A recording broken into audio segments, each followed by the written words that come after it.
The highly ranked hunter seems serious about eliminating the whole problem in the form of huge and dangerous monsters on his own, putting in as much effort as he can to save time.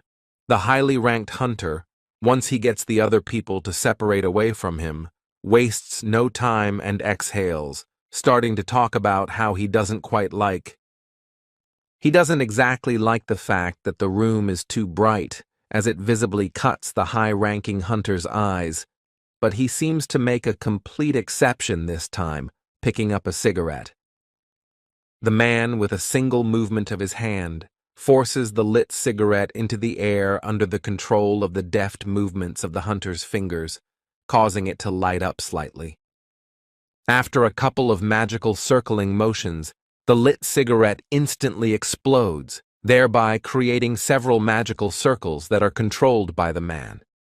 Some small lit cigarette makes a strong magical weapon that gradually begins to fill the dungeon with its bright and fiery light. The man continues to stand in his place, extending one arm forward, which controls the entire magical process, as suddenly there is a huge, powerful force that is capable of burning everything in front of him. The monsters in this A-rank dungeon don't seem to be expecting this kind of attack in any way, as they can't even do anything or get close to their opponent to strike. These monsters are instantly under the fiery power, their bodies burning at that very second, leaving behind only burnt remains until the man stops using his magical power. After a certain amount of time, the high-ranked hunter stops using his magic abilities, and afterwards states for the tanks to quickly take a stance. A high-ranking hunter with the greatest composure this planet has to offer says that there's going to be some kind of massive storm in a couple seconds, forcing the tanks to hurry up. All the tanks here, without wasting a second of time, completely cover the high-ranked hunter with themselves and their huge shields to protect him from the coming storm. After a couple of countable seconds, as all positions have already been taken, everyone awaits the next reaction from the dungeon itself. There is a bright flash, blinding everything in its path. A powerful strike begins to happen that no one would be able to withstand without a huge and powerful shield in front of them, which saves them from any only strong attack, which is nothing short of amazing. With such a huge tank defense, the high-ranked hunters of this dungeon are under complete protection from an attack that cannot reach them themselves. The high-ranked hunter is satisfied with this job. He slightly turns to the other side of him and says that he was a bit restrained in this attack, and yes, the gathering group won't be able to collect the corpses, for those have turned into embers. The high-ranking hunter states that they don't know the exact depth of the dungeon, but most of the monsters are incinerated, and the nearby tanks are surprised to realize just how powerful this hunter is. The highly ranked hunter gives his very real word and promise that he will escort everyone in this dungeon to safety, which cannot be doubted in any way. The highly ranked hunter states that a miss with a keen sense of smell needs to be extremely careful in this burnt dungeon, as there is a rather strong smell of burning coming from the place, causing her to turn away. Some person at the A-Rang gate grudgingly asks if the advance team hasn't returned yet, inquiring about how long it's been since they entered there. Some man in a business suit awkwardly states that the advance team is almost at the finish line, while another grudgingly states that he's heard the phrase safety about 3 times already.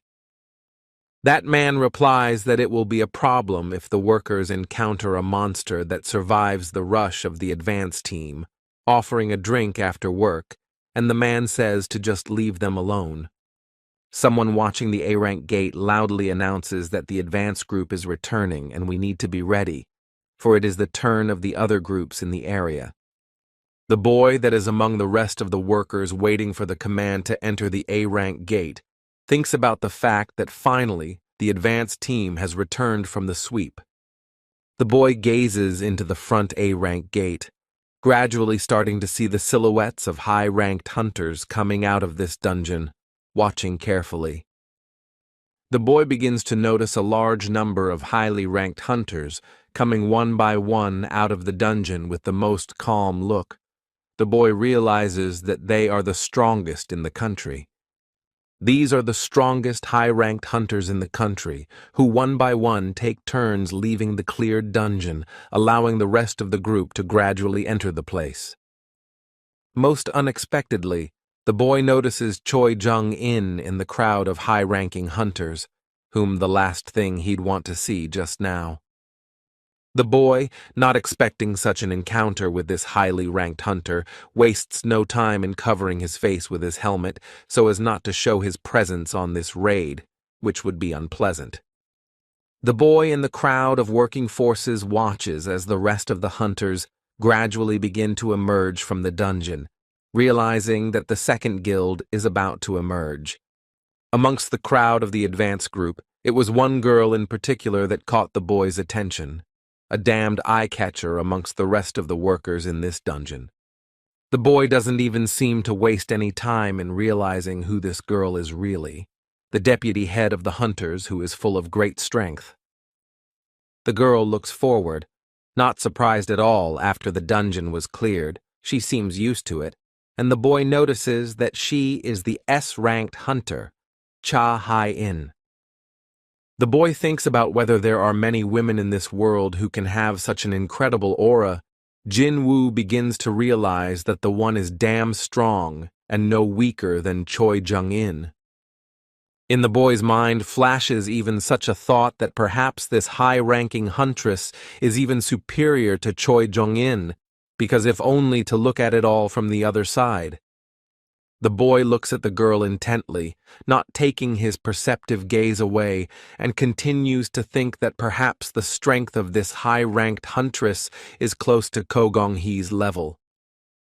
The girl is walking along her path, seemingly about to rest after a successful job done, but something catches her attention so abruptly that she turns her head in the direction she wants to go. The girl starts running her eyes over the workers standing not far from her, thinking about the strong presence she just felt. But how is that possible among the E-ranked? The girl continues to look out for a certain person among the others, thinking that she seems to have imagined it, thinking for a moment that President Ko Gun-hee is here, but her feeling has evaporated. Her gaze becomes even sad for a while, as the girl thinks about the fact that such a busy man like the president of the Hunters Association would hardly want to visit this place. The girl, distracted by her many thoughts about the president of the Hunters Association, seems to be starting to sneeze after being in that dungeon for so long, covering herself with a handkerchief. The boy, thanks to his speed, moved farther away from the others, thinking that the girl's sensitivity was amazing, and some man talking about how it was finally their turn and time to go. Some man turns to the boy, asking about what happened, causing Jinwoo to hurriedly walk towards the A-rank dungeon, and the boy, coming to his senses after his thoughts, immediately follows him. The boy realizes that the A-rank dungeon is seriously huge. The rank of the dungeon is not determined by the level of monsters, it depends on waves of magical energy, because that's how the scale changes. And since the scale, along with the amount of magical energy, determine the rank of the gate, in high-rank dungeons, even a low-level pile of monsters will be able to release powerful waves of energy. But still, even if there are many weak monsters in the dungeon, they won't be able to release a wave of energy that corresponds to an A-rank dungeon. But the monsters that are in an A-rank dungeon aren't that weak. The boy stops while inside the A-rank dungeon, daring to look around himself and what is going on here, as he begins to feel some sort of surprising wind in the place, himself wondering where it is coming from. The boy looks far inside the A-rank dungeon itself, and afterwards begins to realize that it's far from wind, but rather some waves of magical energy that are probably coming from the boss. Some workers stand not far away from the boy, starting to discuss Jinwoo's rank, talking about how he seems to be an E rank, causing the boy to perk up his ears and listen to what those are saying. The boy hears about how these workers continue to discuss him, wondering how the bosses could have hired an E-rang hunter into this A-rang dungeon. What on earth are they thinking? The workers talk about how they seem unlikely to be able to keep up with such a lineup today, causing the boy's face to change, realizing that E-rank discrimination will continue to be so. But the boy thinks about the fact that he is not going to stay in this place for a long time anyway, because he just decided to try himself in this business, as a man appears who begins to hurry the workers who are here. The insolent man, who has a pickaxe slung over his shoulder and is walking around the area with a wobbly gait, is talking about why the boy stood in the road like a stooped man, raising his voice at him. But the boy doesn't seem to be going to tolerate such an attitude in his direction. He raises his gaze, showing icy coldness and danger, making the other man startle. The brazen employee's face instantly changes to one of surprise and creepiness that he just saw in someone else's gaze, in a shaky voice saying that it's okay and won't touch him. The insolent man looks after the departing boy to the rest of the workers nearby, wondering if Jinwoo really has an E rank, for if only to recall the look in his eyes.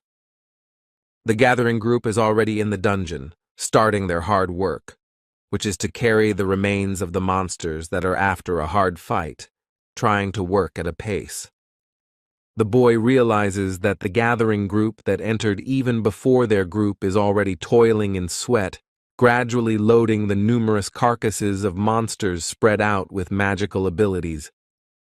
The boy recalls that the first to enter was the advance party, having dealt with the monsters, and the next were the workers of the gathering group to collect the corpses of the monsters, and after that, the ore mining party. Mana and magic crystals are common, but the bodies of high-level monsters are very valuable. They are used as materials for various things. There is nothing that can be discarded from monster remains. That's the main difference between high-level monsters and low-level monsters. The boy can't believe that such a mutilated carcass could be valuable. But also when the squad sweeps the dungeon, leaving nothing.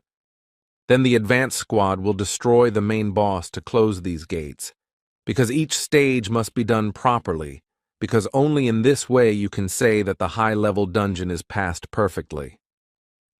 The man turns to the boy, thinking that the boy seems shocked, as this is his first experience in an A-rank dungeon, and Jinwoo says that the man is right, as the size of the monsters surprised him. A boy, watching the team at work, asks a man a question about the fact that since all the monsters have been killed, only the boss is left, and another says that he is right, because if you kill the boss, the gate will close. The man says that the advance team will take care of him as soon as their group and the gathering group have finished all their business, and the boy asks what will happen if the boss leaves his lair, but that's unlikely. But even if that happens, the man is silent for a while, seemingly trying to hide some horror in his words, that they would all die watching the work going on in this dungeon and how the place is teeming. The boy stands and asks the man if he is afraid if the monster sneaks up from behind, and the man says that he is not afraid at all, because for 3 years he has worked for the Hunters Association and has never met one. The boy thinks about how sometimes ignorance is bliss, because even if the boss is still idle, the magical waves emanating from him make you covered in goosebumps. The level of this boss is not lower than Volcano and Metis. Choi Jung-in and Cha Hai-in look too incredible since they are able to defeat such a monster, but the perfect organized group is also surprising. The boy thinks about, that's why they never faced any serious incidents and closed the gate without harm. Not only brute force is involved here, but also combat experience and qualifications. The boy spends some time on his thoughts. He thinks about how strong these high-ranking hunters are, but it's still time to get to work. which Jinwoo begins to do, picking up a pickaxe.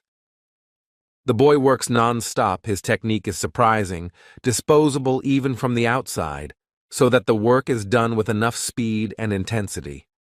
The boy doesn't seem to notice anyone around him as he engages in the goal set for himself, his muscles only beginning to appear bigger, all with each movement of the pickaxe. The nearby workers are looking at the boy's work in amazement, asking each other if Jinwoo really has an E rank, and this guy's first experience, as the man said. One of the employees asks if that one is really E rank. The intensity of the work and his skills say otherwise. Of course, someone else's license is verified. Would anyone take someone without a license? The man looks at the boy's high-speed work, asks the other guy, then how he will explain the stranger's speed and technique, the fact that the boy is already clearing the dungeon alone. The people there continue to discuss the guy, but in a good way, saying that Mr. Sung Jinwoo is undoubtedly the kind of miner who has been blessed by the heavens themselves, the man boasting that he has a keen eye. Some amount of time passes, and someone loudly announces such a nice word that lunchtime is starting, thanks to which all the workers can distract themselves and finally eat. The man seems to see that the boy has no intention of leaving, so he asks him why he is standing there, to which Jinwoo replies that he had time to eat beforehand, hearing back that he should rest then. Gradually, the tired workers begin to distance themselves from the boy standing in the same spot, who is looking at the crystals closer and also thinking about something of his own, finally maybe alone. The boy realizes that he has finally been left alone, which can't help but make him happy.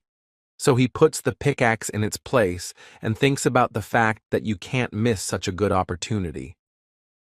The boy looks with fascination at the deep dungeon in which he is left almost alone, realizes the fact that he has some hour of free time until the others return. The boy holds on to his helmet with his hand and quickens his step towards his target of interest. He thinks of just a glimpse of the ultimate boss himself. What a hell of an attraction. In the gloomy A-rank dungeon, there is a main boss walking around in huge strides, who no one is going to touch yet. He is a huge wall walking all over the dungeon. The boy can finally see in person the real giant boss of the A-rank dungeon for which he dared to apply for raids. The monster looks strong and intimidating. The boy's gaze changes to a focused and habitually cold-blooded one as he thinks about the fact that the giant boss is definitely strong in his abilities, even stronger than Midas. The boy pulls out his mighty weapon with a single motion of his hand, from which streams of electricity emanate like this. Jinwoo thinks that his current power should be enough, but something prevents him.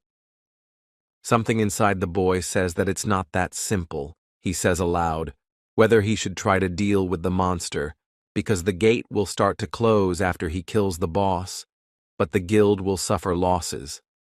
The boy is about to start executing his plan, leaning in for more concentration as he suddenly hears a voice behind him, making him tense up more. The boy's gaze shows a second of consternation. He doesn't seem to be in any way expecting to meet someone just at lunchtime, and the girl's silhouette sternly states that she asked a question. The boy is so puzzled by the stranger's presence that he forgets for a while about his mighty dagger in his hand, which he holds tightly but manages to conceal in time.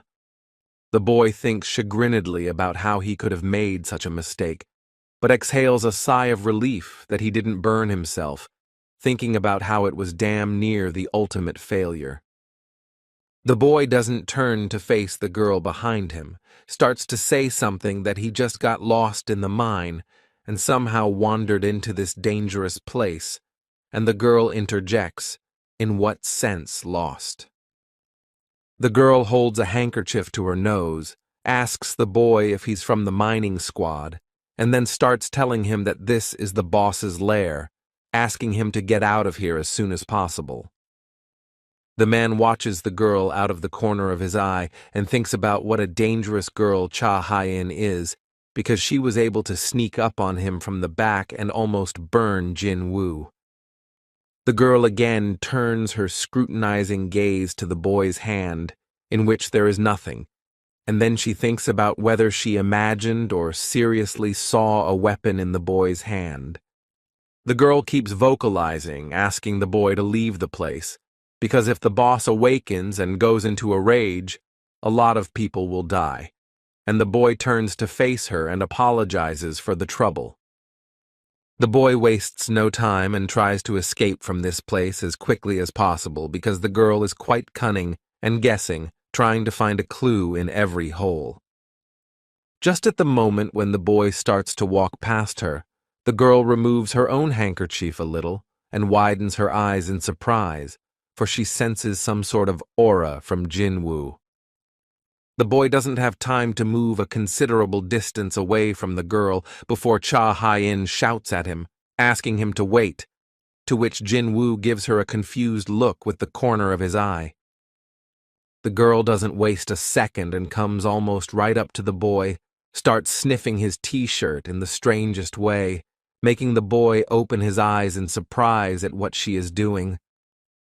The girl sniffs the other's shirt for a while, not covering her sensitive nose with a handkerchief at all, and then steps back and stares dumbfoundedly at Jinwoo, even opening her mouth and realizing that there is no nasty smell. The girl doesn't make her question last long and talks about whether the boy is really a hunter, holding him up for a license, and Jinwoo asks the counter-question that there's some kind of problem. The girl begins to peer into the contents of the international license, noticing the brief information about the boy that he has an E rank, and his name is Sung Jinwoo, trying to remember his name. The girl awkwardly moves away from the boy and tells him to forget and be careful in this place, because they are in a dangerous dungeon as it is, and the boy already nervously says he will be careful.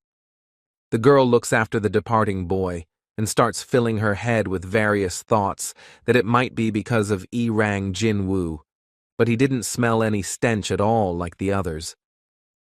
The girl continues to stare after the departing boy, who is clearly embarrassed by Cha Hye-in's act, while she thinks about how Jinwoo rather has more of a pleasant odor that she rarely encounters.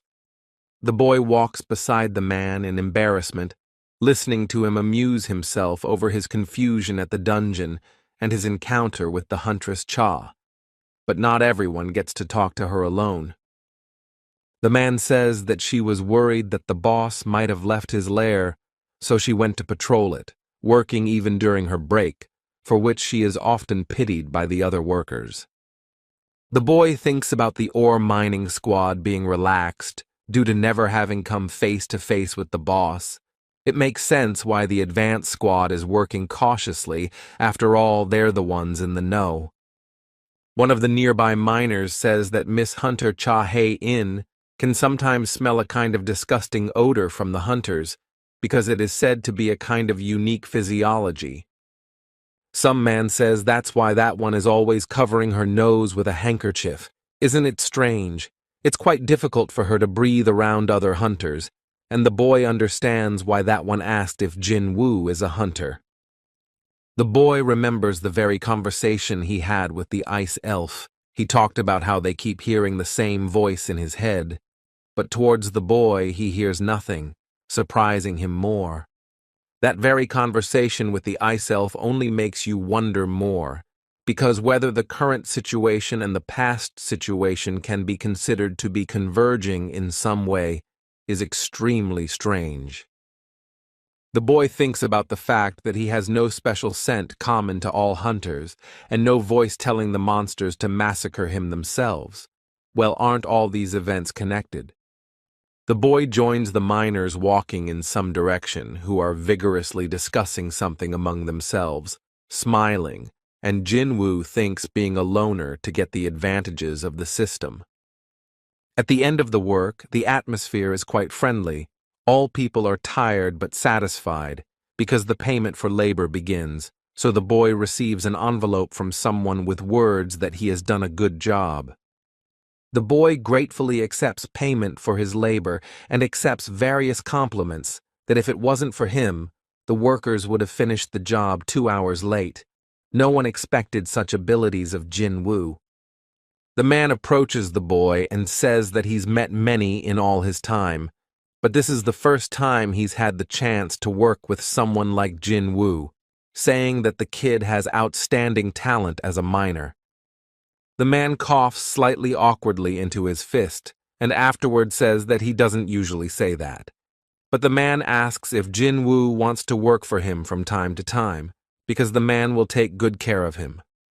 The boy smiles awkwardly, even closes his eyes, and afterward vocalizes that he is grateful to the man from the bottom of his heart, but continues that he already works in some place where he is comfortable enough. The man's face changes to a slightly chagrined one, saying that it's even a kind of annoyance to him, and then asks about tomorrow as the boy looks at working tomorrow.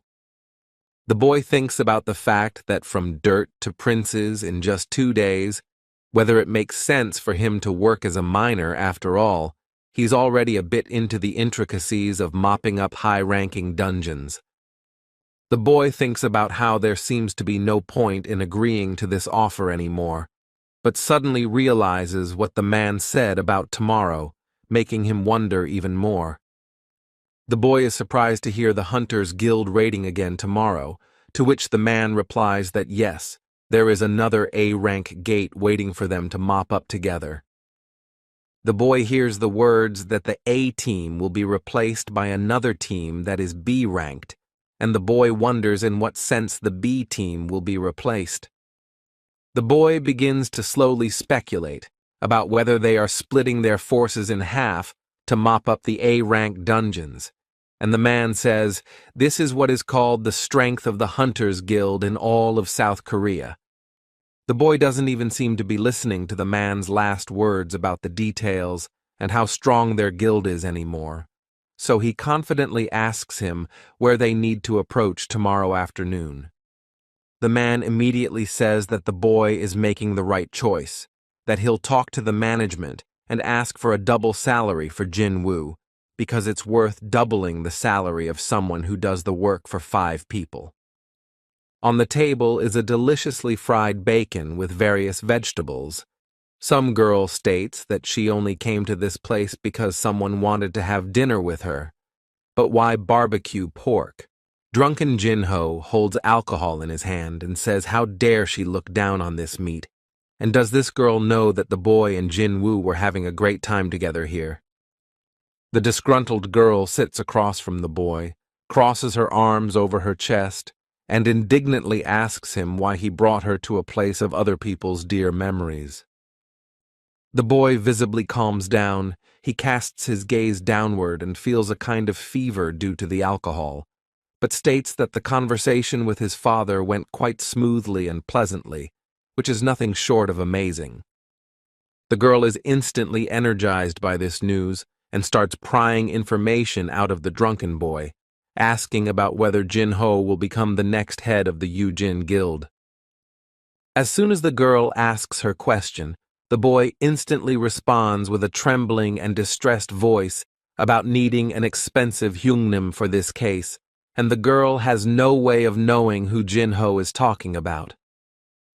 The boy is already starting to flood with uncontrollable tears, causing the girl to look at his cell phone, where a large number of the same messages, and Jinho thinks he's ignoring him. The boy says that Hanim said that he would be out of range for a while, but it's been over a week because that's too long, and the girl asks what kind of relationship he has with him because he's starting to scare her. Some boy with a broad smile answers someone's question, saying that due to the fact that his filming is still not over, the evaluation of this young man's rank will have to be postponed for a while. The girl is distracted for a while from the tears of the boy, who seems to begin to pathetically call her sister, asking the other one why she changed the subject so quickly. The boy even determines from his voice that Lee Min-seong, who is a popular star, is now on TV according to other people, the one who plans to be reevaluated in 2 days. The girl closes her eyes and says it's just a show, because he's already gotten his A rank and now he's going to do it again for show, and the boy asks if Lee Min-sung is just playing to the audience. The girl says that he simply lacks attention, also famous for his love affairs, because this man is quite good at such intrigues, even before that he was a cunning snake. The girl decides to stop talking about this man, and afterwards suddenly snatches the phone out of the boy's hands and says that did he really call her for this, and afterwards just offers to call his hennem. The girl makes a phone call, and afterward looks at Jin-ho unhappily, saying that the call is actually going through, to which the other looks at the girl in surprise and unbelievingly blurts out that really. The boy answers the phone and says that he was delayed, and the other asks why he was away for so long, to which Jinwoo replies that he was just running through some dungeons. Jin-ho immediately brightens with joy at the thought of what was expected of his hyungnim, and afterward he hears a question about how the conversation with Jin-ho's father went, to which he replies that he wanted to talk about it, asking to meet tomorrow. The boy doesn't make her answer wait long, and afterward states that he'd love to meet Jin-ho tomorrow afternoon, while the girl props her head up with her hand and watches her brother. The city is slowly sinking into a noticeable darkness. It's quite quiet and peaceful now, which can't help but be a good thing. Some houses are burning brightly, for there are many lives swarming inside them, but someone's welcoming voice can be heard. The girl stands in her slippers at the panoramic window, looking out at the city plunging into darkness, and hears the words that Ms. Choi is surprisingly late calling at this hour. Perhaps something is wrong. The girl starts to voice her request if the person on the other side of the phone can't find some information about a man named Jinwoo, who was working in the mining squad today. The girl thinks about how a person can get lost in such a place and immediately stumble upon the room of the main boss. There's clearly something that doesn't add up here, because suddenly he's a spy from another guild, which worries her. The girl hears a question on the other side of the phone asking if Ms. Cha Hai-in is referring to the very E-Rang hunter from the association, to which she is surprised and asks if the person knows about him. The unknown man says that he was actually asked by Head Choi about an important matter, also to request some information regarding E-ranked hunter Jinwoo, who has attracted the attention of several at once. The girl continues to look at the beautiful city through the panoramic windows and asks why the head was wondering about it, to which she receives thoughtful words about not being quite sure, but John Doe has been trying to gather as much information about him as possible, but the hunter associations have classified some of Jinwoo's information, so this is the first time he's encountered such secrecy from a low-ranking hunter. The girl thinks that even the head of the hunters tried to find out about this man, but it turned out that the association of hunters somehow interfered in this situation and opposes everything. The girl thinks about the fact that it's time to end a conversation that won't lead to any results so far, saying out loud the fact that something amazing is seriously going on here. It's quite late, and the girl still hasn't been able to sleep, so she lies on her bed, face resting against her own soft pillow, and thinks about all sorts of thoughts. The girl stares slightly drowsily somewhere ahead, and thinks about why this particular boy named Jinwoo is different from the rest of the other hunters she works with. The girl, after a while, turns over on her back and looks already at the ceiling with a pensive look, because the boy is the only one who emits a pleasant odor. The boy walks up to a waiting group of people, sees the very girl he once came in contact with, who affectionately tells Jinwoo not to hurt himself today and to be careful. As soon as the boy comes to his senses, the girl disappears without a trace, while the other people present are still there as well, greeting Jinwoo with their joyful smiles. The boy only nods silently to all the people here, does not hide his peaceful smile, immediately tuning into the positive mood of today's work. Suddenly, a man exclaims that the boy is obliged to eat lunch with all the workers together today, and another interjects that Jinwoo should not say that he has already had his lunch. The boy thinks about how it's such a nice feeling for a while that he even managed to forget about, and also the good atmosphere reminds him of the old days. Once again, the work begins in a flurry, some man loudly proclaiming for the miners to make a good start to their day's work, while others reply that they will rest a bit and get on with their work. Some man in sturdy armor turns to the others with a smile and states that if he can borrow one man from the mining squad, as their porter just didn't show up today.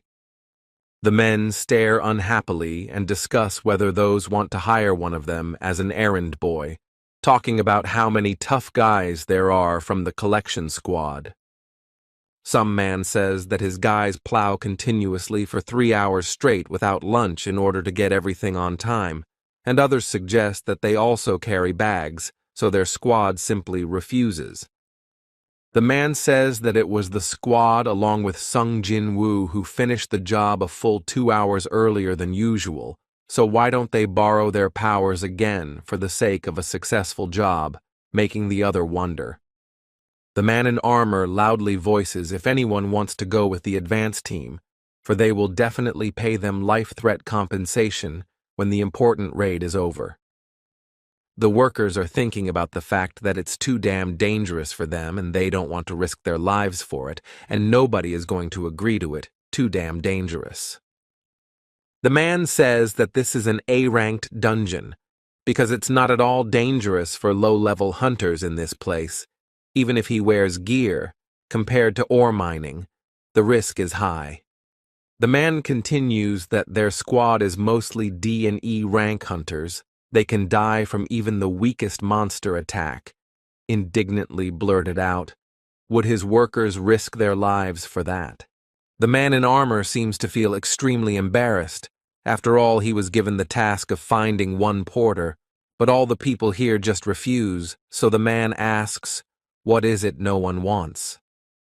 Suddenly, all the attention of the people nearby is taken up by a boy who stretches his arm forward and says that he wants to try his hand at being a porter to go with the advance party.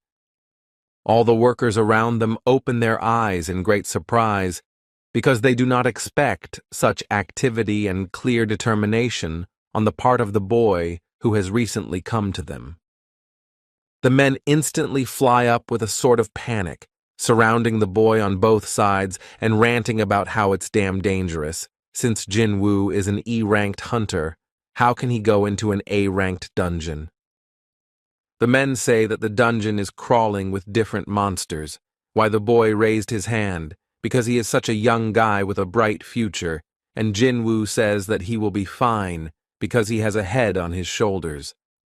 The boy thinks about the fact that even though he's been assigned to carry the gear all this time, it's a great opportunity for him to gain experience, because after all, this is an A-rank dungeon.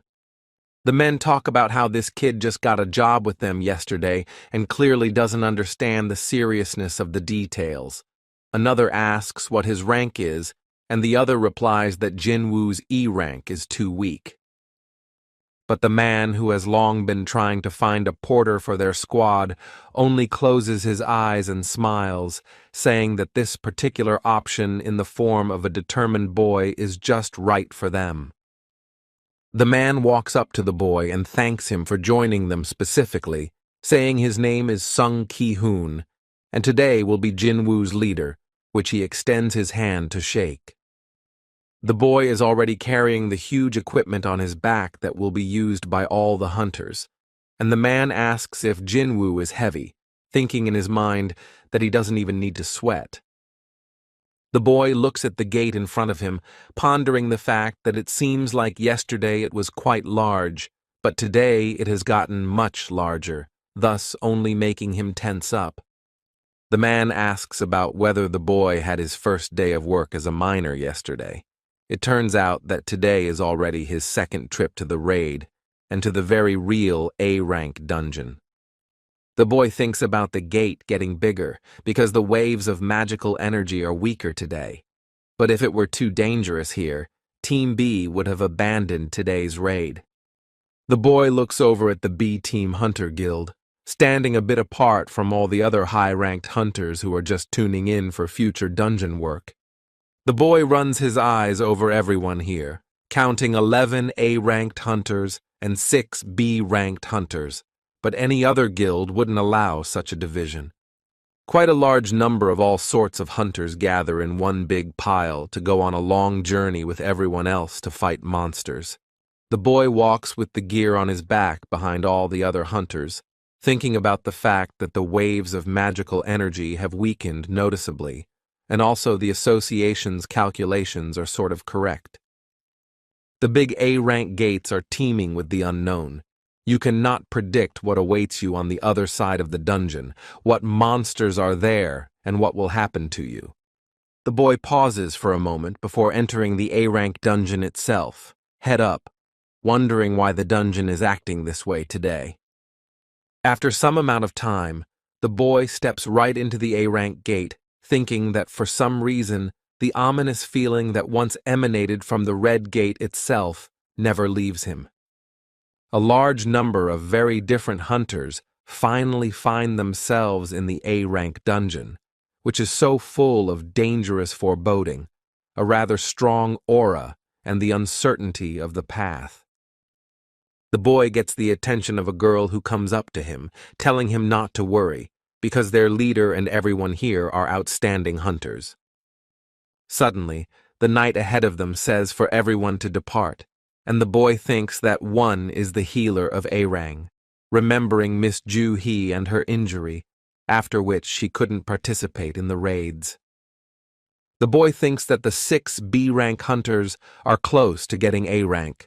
The Hunters Guild is positioned with such strength, and the girl tells Jinwoo that as long as he's in formation, monster attacks won't be scary.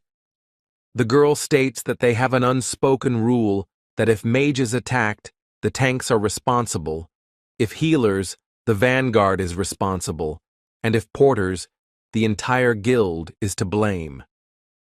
The girl says that's why the boy will not get into a situation where there will be a threat to his life, because as long as the advance party simply does not fail, then this will never happen, which is not something to be afraid of.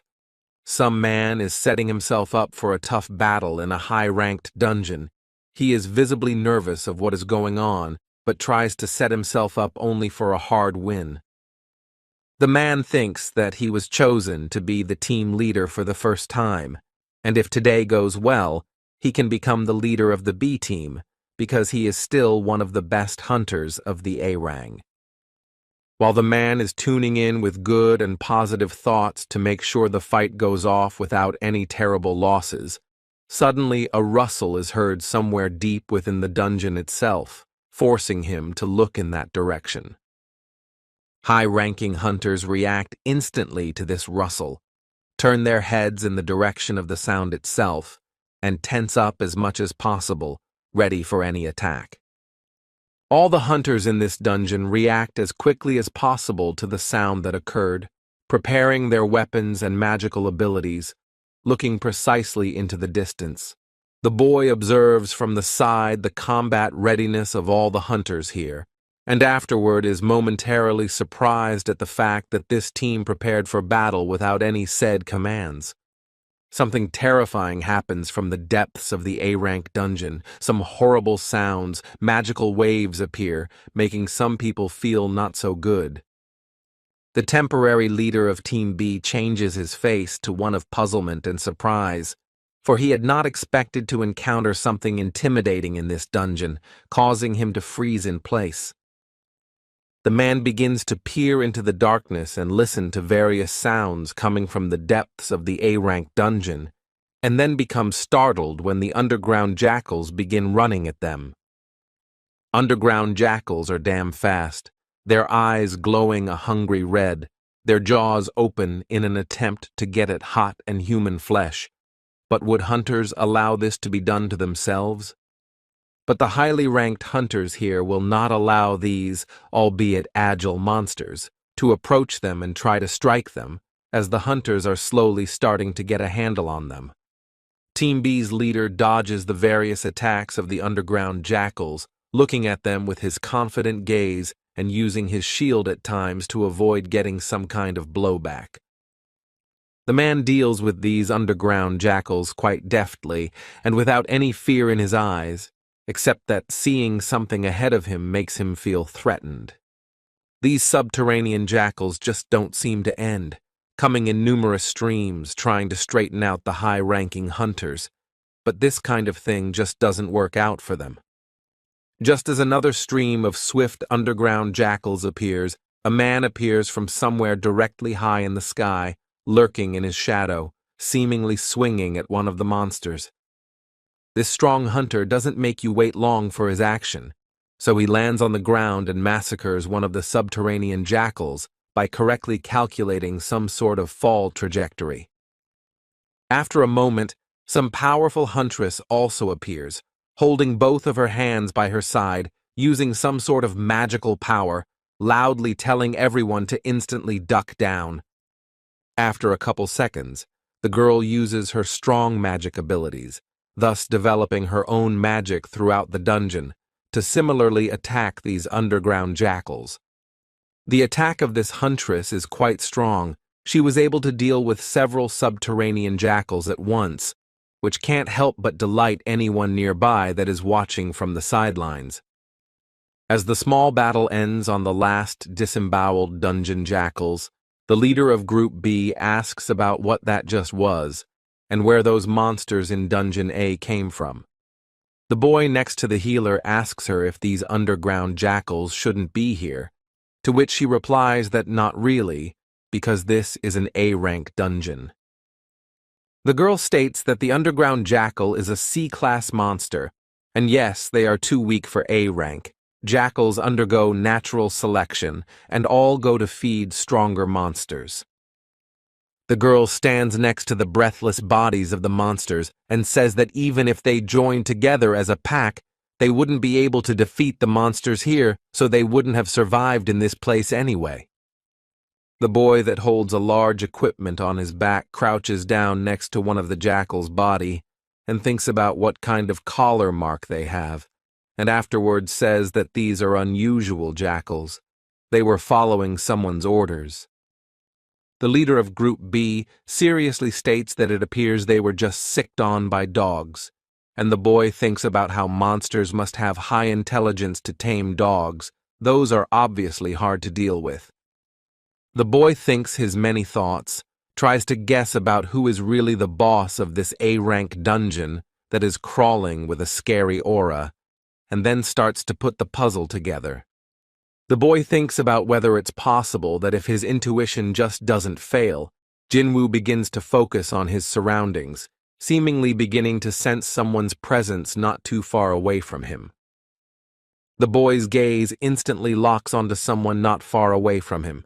He stares intently and studiously, seeming to think that the true inhabitants of the A-rank dungeon are about to appear. After some amount of time, while the boy is gazing in some direction, already at this moment, the leader of Group B is covered in sweat and numerous shivers on his body, shocked by what he sees now. The man's gaze changes to one of horror. He can't tear his eyes away from what is happening very close to him, somewhere ahead of him, making him forget all words and look forward in horror, not knowing what to do.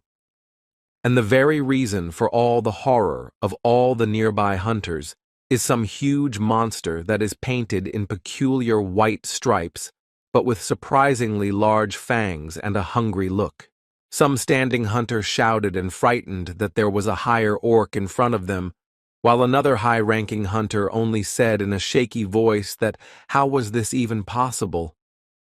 But in this A-rank dungeon, things won't be as easy as they seem, for the supreme orc can be seen to be several, even more than the sheer number of professional hunters here who are standing fearfully. The monsters don't seem to be about to waste their time. One of them opens its huge maw and lets out a deafening scream that seems to announce a real battle in their meaning. One of the nearby monsters holds in his hand some wooden but sharp at the end of the device that at the ready holds and then with great force launches directly into one of the designated targets. This contraption, created by the dangerous monsters themselves, flies at an incredibly tremendous speed, seeming to hold some sort of magical power within it, causing it to spin around harder. It seems that the target of the powerful orcs themselves is the leader of Group B, who stands all alone without any help by his side, counting only on himself and looking ahead. The man, with a kind of horror on his face, manages to cover his face with a strong shield, thanks to which alone he can save his life, holds it as strong as possible to resist the force of the blow. The fixture itself collides with the shield of Group B's leader. It seems the force of the alien strike is so immense that the weapon begins to create some sort of crack in the shield, barely holding the force. As the device flies off in the other direction without achieving the desired result, the man looks at what his shield has become, being almost useless at this point, but his gaze sees something else. The man notices some huge monster that holds a heavy weapon in its hand and swings it right at the leader of Group B, seemingly deciding to deal with him right here and now. The huge orc even jumps up on the spot to make his strike as strong as possible as usual, colliding his weapon with the huge shield of the leader of Group B, while the rest of the monsters also attack the others. Not far away from the leader of Group B, the hunter also takes the blow of the huge and powerful monster that targeted him, uses his own shield and all his strength to defend himself. But this attacking orc isn't some stupid monster. It instantly reacts to a defense using the power of one of the hunters and steps back to avoid getting hit. One of the high-ranked hunters who had just defended himself against the monster's attack is thinking about whether his provocation just didn't work on this savvy monster. The hunter watches as this huge orc rises straight up in the air, seemingly deciding to target the other hunters altogether, and the man cries out for the mages to be careful, for they are the next target. One of the mages, not far away from all the other hunters, loudly voices for the others not to worry. For messing with mages is bad enough. The man is already starting to use his power. The magical power of one of the mages is right inside the lantern he puts forward, thus burning the body of one of the monsters that only tried to attack the others. This powerful orc doesn't quite expect this kind of sneaky tactic from one of the mages, so the one who took the hit flies off in the other direction, falling straight to the cold ground. But the mighty orc seems to instantly regain his lost strength and health points, immediately rising from the ground and heading for the mages again with great speed. One of the attacking mages begins to visibly panic, crying out the annoying fact that whether his attack didn't work on the powerful orc, whether the latter is immune to such magic. The very next second, another mage intervenes in this dangerous endeavor, thus using his magical ability and restraining the body of the reckless, powerful orc in some purple chains. The girl who uses this kind of defense on the powerful orc is loudly vocalizing that the one is too strong, so she'll be able to hold him off for something like 5 seconds, which isn't much. But the mage standing next to her says loudly that this is enough for him, and then turns to his magic, telling it to answer his call and defeat the enemy attacking him. At the same second, one of the fire spirits appears, ready to fulfill any errands of his mage, noticing a dangerous, powerful orc ahead of him who will have to be fought. A fairly strong and fiery spirit begins to attack the powerful orc, while the mage thinks about the fact that he can only summon 2 spirits, but even so they are as strong as the Arang hunters. The man is a little nervous because he can't use magic during summoning, and if his spirits are damaged, his magic will be severely depleted, because it's his trump card, and his mana is starting to run out. One of the mighty orcs massacres one of the knights with particular fury, who tries to stop a strong attack from the monster, but is struck, losing his arm. The same knight is instantly next to the healer, which speaks loudly about what their tanks are doing and why they aren't watching their rear. It's a very panicky atmosphere right now. Someone watches from the sidelines and thinks about how their provocation just doesn't work on monsters. Skills are just ignored, and one of the hunters ends up in the monster's hands, screaming for a cure. The leader of Group B shouts loudly that the matter is very bad at the moment. If they are surrounded, they will be at a disadvantage, and then makes everyone group up and form up into 3 hunters. The man thinks about the fact that even if this is an A-rang dungeon, there certainly shouldn't be so many evolved individuals of higher orcs here that can defeat all the hunters with their strength alone. The leader of Group B is visibly nervous and covered in sweat. He is stating that the measurement results of the magic waves of this gate showed something completely different. So how could such a thing happen? The man thinks about the fact that the high orcs are not just orcs, but the strongest monsters among their race. Also, each of them is equal to an A-rang hunter in terms of their strength. But these monsters here are a whole army. The man lists that there are 22 higher orcs, or in other words 17 hunters versus 22, but that is far from an accurate comparison, for they have B-ranked hunters on their team as well. One of the men stops, looks with terror in his eyes at the swinging arm of one of the monsters that holds his sharp weapon, while the leader thinks that if the B ranks are killed, they will be in some kind of trouble. The man can no longer control his rolling panic. He thinks about what to do in this situation. Without sacrifices in such a case simply cannot do without, and the hand of one of the monsters is already lowering. The nearby knight, who was in no way prepared for such an attack from the mighty orc, breaks down into a loud cry of pain as his half of his body is simply thrown aside by the monster's blow. One of the sorceresses shouts loudly for the man to move as far away as possible, covering him with herself and getting in front of the powerful orc, seemingly about to use her magic. A girl with large glasses on the bridge of her nose seriously uses her magical powers, puts her weapon directly on the ground, thus starting a kind of attack that emanates a purple glow. At the same second, a huge purple snake appears, which instantly wraps the body of the mighty orc around itself, starting to gradually strangle this monster who is not expecting such an attack. Thanks to the sorceress, one of the knights that has been seriously wounded is near one of the healers, who asks to bear with him for a second while the man is tormented by the immense pain in his body. The girl doesn't waste a second of precious time. She starts using her healing skills, holds some green magic, and brings it closer to the man's body. Thanks to her professional skills, a hand form begins to form that can be used and attached directly to the body of one of the knights, who is already slowly getting better. A few more moments, and the girl finally creates something incredible as the man gets a whole and unharmed arm with which he will be able to continue fighting in this dangerous battle. But something terrifying begins to loom over the girl who has just finished the healing process, a kind of terror frozen in her eyes as the huge shadow of one of the monsters appears above her.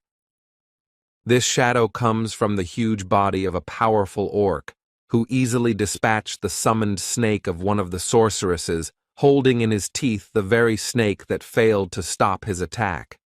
One of the sorceresses, who was the one who used her magical abilities, cries out loudly about how could this powerful orc have survived and overpowered her magical attack.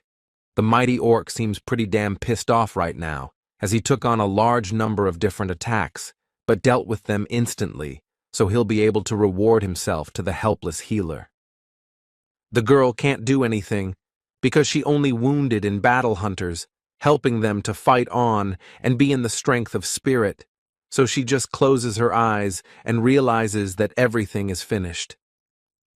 But it only seems so to her, for the boy's trail has instantly disappeared. He has left the equipment of the high-ranking hunters not far from the battle site and seems to be starting to use his skills. The boy begins to disappear from sight in seconds, using his magical abilities, his eyes burning with a bluish light, and he begins to accomplish what he has planned. The all-frightened healer expects an attack from the powerful orc, but nothing has been happening for some time, so she opens her eyes and looks forward excitedly.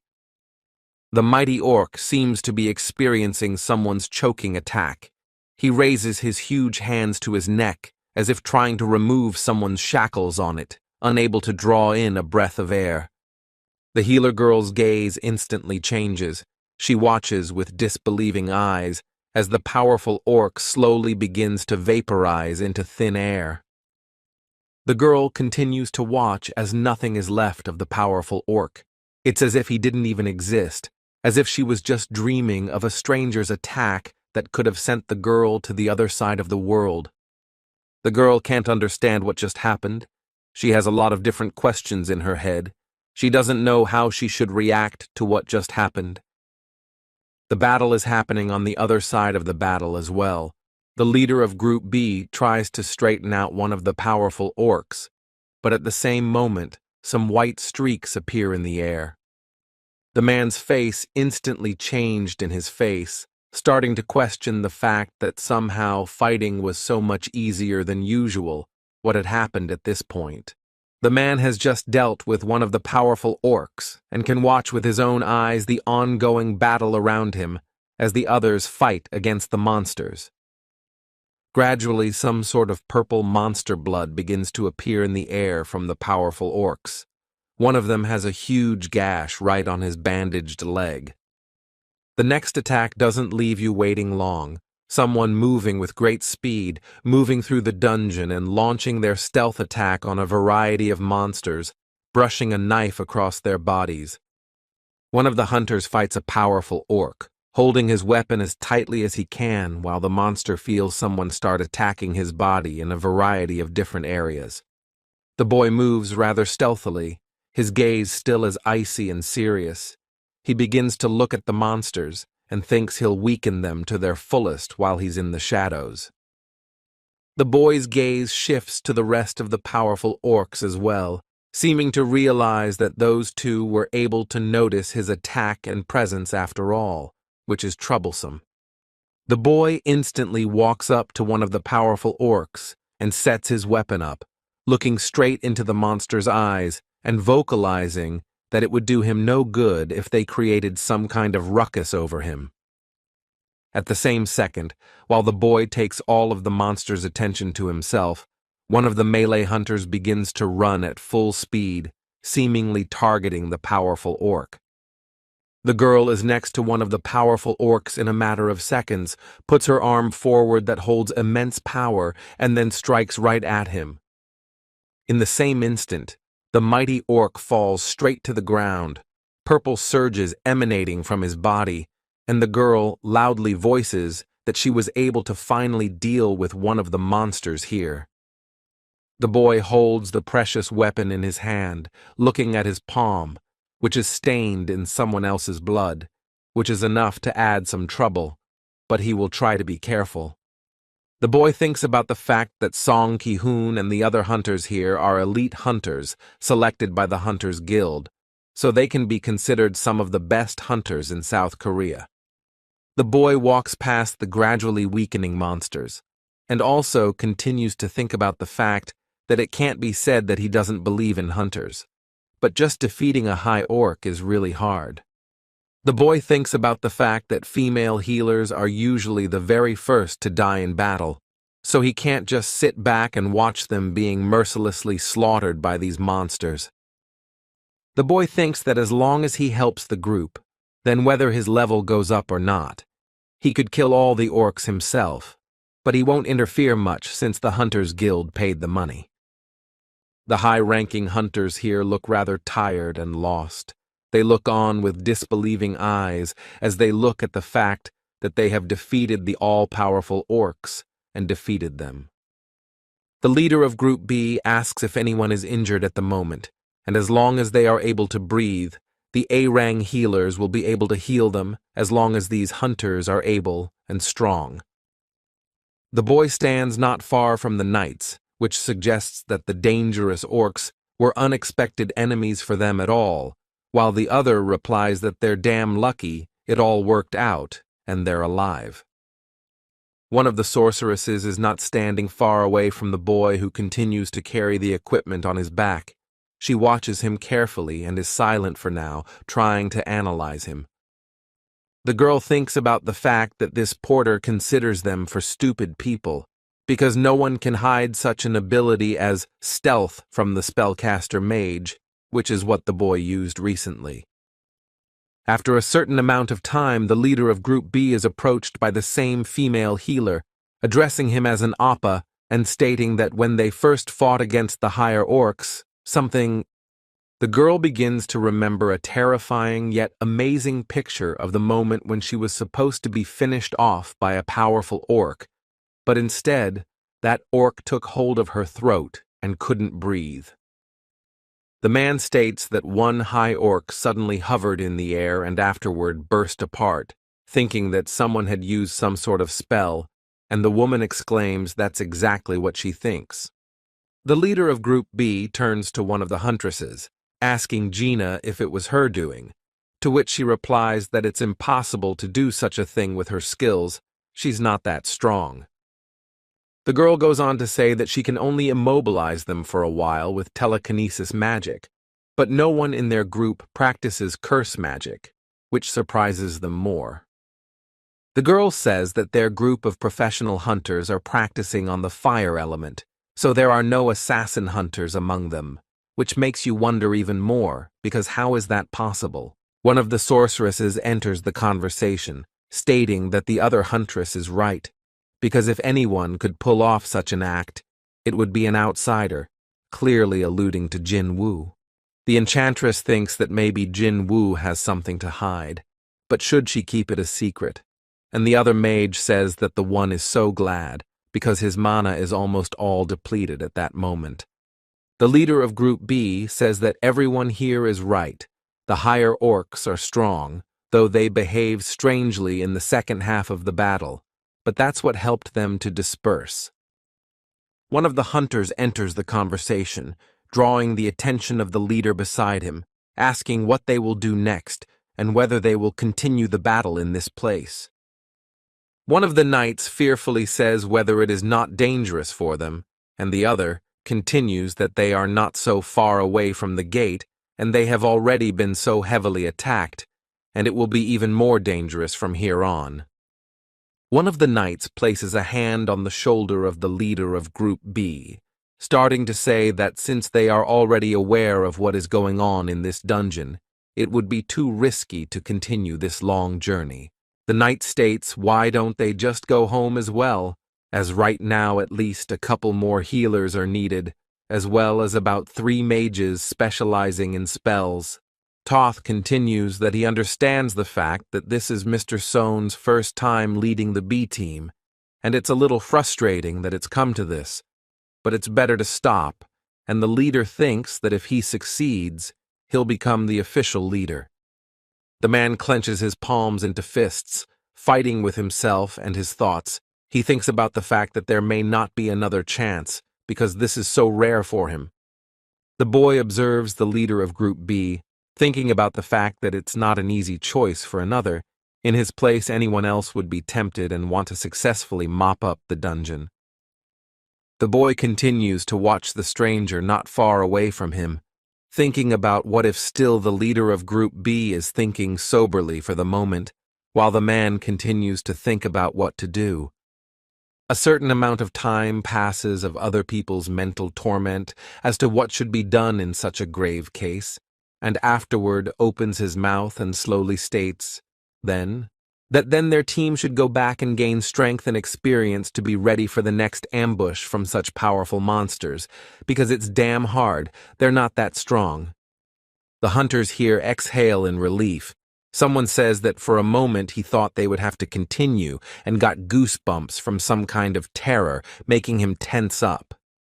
The leader of Group B, who hears the words of one of the hunters from his group, softly voices that he is not stupid enough to actually kill this strong team, and smiles afterward.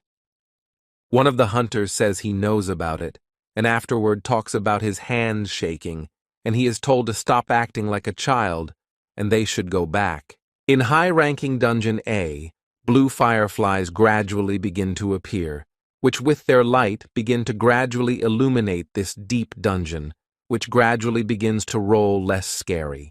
A large group of highly ranked hunters with some positivity and good spirits start heading back in the direction from which they started this arduous journey, never finishing until the end.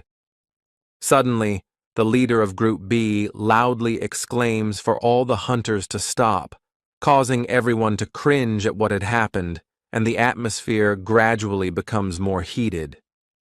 In front of the hunters in front of them, the same portal through which they entered this A-rank dungeon appeared, except that there was a barrier created by a high-level spell. Someone asks why the path was blocked, as everything was fine. The leader asks the enchantress if she can get rid of it, to which she says she will try her best. The girl focuses her eyes on the barrier ahead of her, thinking about the far more important fact that there is someone in this dungeon with such magical abilities. With their current powers, they won't be able to mop up the dungeon. The girl concentrates on her magical abilities and tries her best to get rid of the barrier in front of her, but suddenly everything around her begins to glow with white light. All the hunters here instantly begin to feel terrible. They are shaken. Everything around them becomes a green light that constantly changes to various other lights. Standing not far away from everyone else, Jinwoo observes what is happening to them now, and why such a reaction of the barrier to someone else's attempts to get rid of it. What is going on here now? Someone cries out loudly that the dungeon boss is really here, causing every hunter in the area to panic, become more afraid than before, and think of nothing but bad things. The enchantress tries her best to get rid of all the horrible things that just happen in this place. She loudly tells her partner that they need to speed up. The nearby mages who are trying their best to get rid of this powerful barrier can't seem to handle it, one of them saying that breaking the barrier won't be easy. The boy carefully watches what is happening now, and afterward, he thinks that the waves of magical energy are so strong that even the hunters that are unable to sense them will be able to feel them at this moment. The eyes of the wizards are covered with blood. They think about why they couldn't feel such strong magic waves back then on the other side of the gate. The boss simply can't hide his energy. The sorceress, who was the very first to try to straighten out this strong barrier, begins to react acutely to the magical waves, causing her to cough up blood and unable to stop it. But it's not only the sorceress herself who reacts this way, but all the other high-ranking mages who react to such a thing in their own way, some starting to gasp and others falling to the ground.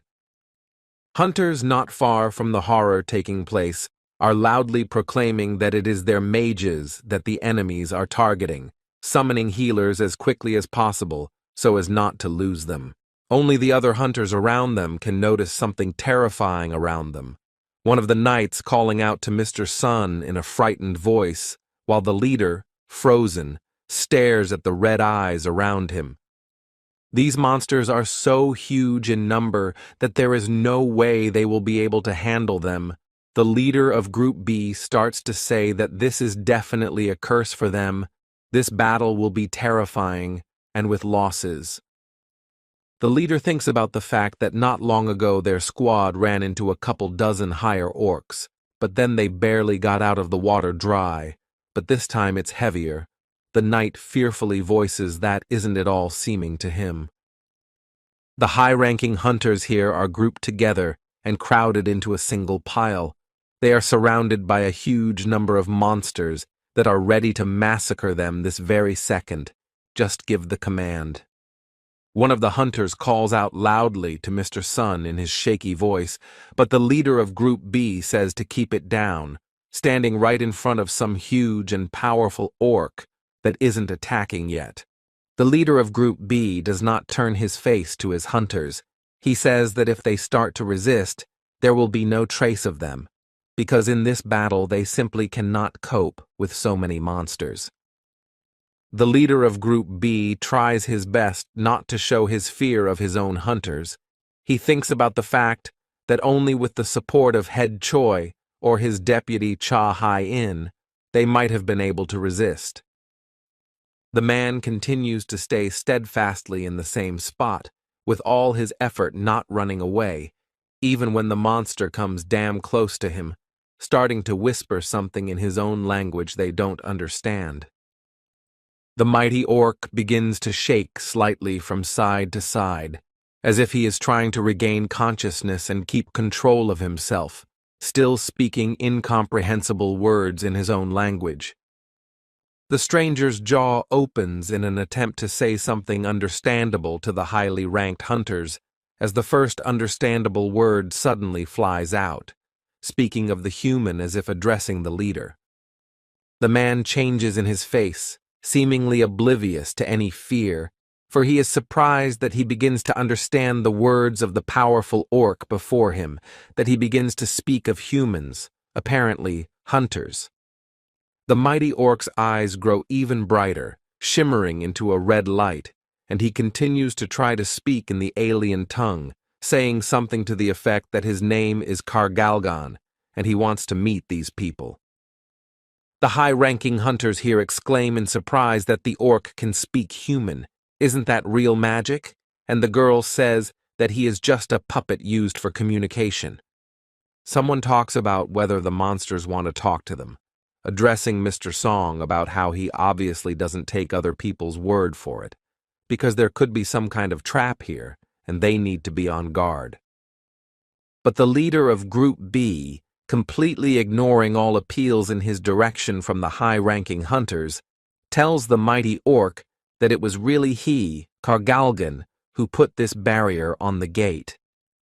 The mighty orc, hearing the boy's question, speaks slowly and in particles of words about how proud he is to have succeeded in sorcery, while he has a huge number of other monsters behind him. The powerful orc, while making every effort to start speaking in human language, keeps saying things that his magic can't dispel, making the enchantress feel worse. The mighty orc states that his magic cannot be dispelled by any humans common to him, causing another sorceress to almost bend from the magic used on her, worsening her condition many times over. The man confidently begins to speak to orc in his usual language. He states that there is anyone else in this A-rank dungeon that is more powerful than the mighty orc. The mighty orc, with eyes burning with hatred and rage, slowly glares at those who are so brave as to dare to go against him, clearly implying that he is stronger than no one. A powerful orc gives the high-ranking hunters here the choice that they can go with him or die at the hands of his people, who are just waiting for someone else's command to attack. The man listens to someone else's heavy speech, still standing with his back to his guys, realizing that many different lives depend on him. He thinks about what he should say to the monster.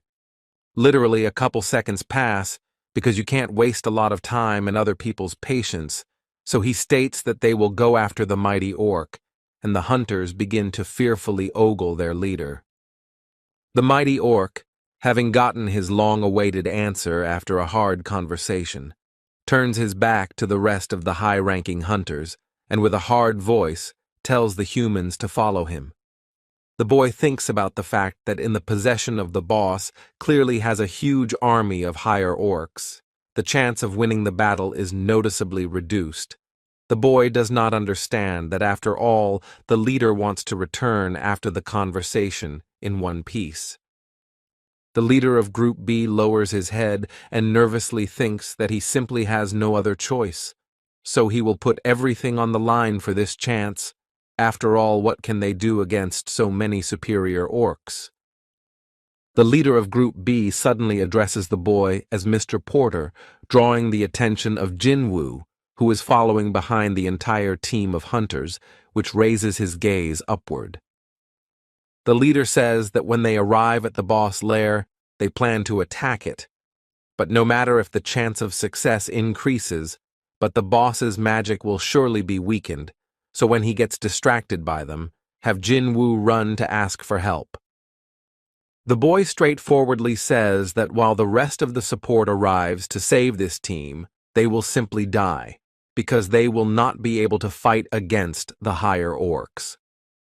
The boy asks if the man is going to bury his entire squad alive, and the man replies that they must close this gate with all their might, even at the cost of their lives, which is why the work of hunters is so highly valued. Suddenly, the healer girl turns to the boy, catching his attention, and then states if Jinwoo can do her one favor, holding out her notebook to him. The boy accepts it from the girl's hands with a most puzzled face, and afterward continues to listen to the fact that she wishes to send this notebook directly into the hands of her family, for whom she seems to have prepared everything in advance. The high-ranked hunters say they will do their best, but this is simply not their fight. The forces are noticeably different. Also, the number of hunters is not as many as the monsters themselves here. Some say prayers for the successful return of the high-ranked hunters, that with some uncertainty and noticeable weakness after a hard battle follow the mighty orc. The boy, taking someone else's notebook with him, voices that he understood everything, but thinks about the fact that he will not need to deliver anything to the healer girl's family, saying it sincerely and confidently. The boy thinks about the fact that these magic waves belong to the top boss himself, so if he has that much energy in him, anything can happen and there's no way to predict.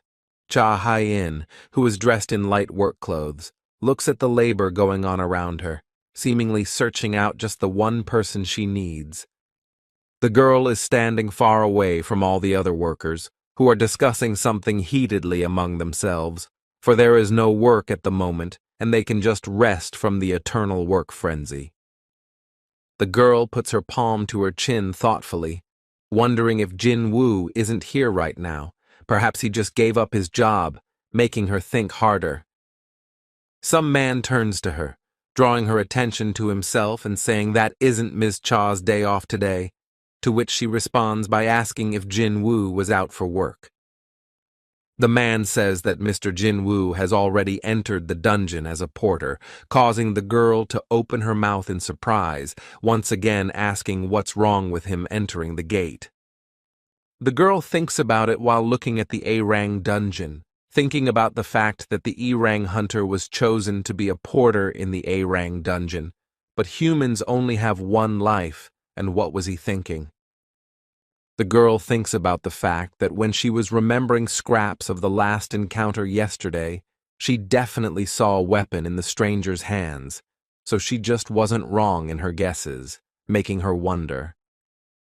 The girl says she's about to enter this dungeon, and the man asks if something is wrong and if they should notify the main guild forces, but she says it's fine.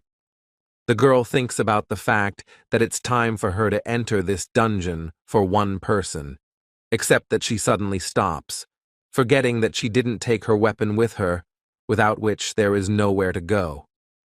The girl thinks that clearly she would never have entered the dungeon, not on her day off, and afterwards asks if she can borrow their weapons, and the man orders them to bring their gear for Ms. After some amount of time, one of the workers, reacting quickly to their boss's command, bring a certain pickaxe, which is the equipment of the gathering squad that they can only offer. The girl takes the pickaxe into her hands with a most thoughtful face, for what is she to do with such equipment, continuing to hold it in her hands and look at it with a thoughtful look. The girl calls out to the man again, and awkwardly asks if they have anything else, to which the man inexplicably interjects, and the woman says that there might be some sort of sword or spear. The man begins to scratch his head awkwardly and says that the girl asks for something like this weapon from their gathering unit, and she doesn't know what to say because she completely forgot about it.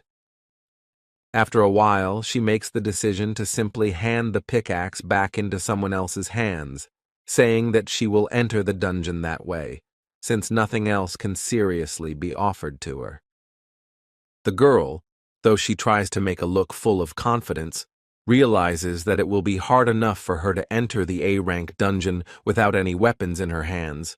It doesn't even make sense.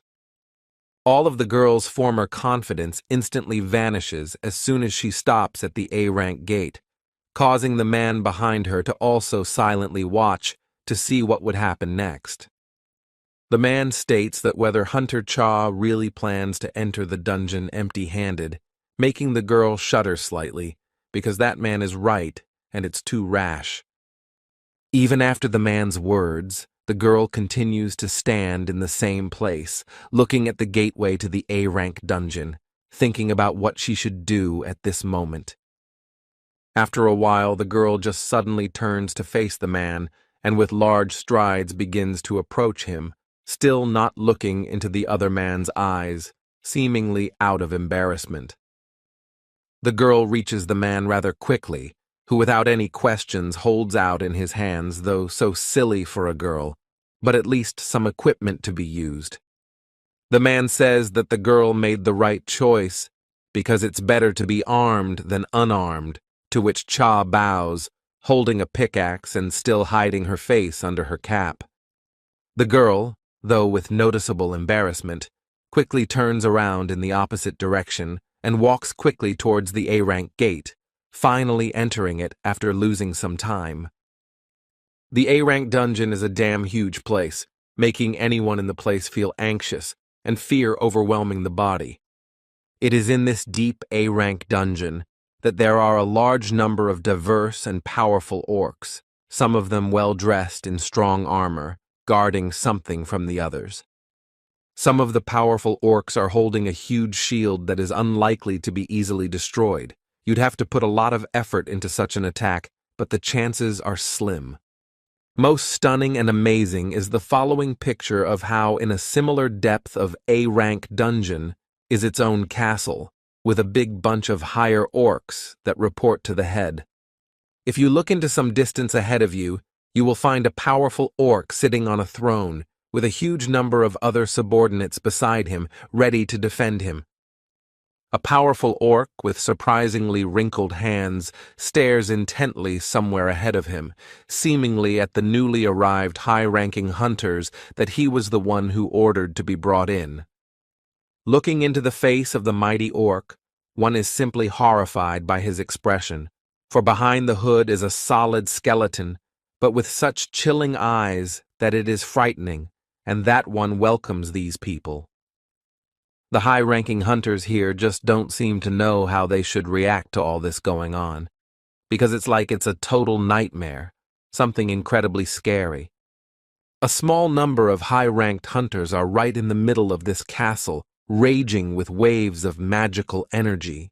They are surrounded by a large number of higher-ranked orcs. The powerful orcs do not lower their hungry gazes from the newly arrived high-ranked hunters. They clang their teeth, as if to show that they intend only to fight them.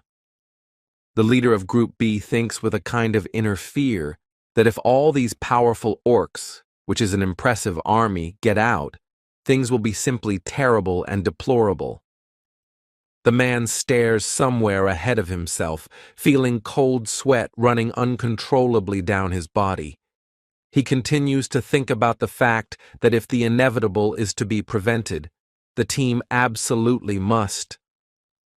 The team definitely needs to defeat the boss, who towers over all the monsters and high-ranked hunters present, stands on his throne and watches everything that happens. The man realizes exactly that the retinue of this powerful orc that sits on the throne has a rather powerful aura that it seems even the weakest hunter would be able to sense. The leader of Group B continues to make some kind of plan in his head, thinking about whether his team will be able to bypass all the guards and take out the shaman in one fell swoop, but it still seems impossible. All the hunters here are thinking about the fact that, at their leader's signal, they will aim at the shaman alone, with the whole bunch and all their strength, no matter what it costs them, but they have to do it. The high-seated, powerful orc begins to ask the high-ranking hunters in his chilling and hypnotizing voice if they are afraid of him, why they look so scared. The stranger's face is now clearly visible beneath the hood itself, which changes to a blinding white light as soon as the powerful orc finishes his question, using his skills on the hunters. The leader of Group B stands heroically in the same spot, beginning to feel a certain aura that only worsens the condition of all the high-ranked hunters in the area with each passing second. Suddenly, the leader of Group B starts to see everything around him with different eyes. It makes his health deteriorate by times, as if to show the full power of the majestic orc. After a few seconds, the faces of the highly ranked hunters change to haggard, full of incomprehension as to what is happening to them because of this powerful orc. Why such power? Some high-ranked hunters are thinking about how powerful this monster in front of them is. How could they ever think of being able to deal with this boss? After all, it's almost impossible. The sorceress feels blood start to trickle from the corners of her eyes. She thinks about the fact that the powerful orc is on a whole other level, and compared to him, she is a third-rate mage. The leader of Group B can't stop shaking in his whole body. He's so damn sick and scared at the same time. He starts frantically asking the same question, why did this monster bring them here? The man continues to say in a shaky voice that the warriors who came after them near the portal were enough to kill the high-ranking hunters. Suddenly, the leader of Group B hears a straightforward question from the powerful orc about it being done for fun, causing his mouth to drop open in shock and his face to change to an aloof one. The mighty orc says that they will kill one high-ranking hunter after another until no one is left alive, for his people crave entertainment by creating a ruckus. Suddenly, the mighty orc shivered, keeping his fingers near his eyes, which showed sheer coldness and indifference to everything going on. He didn't care about the hunters. The mighty orc says that there is someone among the high-ranking hunters who is quite an unusual person, looking directly at the boy with his horrible eyes. The man is shocked to hear the words of the mighty orc, thinking that if their extermination is just entertainment, they don't even see the hunters as enemies. The man keeps thinking about what is more to this powerful orc is that their lives are just some kind of game to them, looking straight into the eyes of this monster. The man thinks about the fact that their lives to the powerful orc is just a toy to be thrown away when he just gets bored with it, causing the leader to suddenly erupt in rage. The leader of Group B, seemingly no longer able to handle his uncontrollable and overflowing aggression, loudly voices for his team to rally on offense, immediately holding up his sword. The leader of Group B stares at the enemy in front of him with a maddening fury that overwhelms him, while behind him, the high-ranking hunters are still standing, unmoving. One of the high-ranked hunters looks on in horror as his leader walks towards the powerful orc, with such confidence he can't say a word or follow him for fear. The leader of Group B, without wasting his precious time, leaps off the ground in a high jump, aiming precisely at the mighty orc who didn't even move aside. The mighty orc, without moving from his seat, uses a song of defense from the many others that the high-ranking hunters have yet to face if they hold out. The leader of Group B, gathering all his strength in his own weapon and high jump, was not at all prepared to face the wall that appeared in front of him that could not be penetrated. As soon as the exasperated leader of Group B collides with the wall ahead, he instantly flies off in the opposite direction of himself, hitting his back painfully and rolling on the ground. The mighty orc says that the leader is a damn foolish man who only goes to battle on the basis of his emotions, and the man is already starting to shake in his body, unable to control it. Suddenly, the powerful orc begins to use his magical abilities, and one of them is gravity, causing the man to rise in the air at great speed.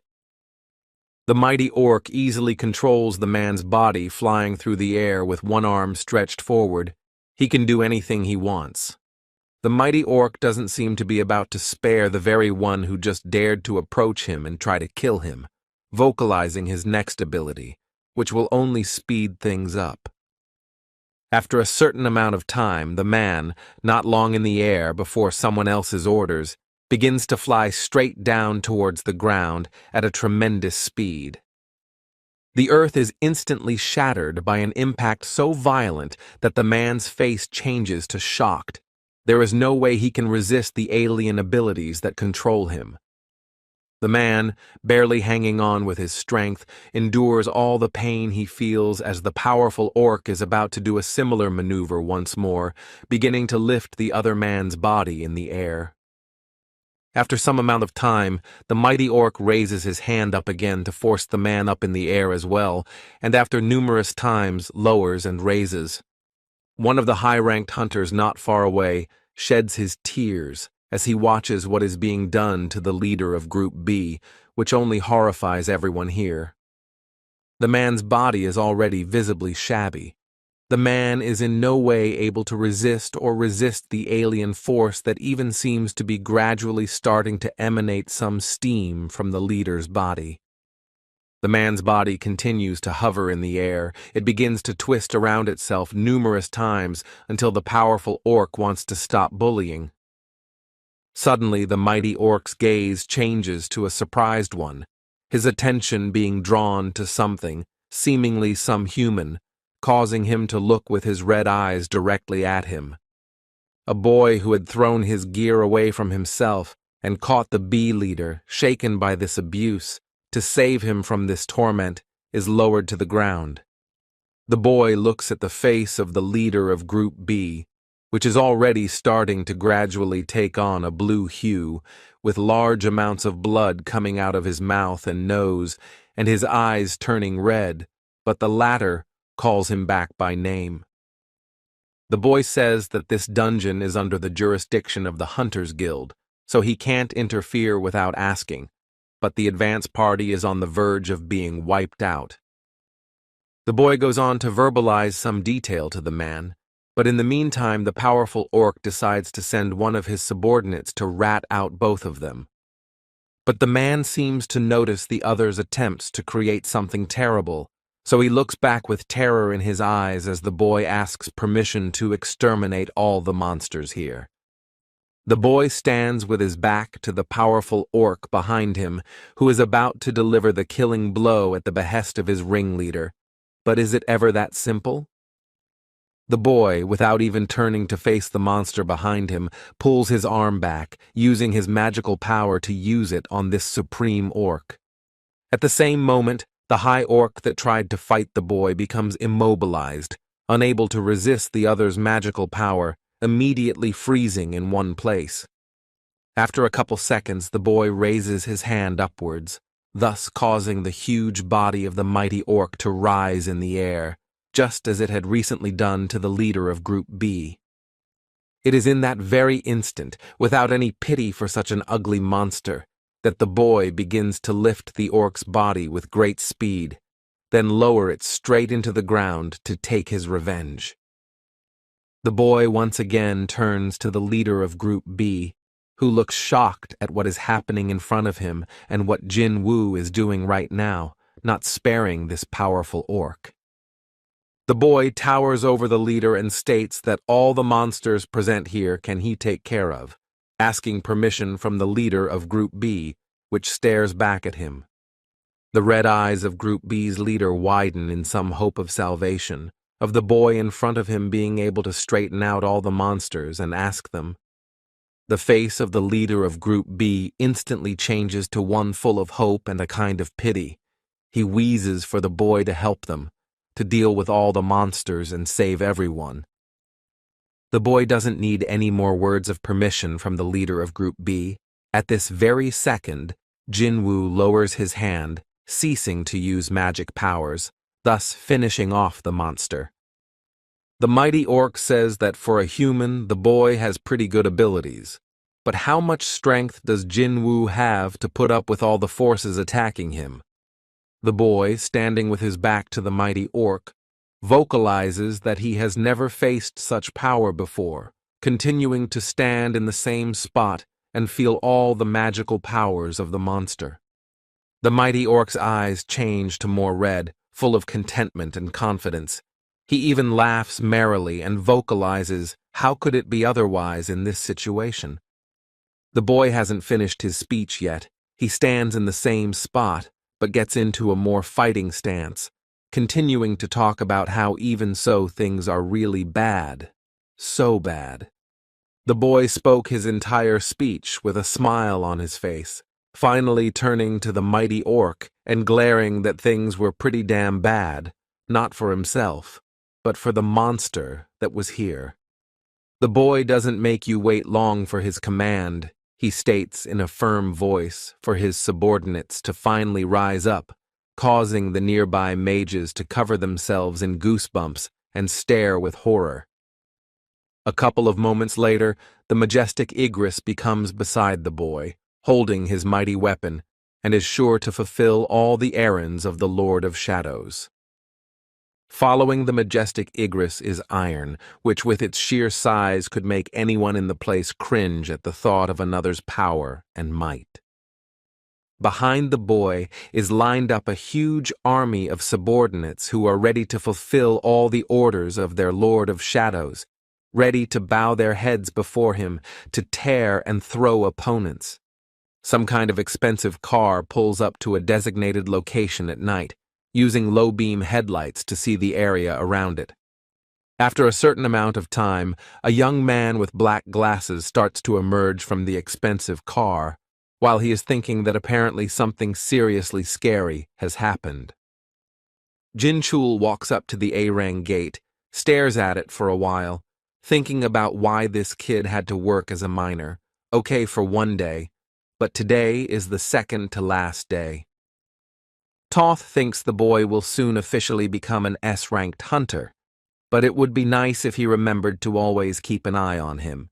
And the man approaches and asks what brought him here. Jin Cheol briefly states that he only came here with this group of people for Hunter Jinwoo, inquiring about the whereabouts of the hunter, and they ask him if anything is wrong. One of the miners says that he knew it, thinking that Jinwoo had the true face of a killer, because even then, this guy looked at him angrily and he thought Jinwoo was going to finish him off. The man goes on to say that he even felt a shiver run through his body, and Jin Cheol interrupts and asks where the boy is in the end, to which he's told that he's currently in a dungeon. The man continues that their porter couldn't make it out for his shift, so the boy offered to take over, and Jin Cheol thinks that first the man was a miner, and now a porter, which is surprising.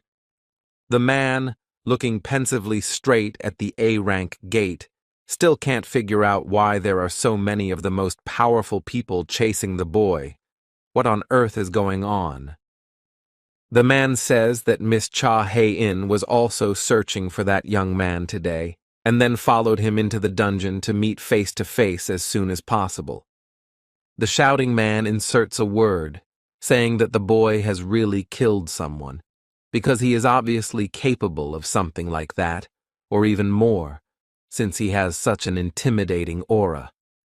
Jin Cheol coldly states that this man will only know the answer after tomorrow's news, lifting his black glasses with one finger, starting to think about something and what to do.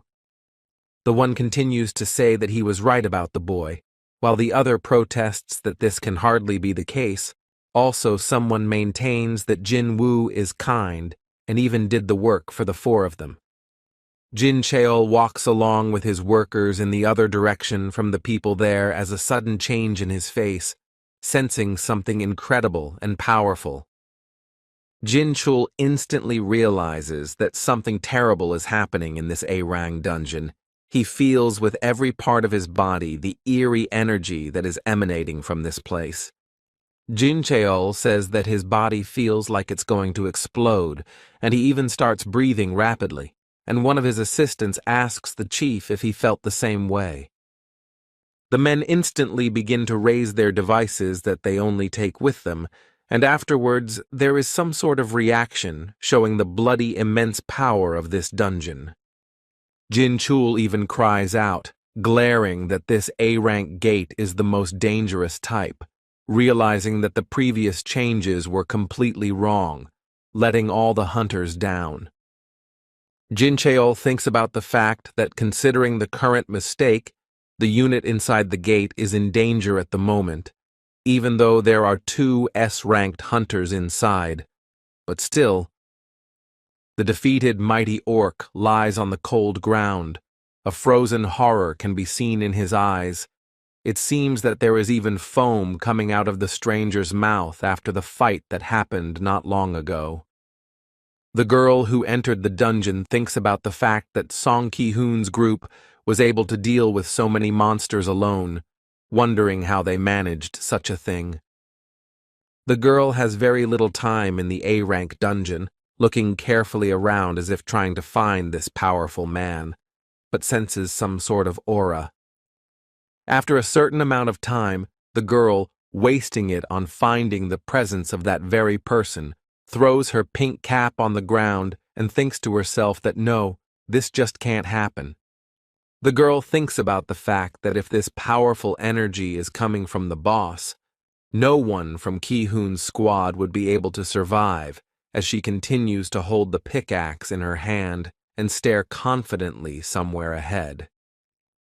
Returning to a dangerous place, where a large number of monsters and hunters are in the lair of the main boss, the subordinate boys gather into one team and patiently wait for the instructions of their lord.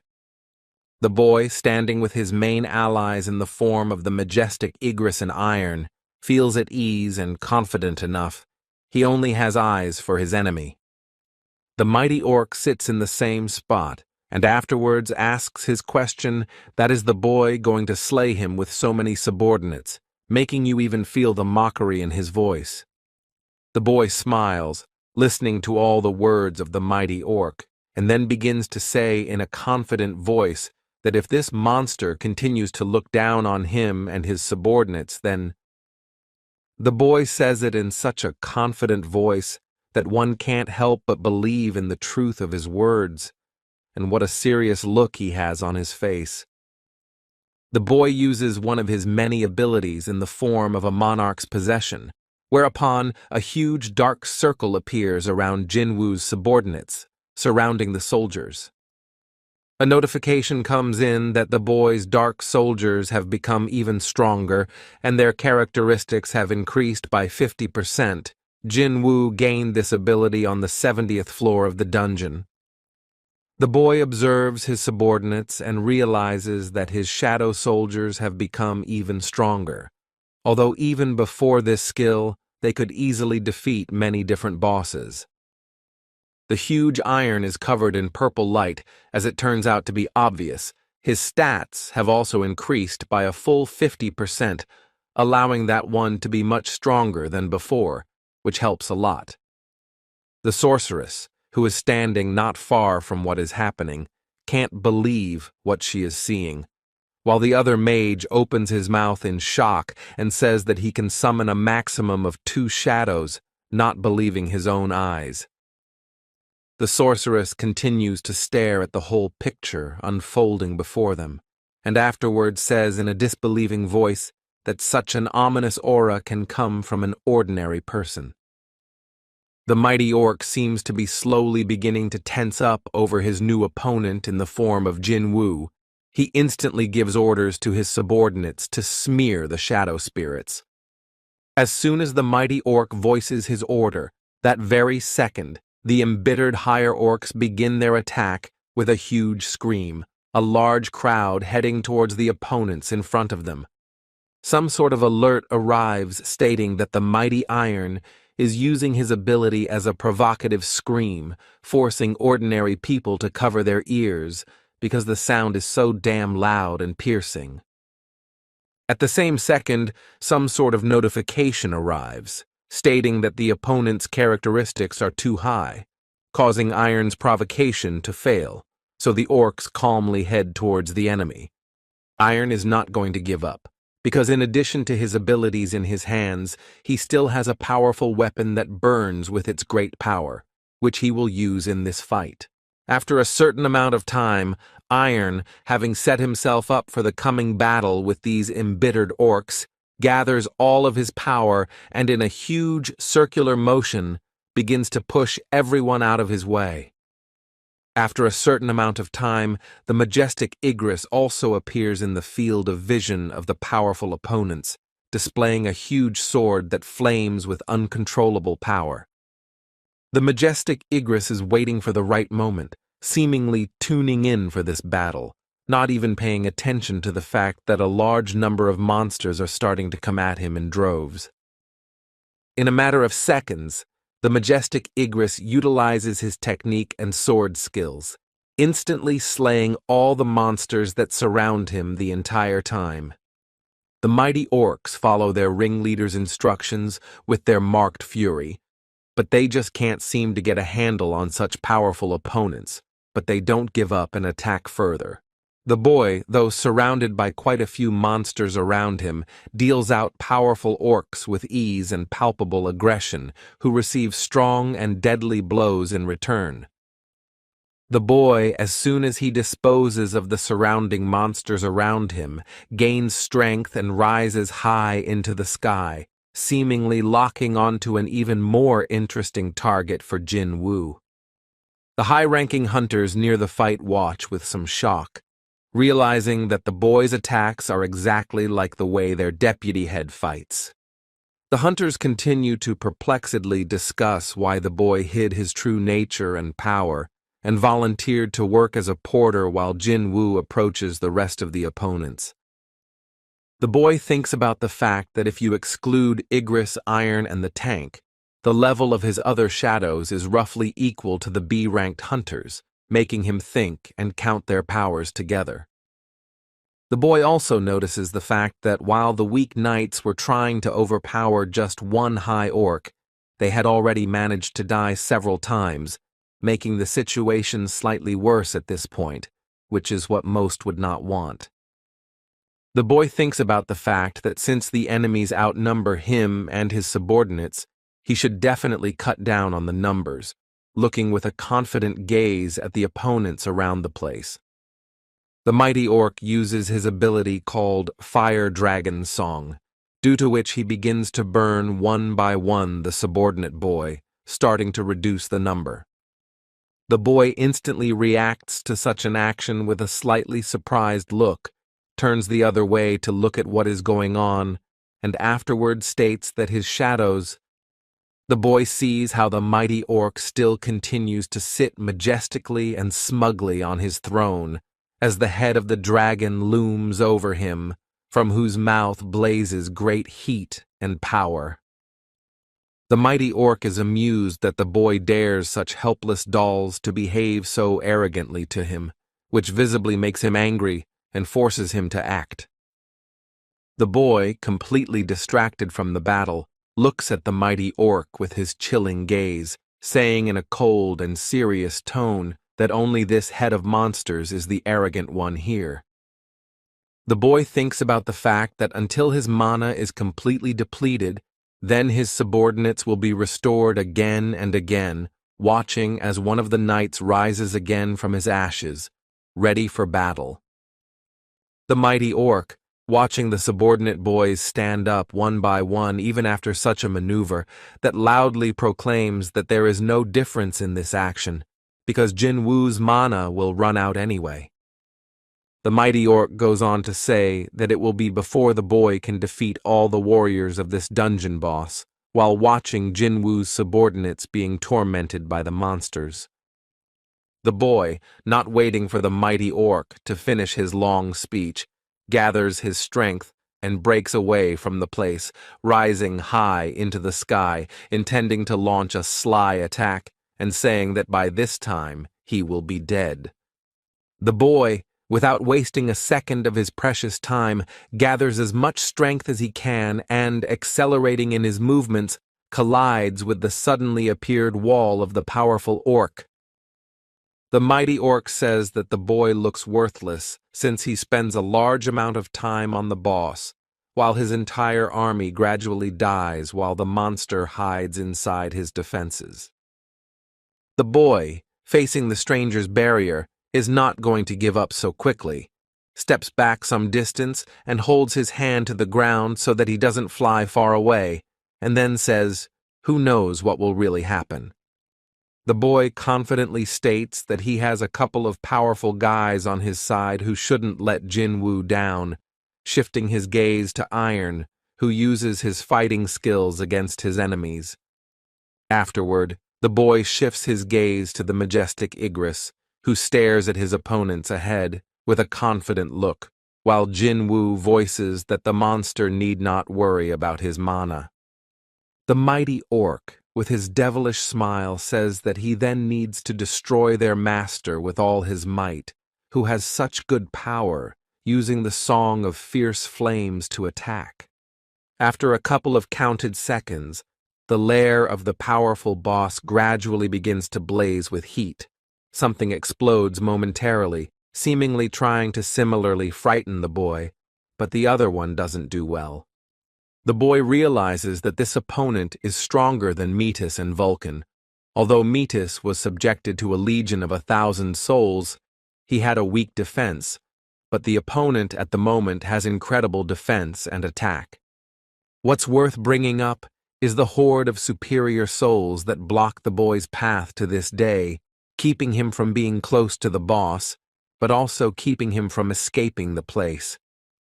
The boy realizes that this is quite different from the quest to change his class, so Jinwoo decides to waste no time and use something hidden inside his inventory.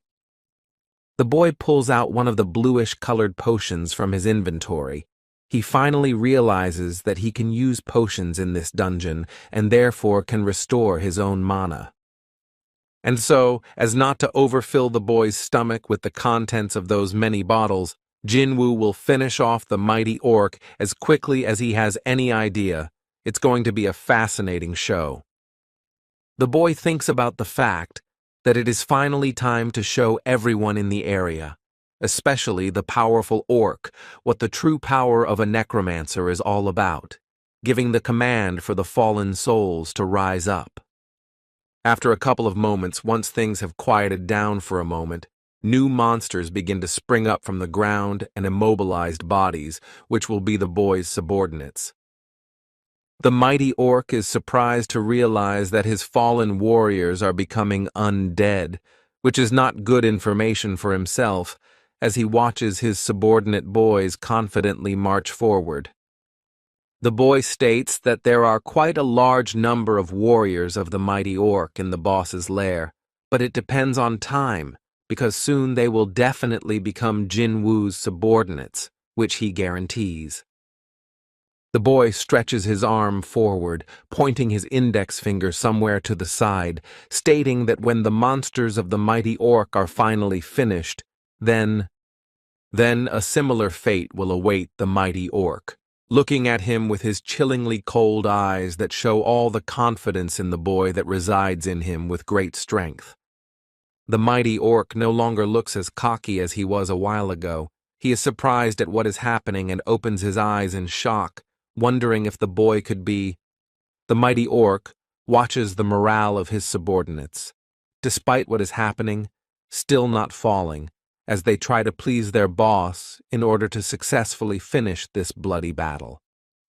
But it is unlikely that the gradually dwindling number of the mighty orc's subordinates will hold out for long, for their opponents are the superior orcs themselves, who are ready to tear others apart for the sake of their lord.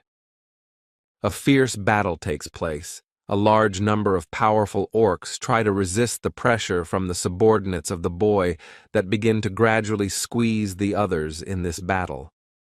The mighty orc begins to gradually become nervous.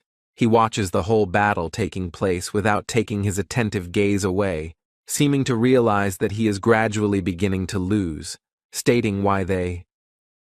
In the mind of the mighty orc, there is a huge number of questions that he can't get rid of during the ongoing battle. He thinks about why they are here. When already awake, one order echoes in everyone's mind. The powerful orc ceases to control his emotions. They take over, causing the monster to cry out in a loud voice an order for his subordinates to destroy the human race, putting brutality into his speech. The mighty orc finally makes some movement, rising from his throne to point his hand in the direction of the boy, vocalizing loudly for his underlings to tear them apart and then lay the remains at his feet. The boy, in no way intimidated by such threats from the mighty orc, asks with the most contented smile if this battle is like a duel between two commanders. Iron, not listening to what is going on around him and what his main subordinates are chatting about, changes in his face, concentrating with someone fighting someone who seems to have just as much skill. The mighty Iron holds a huge weapon in his hands, thus trying to cover the attack from his opponent, which is also of great size and strength. In just a couple seconds, two strong monsters clash their weapons against each other, putting as much force as possible into such a clash to make one of them lose their weapon. Their looks show a mutual hatred for each other. Iron tries to do everything to win this battle, to do the bidding of his Shadow Lord, when the monster does all the same but his ringleader. At some unexpected moment, Iron's opponent decides to suddenly loosen the collision, thus causing the subordinate boy to tilt slightly towards the ground due to the lack of support. But Iron instantly reacts to such a cunning maneuver by being able to use his protected head as a collision with another's head, thus fighting already unarmed. The blow to Iron's head was so powerful that his opponent gets a noticeable crack in his armor and he loses his balance and falls straight into the ground, thus giving him a chance to straighten him out. The mighty Iron raises his weapon, blazing with immense power at that very second, and afterwards deals numerous damage to his opponent's body, thus winning this war, something he can be proud of. Moving on to the majestic Igris, who stands before several powerful orcs that are so eager to try and straighten out this subordinate boy, but they are unlikely to succeed. The majestic Igris anticipates the moment when the mighty orcs will begin to attack him, so he swings his sword blazing with uncontrollable power to do battle. The majestic Igris dodges the attack from the two orcs with ease and good skill, uses his sword as his own body is lifted into the air, thus surprising these opponents.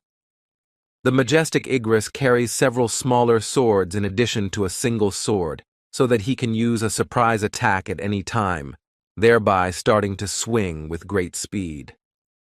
A couple seconds later, the majestic Igris uses his one weapon, hitting one of the powerful orcs directly in the head, causing the other to freeze in place from the fatal blow.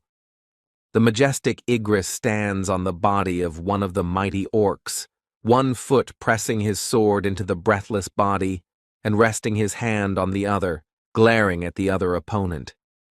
The mighty orc doesn't seem at all intent on stopping in his attack.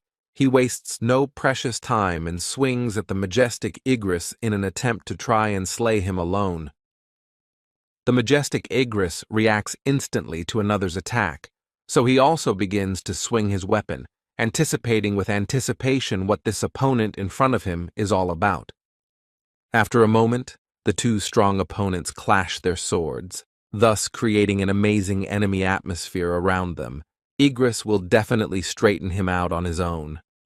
There is so much strength in the majestic Igris that as he resists another's body weight, he gathers all his skills and pushes as high as he can, causing his opponent to hover in the air for a long time. The mighty orc even seems to manage to flip in the air a few times due to such a strong blow from the majestic Igris, and below him is Iron, waiting for the moment. A couple seconds later, an Iron swings in, accurately striking his heavy weapon directly at the mighty orc, flying through the air, thus causing him to fly even farther and longer.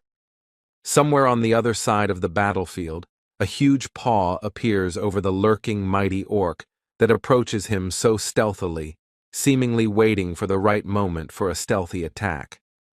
After a couple of counting seconds, the ice bear nicknamed Tank punches the mighty orc with all his might while growling loudly, satisfied with the job done.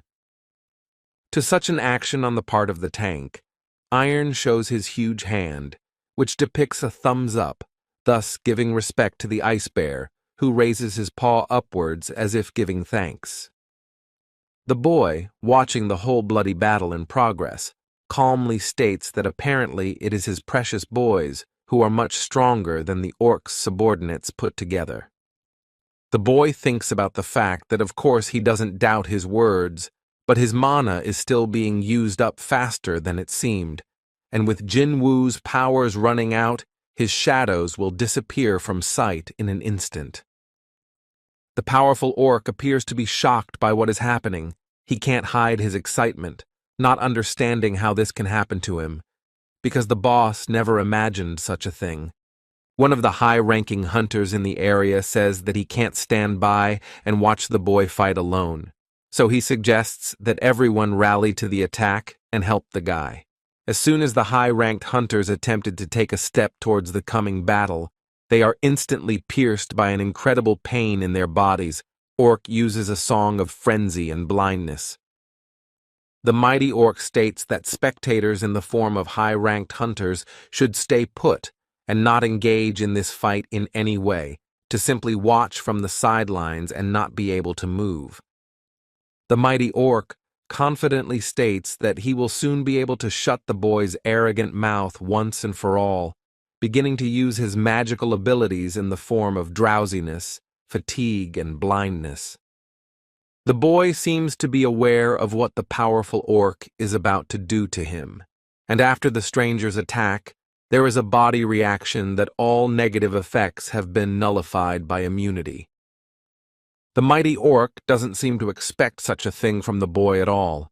He changes in his gaze, slowly starting to realize that this Jinwoo is a damn strong opponent. The mighty orc's gaze becomes full of terror and fear, the surprise that gradually overwhelms his body. He cannot hide his shocked state, exclaiming loudly what is wrong. Various curses do not work on the boy. Orc cries out how he was able to nullify all his curses, to which he replies that the boss has forgotten about what the boy told him. The boy says that the mighty orc just had the misfortune to meet just him, using the blessing of the great spellcaster Kandanar, thanks to which he receives longevity. The boy voices for the mighty orc to allow him to get rid of someone else's pesky shield, thus prepping his mage in advance, who holds a fireball in his hands expectantly. After a couple moments, the boy's subordinate skillfully lifted the fireball straight high in the air, thus expanding it and increasing in size, causing the powerful orc to feel fear. The boy thinks of getting rid of the alien barrier by using the greed sphere on his own mages, which one of his subordinates is already starting to send toward the boss at a great rate. A couple of counted moments pass. The voice of a powerful orc begins to be heard, trying to utter his song of defense, but just doesn't have time to finish, thus destroying his own defense. The mighty orc, completely not expecting such a maneuver, and even at such an amazing speed, begins to cough loudly at the fact that his sphere of defense just shattered, forcing him to face the attack. The face of the mighty orc shows all his fear, which he begins to feel exactly the moment he lost the ability to defend himself with his strong shield, coughing and glaring, "How dare the boy?" After a certain amount of time, somewhere in the distance, begins to see a girl who is watching the whole battle from afar, which seems so damn unreal and scary. The girl looks shocked at the whole ongoing battle in front of her eyes, continues to hold the useless weapon in her hand as a pickaxe, and stares at this picture with her mouth open. The girl contemplates the bloody battle, wondering in her mind if this is all an army of someone's souls, which seems pretty damn incredible and very much a powerful phenomenon.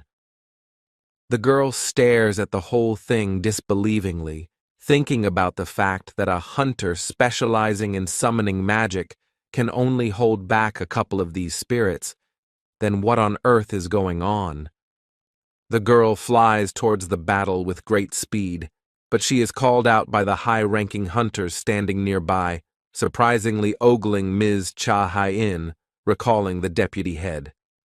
The girl quickly runs up to the healer girl sitting on the ground, asking her if she's in one piece and if she's okay, to which the other responds that they haven't quite figured out what's going on here yet themselves.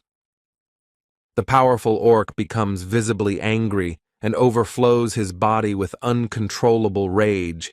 He hatefully exclaims that the boy's pathetic abilities are nothing before the stranger's. The mighty orc begins to use a large number of his curses, ranging from rampage, fortification, to song of the titans and burning, making everything around him blaze with light. The mighty orc instantly changes in size. He becomes much larger than he was before. His every step is followed by a huge shaking of the ground, but the boy still stands. The girl says for all hunters to move back as soon as possible, lest they fall under the dangerous attack of a powerful orc who is purposefully heading somewhere, with a palpable desire to kill. The mighty orc shows all his rage and hatred towards the boy, saying in a loud voice that he will finish the boy off like a fly, pushing Jinwoo's subordinates out of his way. The boy looks at the scene in front of him with the calmest face possible, and says that the giant monsters certainly don't bring back the best of memories, as if the orc is pushing his hurt. After a certain amount of time, the boy receives a notification that all of his mana for the moment has been used up, thus losing his own subordinates, swearing unhappily. The mighty orc angrily begins to tell the boy not to turn up his nose just because he's decided to play with Jinwoo a bit, calling him a nasty little man and gathering his strength. The mighty orc, settling down habitually, begins to inflate some sort of balloon with his mouth, seemingly about to use some new attack towards the boy. After a small amount of time, that very balloon instantly explodes, reaching its limit and starting to pour fiery lava all over the room, saying, "That isn't Kargalgan weak to it."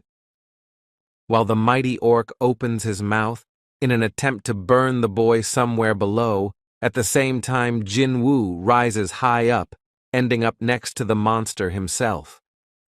The boy briefly agrees with the stranger's words that the powerful orc is actually a weak opponent for him, thus speeding up in his movement and moving purposefully. The boy doesn't waste a great deal of time, gathers his immense strength into a fist, and concentrating, delivers a mighty blow right into the eye of the mighty orc. The boy says that becoming bigger, the powerful orc has only made it easier for him, as the sorcerer without the help of his guards is unlikely to be able to stand up to a powerful assassin like Jinwoo. The mighty orc in no way expects such an attack from the boy, howling loudly at the pain in his eye, while at the same moment the boy begins to inflict wounds directly on his body with great speed. Jin Chul and his reinforcements in the A-Rang dungeon are watching the scene before them, with their mouths wide open in amazement. As the men appear shocked to watch one of the summoned powerful orcs attack another of the same kind, but already in armor, Jin Cheol doesn't understand what's going on. Jin Chul exclaims loudly about what the hell is going on here. Where is this powerful aura coming from? And what kind of bloody battle is right in the A-Rang dungeon, which is the strongest in South Korea? Suddenly, someone else's screams are interrupted by a girl who is closely observing the ongoing fight. She says that these monsters were summoned by the person who is currently fighting the lair boss. The girl says that speaking of that very person, she means the boy who moves with great speed through the body of a powerful orc, that in no way cannot cope with his enemy. The boy thinks about the fact that in a normal situation, his dagger is useless for carrying out a critical attack against the giant monsters. But today, things are happening quite differently. The boy clenches his palm into a fist and then instantly summons his own weapon, which emanates an uncontrollable force that will allow Jinwoo to deliver a deadly blow. The boy realizes that his dagger is the best tool for the moment, so he purposefully strikes directly at the powerful orc's body, creating critical damage. After the critical strike from the boy's dagger, there is an instantaneous body reaction from the mighty orc, who lets out his cries of pain loudly and begins to lose his own balance. After a couple of seconds, the mighty orc simply collapses his entire huge carcass to the ground, no longer having any strength to face such an opponent, until Jinchul realizes that it's Jinwoo. The girl watches Jinchul's reaction, and afterward thinks about the fact that not only Choi Jung-in's head, but the chief from the monitoring department also knows about this boy, surprising more. Jinchul says that as soon as they sensed the incredible power from the gate, they instantly came here, but it looks like they're doing just fine here without them, so they can only watch Jinwoo mopping up the dungeon alone. Those nearby are thinking that doesn't Jinwoo look like a high-ranked melee hunter, whereas he might possess summoning magic, thinking about how much the boy can summon spirits. The girl, watching Jinchul's reasoning, keeps trying to find out some information about the boy. She asks if he knows anything about the boy. Jinchul, not even looking at the huntress Cha Hai-in standing next to her, briefly voices that she knows very little information about the boy, lowering her glasses down. The mighty orc keeps trying not to give up. He glares hatefully at the boy in front of him, growls and clenches his palm into a fist, hitting the ground directly beneath him as if trying to get up. The boy looks down on the mighty orc's attempts to rise from the ground, and afterward states that as soon as the mage is stripped of his own subordinates, that mage just cannot win the battle. So the boy is facing a defenseless, powerful orc, surrounded by his subordinates that are ready to protect him. The mighty orc's lair is visibly shabby. The alien throne can no longer be in its place, falling somewhere into a pile of rocks. The ground is completely cracked, and nothing much remains. Dumbfounded by what is happening, the mighty orc says that he simply cannot be defeated and starts laughing uncontrollably, as if trying to scare the boy in a similar way. But after a couple of seconds, the mighty orc's annoying laughter is cut short as he is stabbed with 2 weapons at once by his own subordinates, who are now on Jinwoo's team. Finally, the dungeon boss is defeated. He falls face down into the ground and will no longer be able to move. The boy receives notifications that his level has been raised several times at once. The boy observes everything that is going on and says that it was only necessary for him to defeat the boss. Then the forces of the remaining powerful orcs have significantly dried up, thus leaving them with nothing. The boy watches a large number of different items fall out of the body of a powerful orc. He wonders if he should take all these rewards he has received. The boy thinks about the fact that he can't do it, because he can't indulge his own desires. After all, the dungeon belongs to the Hunters Guild, which would be unfair to them. The boy thinks of retrieving a few shadows of interest to him as compensation. Why not take advantage of such an opportunity, which will only add to his noble powers? The boy announces in his serious voice the command for the one cherished spirit in this place to obediently rise, awaiting the next reaction from the mighty orc. The dark force begins to surround the boy who sits next to the breathless body lying on the ground, thanks to which there is a gradual reaction that this spirit will now be his subordinate. The mighty orc's body even begins to visibly blush, as if to resist a bit the pressure of the boy's desires, but it is already completely enveloped in dark smoke, showing that there is no point in resisting him. The high-ranking hunters open their mouths in surprise. They freeze in one place and watch intently as some silhouette gradually begins to form ahead. Even Jin Chul and the huntress Cha Hai-in are seeing this kind of powerful force for the first time. They look at what is happening in front of them, what this boy is doing, with a noticeable look of surprise on their faces. In front of everyone present in the lair of the former boss appears the same powerful orc, but in a completely different guise, because he is not a rival, but an ally of Jin Woo's team. The boy, watching his new partner, smiles and notices that the mighty orc is noticeably quieter and not as exuberant and self-assured as he was in the battle. The boy begins to list that his team has a normal rank, an elite knight, and a knight rank. He had only observed these 3 ranks before, but today is something new, which is to be expected from an A-rank dungeon. The boy stands, holding a hand to his chin and thoughtfully trying to remember what the mighty orc's name is, asking aloud and thinking that somehow it starts on Kar, addressing him. The boy apologizes sincerely and says that he didn't remember the other's name, touches the mighty orc's head with the palm of his hand, and says that the past name doesn't matter at all, because Jin Woo has some in mind. The boy, looking at the expression on the mighty orc's face, can only think of one nickname for this subordinate, Fang, which describes the power of this spirit quite well as its appearance. The boy, looking at the reaction of the mighty orc, can tell that that subordinate liked his new nickname, so it fits perfectly, assigning a shadow with the rank of an elite knight. The boy thinks about the fact that the result of this battle has taken its toll.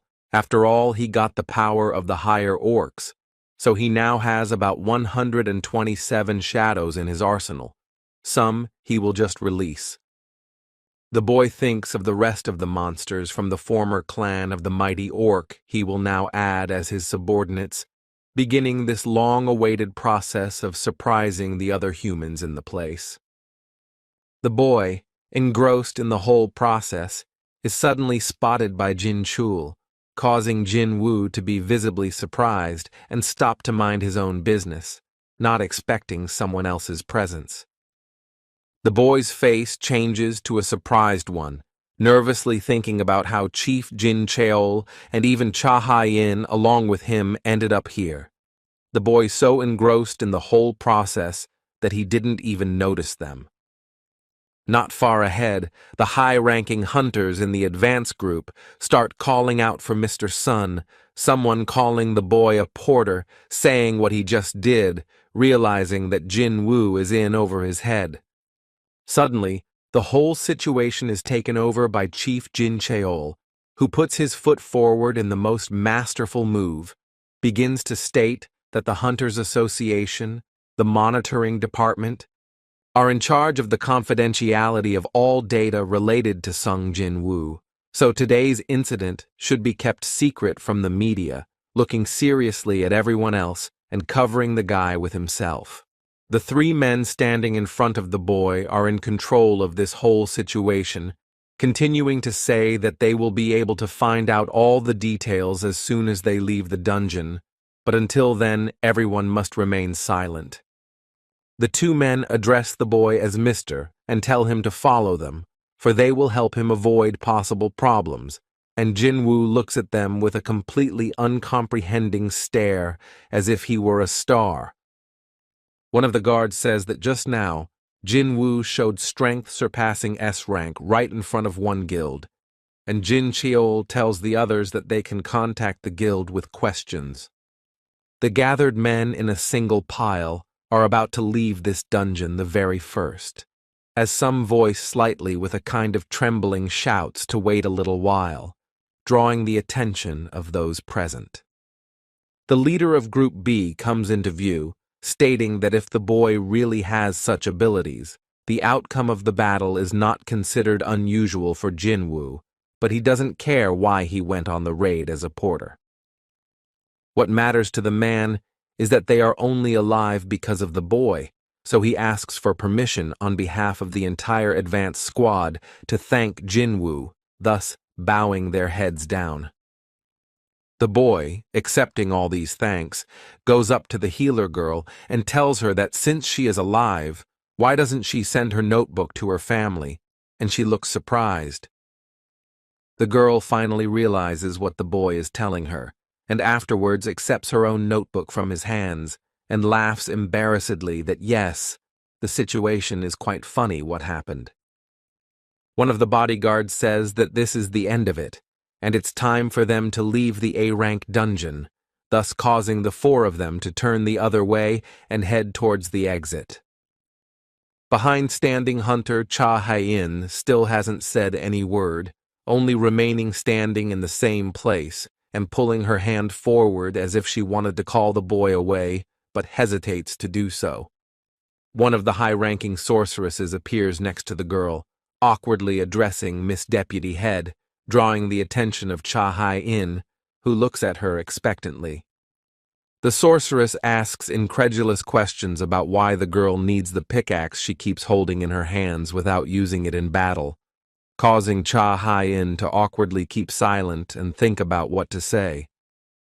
The girl doesn't seem to be in control of her raging feelings, instantly asking the sorceress if she looked weird in that moment, to which the latter asks who exactly Cha thinks that is for. The girl lowered her eyes to the floor in embarrassment, seemingly starting to realize that she had said something unnecessary and to the wrong person altogether, thus making herself feel even more awkward by talking about being forgotten. Jinho sits at one of the tables, hands on either side of his legs, and thinks about some thoughts that have been weighing on his mind that won't let him rest. It seems to be about the hennem again.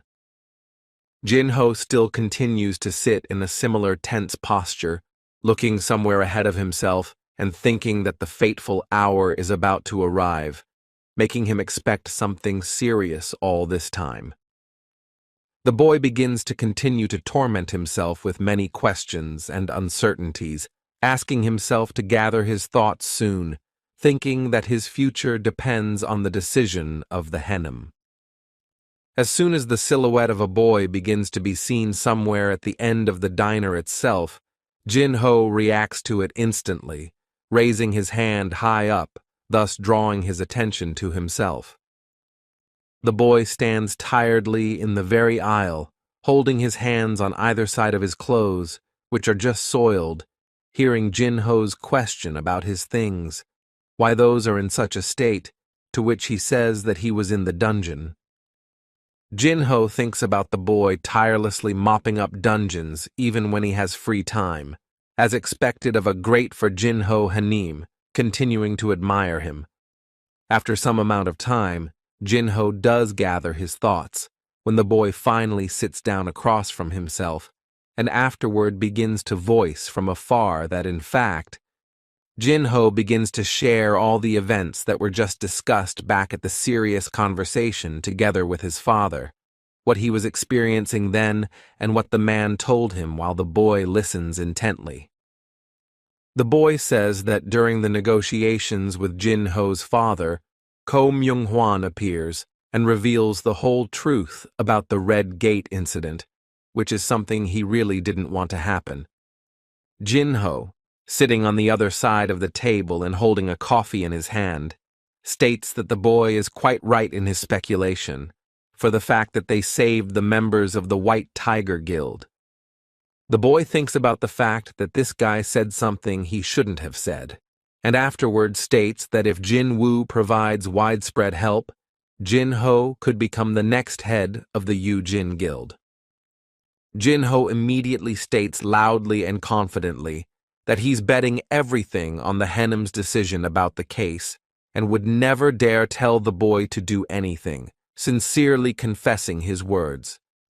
The boy, watching Jinho's reaction to the whole affair, begins to slowly voice his decision to the guy sitting across from him, slightly delaying some intrigue. Jinho waits with all the fear and stifling impatience he has for what decision his Youngnim will finally make, for he really does depend on other people's opinions on this matter. In one of the buildings in the dark, there is some heated discussion about something that happened. Someone shrieks and says that a certain Sung Jinwoo has already raided them. The red-haired man in his glasses shockedly asks someone in front of him that if Jinwoo worked in the ore mining group yesterday, but already today he managed to work as a certain porter. Group Leader B sincerely says that it's even hard for him to imagine Jinwoo's intentions, but he's sure that this kid didn't plan to interfere with their raid, showing with all his appearance the seriousness of his words.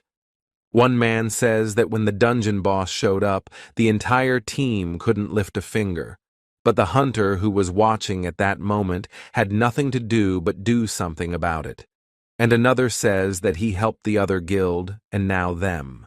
The man with glasses thinks that this boy has the power of countless mystical creatures, a fighting style like a hunter-killer, and he can summon defeated monsters to his army. The red-haired man, after thinking about all this for a while, decides that this is not new information to him at all, but if suddenly the leader of Group B is hiding something from him. The man, being in his deep thoughts about the boy's deed, props up his chin with the palm of his hand and begins to slowly say that if this young man is so strong, then, since the boy is so strong, what does the B leader himself think about which of the two of them would be stronger, causing the other man to look at him even with some sympathy in his gaze. The man begins to speak his mind in order to compensate for the weaknesses of the members of the raid. Then each of them performs a certain role in the boy, which is not surprising because he is quite strong. The boy holds an attacking role, tank or support. Lack of either will put the raid in a dangerous position. After all, one for all and all for one, which is the basic core. But the boy is something else. Something that is far beyond the bounds of reason, causing the man to clench his palm into a fist and begin to clench it to a sort of shiver of excitement. The man asks what he thinks about whether a red-haired man would be able to mop up a high-level A-rank dungeon by himself alone, without anyone else's help at this point. The man's gaze changes noticeably to shocked. He thinks that it doesn't matter how strong he is, because being surrounded by monsters, he is unlikely to be able to keep the defense, and then says that it is simply impossible. The red-haired man lowers his gaze and states that the nickname Universal Soldier even sounds kind of ridiculous. He ponders what the real strength of this boy is. The leader of Group B tells the head Choi that he is in no position to tell him how and who should be accepted into their huge hunters' guild, but there is something very necessary important. The man goes on to say that they need the boy. They absolutely must recruit Jinwoo into their guild, no matter what it takes, no matter what effort it takes. A huge number of reporters are in one place. They are discussing something heatedly. Many of them are smiling and ready to use their huge cameras to shoot the important things. Some of the reporters here are doing something passionately, clearly making a list of their future questions for the real stars of this place, because they need some content for their company. There is a black expensive car in one of the parking lots near the rough spot because of so many reporters, which doesn't draw much attention from the rest of the people. Some man is sitting in his chair, watching everything from the tinted window, and says how many people have gathered, but it's even better for him, and someone says that they are in place. A man starts reading a certain script that talks about Lee Min-sung, who has conquered billions of peaks, yes, and gained immense power, and another says that this news will pepper the media's front page. Suddenly, another tinted car pulls into the parking lot, attracting the attention of everyone in the place, both the employees and the reporters standing and ready to film. One of the men, who is holding a camera in his hands, looks in surprise at the unknown car and asks if anyone else has come to this place. Baek Yoon-ho and Choi Jong-in appear in all their glory from two cars, attracting a lot of attention as they are the unexpected guests of the event. The master turns his head toward the shouting and overly loud reporters, wondering what's wrong with the media today, because they're acting so wildly, as if they've gone off the chain. The reporters draw attention to themselves and ask questions that the purpose of their visit is to recruit Min Sung into their ranks, how they feel about this hunter's departure from show business, and what their assumptions are about Min Sung's rank. The reporters ask to say a couple comments about Min Seong, and the master thinks about how is this media really here for some guy? Why did they choose the association? And afterward says that he's not here for him. The red-haired man states that the media is clearly already aware that Hunter Lee Min Seong has contracted with the Reaper Guild, and he's here on completely different business, surprising all the reporters. The reporters here are momentarily upset at such responses from such powerful hunters. They thought they could catch more information. The master, who is standing next to the red-haired man, begins to touch on one thing about the Hunters Guild, that there was one unpleasant incident for them. The red-haired man instantly attacks, glaring that this is nothing compared to how the White Tiger Guild lost their A-ranked hunter, thus causing the master to become enraged. But the men decide not to conflict and find some benefit in other people's actions, because if it were not for the boy, without him, the advance team would have been completely destroyed. He gave support to everyone. One of the men states that following his moral convictions, he wants to see this particular boy in the ranks of his own guild by any means necessary, which he will diligently pursue. The master seems to be starting to gradually get annoyed with such confidence from the other man, so he says that his guild has suffered heavy losses. Does the one think that they should be the ones to recruit the guy? The red-haired man says what the master is up to since he's so eager to invite S-rank, declare war or worse, and the man asks when Choi started following moral convictions. The men begin their silly squabble, throwing silly promises at each other, as some man suddenly appears, surprised at who he now sees in front of him. A man in a business suit appears before the men, quite publicizing his question about whether such bigwigs have come to fight for their Min Seong, which noticeably flatters him. The men are already in an embittered state. They think about what this jerk thinks of himself, and afterward, they say that they don't care about this Min Sun who doesn't interest them at all. The man seems to become even insulted at hearing what such serious people said about Min Sung, and afterward, he softly voices what's going on with these two. A satisfied Lee Min Seong looks through the car window and notices Choi and Baek in the area, thinking that they've come for him, since the country's top guilds are clashing with each other, and it's because of him. The driver suddenly catches his eye and approaches Min Sung to say that they're finally ready to start the long-awaited interview, to which he gets agreement from the guy. Lee Min Sung doesn't waste his precious time and gets out of the tinted car, starting to shine in front of the cameras that only take pictures of this smiling guy. Suddenly the boy in all his glory also appears in this noisy place, looking even a little tired, wondering why there is such a ruckus. The boy thinks about the fact that the media is already aware of all the cases, and then looks and realizes that those here on another case, and then says that because of all this hype is unlikely to get into the association. The boy starts pushing away all the reporters who are here, who call out softly to the boy, but he does it all while apologizing to them. Some shouty man appears in front of the boy, asking about who Jinwoo is and if he is from the association. Can't the boy see that there are cameras everywhere? The man says that you can't block the reporter's view of you so unceremoniously, and the boy briefly says that he has business to attend to in the association, but the other says that they don't care about him, so let him leave. Min-sung thinks about what's wrong with this empty-headed boy because he should have realized the situation he's in now, while the bodyguard shouts that there's no further Jinwoo's way and let him get lost. Suddenly, some other person comes into view, talking about who decided that no one was waiting for the boy in the association, drawing the attention of the others.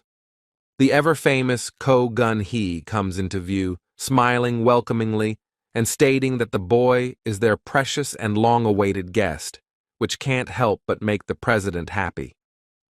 The president turns to Lee Min-sung about whether he knows who let them have a press conference in this place, causing this guy to look awkward and agree with a shaky voice.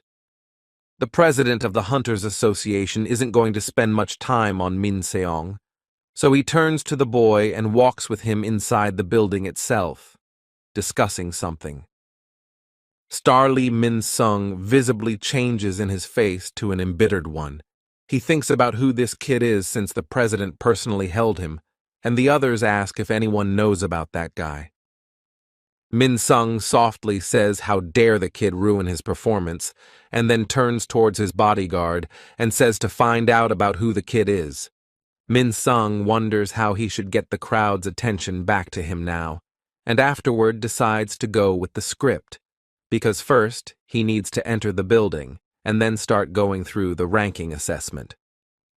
A smiling Min-sung turns towards that crowd of people and says to wait a couple minutes so that he can talk to the association about some details regarding his evaluation. Min Seong is about to enter the association building itself, getting close enough to it as several people suddenly appear in front of him with great speed.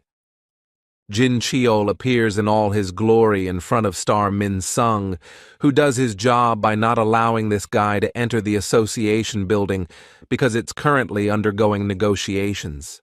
Jin Cheol says that there is currently a reassessment of another hunter's rank in the association building. Roughly, this will be over by 11 o'clock, but in the meantime, you can't enter. Already offended, Min-sung loudly blurts out what's going on here, because all the attention should be on him and not on that boy. Min-sung pulls his cell phone out of his pocket and looks at the time, showing that it's 11:30, and he thinks to himself that he's talking about the guy the president has now personally escorted out. Min-soon says that the evaluation of his rank has scheduled for 11 o'clock. Almost all the media is in place. After all, the president of the association has already been inducted, so why deny it? Min Seong voices whether Jin Cheol is aware of who he himself is, that his name is Lee Min Seong, whispering to the man that says he can wait until it's his turn. Min-sung changes his gaze and says that he's not aware of the fact that the biggest sponsor of the Hunters Association is Yoo Jin's company. Shouldn't he fully support him considering their sums? Min-sung continues to voice that whether Jin Cheol will ignore the star right in front of a large amount of media, whether he realizes the consequences that await the association. Jin Cheol, after listening to all of this guy's long and pathos-laden speech, briefly states that none of this matters to them, which elicits a surprised and indignant look from Min Seong. Min-sung instantly becomes enraged by the other's words. He starts yelling about how Jin Cheol dares to say such a thing. Is this boy a better person than himself? Jin Cheol seems to be slowly getting annoyed with this kind of situation, and this guy's shouty behavior, starts to take off his glasses and says that if he told him, would Mr. Min-sun not be able to coexist with the consequences, looking with his angry gaze that portrayed sufficient coldness and seriousness. The guy standing in front of Jin Cheol begins to visibly get goosebumps, and his face changes to a shocked one, full of horror at what he's seen and heard from this bodyguard. The boy walks through the huge building next to the president of the Hunters Association. They stroll silently through the long corridors, each thinking about something different. At some point, a red-haired man appears in company with a master that bends their bodies in a respectful gesture while closing their eyes and not looking at these people. The president of the Hunters Association addresses the boy, saying that these heads of their guilds seem to have shown up at this place an hour earlier just to see Jinwoo. The president of the Hunters Association says that the one hunter who reached S rank in 2 years, and Choi Jung-in, is probably more worried than all of them, since he was the first to learn about Jinwoo's mighty power.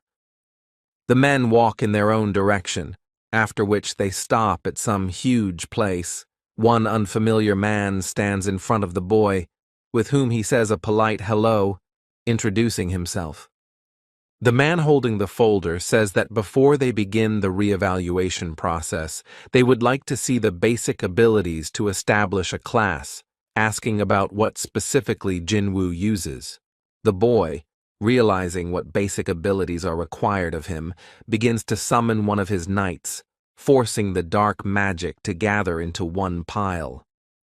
The unfamiliar man that specializes in rank reevaluation opens his mouth in surprise and looks at what's happening when the president of the Hunters Association is also surprised by what he sees.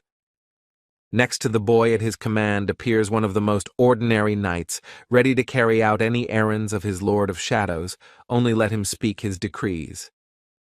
The unknown man is visibly excited by what he sees. He asks if it's a spirit, and then asks another question, that if the boy can control souls through his abilities. Suddenly, the president of the Hunters Association enters the conversation, turning to the hunter Sung Jinwoo and asking if this is all the abilities he can possess. The boy looks unhappily at the president of the Hunters Association and thinks that since he's already been burned, there's not much choice. This time Jinwoo managed to get the higher orcs. After a couple of seconds, the boy, concentrating on his actions, gradually begins to summon the rest of the shadows, which are some kind of prize bonus after defeating the boss. The president of the Hunters Association, who is nearby, stares in amazement at what is happening in front of him, seeming to stop believing his own eyes, because what is so amazing? Not far away, the heads of the other guilds watch the whole thing happen, and then look on in shock as the boy easily summons more dangerous and powerful orcs. The boy, once he summons the rest of the different types of his own shadows, states with a calm face that he can summon about 100 such subordinates, which is a strong ability. The male hunter rank evaluator looks around shocked, seemingly unable to believe what he is seeing at the moment. The president of the Hunter Association at the same time also looking at his new subordinates. The master does not hide his emotions and thinks about how powerful the boy's power is, that it really comes from him. Even Jinwoo's power is not comparable to the one he felt when he first met him. The master guesses that the boy has become much stronger than him, that he has surpassed all expectations and even surpassed various guild heads, while Jinwoo at this point finally goes with his license. After some time, the boy is finally given a new license, thanks to which he will be able to do a lot of new things, and suddenly he is called out by the master who is standing next to Choi Jung-in. The master asks Sung Jinwoo to take some of someone else's time, and the boy states at someone else's words that he still has some things left to do, starting to open the door with a nervous face. The red-haired man says in surprise and nervously that this is the exit the boy is going to go out in, and the foreman says he wouldn't be in such a hurry to go out if he were someone else. The boy thinks about the fact that the master seems to want to interest him in the terms of his own contract in this way, while Jinwoo presses the handle of the door and opens it. The boy, as soon as he opens the door, starting to walk outside, instantly notices the sheer number of cameras taking pictures of him, which just keep blinding Jinwoo. The boy clearly does not expect such a moment because he just wanted to get out and go on his way, as he changes in his face and opens his mouth, thus getting on the cameras. It is this moment that is captured by a large number of photographers, putting such a photo on the cover of various videos, titling it with interesting titles that can only be thought of. One of the students holds a phone in her hand that has some kind of broadcast going on, and calls out to Jinwoo afterward, talking about how her brother is now being shown right on TV, surprised more. Jin-A, who is quietly studying, immediately looks at someone else's cell phone and says with surprise, "What is this nonsense after all? Why would her brother be on TV?" Not believing the words. Just a little while ago, Min Seong is trying his best to attract media attention by saying that even though his evaluation will not go well and he will get a low ranking, but still. Min Sun raises his voice, saying in a confident voice that regardless of his overall outcome, he will definitely stand up for the residents as only befits the truest hunter. The media has been asking questions about why Min Sung is suddenly ending his career even without looking at his rank, asking if the star wants to announce that he is ready to give up the title of #1 pop star. Min Sung is contentedly basking in his fame, spreading his arms out to the sides and thinking that's the way to go. Let them all look only at him as someone tries to ask one question of this star. Min Sun doesn't even try to hide his smug smile. He thinks about the fact that it's all a pure lie. After all, he had already been evaluated and obtained the A rank already like 2 years ago, taking advantage of the moment. Min Seong thinks about the fact that he plans to make a huge amount of money as a hunter in these 2 years. He is only required to raise the public status of the Reaper Guild, which he does. Min Sung thinks of the best way to eliminate unnecessary rumors and resolve issues with the army. After all, he had the idea to come down to earth and become a hunter protecting the residents. Isn't that the perfect plan? Min Seong, covering his eyes, starts to voice that there is also a person present at this place that is the head of the Reapers Guild and supported his injury. Only before he can finish speaking, the media switches to someone else. Some man is furiously on the phone, talking loudly about how there is some news from the Hunters Association, asking the person he is talking to why he is only talking about it now. Min Sung silently continues to stand in the same spot, never having finished his speech, as he hears the media's heated discussion about whether or not they have the 10th S-ranked hunter in their country. Min Sung listens to the reporter's raucous chatter with closed eyes, seemingly puzzled as to why these people were so quick to jump to a completely different person, but then realizes afterwards that it was that boy. Some man furiously clutches the phone in his hand and says that the Hunter Association has just updated their page, which already has information about the 10th S-ranked hunter Jinwoo. A man in a business uniform furiously ponders that didn't the Hunters Association inform him today that it would be impossible to use the reassessment room when Min Sung was speaking.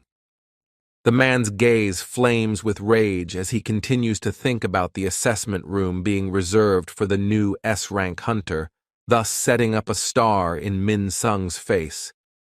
Min Sung, definitely puzzled by what's going on, and the fact that the media is completely ignoring his presence, only hears the reporters loudly exclaiming that they can't miss such a scoop about the hunter. The reporters start making a huge ruckus, some asking for directions and some yelling that they heard about the new S-ranked hunter, asking about whether the Hunter Association shouldn't talk about such things in advance. Min Sun even settles down to the ground from sheer surprise, unbelievingly ogling about the new S-ranked hunter, not understanding why this boy of all days appeared on this particular day, the most important one. Suddenly, Min Sung manages to spot one he knows in the crowd of reporters, shouting at him, thus attracting the reporter's attention, who looks awkwardly at the star and says he'll be sure to come over later. Representative Lim furiously keeps talking on his cell phone about someone changing the headline from E-Rank's Sorrowful Tears to S-Rank's Tears of Happiness, this very second. Min Sun seems to still have no way of understanding what is really going on. continuing to settle on the cold ground and looking in different directions with surprised eyes, as if trying to find the answer to the question. A man from the collection squad holds a phone horizontally in his hand and afterward asks why Jinwoo is on TV, thus drawing the attention of the other workers. The same man who was once frightened by Jinwoo's gaze loudly proclaims that the boy is on TV for a reason, saying that he's interested in learning about the boy's terrible deeds. The workers on this shift sit down to all sit back and watch what is being broadcast on TV together, wondering what the hunter Jinwoo actually did. The man continues to hold the cell phone in his hand, listens to what the news is broadcasting about, and afterwards he hears someone saying that Jinwoo is the newly minted 10th rank S hunter. The very man who was offended by someone else's act is instantly covered in goosebumps and a palpable chill, changing in his face to a frightened one as he realizes just who he has encountered then. This broadcast with Sung Jinwoo is being scrolled on literally the biggest platforms that exist, forcing all people to watch the news. Even some men stop exercising during their workout to pull out their phones and start watching the broadcast with Sung Jinwoo discussing the news. Some statuesque man sits on his kessel and says that the Hunters Association has announced about Sung Jinwoo that he is the 10th S-rank magic class hunter. The man asks Jin Ho if his son has managed to recruit such an important person into his guild, Yu Jin, which doesn't seem like such an easy thing to do at first, since the boy is so popular. Jin Ho seems to be struggling with his emotions, but just stays silent and doesn't say anything to someone else's question as he gives up and says that he can't go against the decision his Hyeongnim told him then. Jin Ho gathers his strength, wondering if he should share the boy's decision with his father, but what to do when he has no other choice in this situation. Jin Ho, a little delayed in his speech, begins to voice that the boy is going to start his own guild, inviting him into the place as a deputy, nervous in front of his father. Suddenly, the man looks at his son in surprise, and afterward begins to voice whether Jin Ho knows why he decided to start the Yujin Guild, and the other assumes it's most likely because of money. The man starts to say that he has enough money. Does Jin Ho really think his father would start such a huge guild just to make money? Jin Ho doesn't make his question long about then what was the purpose of creating such a huge guild, to which the man replies that it was for the protection of themselves. The man says that the power and influence of hunters is growing every day. There are some whose power can match a whole country, but there are also monsters that call themselves the strongest hunters. They are called national level. The man continues that there are countries where hunters are exalted as kings, as Jin Ho thinks about how long the government will last and whether the law can protect them. The man says that he had one goal in mind when creating the guild, and that was to gather reliable hunters in one place, those whose beliefs aren't tied to money, and Jin Ho seems to have already found one such person. After his long speech, which the man shares with his son, he briefly states that Jin Ho has passed his time trial by holding his hand over the cup of hot coffee he's about to drink. The man continues that he leaves the Yujin Guild specifically for his son, Jin Ho, causing the other young man to open his mouth in shock and feel defeated in tangible hope. The man tells his son to take care of Yujin's guild, to make alliances only with strong and trustworthy hunters, allowing Jin Ho to run the company. The man goes on to say that it is such hunters who will soon be more precious than any riches, covering his eyes after a long speech, and all Jin Ho can do is loudly express his gratitude for such an action on his father's part. But all of a sudden, Jin Ho continues to voice that he doesn't seem to think he'd be able to run Yujin's company properly, causing the man to open his eyes in bewilderment. Jinho continues to confidently vow that he will definitely join his Yeongnim's guild, and this seems to be his final decision, even after a long journey to aspire to Yujin's guild. The boy continues to stand in the same spot, looking wistfully at all the reporters filming him, wondering why these people are filming him and not Min Sung's star. One of the reporters tries to get close to the boy and asks if Jinwoo is the same Irang guy who worked for the Hunters Association, because he was able to enter a rare group. Jinwoo isn't going to say anything back.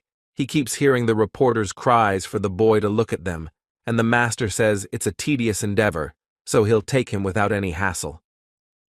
As soon as the master tries to place his palm on someone else's shoulder, Jinwoo instantly reacts to the other's body movement, immediately disappearing from sight with great speed, causing the other to be surprised. The boy seems to have no intention of listening to anyone, and is not going to accept help, stating that he is perfectly fine, thus surprising all the reporters in the area with his disappearance. The reporters open their mouths in surprise, turning back at the audible voice behind them, and the master seems to change completely in his face, in no way expecting such an action on his part. The red-haired man that stands beside the master only adds fuel to the fire with his words that a magic-class hunter with this type of movement is simply an incredible person. The red-haired man seems to be thinking passionately about the boy's movements as he suddenly shifts his gaze to Mr. Puck, standing next to him, who seems to lose face altogether. The master can't hide his overflowing gut pleasure. All of the man's emotions can easily be read on his face as he thinks about how fast Jinwoo is since his eyes didn't follow him. The man's hands begin to gradually shake due to the thoughts overflowing his head. He continues to think about the fact that he is certainly aware of his own power, but that is not the problem at the moment. The biggest problem for the master is how fast the boy's movements are, and his magical power that comes from Jinwoo in the evaluation room is just incredible. Getting the man. The master thinks about how strong this boy has become, because the current Sung Jinwoo is on a whole other level, surpassing many S-ranked hunters in terms of his killing power. The red-haired man watches the master incomprehensibly, who continues to think that the boy's reawakening was because of this, but the fact that he's gotten even stronger isn't exactly surprising. The man can no longer contain all his emotions. His eyes are burning with hellfire, as if he wants to burn everything in his path that is associated with the boy, because perhaps it is not a reawakening. The man clenches his jaws, goes into deep thought and contemplation about who this powerful boy really is, whether it's possible that that Jinwoo is the kind of hunter who is able to constantly build up his own strength, thereby being able to surpass many other highly ranked hunters with his uncontrollable power. There's a TV running in some room, which continues to broadcast today's new news that Jinwoo had his first reawakening to S rank in 2 years. A lot of people are watching the current broadcast, vigorously discussing today's news, including a man in the hospital, wondering if it's Jinwoo. The man stares furiously straight into the TV, looking at the image of the boy, and afterward says with a disbelieving look that could this Jinwoo really have survived without being trapped in the dungeon. One of the artifact connoisseurs says that he has been working in this particular field for a great deal of time, but in his entire life he has never been able to see the blood-red orb with his own eyes. The man, touching the blood-red sphere with his gloved hands, states that it is with this item that you can increase your own magical power by as much as 100%, because it is incredible. The man thinks about the fact that even the most skilled artifactors are able to create one of these at 50%. If Choi Jong-in saw this orb, he would give anything just to acquire this item for himself. A man in glasses asks the boy where he got the object from, to which he replies that he got it from a dungeon, which the specialist interjects, ostensibly asking for clarification. The man is surprised that there is such a thing in the dungeons, and afterward reads a suggestion to put it up for auction at an auction house, so they will do anything to satisfy the price, to which Jinwoo says he will think about it. The boy is thinking about the fact that now he needs to mop up the dungeon and create the sacred water of life as soon as possible, and the artifacts that will protect him from the hellfire come in handy, so he asks to see them. The artifact specialist interjects that he seriously needs protection with resistance to fire, to which the boy wonders if they don't have that kind of protection, or if it's hard to get. The man says that no, of course they have it all, and the boy says that he hasn't even found such protection online, and the man says that these artifacts are expensive, so they don't post them online, but they're sure to have something for Jinwoo. The man says that fire magic is the most common among the other types of magic, and the boy thinks that the guild heads also used fire magic like the Fang, and afterward he hears Jinwoo follow him. After a certain amount of time, they find themselves in some place hidden from the rest of the world's eyes, where there are a large number of all sorts of protections in the form of armor, helmets, and more. The man asks if the boy likes anything, and the boy says that it is safe to store something so expensive behind such thin glass, because something here does not see any protective devices. The man says that this glass has been enchanted with magic. Even if an A-Rang hunter hits it, it will hold up, and the boy wonders if it's really that strong, and the man says for Jinwoo to try it. The man says that if the boy manages to break the glass, he'll be able to take any artifact he wants, and Jinwoo thinks it's true that he feels some magical energy enveloping the glass.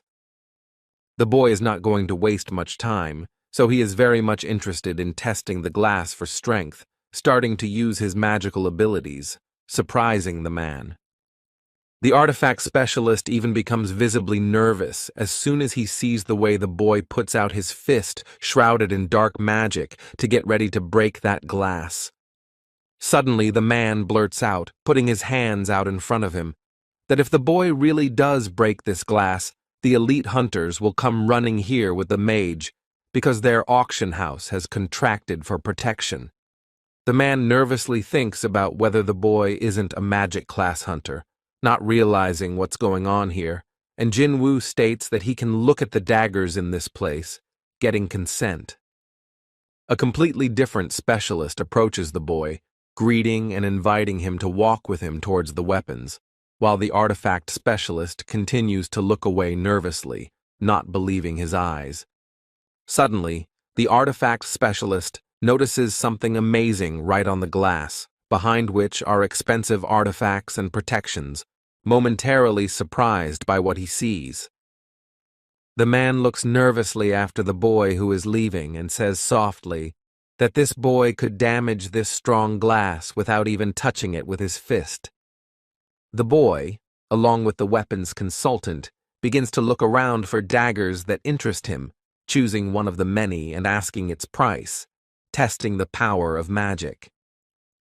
The weapons consultant, after looking at the one Jinwoo had chosen, states that its value is 30 million won, thus slightly surprising the boy with such a price.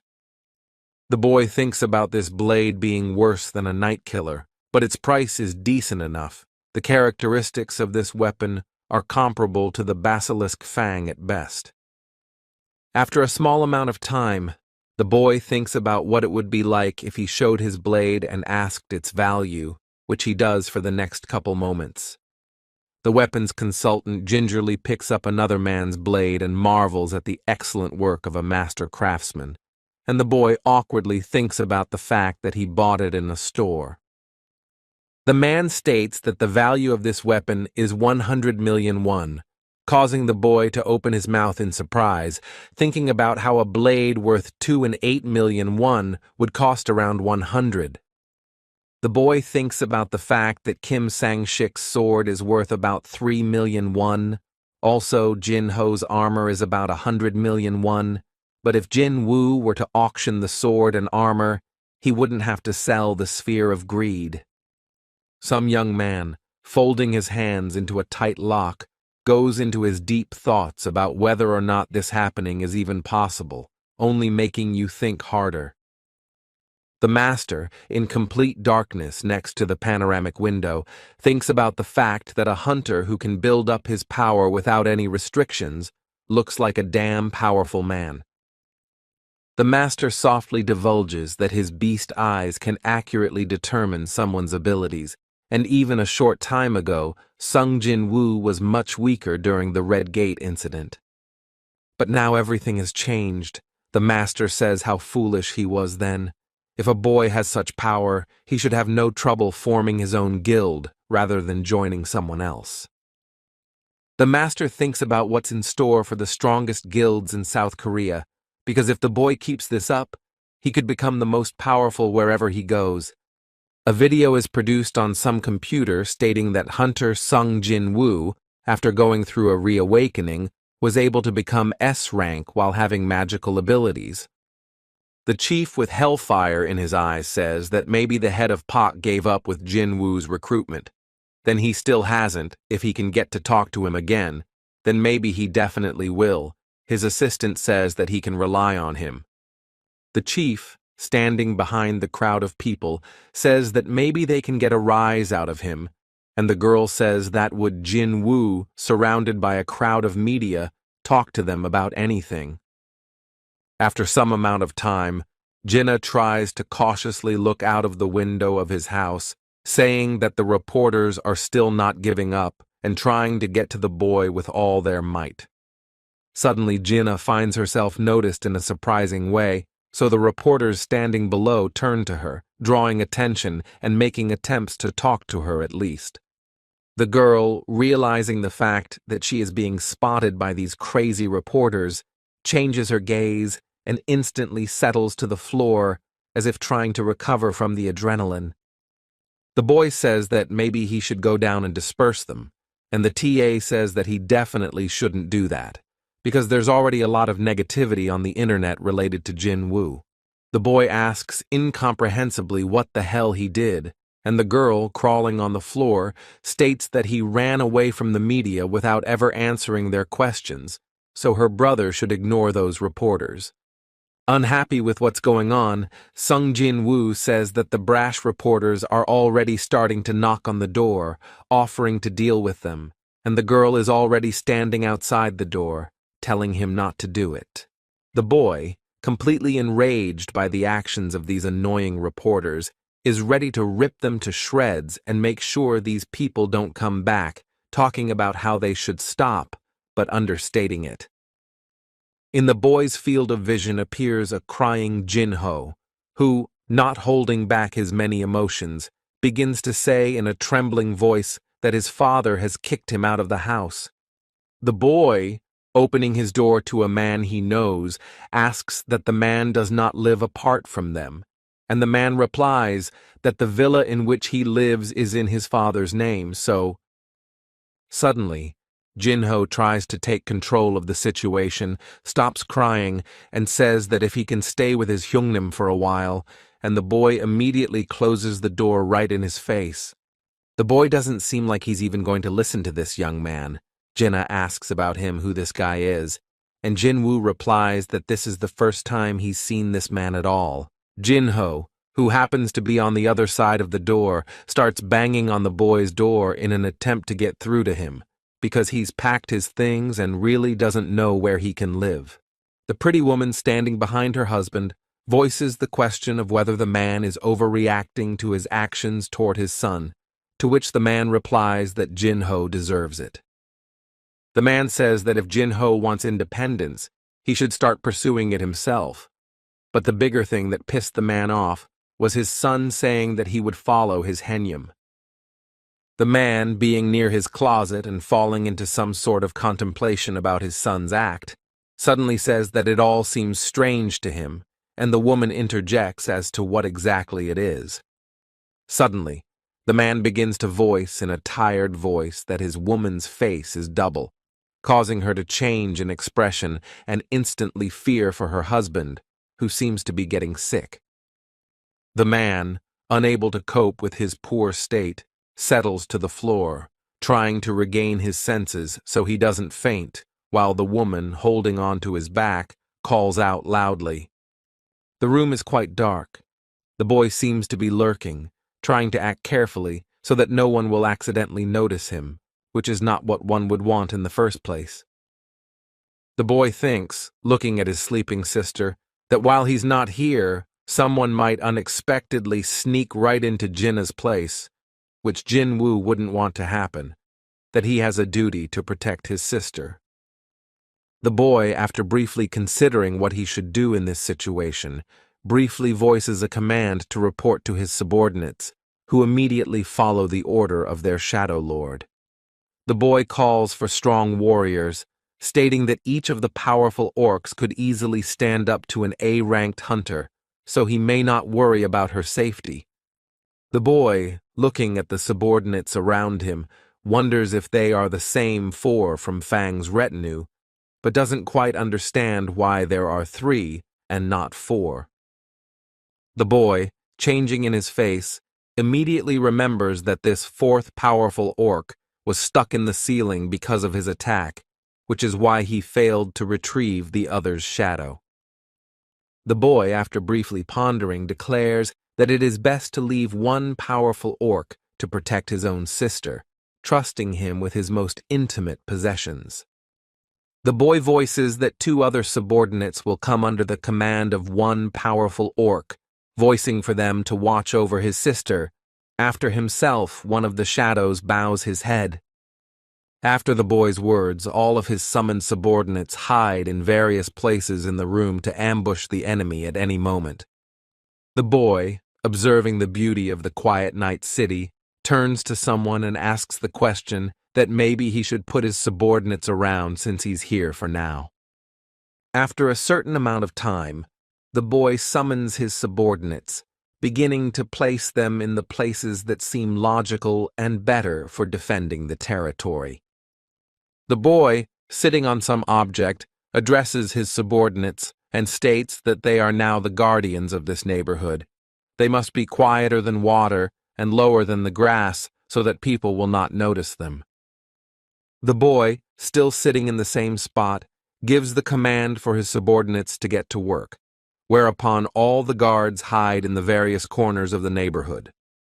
The boy thinks about the fact that even if a maniac sneaks in here, being a low-ranked hunter, he won't pose a threat to his shadows, figuring this world will be a little safer.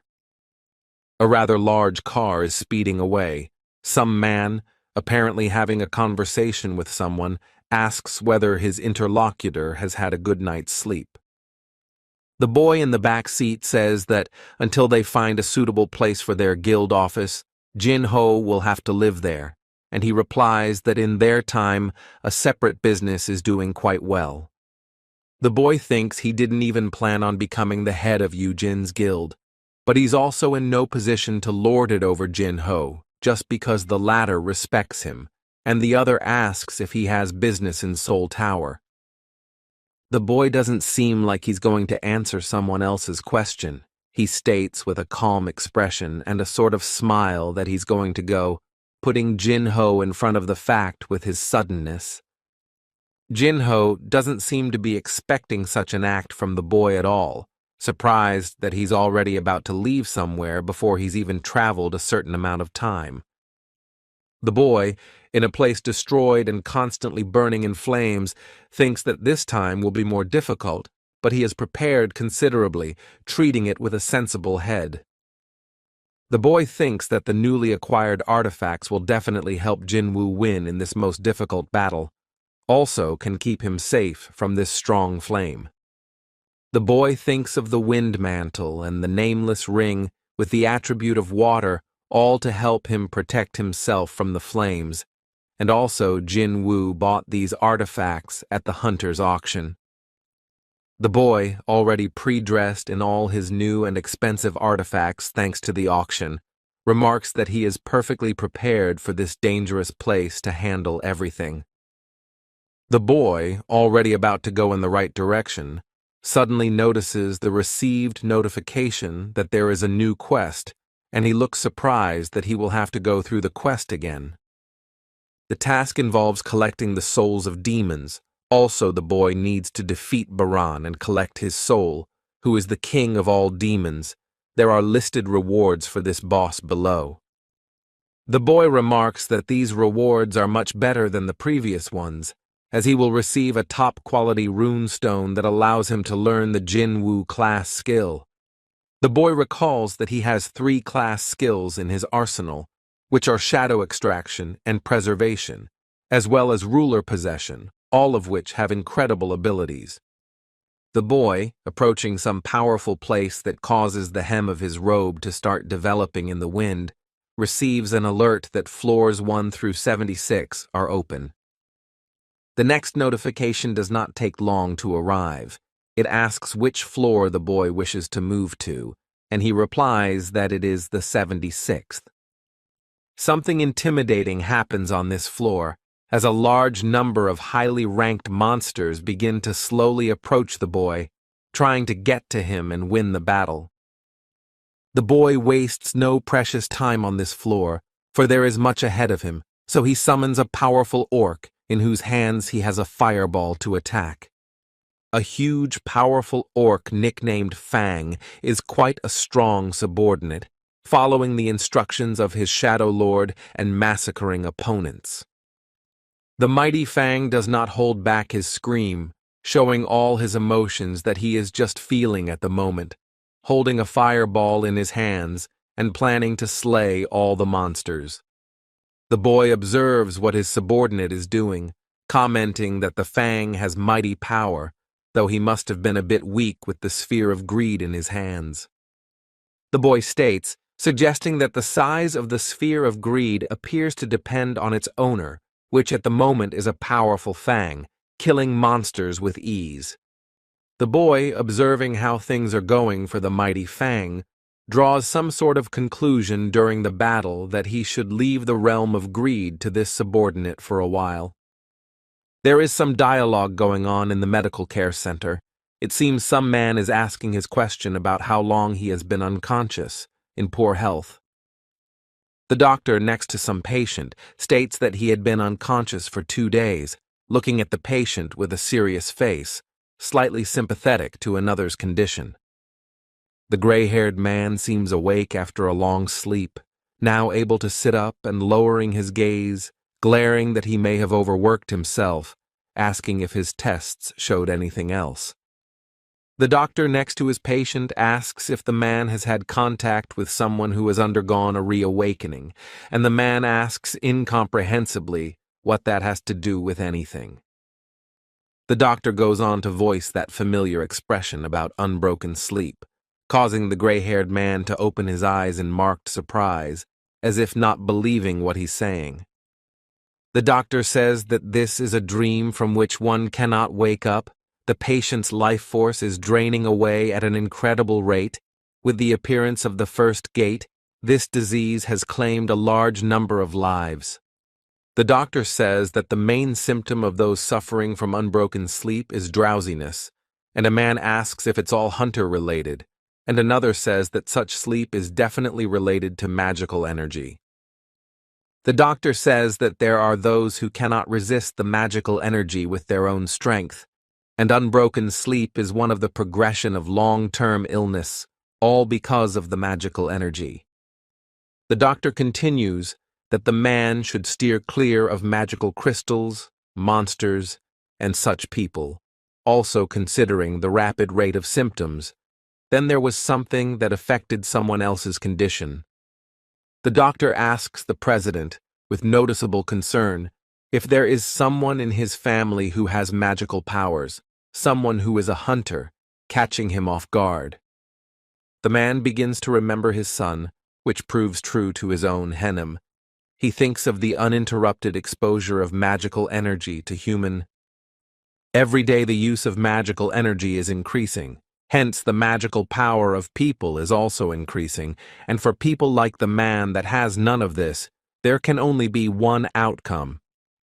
The man, starting to realize that since he had lost all his magical abilities due to his dreamless sleep, voices the fact that he is now behind, clenching his jaws and hiding his sad smile. The man seems to be trying not to give up, trying to stay in a positive frame of mind, talking about how he can be behind the rest of them, how this can happen to just someone like him. The man, surrounded by one woman and his own doctor, bows his head down and softly proclaims that this is not the end for him. He will do his best to get back on his feet. Some island in Japan is lit by the bright sun. It's quite green, surrounded by an endless stream of water, and there seems to be a lot of life going on in this place. Some powerful ant managed to overcome the land due to his ability to fly for a long time, so he was able to reach one place and even survive. Some two guys are walking around the area surrounding the two of them. One is apparently the mage of the place, and the other is some kind of knight, which says that peaceful times are the best after all. One of the old men goes outside and addresses Nogawa-san, that is he patrolling as usual, and the latter replies that yes. Also, there is a newcomer beside him, asking him to be sure to keep an eye on him. The man says that they must patrol every day, and also memorize the faces of the inhabitants, because if a gate like this appears on any island, they will be in trouble. That's why it's so important to track the location of the gate in time with the help of magic radar, and then immediately send a request to the hunters on that continent, because help will arrive in 3 days. The man goes on to say that the only hunters in this village are just the two of them, so the entire responsibility of keeping the first wave of monsters at bay rests on them, without saying anything. The man suddenly breaks off in his speech when he sees some creature in front of him, which gradually moves on the ground, not realizing if it is a human in front of them, looking forward with a kind of horror. The man seems to squint slightly, and begins to notice something that looks like a red color, asking a loud question of surprise at what it actually is in front of them. The boy thinks about the fact that the total number of warriors gradually starts to increase as his intelligence increases. If only Jinwoo could retrieve the shadows of defeated demons, he would have an entire army. The boy thinks about the fact that such a large army would not be entirely effective. It's about time he learned how to distribute them properly, deciding that he will divide them into 6 teams. The boy, concentrating on his thoughts and ideas, believes that one group will consist of Fang, the second team is Igris, and the third is Iron's team. Moving on to the rest of the groups, then the 4th team will be at the tank. The 5th team consists of the Higher Orcs B, and there will also be a team of Higher Orcs A. The boy says that he will have 2 instructions for them to distribute themselves into said groups and then begin the sweep, and afterward inform him when they find a pass to go to the next floor.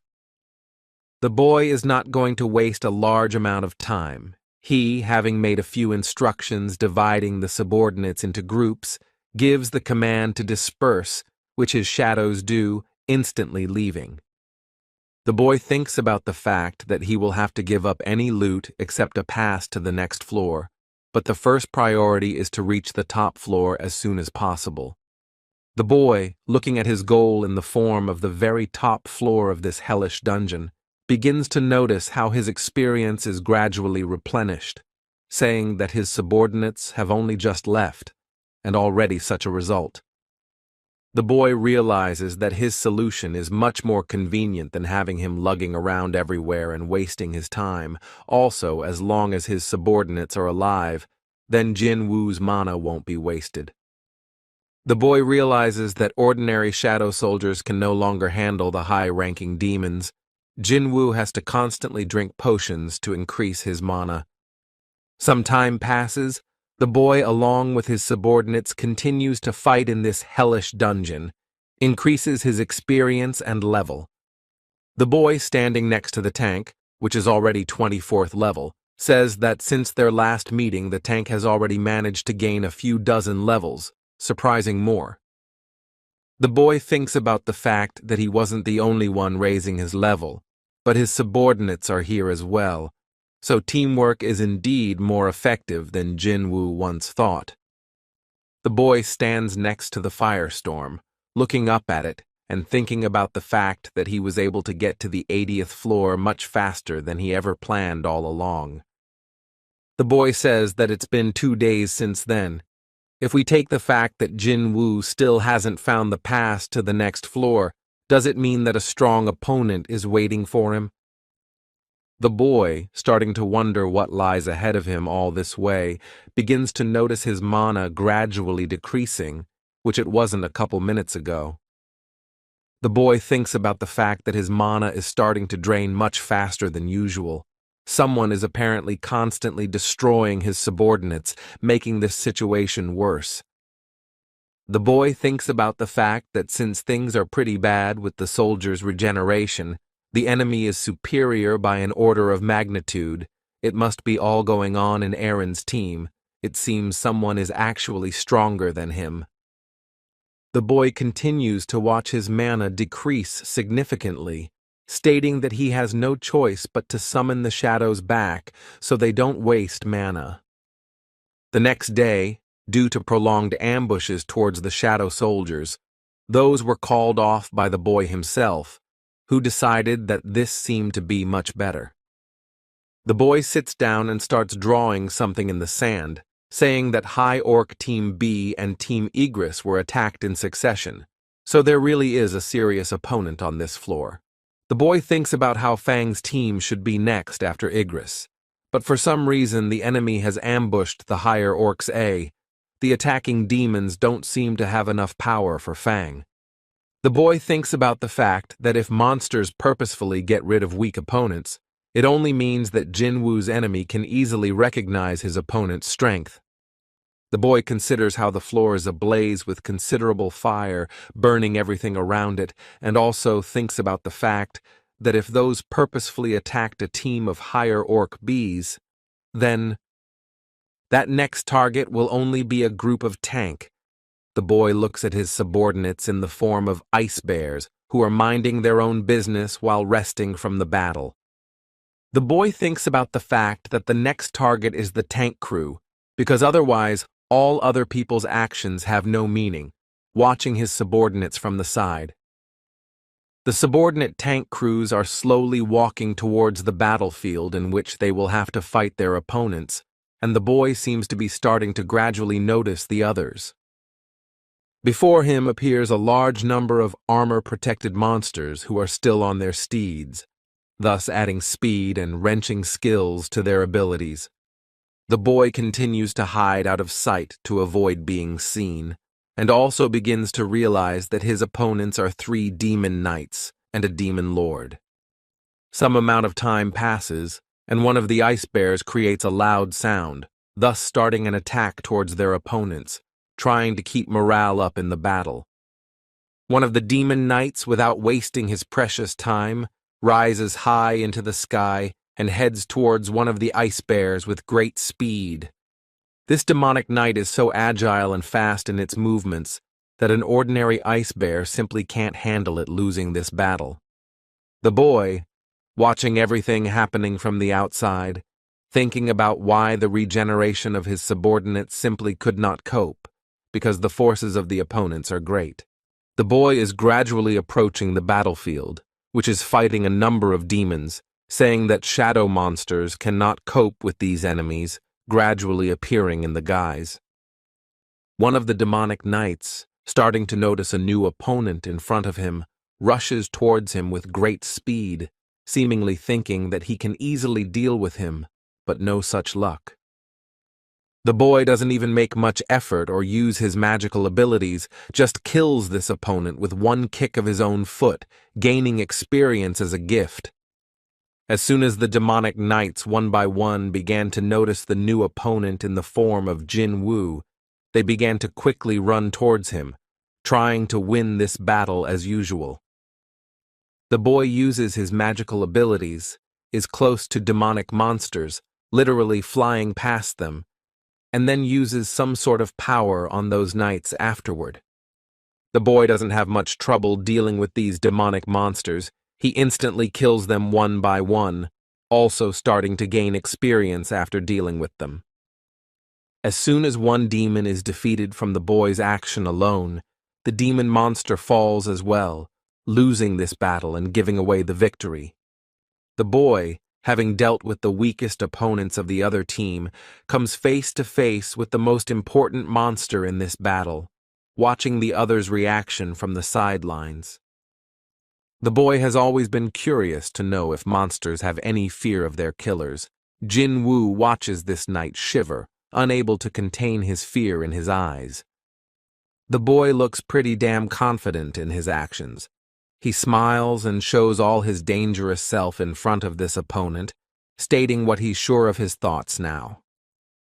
While the boy appears in his dangerous dark guise, which only he possesses due to his magical abilities, the knight is not going to just give up and attacks first. The boy easily dodges even such honed and quick movements with his bluish eyes and keeps his opponent from getting right to his body.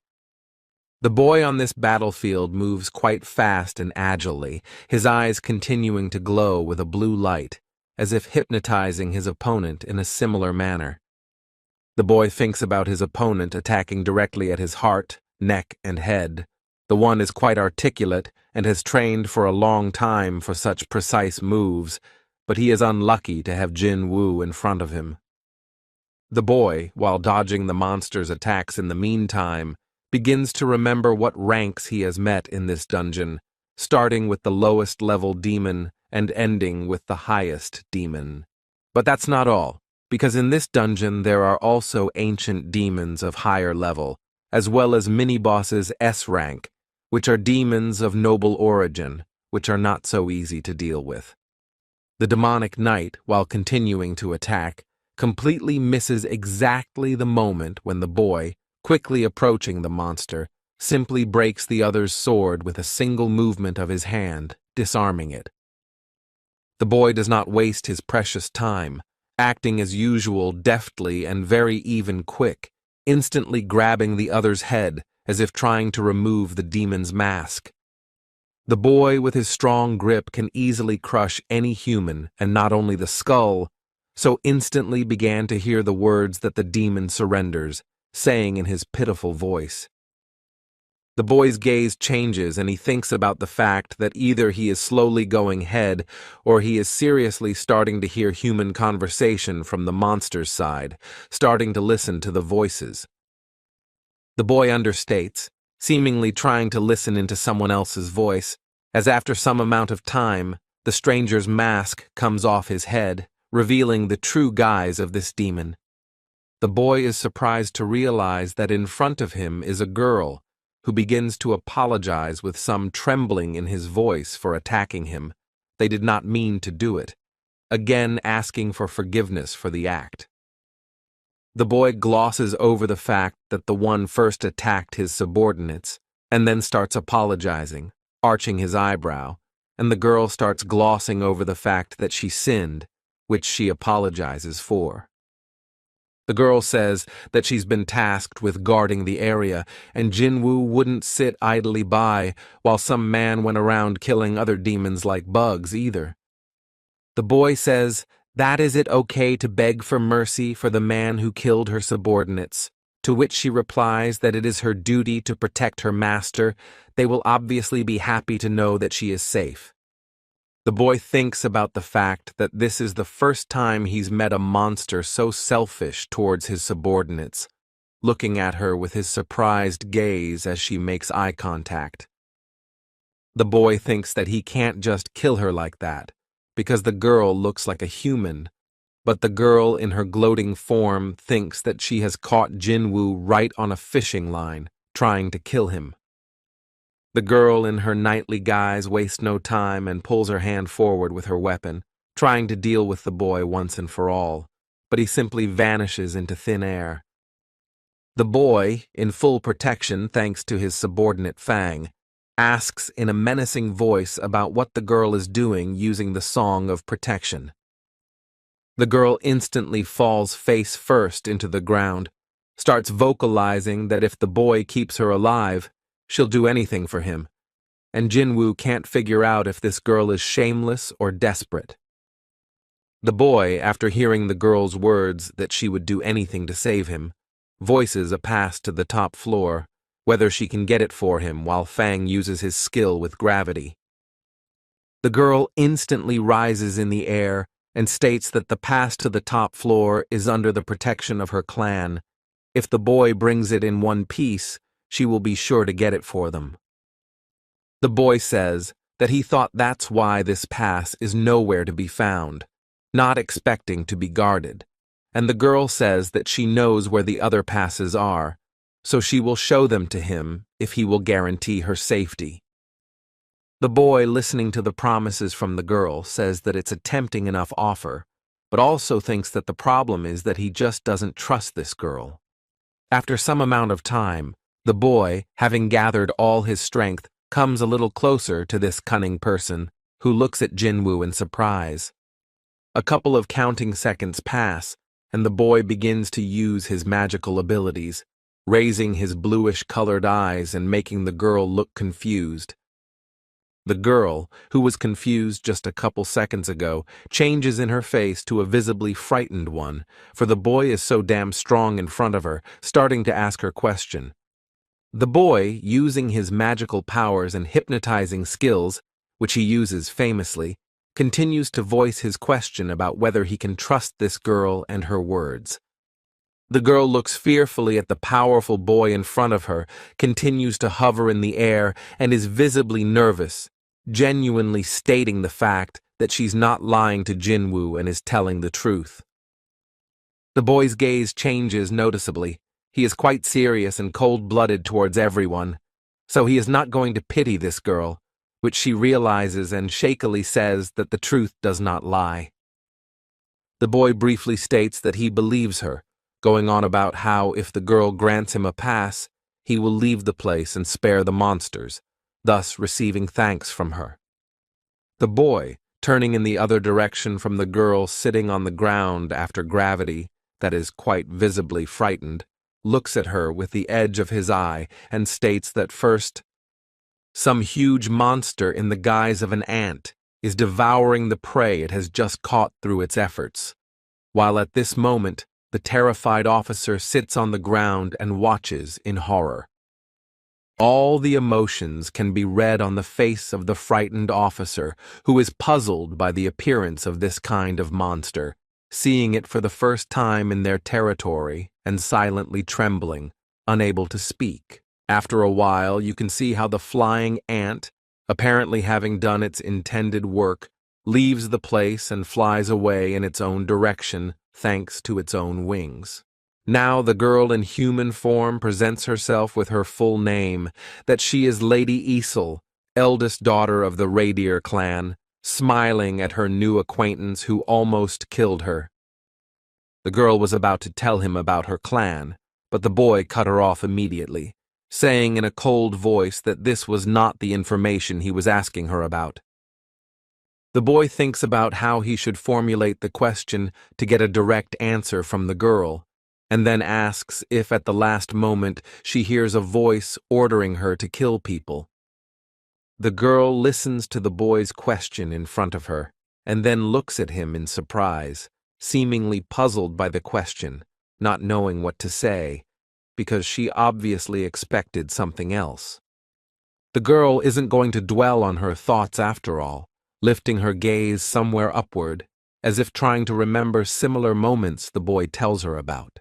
The girl, after spending some time on her memories, does start to talk about not hearing such a thing, but another voice in her head also responds, causing the boy to look at her. The girl says that at times a voice in her head orders her to defend this dilapidated place, seemingly only thus adding morale to battle against opponents. The boy thinks about the fact that they have a different task altogether. The monsters here protect artifacts and temporary dungeons. Perhaps Jinwoo is like a gateway monster to them, asking when they started hearing voices. The girl, looking at the pensive boy, confidently states that they started hearing these voices from the moment they first arrived here, when they started defending this place.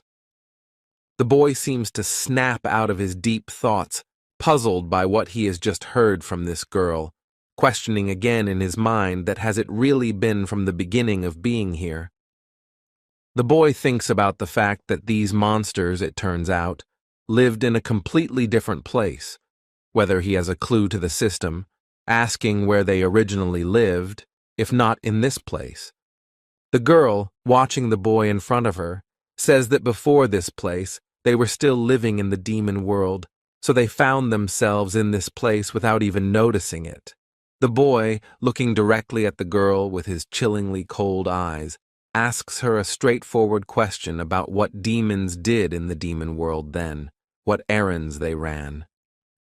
It seems the boy is starting to use his magical abilities to uncover as much information as possible through his power, watching the changes in the girl's gaze. The girl, standing in one place like the most real, will-less doll, answers the boy's questions that all the demons in that world were preparing for war, developing a variety of plans.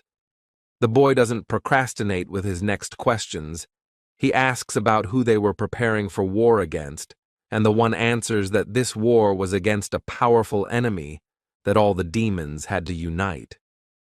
The boy, trying to find out more, is told that he has exceeded the limit of available information, so the conversation will be cut short by repeating the same phrase over and over again. The boy, thinking about the same thing happening to Baruka, because the system is forcibly blocking the girl's speech, which means that Jinwoo could be extracting some sort of clue based on their conversation. The boy thinks to himself that given that everything before this was like some sort of video game, having a backstory wouldn't be something strange, questioning what powerful adversary she was referring to. The boy doesn't give up, tries to get this system to talk, watches as the girl starts holding her hand to her head, apparently due to some sort of pain, trying to say something. But the pain is so intense that the girl just can't stand it, thus fainting, while the boy manages to catch her in his arms, calling her by name to bring her to her senses. The girl is in a reclining position, while the boy watches her, while simultaneously pondering the fact that the system has reacted rather violently to attempts to learn the identity of the enemy. The boy thinks about the fact that if this enemy has unthinkable power and is also trying to influence Jinwoo and the land, then maybe the enemies the boy was going up against are the key. Something terrifying happens in one of the towns, which begins to be attacked by a monster. The local knights try to attack it, visibly panicked by the alien's speed and power. One of the alarmed knights, watching the movements from the side of the flying ant, loudly cries out that this monster is an anomaly, causing one to be horrified. The knights here are visibly panicking, one of them shrieking furiously, "What is wrong with this ant? Why did this particular monster attack the healer directly? What did he find so wrong with it?" The knight thinks about the fact that the E-ranked hunters were the first to fall. Yes, with the death of the healer the team has been weakened, and after loudly proclaims that the monster knows that if the battle drags on, he can't beat them. A flying ant calmly moves through the air, seemingly assessing the situation around him, and someone unbelieving voice cries out that does he really have any rudiments of intelligence?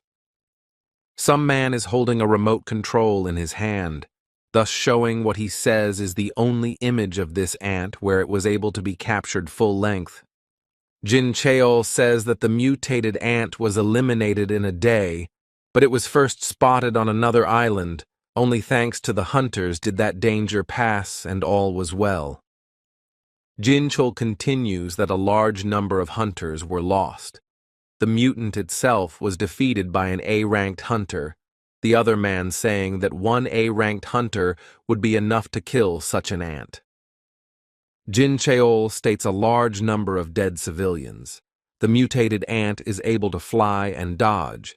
The Japanese Association estimated the number of hunters sent as a small price to pay for victory. Jin Cheol continues that Japan's Hunter Association system is one of the most advanced in Asia, But what would happen if mutated ants came to South Korea? Jin Cheol says that, like Japan, they have many islands, and their country simply can't afford to keep track of all of them, as there are a huge number of them, and monsters can be everywhere. The president of the Hunters Association says that the island that was attacked is quite far away from them, but if the ant can fly to them, they will apparently be able to reach Mokpo. Some say that, otherwise speaking, if they had flown in the other direction, they would have easily reached Chindo Island or Wando Township. Also, they look more like bees than ants. Someone goes on to say that, unlike Japan, they can't send hunters to every island.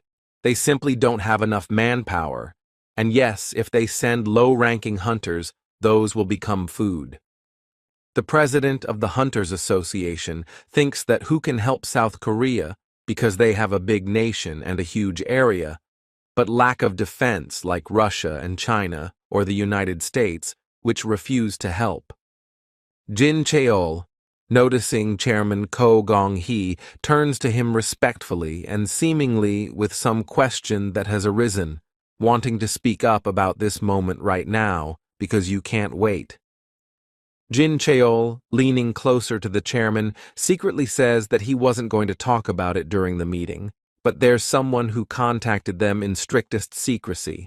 Jin Cheol states with his most serious face that Hunter Hwang Dong-soo of the Vulture Guild is willing to cooperate in the upcoming raid on Jeju Island, alerting the president. The president amuses himself by saying that it's an obvious ploy, and Jin Chul says that he has a target in the form of Jinwoo, which is why they sent in a request to be banned from the country during the Red Gate incident. Jin Chul states that Hunter Hwang Dong-soo is not the only one who has contacted their guild specifically, attracting the attention of the president of the Hunters Association, who asks who it is. Suddenly, another worker appears, addressing Chairman Chu-Gong and stating whether the man would like to walk with him and find out what the guy who appeared in sight wants. After a certain amount of time, the girl opens her eyes, seemingly having been in this position for hours, gaining the strength she so desperately needs at this moment. The girl, gradually beginning to wake up, assumes a sitting position holding her head, and the boy, seeing the other's body movements, immediately asks if she is awake.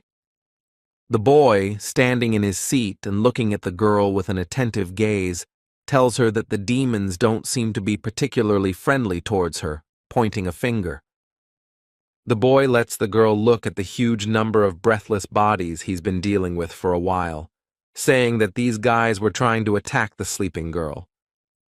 The girl, opening her large eyes in surprise, vocalizes that the boy does not tell her that he was seriously protecting her while she is in a sleeping position. The girl instantly approaches the boy and bows her head in deference, thanking Jinwoo and saying that demons who lack intelligence do not perceive demons who have it. The boy, looking down at the girl with his chilling gaze, asks her a question about how long it would take them to walk towards the current pass location. The two of them walk in the right direction. Gradually, somewhere in the distance of their path, they begin to notice a huge, sprawling castle on a hill, which shows all its gloominess. The boy thinks about the demonic castle being inside the demonic castle, too confusing, and the girl asks the knight where her father is, and the knight says the man is in the throne room. The girl asks to take care of the boy behind her, for he is an important guest, and afterward the two of them walk towards the throne room to meet the girl's father. The girl leads her important guest down the red carpet, addressing her father and stating that she's brought a new person here, while Jinwoo thinks that if he walked in here with a shadow, a fight would break out. The man sitting on his throne lurks for a while in the shadows, beginning gradually and with a palpable horror in his mind to voice that Isel has done something terrible on his part. The man that is the king of the demonic castle is horrified in his pale face and states who the girl has brought here, examining the new person with disgust in his eyes. The girl says that this man is their guest, and the man replies that since when do guests come to someone else's house, and with his army to boot, causing the man to break into a loud scream. The girl seems dumbfounded by her father's words, opens her huge eyes and looks around incomprehensibly, hearing the question of whether the girl can't see this. The man rants about how there are over 100 soldiers, maybe even countless, in the boy's shadow, and Jinwoo wonders if the king has such good intuition. The boy continues to stand his ground even after a moment when knights with their swords appear around him, hearing loud words about how he dared to come here with his knights. The boy calmly states that he has promised Ezel to leave this place without any incident, only if one of them gives Jinwoo a pass to the next floor. The boy calmly pulls back the weapon of one of the demons with his hand, and the king thinks about whether this is the same hunter who was killing demons with crazy speed and climbing the tower. The man thinks that although they belong to the nobility, their clan reindeer remains the weakest among the other 20. He even heard that the boy defeated Metis and Vulcan. Can they win it? The man who continues to sit on his throne comes up and asks if the pass is the one thing he wants, and the boy replies that there is something else he wants. The boy earnestly states that he wants to take the girl with him on his long and bloody journey. He draws Ezel to him, who is embarrassed by such a gesture and remains silent. The boy thinks about the fact that Ezel knows where the other passes are, which is why he will need her to guide him to each of them and save precious time.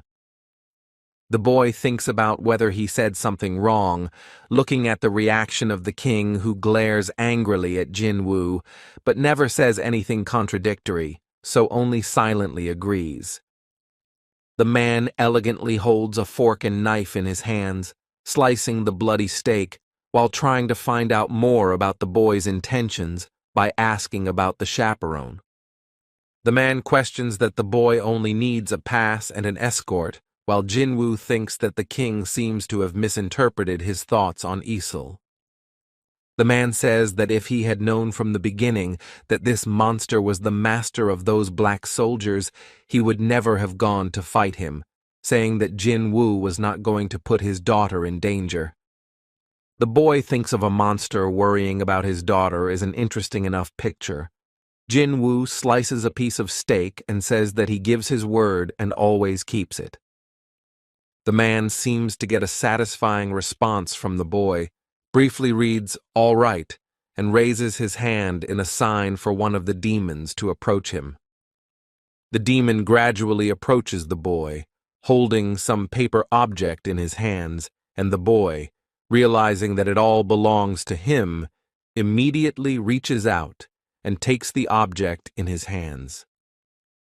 The boy thinks about the fact that it's really a pass in his hands that allows him to cross over to the 81st floor of the demonic castle, opening up even more doors of the place for Jinwoo. The boy, seemingly not about to waste much time on any more conversation, rises from the table and turns to the girl to ask if she's ready to hit the road right now. The girl agrees, and afterward receives a notification that he has received a request for a group from a member of the demonic nobility, which means that they will be able to share the experience with the members of the group. The boy thinks about if the whole experience is shared with input, and afterward says that if the girl sees even the slightest hint of a fight, let her stay out of it, so he'll figure it out for himself. The girl realizes the seriousness of the boy's words, literally entrusting her own life to some man who is only mopping up a demonic dungeon, agreeing. The boy asks the girl if it's hard for her to move around without a horse, and the girl says that only members of groups can enter the moving circle, so there is no need for a horse. After some amount of time, the girl asks the boy to wait for a couple of minutes, starting to look for something in her backpack, which she took with her. The girl pulls out a bottle and says that it's the favorite alcoholic drink of the head of the Garshi clan. Her father prepared the best for each clan head, and Jinwoo asks what it's for. The girl says that with such gifts, their negotiations will go more than smoothly, and the boy says that there's no chance their guild is on friendly terms with this one. The girl says no, because in the demon world, clans fought for their positions in the rankings, but they definitely can't fight this clan, and the boy says it's fine and understands everything. The boy, more confident than ever in his words and actions, tells the girl to just sit and wait for him, seemingly finding new opponents for himself, which he will do. The boy states in a confident voice that this battle won't take him long, promising the girl to handle it all as quickly as possible, heading towards the new clan. The boy states that it only took him a couple minutes for the flames to burst into flames, and screams began to strip from around every corner that came from the castle of the Garshi clan. Moving now to the Hunters Association building with many different situations going on, such as, and some talks, along with the president of the Hunters Association. The newly arrived hunter reads the man's excellent English, but he's sure he didn't mishear that the whereabouts of the 10th S-ranked hunter are now completely unknown. Jinchil says that this hunter is elusive, so they're trying to track him down, and the man asks how he can trust them, to which he hears that the Hunters Association isn't that stupid, not stupid enough to lie so easily in the eyes of a national-level hunter, thus causing the newly arrived man to smile and briefly agree. Hunter says that he heard about Dong-Su and the fact that he came to Korea and made a ruckus, because since he is an S-ranked hunter, he can't be forgotten about as well. The president of the Hunters Association clings to the word "our" in someone else's speech, thinking about the fact that this man is talking about Dong-Su as if this hunter belongs entirely to the United States. Hunter states that Jinwoo is one thing, but he also came to Korea to request a ban on Hunter Dong-Su from entering the country, but it seems the guild has already dealt with it, which the president confirms. Hunter continues that then this dialogue will end much sooner, so he'll call them if he needs anything, and the man thinks about the fact that although he himself is by no means of small build, but next to this hunter, the man feels like a baby, and the man says he heard that South Korea is in distress, so once he came to his senses, did he give any hope to them? Hunter keeps saying that he wants to help them with the Jeju Island situation, but the Hunters Association knows that he is a busy man, which is quite unfortunate. The man begins to smile widely as he continues to say that if South Korea had enough money to hire him, he would still be able to think about the case. The hunter says he has to go, and Jin Chul asks if their hunter can accompany him on his way to the plane, and the hunter replies that it will be up to them, also adding to keep their conversation private. As soon as the hunter leaves their building, the president of the Hunters Association surprisingly states that it was in fact a national-level hunter. Was it foolish to hope for a foreign presence in Jeju-do? Jin Cheol tries to support his chairman by saying to just not worry about the case, because the cooperation with Japan has already been confirmed. Jin Chul goes on to say that a hunter from the big Japanese guild is going to visit South Korea today, currently heading in the right direction on an airplane. On the territory of the demonic castle is coming fierce battle. The boy does not stop attacking the surrounding knights, receiving for each kill additional experience. The boy who just defeated a noble demon gets a lot more experience, and afterwards states that they seem to give a lot of experience due to the fact that they have a high level. The boy notices that Igris has the maximum level, so now a promotion is available due to reaching the required level. Also, the rank of the shadow will be raised with confirmation. Even the tank now has a max level, so now a boost is available due to reaching the required level.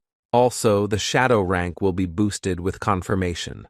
The boy thinks about the fact that he seems to be able to increase his rank if the shadows reach the maximum level, watching the subordinates give a request to increase their rank. The boy, looking at his subordinates, notices the notice coming in, which asks about making a decision and ranking his shadows, which he does, looking confident. Immediately, notifications start coming in that the majestic knight Igris has been promoted from the rank of knight to elite knight, and the tank has been promoted from elite to knight. The boy notices the new alerts again, stating that shadows who have a rank higher than just knight can get a name, asking them to choose some name for their subordinates. The boy watches as Igris appears, beginning to think that his soldier's aura has noticeably increased to a higher level, something that Jinwoo can't help but admire. The boy realizes that due to the rise in rank, now Igris has gained strength comparable to S rank, and the tank has resumed his level to his starting level, but already being a knight. The boy before looks at his tank and thinks about the fact that this subordinate has been given a power comparable to the maximum power of an A-rang hunter, which only makes future battles easier. Suddenly, the girl draws attention to herself by calling the boy by name and using Mr. with it, thus causing Jinwoo to be embarrassed and tell her not to say it. The girl calls him Master again, but awkwardly, and then asks him if he knows how many clans he's managed to destroy, and he replies that it's about 9 if he's not mistaken. The girl says that starting from the 90th floor, each subsequent floor will be controlled by clans from the high-ranking nobility, and those are on a completely different level, as if to discourage. The girl goes on to say that if the boy negotiates with them, they'll probably give him a pass like the girl's clan did, and Jinwoo asks that if he was weaker, would their clan give him a pass. The girl's gaze instantly changes after hearing the boy's words, seeming to begin to realize why her father did exactly that. The boy, looking at the girl with his bluish-colored eyes, smiles slightly and says that that's how it works here. That's how you can get passes. The boy stretches and states that the girl was talking about a fierce fight between demonic clans, so he will raise Radice's clan to the top of the list, and the one states that her clan is called Radier. The girl awkwardly calls out to the boy again, using Lord in her speech, and then continues afterward, asking about why Jinwoo didn't touch her clan, which still seems to be plaguing Isil's thoughts. The boy answers the girl straightforwardly, looking her exactly in the eye, that he liked Isil, seeing nothing odd about telling the truth since she inquired anyway. The boy thinks about the fact that maybe he's somehow compatible with people who are quite awkward, or it's something else while the girl is covered in a blush, not knowing what to say. The boy thinks about the level and number of monsters being on a whole other level that doesn't even come close to comparing to the lower floors, gradually realizing it. The boy thinks that despite the increase in his intelligence, it seemed insignificant to him that mana was being consumed, but it shows in how often his warriors recover after being destroyed. The boy is on the 97th floor thinking about the fact that it doesn't mean about passing to the 97th floor due to luck, because Jinwoo also has his great strength. The girl watching the boy thinks about the fact that even the 4th rank Pestos clan and the 5th rank Ricado clan were destroyed. She quietly wonders if other people are as strong as Sir Jinwoo. The boy reads something like that, and afterward thinks that Go-Gun-hee and Cha-Ha-Yan are definitely stronger than ordinary S ranks. Based on their aura, they're clearly a couple leagues higher. The boy thinks about the fact that S ranks are very different from each other. Also, the time gap will be stronger than other ranks, because once Jinwoo reached the higher floors, everything might change. The boy turns to the girl and tells her that she can go back to her floor, because he can take care of the rest, making the girl freeze in surprise. The girl even reacts somehow offended by the boy's words, starting to vowl uncertainly about whether Jinwoo doesn't really need her anymore, staring with her big eyes. The boy thinks about the fact that this girl was funny until the end, and afterward says that the one did a great job thanks to her, and Aesel, in the meantime, lowers her head and accepts all the words of the guy. The girl seems to be different from many of the others in her resilience and assertiveness, starting to voice that she wants to go with the boy, wants to help him all the way. The girl, standing across from the boy, begins to confidently vocalize that she wants to see the outcome of Jinwoo's battle, since she's been an observer the whole time they've been going up the floors. The boy does not seem to find the strength to resist the girl's desire, so he voices for her to do as she wishes, going with her to the 98th floor. The action takes place at an international airport called Incheon, which is constantly crowded with a huge number of people and countless flights. From this airport, some man with company in the form of a girl gradually and at a leisurely pace comes out, carrying behind him someone else's suitcase, seeming to be a guide. The man, who is an S-rank hunter named Ryuji Koto, is surveying the area around him, unhappily noting the fact that the place is somehow noisy.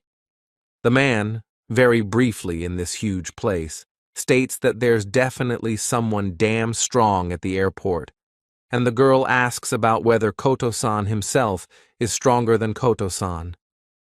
The man thinks about how it's impossible because such a person would never show up in a place like this, as some guy suddenly appears, apologizing for his long delay due to the crowd. The man says everything is fine and no need to worry, asks if anything happened at the airport, and the man says the hunter from the United States flew in on personal business, so everything is fine.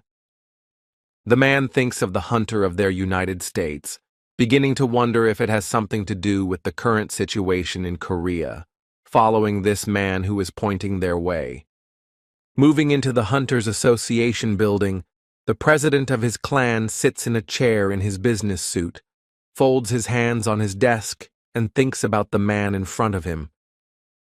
Is the only hunter capable of competing with Liu Jian from Asia itself, calling himself Ryujin Koto, looking at the president with a serious look and seemingly ready to negotiate. The president of the Hunters Association, observing the man in front of him, realizes the thing that the one is an unusual person, clearly with his own zest and cockroaches in his head. Currently, about 11 high-ranked hunters are in Ryuji Koto's guild, most likely the one with power in Asia after the guild in China. A girl in a business suit introduces herself as Hanakawa, which will be a translator for them, and will also relay Ryuji-san's words so that the president understands everything. The girl says that because of the disaster that happened a few days ago, they will not turn a blind eye to the Jeju Island situation and will help Korea. The president of the Hunters Association begins to think about whether they are really promising full support, and Ryuji Koto says that the real reason he came here. The man doesn't wait long, looking at the president with a confident look, and then asks about forming an alliance that will be made up of elite warriors. The president doesn't quite seem to believe what he's heard in other people's words, and afterward asks if they want to team up to destroy the ant colony, and Ryuji replies that they do. The president says he knows the Japanese elite hunters are excellent, but entering the island is too dangerous, and Ryuji says they have a proper plan prepared, because this is a serious matter. The girl walks over and gives the president data stating about the ant research, and Ryuji adds that each ant is equal in strength to a top-ranked hunter. The man adds that ants have a fatal weakness, which is lifespan, as these monsters can only live for 1 year, no matter how much they want to get rid of it. Ryuji continues that if they can kill the queen, the other ants will already be able to die after 1 year, and Jeju Island will be free from the alien presence of these monsters. The president thinks about the fact that they need to eliminate one queen. Also, it is much more realistic than killing one ant at a time, but it is just as challenging a fight. Ryuji says that they will have to break through a defense line of 1,000 ants, but the tide will change noticeably if those ants leave the anthill, and the president asks if that is possible. Ryuji says that when South Korean hunters landed to raid Jeju Island, on all 3 occasions, the ants left their tunnel and attacked the hunters. One of the workers cries out that this is impossible, and the girl states that these are only results that were confirmed with a magic scanner. Ryuji continues that his 10 of the 11 hunters are in his guild, and they are planning to take part in an upcoming raid on Jeju Island. Ryuji states that they will take the role of decoys, and the South Korean hunters will take care of the queen, so the rest of the guild members will be arriving in that country soon. One of the office workers dumbfoundedly interjects that there are really 10 S-ranked hunters including Ryuji Koto as well, because it's really going to be a crazy battle. The president of the Hunters Association thinks about the fact that if the 10 S-rank hunters attract attention, there will be a queen and some ants in the tunnel. Ryuji Koto continues that their hunters will split into teams and start attacking from all sides. The ants will rush towards them, leaving the queen unprotected, and the rest of the hunters will destroy her. The president thinks about how this plan is a feasible one to implement. But why is Ryuji willing to support all the S-rank hunters, but only one? Ryuji thinks about the fact that every hunter in the country has a record of mopping up the gate, so he would need to rise to the occasion to be ranked as a national-level hunter. Ryuji keeps thinking that because after that there will be a lot of interest in a national-level hunter from Japan, there will also be 10 hunters participating in the raid to minimize the danger. Ryuji thinks that Korea has no reason to refuse, but it's not really the right way. Only without it, you can't become a national-level hunter no matter how much he wants to. The president thinks Korea only has 8 S-ranked hunters, but if you exclude a few, about 6 hunters can participate, and the one says they can't handle this tactic on their own. The president's view changes. He thinks the whole problem is the possibility of destroying the queen, whether they can do it, but it's possible if Jinwoo cooperates with the other hunters. The president realizes that they can't wait any longer, and afterward says that he understood someone else's thought. Later, they will provide a concrete operational plan. The boy is standing, looking somewhere with an attentive gaze. At the moment they have level 93, the girl standing next to him is slightly in mute horror. The boy realizes that they are on the 100th floor, which is full of the unknown and even more dangerous creatures that they will need to deal with. The boy stands calmly with the girl next to him, but still concentrating on what is happening, as some monster suddenly appears. The boy's gaze noticeably changes. It takes on a bluish color, as if to show that Jinwoo is going to use force against this sudden monster. It seems that the boy begins to gaze as he notices that the flying creature is carrying a demon king, a certain Baran, that is controlling his monster. The boy's gaze becomes more serious as he keeps his eyes on the enemy before him and realizes that an unusual aura is emanating from the other. The boy looks at what this unusual opponent actually looks like, quite intimidating and strong, wondering if he can defeat him. The girl looks at the opponent and thinks that he is incredibly bloodthirsty, for she sees him for the first time, but she immediately realizes that it is Baran in front of her. The boy looks at Isel with a glance and realizes that the girl can even feel the monstrous aura of the stranger, and that she is visibly trembling, unable to hide it. The boy shifts his gaze to the flying monster called Wyvern Kaiselin, and Jinwoo immediately realizes that this creature will only be in his way. The boy seems to realize that this is Wyvern, the first time he runs into a non-demonic creature. It turns out that there are other modes of transportation in this place. After a certain amount of time, this Baran, along with his wyvern, suddenly rise upwards, traveling at a great speed. The boy thinks about the fact that if it doesn't seem to be a demon, then he can get another shadow, and the Demon King Baran uses the Hell Army skill. At that same second, various porta-potties appear on the ground where the boy and girl are, causing some horrible atmosphere around them. After a certain amount of time after the skill is used, demonic creatures summoned by Baran begin to appear from the portals. Gradually, demonic creatures begin to emerge from the nearby portals in a large pile, aiming to massacre the boy. The boy says that it's clear at one glance that there's a whole horde of demons here, and the girl is slightly panicked, asking what they should do in this situation. The girl can't seem to contain her overwhelming fear.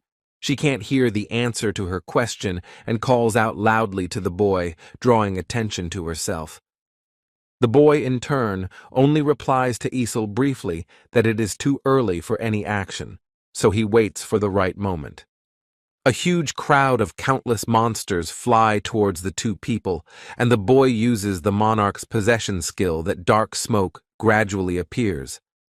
The boy seems to have waited for the right moment when all the monsters fall under the skill's possession. Jinwoo loudly shouts a command to his subordinates to appear. At the same moment, one of the monsters is completely pierced by the weapon of Jinwoo's subordinate, causing it to fall to the ground with a breathless body. A huge number of monsters who were only trying to get to the boy fall off their horses and straight to the ground, unable to resist. The girl who is watching the scene can't help but hide her gut-wrenching admiration, opening her mouth in surprise because of such strength of Jinwoo. The bigger monsters that are gathering in a pile to surround the boy from all sides try to make an attack on him to spread out faster. At the same instant, trying not to waste precious time and leave Jinwoo in trouble, the majestic Igris flies towards them with great speed. Fang also enters the battle itself, using the skill song of extermination, trying to deal with all the opponents thanks to his skills.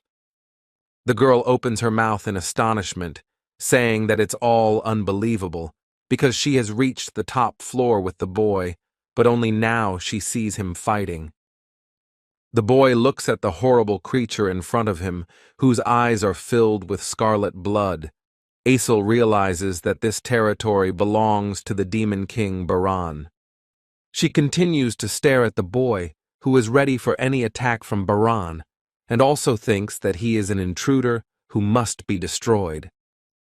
Who Isel really is in this place, whose side she should take, she is in notable doubt, for someone seems to have a strong influence on her. The ram on his flying creature is using some sort of magical ability, making the sky shake with his mighty power. The girl watches with her attentive gaze, gazing into that distance, and realizes that this isn't just a lightning bolt that just happened. It's a mass spell with a stun effect, so the boy reacts instantly and hides the girl under his cloak, so she won't be affected by the damage. The boy thinks about the fact that if he doesn't stop this spell, all of his shadow warriors will turn to nothing, and his mana will just run out, making the situation worse. The boy thinks about the fact that it seems like he should get rid of the flying creature's wings first, shifting his gaze to an opponent not far away from him. The boy begins to approach at high speed, trying to accomplish what he intended, already being close to his enemy, but he is not allowed to do so. The mighty Baran instantly reacts to the boy's attempt to attack his flying creature and immediately throws his head back, gaining strength. A few moments pass and the mighty Baran, concentrating, instantly uses his power towards the boy, which is quite strong. The boy instantly reacts to such an action on Baran's part, and immediately flies away at high speed from the stream of magical power that follows him. The boy thinks about the fact that Baran is fast, so it can reach him as well, as his cloak only absorbs damage to the extent it can. After some amount of time, Fang seems to notice a similar attack from Baran, immediately starts using his fire magic abilities. At the same moment, two powerful streams with magical abilities collide with each other, fighting to win this battle. Fang's magical abilities are so strong that his power reaches the flying creature along with Baran, clamping them harder and burning them with his flames. The boy who was saved by Fang states that he definitely did not give the sphere of greed to his subordinate for nothing, for the latter has become much stronger than usual. It seems that the mighty Baran, who had received a large number of burns, immediately sinks to the ground, so shattered and not expecting the great power of the enemy. The boy says that finally Baran is finally down on the ground, or Jinwoo is already visibly tired of waiting for this moment, pointing his dagger in his direction. Angry at what is happening, the mighty Baran walks purposefully towards the boy with his strong steps, holding his sword. The boy says that there are actually skills that don't consume mana, and these are the ruler's touch and shadow warriors, which makes things easier. Ruler's touch controls and affects physical abilities, but effectiveness depends on the weight of the item, even if it doesn't consume mana. Same with shadow waves, but it's different when they are destroyed by the enemy and the soldiers start consuming mana to regenerate, which is why it's so important to increase intelligence. The boy thinks that this monster's subordinates are just as huge as his combat power, but how Baran manages his warriors makes you wonder. The boy thinks that, considering the fact that warriors don't regenerate, it takes a lot of mana for Baran to summon and use them again. Fong uses the defense song skill, watching as a large stream of magical power is directed in his direction at a great speed. The boy thinks he's slowly losing mana, and Baran doesn't give him a chance for Jinwoo to regain mana, forcing him to be constantly distracted. The boy thinks about the fact that it takes a lot more mana for high-level fighters to regenerate, but also, Jinwoo can't give up on his subordinates. The boy thinks about the fact that he absolutely has to finish this fight with Baran before his strength finally runs out. He just has to. Mighty Iron, about to strike his opponent with great force, finds himself unarmed from a single fist strike on his subject. The mighty Iron instantly changes his face to one of surprise, full of bewilderment as to how such a thing could even happen. Baran, who is opposite Iron, is not one to spare his opponent, so he instantly dispatches his subordinate. While the mighty Baran is busy watching Iron fall to the ground, the majestic Igris is purposefully heading in his direction, intending to take him down. As soon as the majestic Igris drops to the ground after a great leap, as he is caught off guard by a stream of magic right in his face, the boy, seeing that there was an opportunity to ambush him, activates his deadly strike skill, quickly heading towards the Baran for a strike. The boy attempts to strike with his dagger as he realizes the fact that this Baran was able to parry his death blow, causing him to freeze in one place due to some sort of terror. The boy is instantly caught up in this unpleasant situation, unable to react to move away from the mighty Baran. The mighty Baran, about to deal with this annoying boy, holds him by the head, doing whatever he himself wants. The mighty Baran's attention is drawn to the suddenly appearing sword of the majestic Igris, which only draws other people's eyes to distract him. Taking advantage of this good moment, the boy reacts instantly and raises his two daggers and immediately stabs them right across his chest, drawing attention to himself.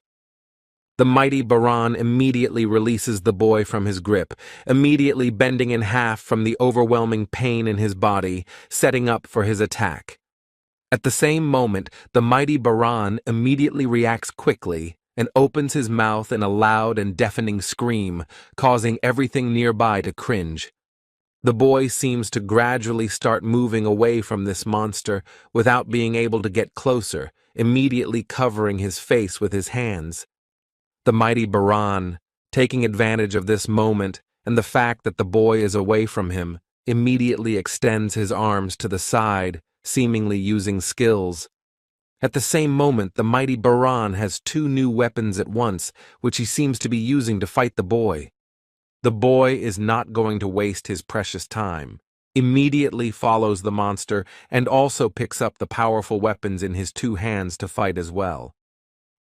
The boy uses the death blow skill, immediately heading to the other's side with great speed and clashing the weapons together in an effort to counter. Two mighty warriors fight with their weapons. each strike following the other with great speed that the average person's eyes would barely have time to keep track. The mighty Baron, it seems, as soon as he begins to realize that he is hard enough to resist, opens his mouth in an attempt to use force. At the same moment, the mighty Baron begins to use his magical powers, causing the boy to barely hold his weapon to resist. The mighty Baron's magical power is so strong that it becomes very hard for the boy to resist it, starting to gradually lose his strength. The boy's eyes widen with a kind of surprise and even fear appearing. He realizes that his daggers have simply used up their power and are even gone. The mighty Baron, not intending to waste his time, immediately, with the most satisfied smile, begins to swing his weapon to deal with him. But the boy proves to be much faster than the stranger's actions, immediately appearing and holding the stranger's arms with his own, blocking the movement and realizing how strong he is. The boy, finding himself face to face with his enemy, watches as Baran is about to use his magical power again, who seems to have endless mana. The stranger's mouth is already opening in an attempt to use magic powers to massacre the boy and protect his territory of this floor. The mighty Baran is already about to make the final move to wipe the boy off the face of this dungeon in order to gain victory. Except suddenly, a weapon appears flying from somewhere with great speed, seemingly sent by whoever is watching the battle from the outside. The boy, watching the weapon fly, realizes that this is a God-given moment and an opportunity to save his own life. This savior turns out to be a girl who is watching the battle with a frightened face, as Jinwoo is on the verge of death. The mighty Baran is distracted by the sound that has just appeared, turning his head in the other direction, thus making a big mistake for himself. The boy realizes that this is just a great chance for a reprisal against the mighty Baran, opens his hand, thinking that by putting all his power, the boy begins to use his ruler touch skills, with his whole appearance making it clear that the other is simply finished. The boy easily gets rid of one of the mighty Baran's hands with a single touch, drawing the other's attention to himself. The boy begins to visibly give in to his own emotions. He says that he will definitely end this, showing all his anger. The boy's eye burns a bluish color, showing all the power coming from Jinwoo. Strong currents of wind begin to appear around him. He will end this. The boy, having gathered enough strength for his punch, immediately slams his fist right into the mighty Baran's jaw, knocking the strength out of the other. From such a strong blow, the mighty Baran's head immediately flies somewhere high into the sky, thus declaring the victory of this battle to the boy. The girl stares dumbfounded at what is happening in front of her, calling the boy's name in surprise, with her mouth open as she watches him win the battle. The mighty Baran immediately falls to the ground, breathless, and a notification comes that the boy has defeated the Demon King, thus winning the battle. The boy stands in the same spot, slightly out of breath after the battle, noticing the notification that he has obtained the Baran's soul, thus completing the second quest. The boy can feel his fatigue building up after the battle. He hears Essel screaming his name, running towards him as if to say something. The boy slowly sinks to the ground, seemingly without strength, vocalizing for the girl to go and inform her father of an important matter. And that important matter is the news that the Radis clan is now the very first. The boy smiles his smile and looks at the girl, telling the truth. The girl even seems to barely hold back her tears from her overwhelming happiness. She turns to the boy, using her Mr. again. The girl amusedly adds quietly that her clan is not called Radis, but Reindeer, looking up at the beautiful sun that is slowly setting somewhere down. The subordinates of this floor are collecting certain crystals and jewels in their hands, so that Jinwoo will have a profit thanks to these items. The boy thinks about the fact that the Demon King's ring is finally with him, Now he has unlocked all the effects of the set for his mother. The boy thinks about the fact that the item from the kit is quite useful, but it is this one that represents the most value now that it is in his hands. The boy, clearly satisfied with his long and painstaking work, is holding some kind of purple liquid in his hands, because he was finally able to get it. The girl, who is watching from the sidelines, asks the boy if he is all right, while he is creating the holy water of life. The boy watches as the process of creating the holy water of life goes on, and by the way, their quantity depends on the creator's intelligence, something Jinwoo isn't very aware of. The boy says that the higher the intelligence, the better the result. If he knew, he wouldn't waste points on other characteristics, and Esil says that the boy will succeed. After a certain amount of time, a notification comes that the holy water of life has finally been created, thus causing the boy to rejoice and Esil to clap his hands. The boy realizes that it took a small portion of the Demon King's blood and a fragment of the World Tree to create the item, and the spring water of whispers has been completely used up. So this is what the holy water of life really is, which the boy holds in his palm, looking at all sides of this marvelous potion. The boy thinks about whether the holy water of life will really help his mother, that he wants to go to the hospital right now and find out about it. While the boy is thinking about his mother, the mighty iron is carrying the large body of the flying creature behind him, lurching slightly from the stranger's weight on him. The boy looks at what iron is doing with a smile, asks what it is, and afterward states that his subordinate has wised up considerably, thus giving him kudos. The boy doesn't take long. He gives the command for the flying creature to finally rise, followed by a reaction from the body. The girl watching from the side opens her mouth in great surprise, seemingly guessing what Jinwoo just did just now. The boy says that he can't collect the souls of demons, but with Wyvern it is possible, so he has a new and strong soul on his team. The boy tries to remember the name of the creature, Karkalan or Kaizelian, and the girl says that Jinwoo seems to have a rather bad memory. After a certain amount of time of trying, the boy finally remembers and says the name Kaizel, thus eliciting a reaction from the animal. The girl says that they can get to her clan very quickly on it, and the boy wonders if they have to traverse every floor to get out of here. The girl says that once they get back, they'll have a banquet, and her father will be very happy, and Jinwoo thinks he didn't pick up the rewards from the missions. The boy seizes the moment, gets a high-end runestone, and much more while Esil is ignored. It was the rune of shadow exchange that caught the boy's eye, which he now holds in his hand and seems sure to use to see what it is.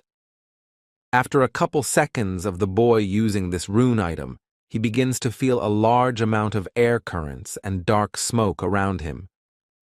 The boy says that this is a cool ability, because even if the shadow soldier is far away, they will be able to switch places as if it were true teleportation. The boy says they did a good job, and the boy tells Esil that it looks like she'll have to go back to the clan alone, and the boy asks about their banquet. The boy says that the Radius clan is on the 80th floor, so he has a long way to go just for the sake of one reward. The boy slowly starts to fade out of sight, disappearing before the girl's eyes, and says that it's time for them to split up and forget about each other. The last thing the boy says is for Esil to take care of herself by using her shadow exchange ability while she screams and calls out for Jinwoo, but it's all to no avail. The notification states that due to the death of the boss, the dungeon will return to its original state, thus making Jinwoo disappear. The boy finally disappears from the place, one of the knights looking in different directions and not realizing where Jinwoo has gone, as Esil herself wonders. The boy gradually appears in his former form, looking around him as if trying to recognize the terrain that now surrounds him, and then realizes.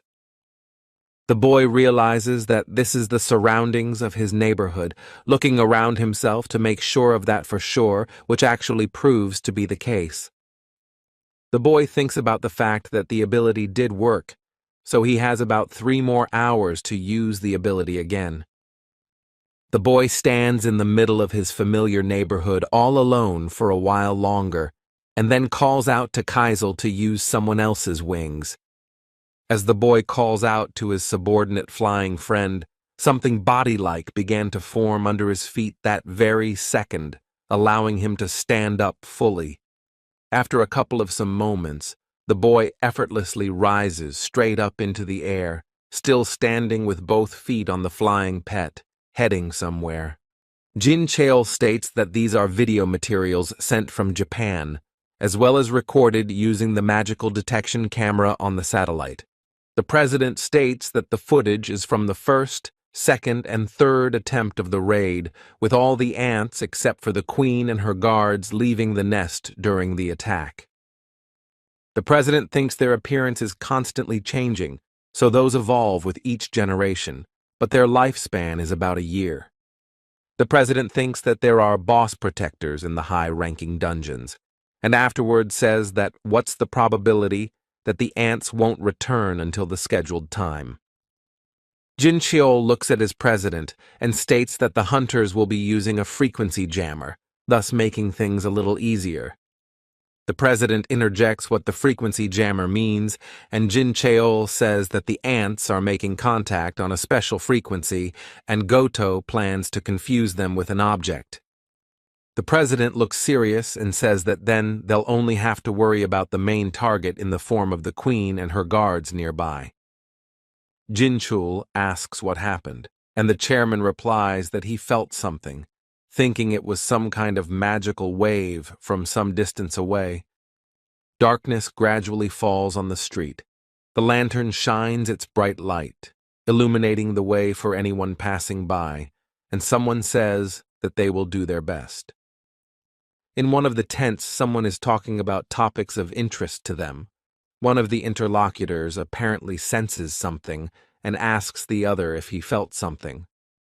The red-haired man asks what it was that just happened, and the other man tells him that it's more like Choi Jung-in and Cha Hai-in are competing for their shares. The red-haired man seems to calm down immediately and says that since that's the case, it's okay to have another drink, and the other man replies that the one is very kind. The leader of Group B smiles as he holds a shot glass in his hand and says that his Hyung should smile, because he will get wrinkles if he frowns so often. The men are thinking about something of their own. They are in complete silence for a while, when suddenly the leader asks his Hyung if he wants a joke.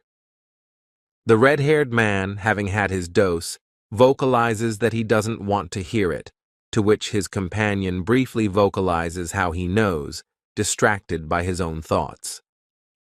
The red-haired man, distracted from his drink, looks at his interlocutor and realizes that he is an unusual guy with an equally peculiar sense of humor. He thinks that this is the first hunter to resign for no apparent reason, or rather, the only one of his kind, not understanding how one can give up everything.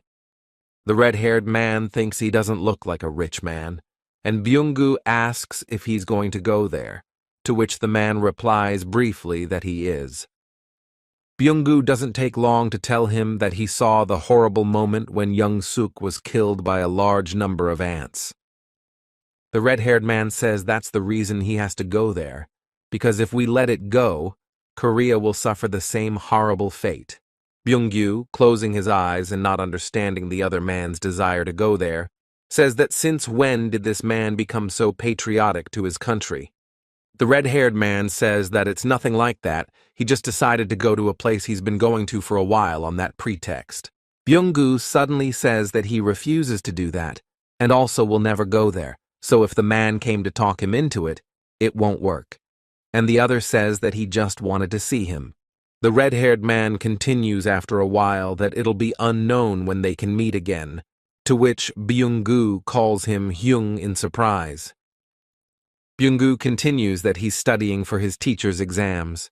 planning to become a typical civil servant, to which the red-haired man says disbelievingly, "No way." Byung-gu continues that Yu Jin's company is doing a recruitment of outstanding hunters for the guild, and he's received an invitation, offering the position of guild head. Byung-gu can still barely keep his trembling legs from shaking, stating that despite all the high positions, where everything is drenched in blood is clearly not for him. Byung-gu says that's the reason he wants to become a teacher, deciding to pursue history because he loves historical dramas, and the man says that he's weird. Byung-gu replies that he seems normal, continuing that it would be great if wars only happened in history books, holding a shot glass in his hand. The red-haired man doesn't hold back his smile and thinks to himself that Byung-gu is right and isn't weird at all, since it's the hunters who don't seem to be okay. The red-haired man thinks that there aren't many hunters who don't like fighting monsters.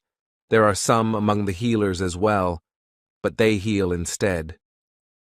The red-haired man wonders if it's possible that only those who are obsessed with battles can reawaken, offering to drink again, getting consent.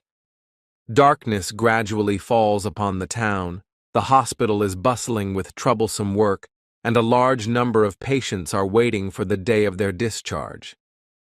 The boy makes his way to his desired location with the help of Kaisel, entering someone's room through an open window, watching with an attentive gaze. The boy thinks about the fact that if it doesn't work out, he probably won't change anything else, because the holy water of life doesn't guarantee success. The boy thinks about the fact that he has seen so many miracles created by the system, stories that other people would never believe, all because of the power of the system. The boy thinks about how it would be okay to trust it one more time, opening the lid to the holy water of life, hoping for the best. The boy rises from his chair, carefully lifting his mother's head to pull her closer to the holy water of life, trying to be careful. The boy can't hide his overflowing excitement. He holds that bottle in the palm of his hand and feels it visibly shake. The boy tries to set himself up with only the most positive thoughts, exhaling somewhere to the side, gathering his wits, and realizing that he should try it. The boy, after a while later, gathering himself, forces the woman to open her mouth to place the bottle of holy water of life to her lips.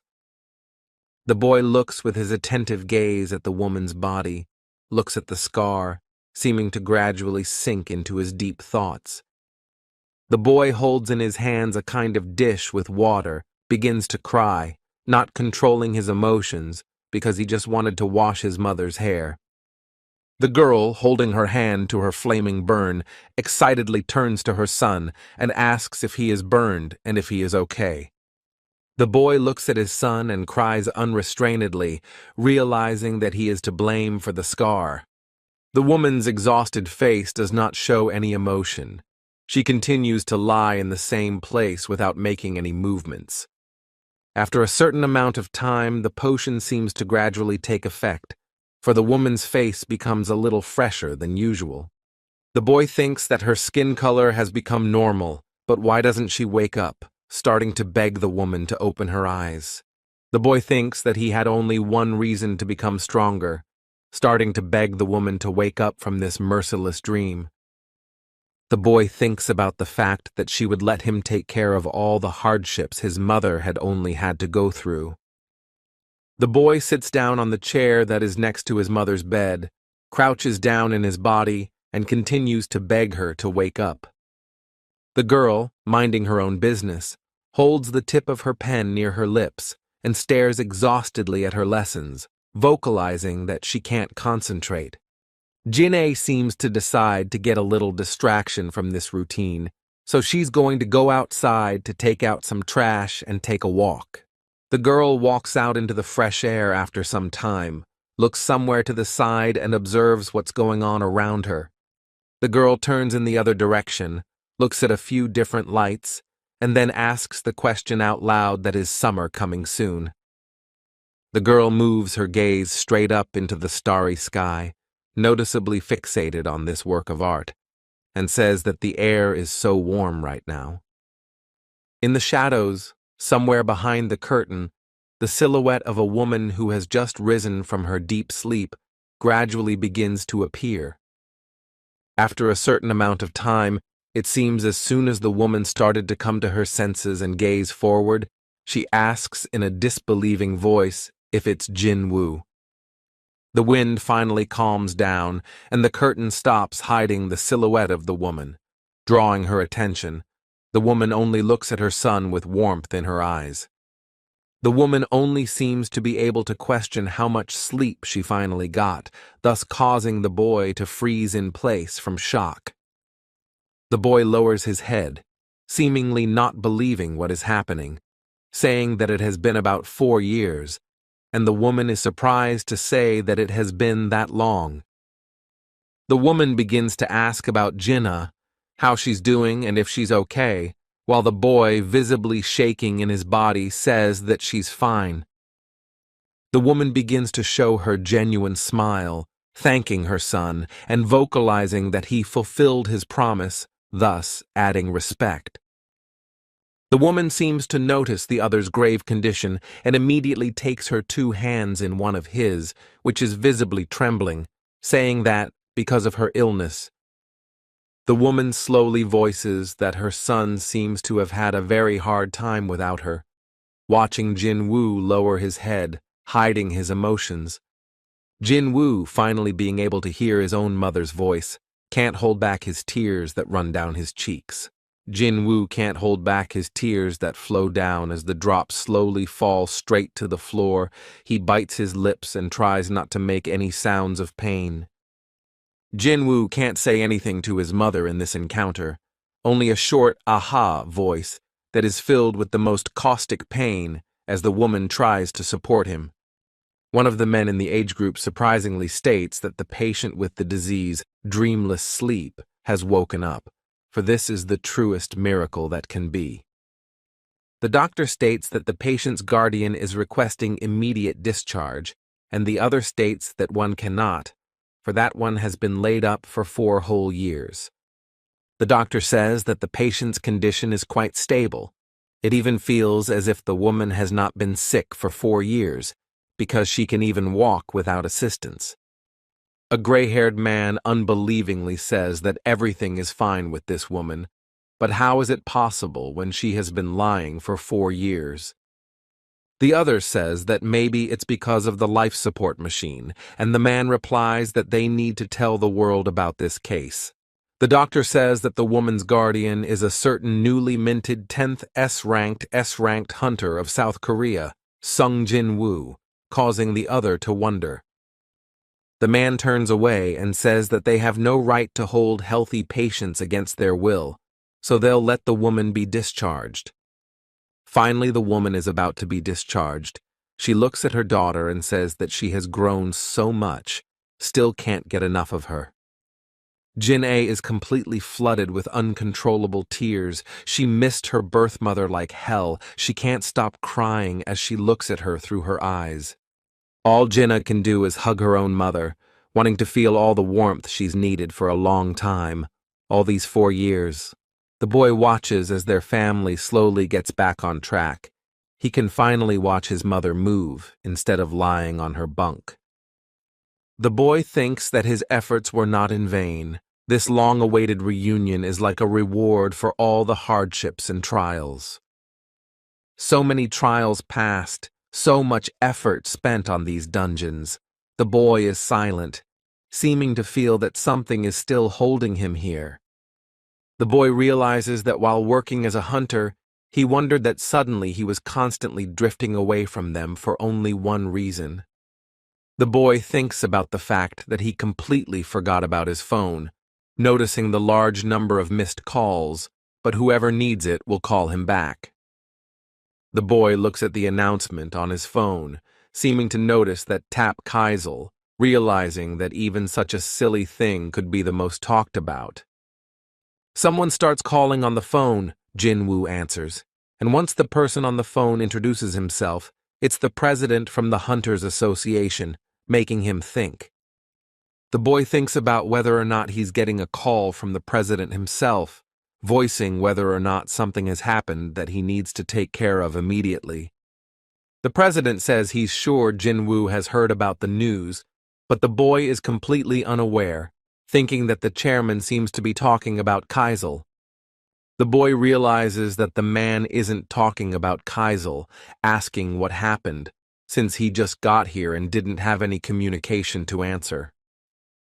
The man says that the boy seems to be completely out of the loop, asking if it would be convenient for him to come over to talk, but Jinwoo says that he'll come over himself. Sometime later, as agreed upon in the phone call, the boy is at the Hunters Association building, hearing that the raid will begin in 4 days. The president says that they will go to Jeju Island and exterminate the ants, but they will need the help of Hunter Jinwoo to do so. The man says that all the citizens want to return to that island, asking if the boy would like to join them to win. The boy thinks about how he would have definitely said yes before, as this place is crawling with high-level monsters that would give him experience. The boy remembers that touching moment of his sister and mother reuniting as they hugged, starting to slowly voice that he... Suddenly the boy's gaze noticeably changes to one with a bluish tint. He immediately thinks of magical energy coming from somewhere. The man asks if everything is okay now, and Jinwoo states that it's nothing like that. Apparently there's a sparring session between strong hunters going on somewhere nearby. The man smiles and says that the boy has good instincts as usual, because it's incredible to sense the power of the hunters at this distance. The president says that the S-rank hunters are now in the gym, as they have 4 more to go before the raid on Jeju Island. He continues that Ryuji Koto and his Japanese S-rank hunters are there too, and the boy wonders who this Ryuji Koto is. The boy says that it's the name of the strongest Japanese hunter that even the average citizen knows, and the president says if Jinwoo wants to see for himself. An incredible sparring match takes place, in which the white-haired man shows all of his true colors as he fights against his opponent. The men cling to each other with a dead grip, each trying to overcome the other at any cost, taking out all their anger and strength. The white-haired man seems to miss the moment when he finds himself in such a position that his opponent begins to win by conventional technique.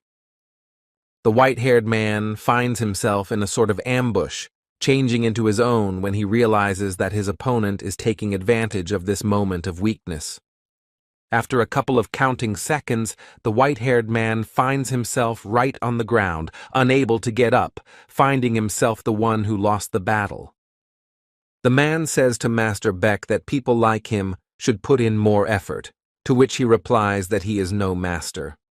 The men are once again on fire, clashing in their hard fight, trying to win it with all their efforts, otherwise it would be shameful to lose. The president says that it's unusual for him to see all the S-rankers in one place because of the magical energy emanating from them, and the boy says that Baek Yoon-hong is being squeezed a bit. Some man starts to say that if Baek Yoon-ho was giving his best, Ma Dong-wook wouldn't even have a chance of winning. Choi Jung-in appears in all his usual glory, saying that he hasn't seen Jin-woo in a while, ostensibly giving him a friendly hello. The head of his own guild says that the person wearing the special uniform is Ma Dong-wook, who is in the Glory Guild. Jin-woo says that since Baek Yoon-ho isn't using all his strength, why is he hiding it in front of another master, and the latter says that it would be foolish to show all his skills in front of everyone. Choi Jung-in continues that President Baek Yoon-ho turns into a real monster when he fights, watching the other visibly become angrier. A certain Ippei Izawa is there with his body-chilling stare, expressing only aloofness and some darkness. Also here is one Mari Ishida, who has brightly colored hair, looking somewhere forward, seemingly watching the men fight. There is a powerful-looking Ken Tanaka with many different scars he received in battle. Minoru Hoshino is here. He also has brightly colored hair and an interesting hairstyle. At first glance, he even seems like a kind man. If you look closely among the others, you can see a certain Atsushi Kumamoto with a mask on his face, as well as with a patch over one eye. You can also replace a certain girl named Kanai Tabata. Her eyes are scarlet red in color, not expressing any feelings or emotions. Also in this gym is Tatsumi Fujishima with his disinterest in everything going on here. And the most seemingly important character in this place is Ryuji Koto, who brought his hunters to this place to help Korea. The boy looks at the Japanese hunter, seemingly surprised that this particular man is the real Ryuji Koto. Some girl notices the boy and asks who it is, and the translator replies that it's Hunter Jinwoo, that he's recently been promoted to S-rank hunter status. Ryuji Koto looks at the boy and thinks he has the assassin class he's trying to hide, and then says that perhaps Jinwoo is an excellent hunter of the assassin class. The girl next to him seems puzzled by the Japanese hunter's words, so she says that Jinwoo is a magic class hunter. Ryuji Koto interjects, thinking it's something strange, and the girl replies that it's confirmed information, which can't be argued. Some man, upon seeing Jinwoo, says that this is the same guy who sabotaged Min Sung's debut, drawing attention to himself and Hai-In.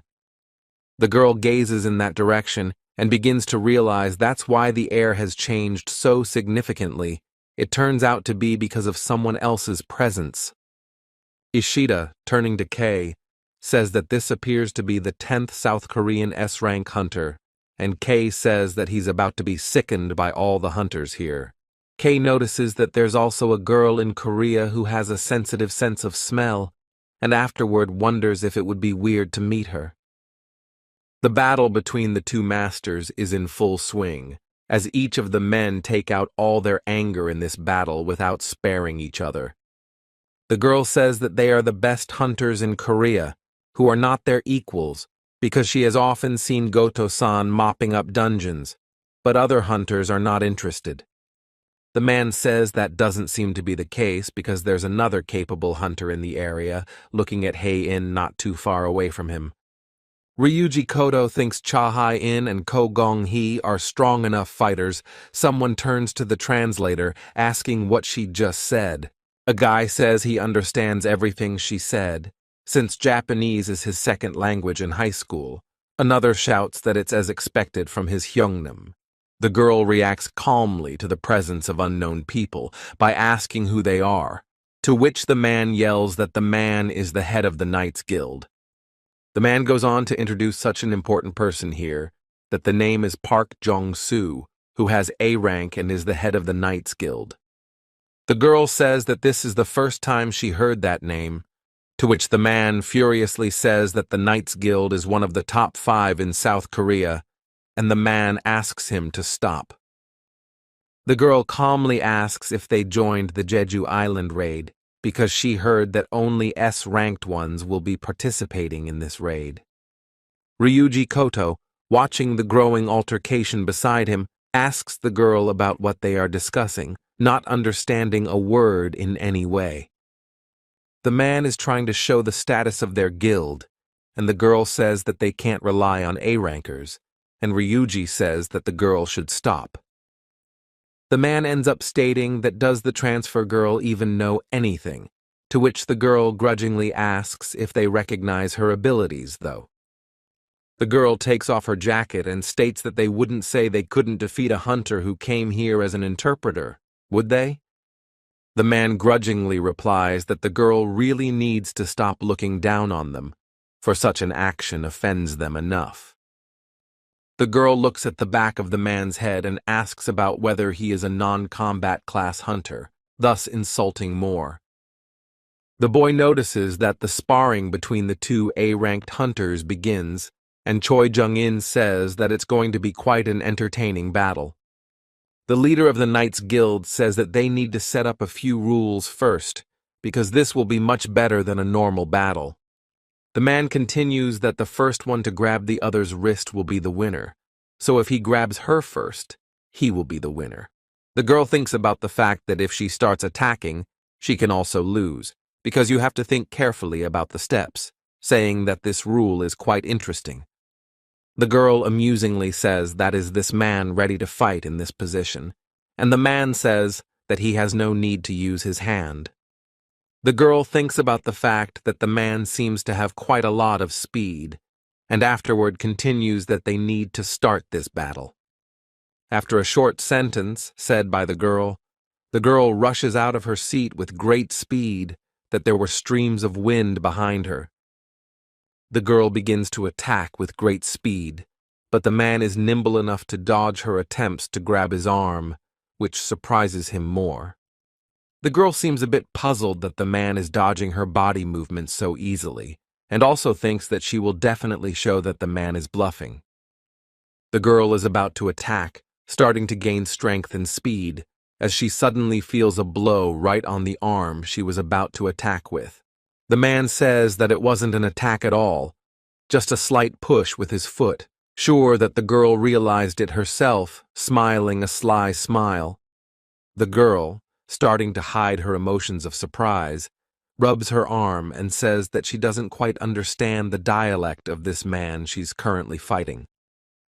The girl continues that it's not exactly cool to stand in a pose where your entire crotch is visible, causing the man to look dumbfounded at the torn clothing. The girl seems to take advantage of this opportune moment, immediately realizing that it's time to act, so she swings her hand in his direction. But the girl's attempt to ambush him fails miserably, as the man catches her hand with words about how she's so damn slow. The girl becomes visibly nervous and begins to think about how this could have happened.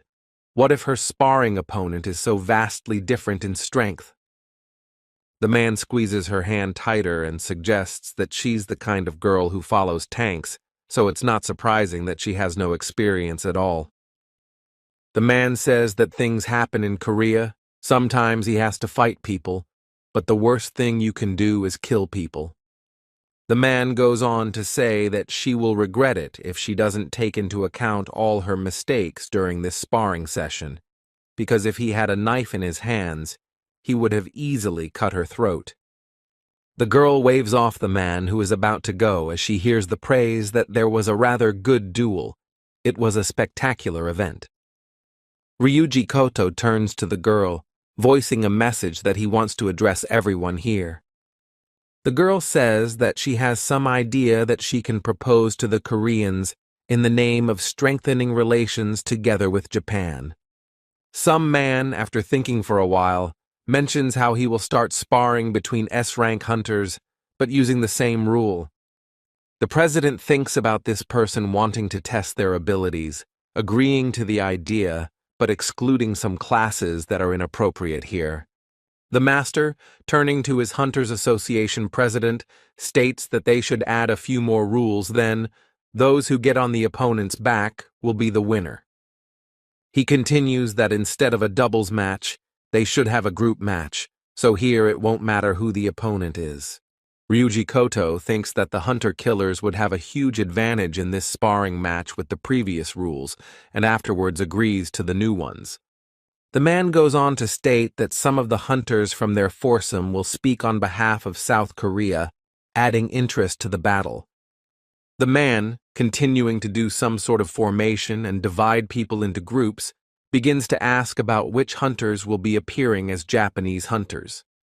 The man doesn't spend a long time on his deep thoughts. He looks at some of the hunters and chooses another 4 that will be for Japan. The boy thinks about the fact that Ryuji Goto decided not to participate, seemingly wanting to observe, but either way, Jinwoo didn't go here for nothing.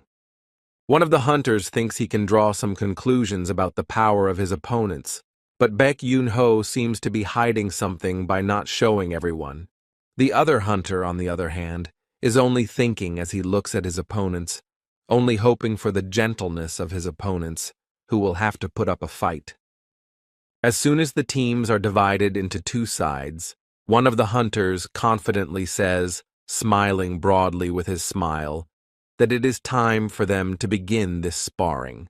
The other hunter comes into view, thinking of his strong and worthy opponent in the form of Master Ma Dong-wook, who will give his best. The man says that a man should be exactly what Dong-wook looks like right now, so one of them yells out that it's time to find out who is the stronger of the two. A couple seconds after saying the words, the two men fly towards each other, intending to start a battle to find out the whole truth. The other pair also begin their battle. One of the hunters thinks his opponent is fast, and is also quite confident in his speed and movements. If he gets even a meter closer, he will clearly be finished, but luckily this hunter specializes in long range. But that's not the end of this hunter's abilities. He can also utilize many other things, launching his attack towards the other. A hunter who faces a surprise attack in the form of a magical arrow begins to gradually study his opponent, contemplating further. The other pair is also doing their battle. One of them guesses that his opponent is a ranger, so the one doesn't want to fight one-on-one. The man thinks about the fact that it looks like they'll have to wait until Hoshino has dealt with his opponent, starting to think about where to go to help him. The president says that the average hunters won't be able to leave a dent in this mighty building, but these guys have already made a mess of the place. The president of the Hunters Association is thinking that letting these young hunters into the fray is a pretty risky decision. Someone is thinking that the master is a strong enough opponent for the other hunters, since he is S-ranked and is considered the strongest. The man keeps thinking that the opponents of this master should be extremely careful, because he can not only grab, but also break his arm.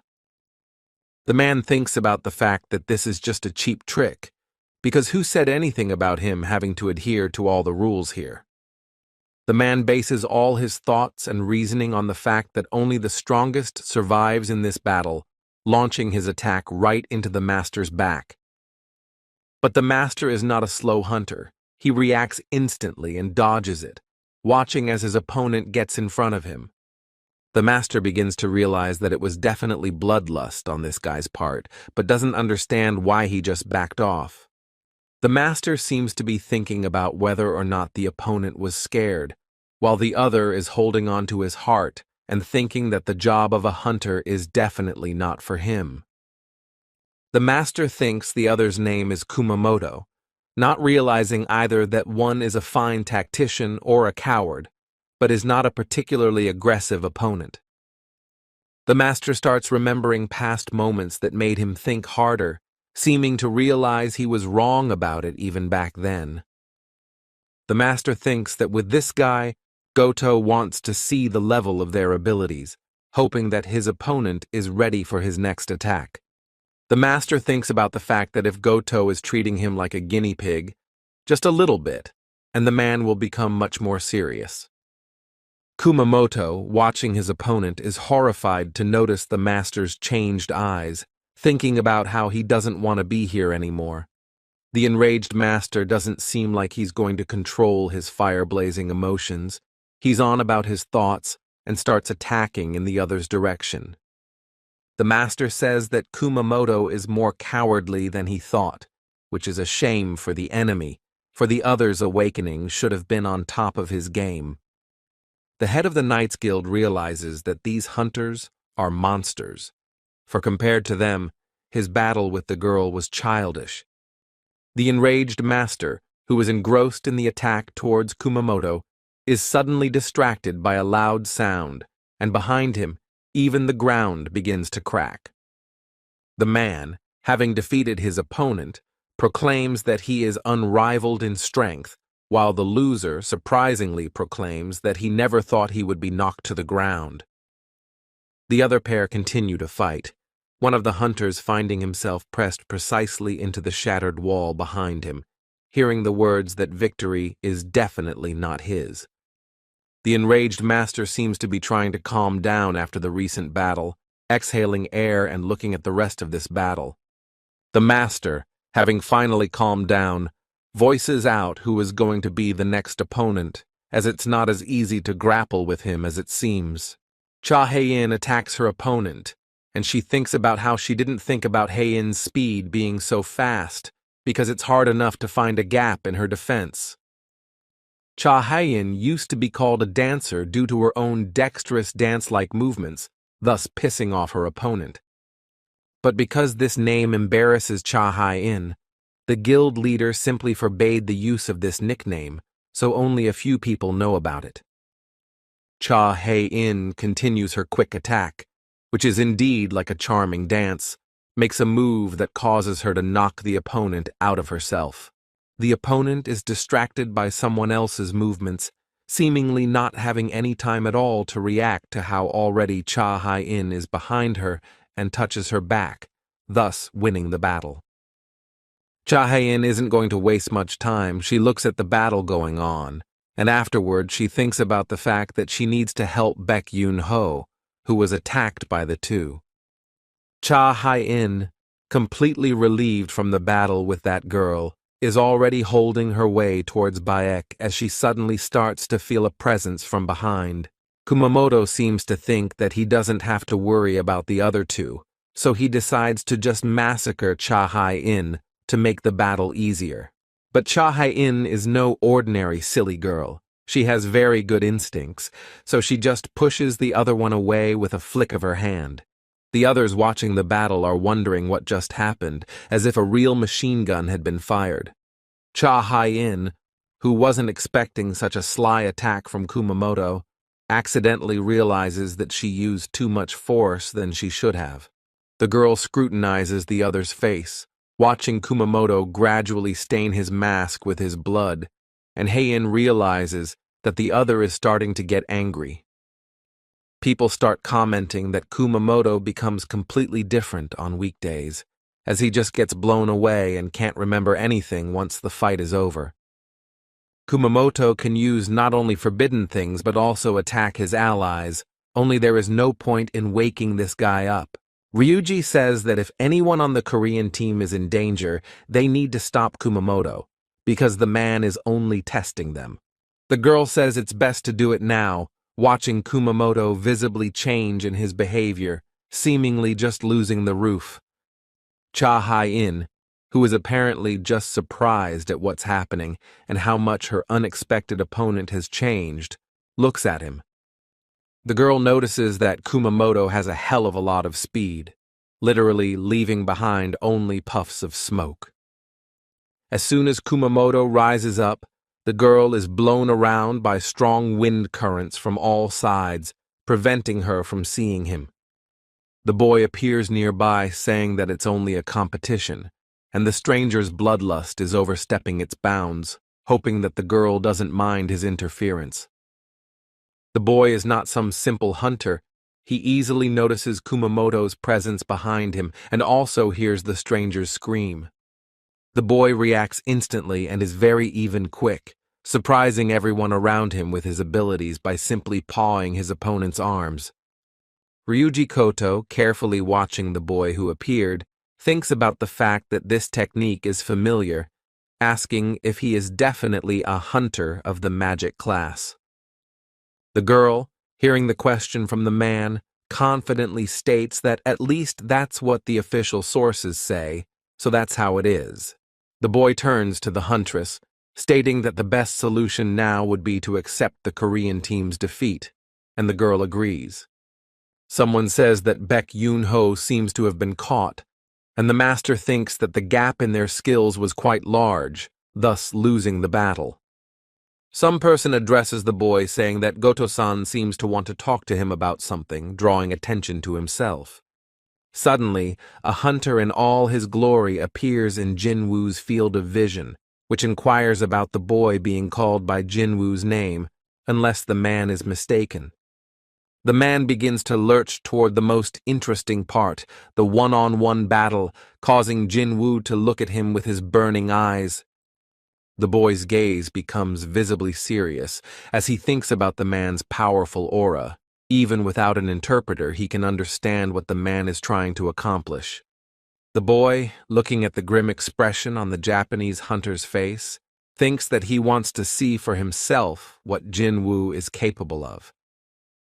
The boy keeps thinking about how he doesn't know about this man's real motives, but it's a great way to find out how strong he's become since the castle. Ryuji Goto, watching his future opponent in this arena, is visibly surprised by the stranger's facial expression that he looks relaxed. The girl turns to Goto-san, glaring that the hunter Jinwoo accepts his offer, only making one condition in this battle. The girl continues to translate the boy's words, which reads that he will only accept another man's offer if the man fights at full strength. The hunters watching the upcoming battle are visibly surprised, one of them inexplicably asking what's really going on and coming up here. Goto-san begins to think that this fight shouldn't lead to serious consequences, and afterward says that he's fine with it, telling Shimizu to take care of the wounded. The next words don't take long to come. Goto-san doesn't keep his arrogance waiting, vocalizing for her to take care of Jinwoo first. One of the hunters says that if Jinwoo is the 10th hunter of Korea, he is quite strong. I can't even believe the upcoming battle between these two. The girl thinks about whether it will be okay, but after all, the boy is single-handedly mopping up A-rank dungeons, even killing 100 high orcs, and the master says that she is holding up well. The girl replies that she won't be able to be constantly distracted by her sense of smell on Jeju Island, asking the master if maybe he should stop Jinwoo. The master says that would make a lot of sense, since it's Goto we're talking about, and Hai-In asks why he doesn't do anything, but the man says that they have the same reason.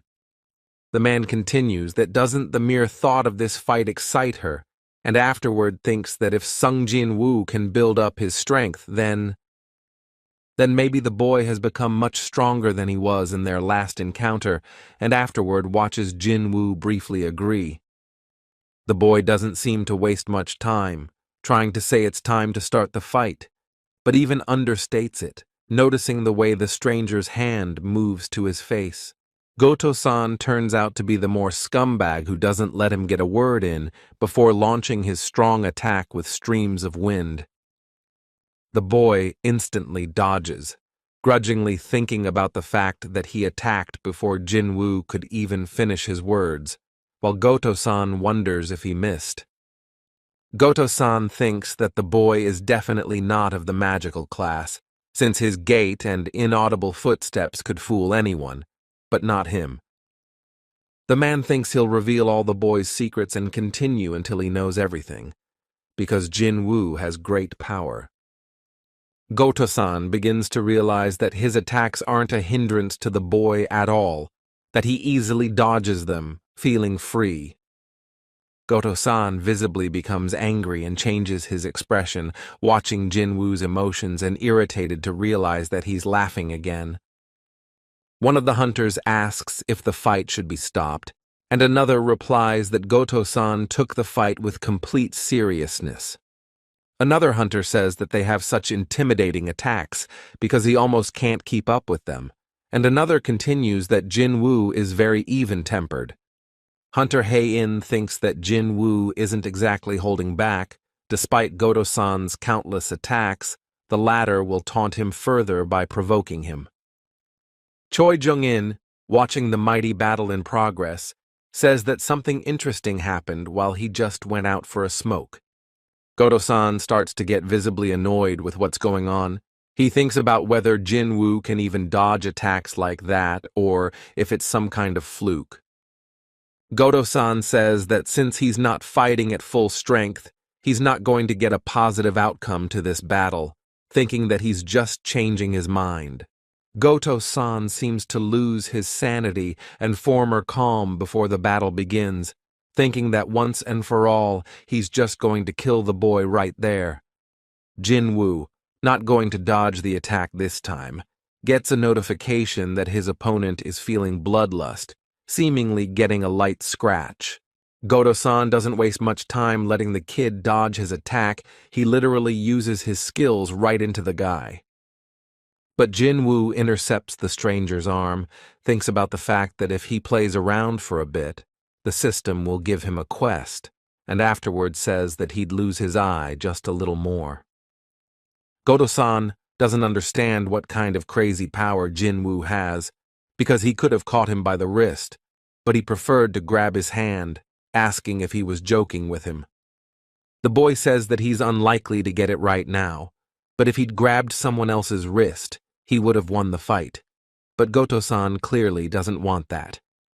Men seem to just stop thinking straight that they start to go over the edge, gradually building up the strength to strike. Master, along with Hai-Yin, are watching the battle very closely and seem to realize that it is now that something needs to be acted upon. Master doesn't waste a second of time, as these two hunters are on the verge of just destroying this building to hell just to attack each other, so he grabs Jinwoo. At the same moment, the other hunter also instantly flies up to Goto-san to grab him by the body so he doesn't just make a mess of things. Huge currents of air appear between the two hunters, causing some destruction on the ground, as Jinwoo and Goto-san don't control each other. The master tells Jinwoo that this is enough, for in a few days this man will have to lead the Japanese hunters. Cha-Hae-in, who's behind them, continues that they can't take responsibility on Jeju if Goto-san is suddenly unintentionally hurt. The master states that the duel has gone beyond reason, so they should finish their practice battles, to which the translator agrees. The master, finally stopping holding the boy, voices that he probably shouldn't have interfered, but Jinwoo says it's okay. Hunter laughs and says that Jinwoo not only managed to stand up to Goto-san, but also only got away with a single scratch on his cheek. He continues that Jinwoo's body is just as strong, offering to join his guild because he lacks physical fighters. A nearby Choi Jung-in tells Master Ma that Sung Jinwoo is a magic-class hunter, thus surprising the man. The boy, lowering his head, thinks about how he's overdone enough in this battle, exhaling with a kind of relief that it's all over. The boy thinks about the fact that he now knows the strength of all the hunters gathered here, who are all currently in the gym. The boy thinks that most of the powerful hunters didn't notice his shadow soldiers while being S-rank hunters, which is very strange. The boy keeps thinking about how the most surprising thing is that even the Japanese hunter Goto-san just couldn't see the shadow soldiers behind him. The boy turns to the head of the Hunters Association, drawing other people's attention to himself, and afterward continues that the man was asking a question about participating in the Jeju raid. Some man standing nearby feels extremely ill, perhaps even on the verge of some kind of consciousness, and the girl translator asks San if everything is okay. Goto-san stares at a single point, seemingly dazed by the battle with the boy, unable to cope with the idea that he's strong. The master thinks about how it is possible to be twice awakened and have limitless growth, how much the boy will cost them.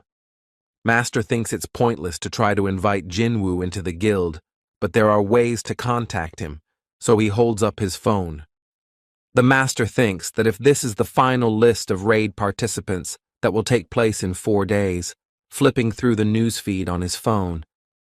After a while, the master reaches the end of the list and is surprised to see that hunter Jinwoo isn't on the list. Goto-san is on the phone to Matsumoto-san, saying that South Korea also has a capable hunter.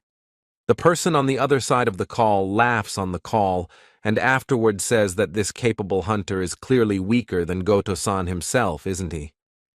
Goto-san says he's not quite sure, and the man asks what this hunter's name is, and the Japanese man replies that it's Jinwoo, the twice-awakened one. After a while, Matsumoto-san says that's strange enough, since there's no such name, and Goto-san incomprehensibly interjects. The other says that he was in a hurry, because he just got the list of raid participants, so out of all the hunters, Jinwoo's name just isn't on the list. Goto-san says that if the president isn't crazy, he should have called him, and Matsumoto-san says that there are 16 hunters participating in the raid. Goto-san seems to calm down a bit, saying that he'll call back again once the raid on Jeju Island begins. A gloomy atmosphere comes into view. Here is Lake Panoktam, located on the Haplasan volcano. It is in this place that something amazing and terrifying happens. Ants think about the fact that there is no food. Children start eating other children. There is no more food on this land to feed the people of the kingdom. One of the ants realizes that this just can't go on. The main ant says something about a more powerful army just waiting for its long-awaited turn in the story to save them. The ant says that this one has to become much stronger than anyone else, because the hope is in this egg. Just a little bit, and it will hatch. After a certain amount of time, the egg begins to crack, followed by some kind of paw. This particular ant thinks that it should become the strongest. The flying creature fully shows itself in its glory and makes a loud sound, announcing to everyone in the place that it has finally come into the world. The boy thinks about the fact that while he was in the demon castle, everything in this house turned into a mess, so he holds his sister's cheeks because she did it all. But the woman only smiles. She doesn't seem to be upset by such a picture in any way. She says that household chores after 4 years, they should clean up together. The woman says that this house is quite old, and the boy replies that they have lived here since they were children, so it's not surprising. The occupants of this house begin their cleaning to make sure everything is completely clean, as suddenly the woman calls out to Jinwoo, wanting to say something. The woman goes on about whether the boy hasn't heard any news about their father in all her absence, seemingly still holding out hope. The boy instantly changes in his face, forgets about the cleaning, and softly states that he hasn't heard any information about him at all. The boy thinks that if he told him that he too became a hunter like his father, how would the man react to Jinwoo's heroic act? The boy thinks that there's a reason why his mom won't leave this apartment, because there is exactly the only reason about living here. The boy continues that it's because the woman keeps waiting for his father, because suddenly that man will come back, even though he's missing. The boy thinks about the fact that the woman just needs her son. He can replace her as a strong shoulder and be a worthy man in the family. The boy thinks about the fact that he is also plagued with thoughts about the raid on Jeju Island, as all of Korea is in some kind of danger from all of this. The man says that the speed at which ants evolve is terrible, each individual dominating the previous ones. This is evolution. The man goes on to show the ants as they were before and still are today, but outwardly they differed only in size themselves. But now things have changed significantly. The ants now appear in black appearance, which was captured in the third raid. The man says that the ants can walk straight like a human, now they can move nimbly. Also, the 4 paws are used as arms. There is also a picture of an ant that has done a lot of damage to Japan, raises fears that they have become even more human-like. Someone asks if ants are now able to fly, and the man says that they are, which is why the Korean team joined the raid. The man says that if the enemy is such a monster, most hunters will not want to fight, but there is a hunter who agreed even though he is retired. Many people wonder why Jinwoo isn't on the Korean list. Some say he just chickened out, because that's not what an S-ranked hunter should do. The boy thinks about how he doesn't care about the mean comments in any way, but Jin-Ah will care. Someone notices Jinwoo nearby, wondering. The boy answers the phone and hears Jin-Ho's voice, asking if the boy lives in a motel, to which he gets the answer that he's already found another place. After a while, Jin-Ho says that he has found a certain office, so does the boy want to come to this place, drawing attention to himself. Jin-Ho says that the first thing is the office before creating a guild. He asks if Jinwoo likes it, and he says that the place isn't too big. Jin-Ho says to create a guild, then you need a minimum of 3 hunters, and the man replies that they should hire 1 more person, wondering if they'll find one. Jin-Ho, after some silence, remembers that someone was looking for Jinwoo, replying that it was a foreigner speaking English.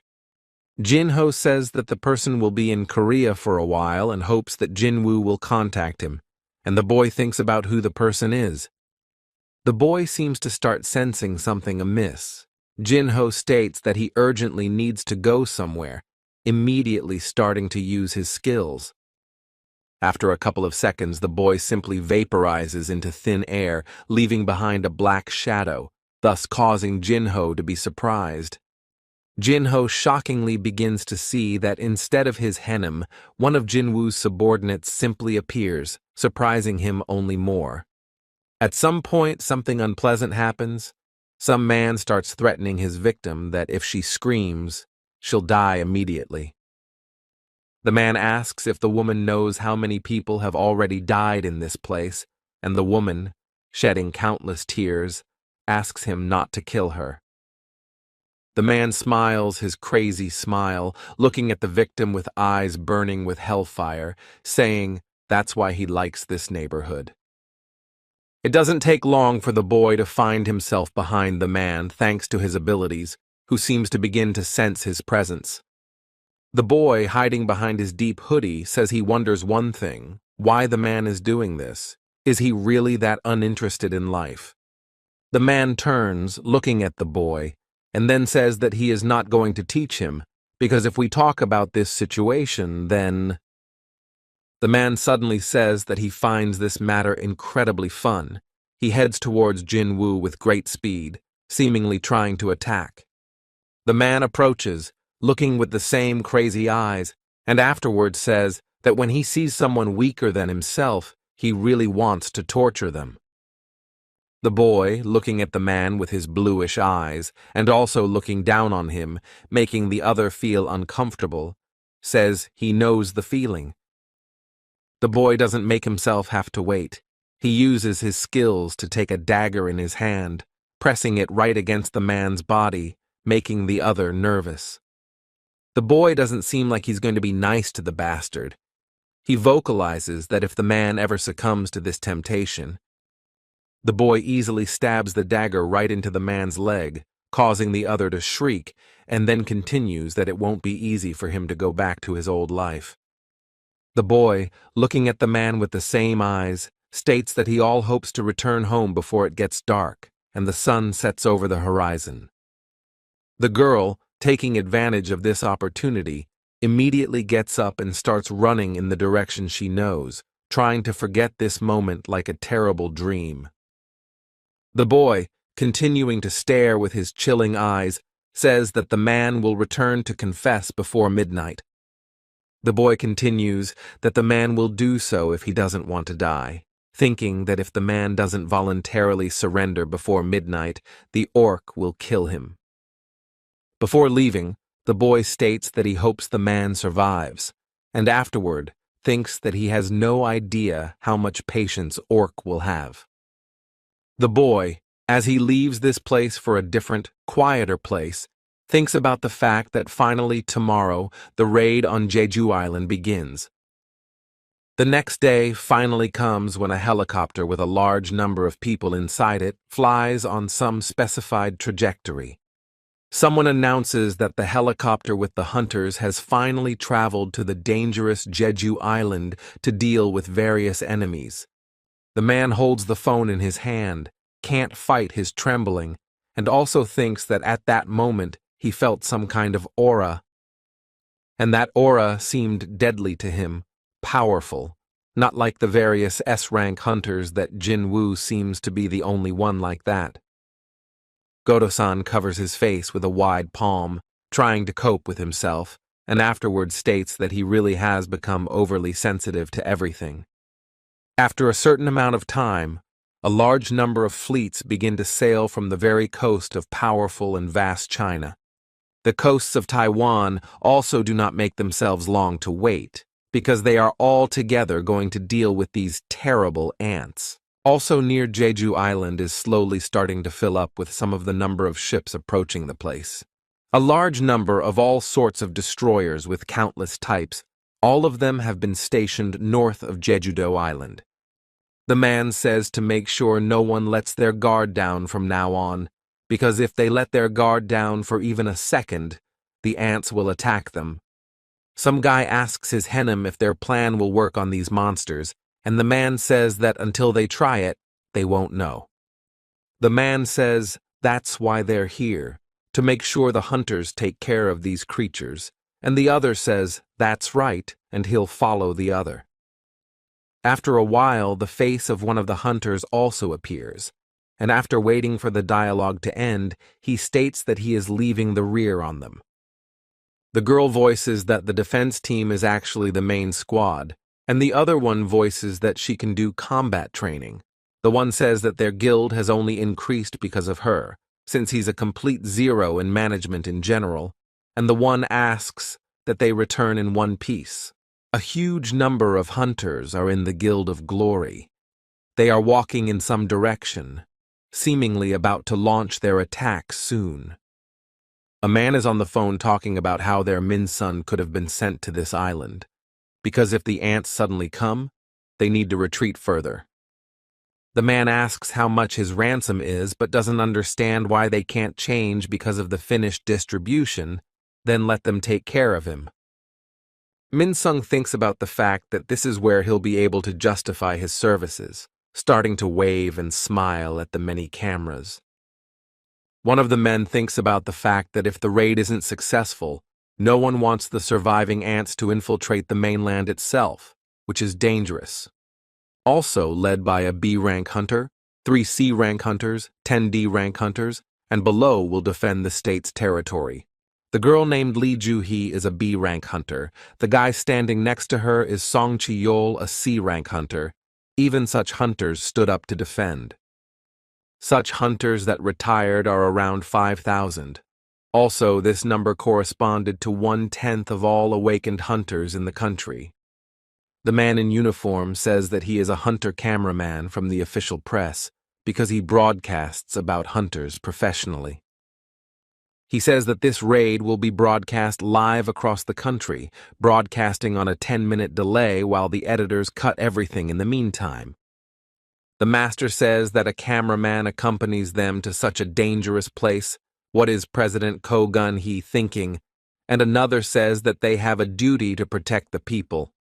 Also, the cameraman should be extremely careful, and the man says that you shouldn't see him as a weakling because he is an A-rang hunter.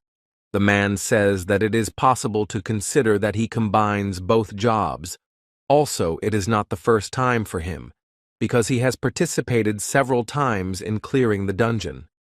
The man thinks about the fact that he is not quite sure this time if his own experience will help him in this raid, visibly trembling in his body.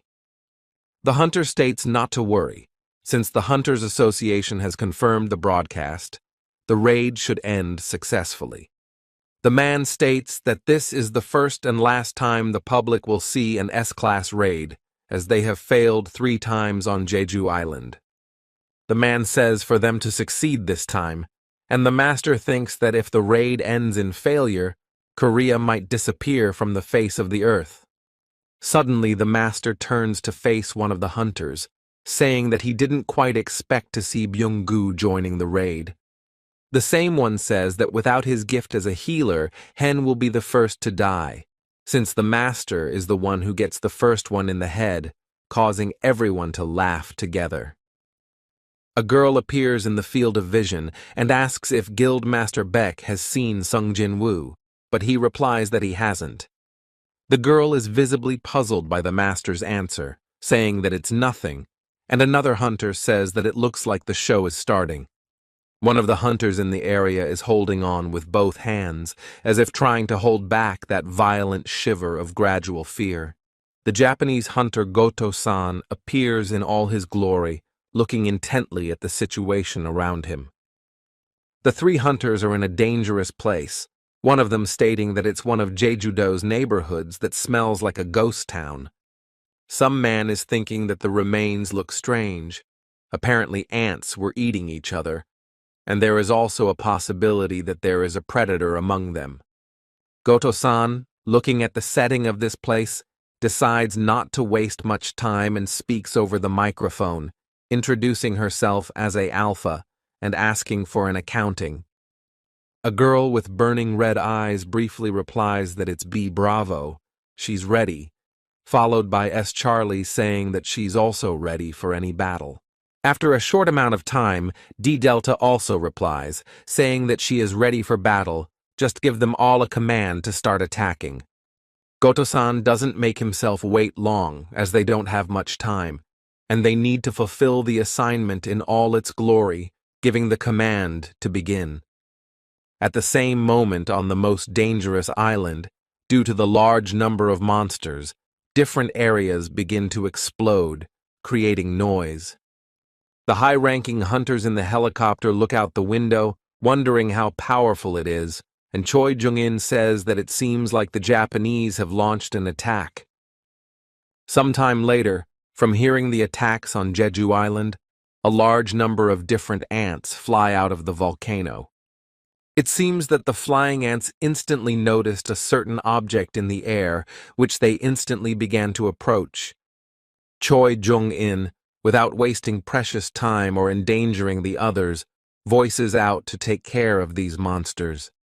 The highly ranked hunter instantly starts using his skills that only he possesses, one of them being the fire spear. Choi Jung-in, not wasting his time making sure the ants don't get close to them, starts blasting one by one, thanks to his skills. One of the hunters watching the battle says that it's an impressive sight, to which Choi Jung-in replies that it's not at all what he'd like. Choi Jung-in, watching the ants still flying in the air, says that it's as expected, but the ants are still intact.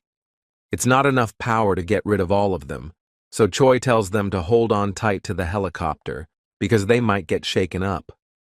Choi Jung-in, using his stronger skills to get rid of the monsters, starts using flames that burn everything around him. Choi says that the ants have evolved a lot, because they used to be different, so those are resistant to his magic, which is an unpleasant event.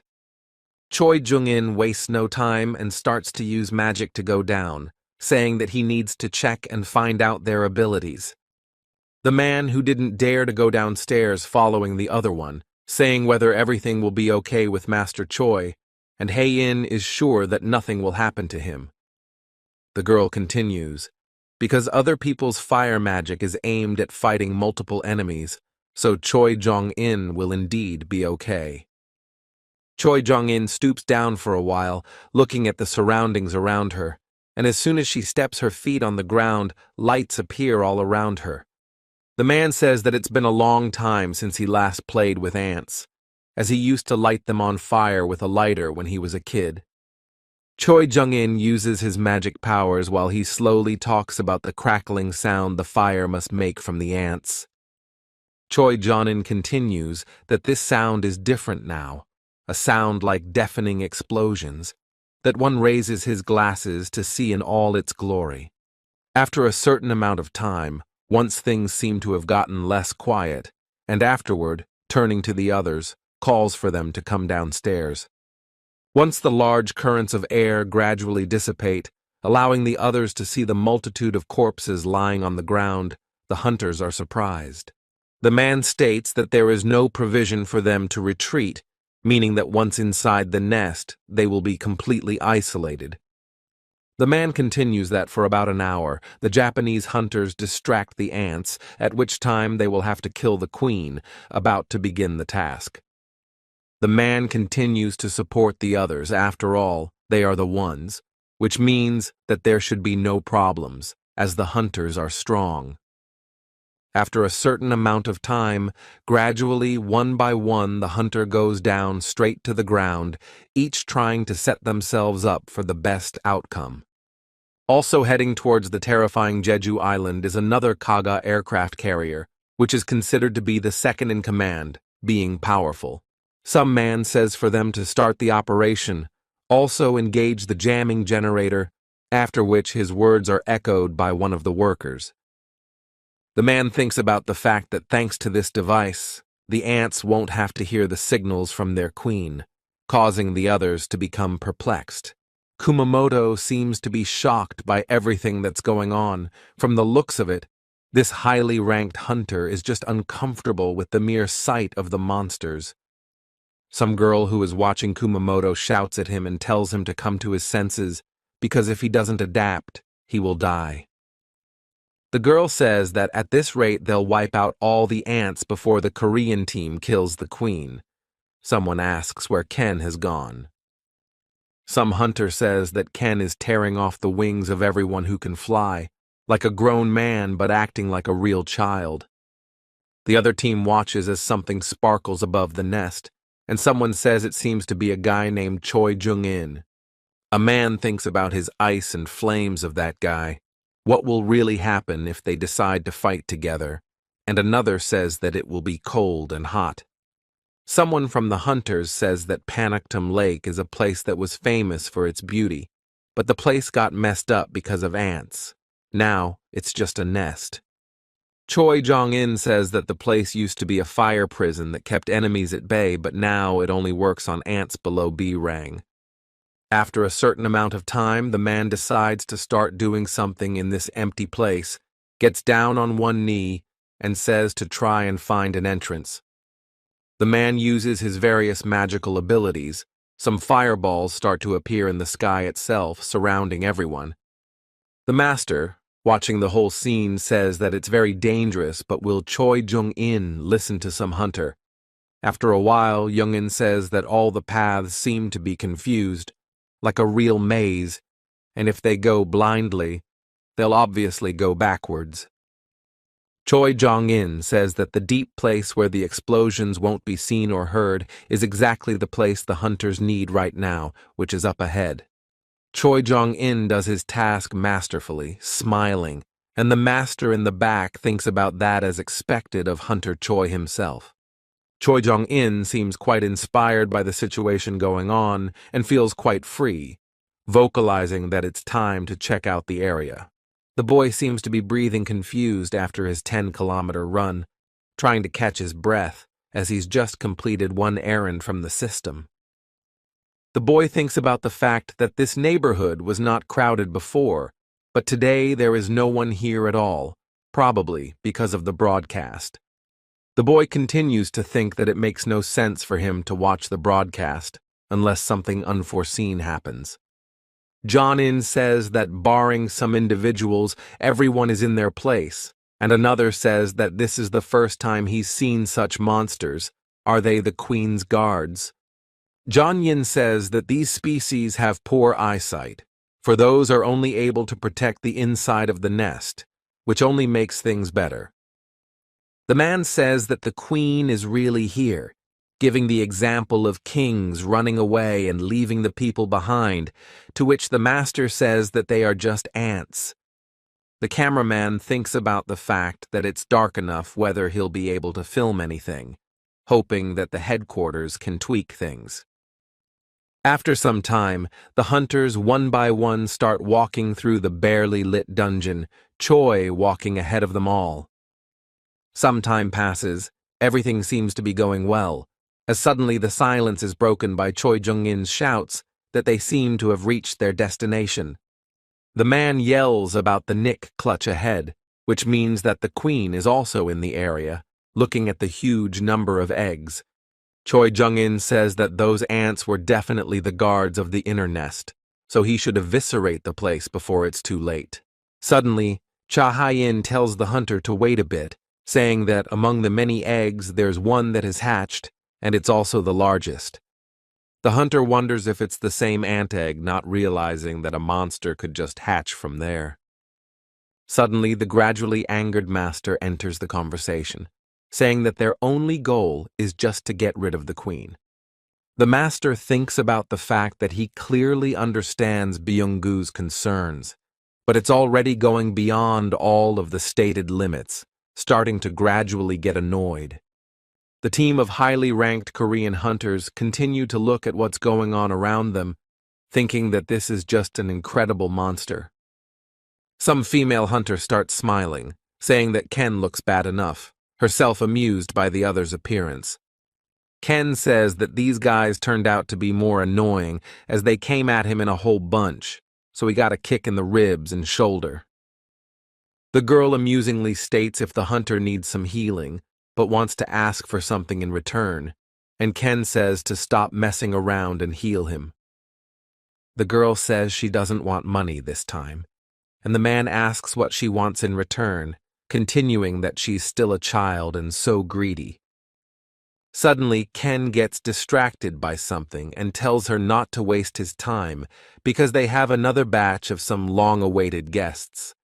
Only a high-ranking hunter is distracted for a while, as the healer already leaves this world, having been killed by one of the monsters. The hunters are shocked at what is happening and immediately react as quickly as possible. Ken immediately tenses up his entire body enough to be in a shocked state, and then shouts to the other to be as careful as possible. Some kind of monster is quite a powerful opponent in this place, not allowing anyone to get to it or kill it somehow. This particular kind of monster seems to be lurking behind the shadows of invisibility, causing Ken to grit his teeth and tense up only more. The high-ranking hunter named Ken tries his best to hit this invisible individual with his fists, blindly striking right at him. At the same time, one of the highly ranked hunters picks up his fast speed and runs towards the battle, pulling out his weapon. The high-ranked hunter runs with all speed, intending to deal with this monster once and for all, seemingly striking blindly as well. Literally in a small amount of time, this sole surviving hunter finds himself simply killed due to his hasty actions. Watching the entire scene unfold and the horrifying scene, one can see the fact that this single individual has slain all of the highly ranked hunters. One of the hunters holds a huge shield in front of him, thus defending himself from any only attacks from this ant ahead of him. The man thinks about the fact that if this is the royal guard, also each of these creatures is comparable to the strength of an S-ranked hunter. The man still thinks about the fact that it is an animal in Africa, looking at this strong individual and not giving in to other people's attacks. The man thinks about the fact that unlike humans, whose actions cannot be predicted, the movements of these creatures are easy to read, which is good. The man tries to take any just-placed attack from this ant with his shield and afterward shouts for Hei Ying to act. The girl instantly reacts to the command of her hunter, immediately pulls out a sword with which she easily deals with this individual. Thanks to the speed and swiftness of the powerful hunter's movements, one of the strong ants falls to the ground, finding itself immobilized. The girl immediately drops to the ground after a high jump, finding herself surrounded by several ants, but she is not about to give up. At the same moment, the girl starts her quick attack, thus trying to hit all her enemies in order to win this hard fight. The girl states that these ants are damn strong opponents, even stronger than she could only imagine, which makes the situation worse. The man states that the guardsmen are much different from the most common ants. However, it's even a good thing since there aren't that many of them here. Byung-gu appears in sight and tells them not to worry so much, especially since he's willing to cover other people's asses with ease. The master interjects and says that Byung-gu is getting bolder, and he tells his Hyung to watch himself and not to make mistakes with the new recruits. Byung-gu seems to notice some movement on the part of even the ant lying on the ground, starting to strike his weapon directly at its head. Byung-gu says that have the hunters forgotten that just chopping the skull is not enough, since those can move for a while. The man thinks that the queen isn't in the chambers yet, but the guardsmen are already here, and the master says that the first generation doesn't seem to be among the guardsmen. Byung-gu says that it is then that all hunters need to prepare thoroughly for any attack from these ants. Byung-gu, using his magical abilities and opening the book, begins to manifest for each hunter their power, improving it. One of the hunters thinks of Byung-gu using a support spell to improve their physical condition, which just makes things easier. The master, who is under Byung-gu's own magical spell, thinks about feeling so good that he's ready to tear up an entire army. Someone says, noticing the large number of pairs of eyes that every 10 pieces will be each hunter's, and another maintains that A-ranked hunter. The master says, Who in their right mind would rely on a healer? After all, normal support will suffice. So let the other hunter stand by and observe. Some hunter says that Charlie's team has been out of contact for a while, and they need to find out what's going on, and another hunter says to slow down. One of the hunters seems to be getting to the place as fast as he can, finally stops and asks if this is the place. The hunter thinks there are signs of a battle here. It looks like there was no problem with clearing this place, and the other asks where those went. The hunter looks all over the area for any clues as his gaze changes and realizes in horror that he has found Fujisama's glasses. Hunter begins to visibly change in his face and gaze. He is nervous, softly vocalizing that this can't happen, that it's impossible. After a certain amount of time, there is also a reaction from the other hunter that begins to tremble throughout his body, seemingly sensing something. The hunter notices the other's condition and fearfully asks what happened, when the other sinks to the ground and just starts vomiting. The man wonders what the disgusting stench is coming through his nose, as he has never smelled such a foul odor before, starting to shiver harder. After some amount of time, the man can gaze into something ahead of him. It seems to be where the stench is coming from. A few seconds later, a block of ice begins to appear in front of the surprised and tormented hunter by the horrible odor. The man can't seem to do anything but stand in the same spot and see even his reflection ahead of the ice that has appeared. The hunter seems to realize that he is coming to a real end. He is just caught in some kind of ambush, which makes him unable to do anything about it. Some hunter says that they took too long with them, and another replies that it wasn't quite as long as it could have been still, if it wasn't for their focus. The master thinks to himself that this is all amazing, because with this spell, it's like he has wings behind his back, and the rest of the hunters too. The master, looking at Cha-Ha-in, thinks that the girl has killed twice as many monsters as the man himself, which makes him proud. It takes about 15 minutes to get to the royal chambers. It takes a little while to get out through the tunnels, but there are 30 minutes left. Some hunter is thinking about the fact that now the most important thing for all of them, and even the country itself, is to massacre the queen of this island. After some amount of time, the girl voices that she can smell something, probably coming from the queen, but there are guards there. The master seems to have no time to waste, which they don't have much time left, and immediately says that he will try to find out. The master with his abilities can sense the presence of other individuals, seemingly beginning to sense the powerful queen herself. The master immediately states that the queen is deep within the cave, but there are now 8 guards around her that need to be killed. The man tells Hunter Cha to handle the guards while he fights the queen, to which the girl replies that she can be relied on. Choi Jung-in voices that he usually tries to hold back, but today he'll be wasteful if he doesn't put his best foot forward. The powerful high-ranking hunter Choi Jung-in uses his magical abilities, immediately starting to work with fire.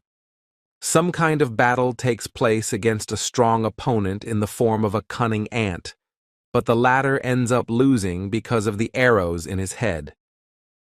A highly ranked hunter says that no one should worry, because he will provide everyone else with cover from the rear, being a reliable protector. Some hunter states that all is right. They don't need any restrictions for all their actions. They don't need to control themselves.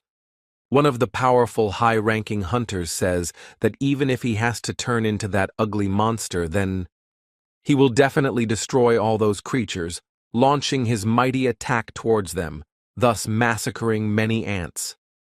The girl who is watching everything happening from the side thinks about the fact that this is the very real beastly appearance of the hunter Baek Yoon-ho.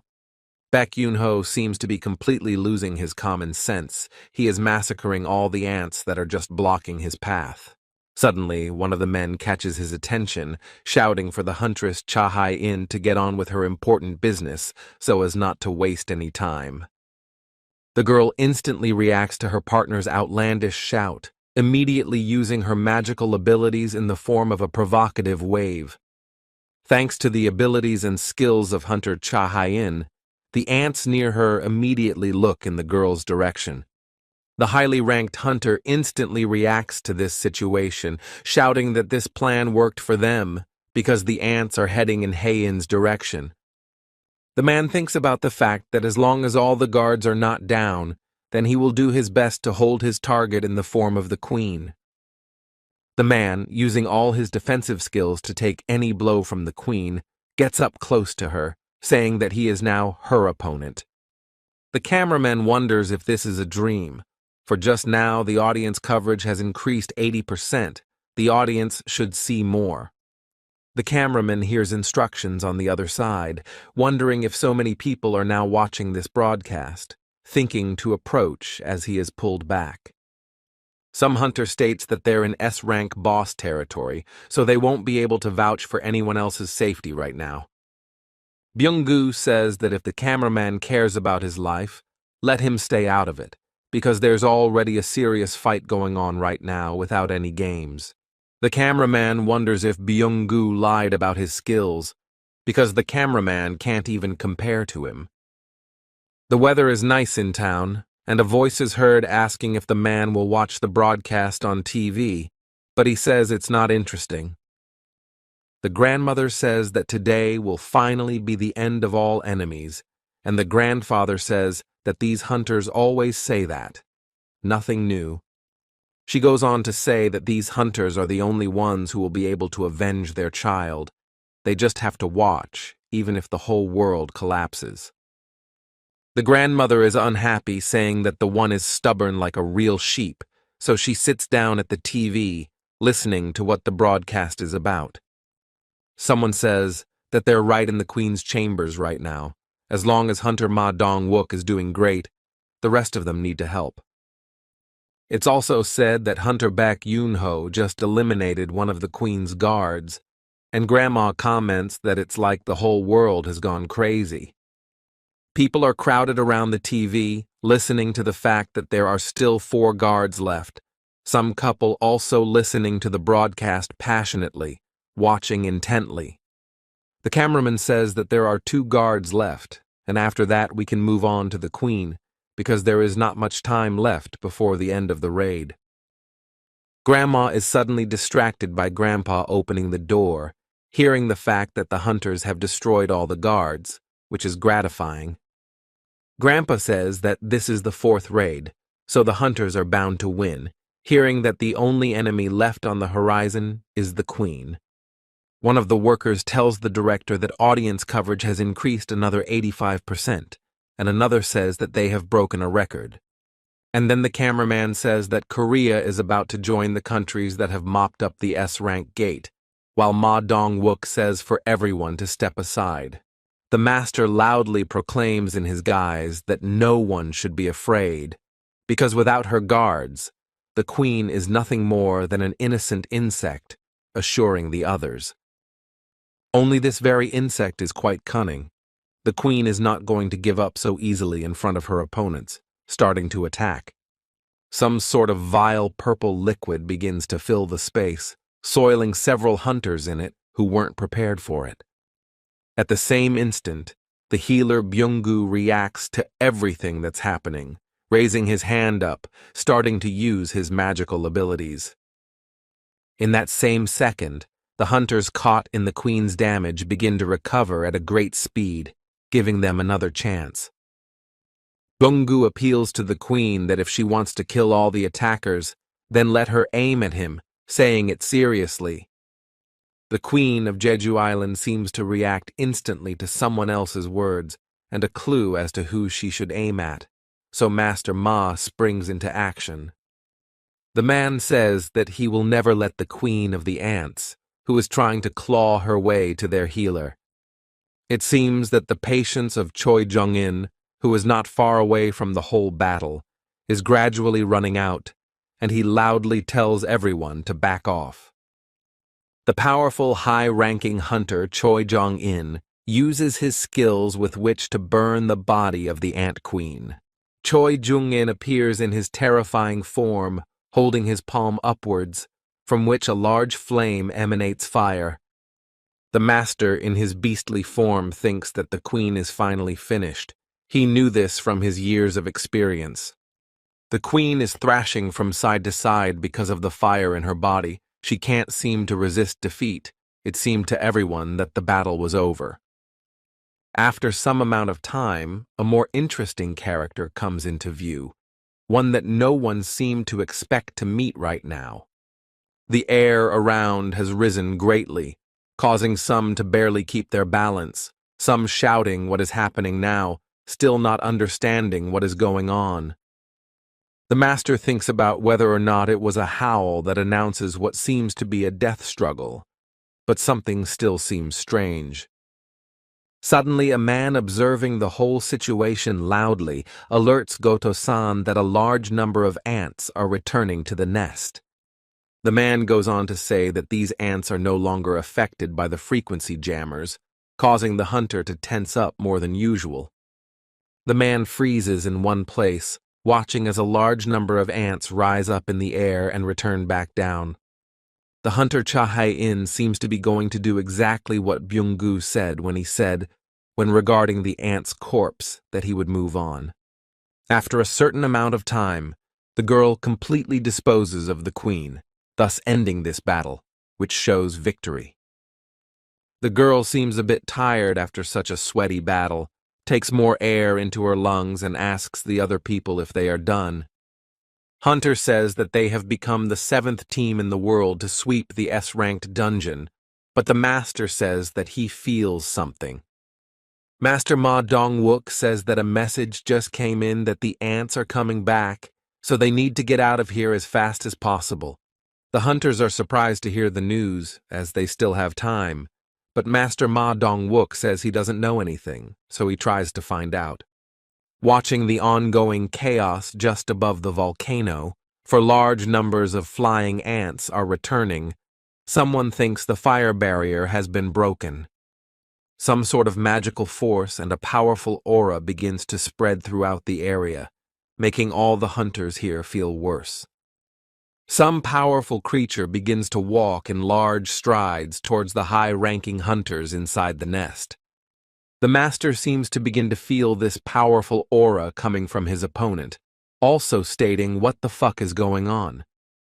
Gradually, a new opponent begins to appear in their field of vision in the form of an amazing-looking individual that seems to be able to straighten everyone out. As soon as this powerful flying ant uses its skills, it begins to stun everyone in the area. The high-ranked hunter's eyes widen with great surprise. He can't seem to believe what is happening right now. The highly ranked hunter unbelievingly realizes that is it really all this power coming from just this one monster that appeared in the nest. The girl instantly settles to the ground, trying just not to pass out from the mere blow to her sensitive sense of smell. The powerful flying ant gradually approaches the high-ranked hunters with its heavy steps and strong aura.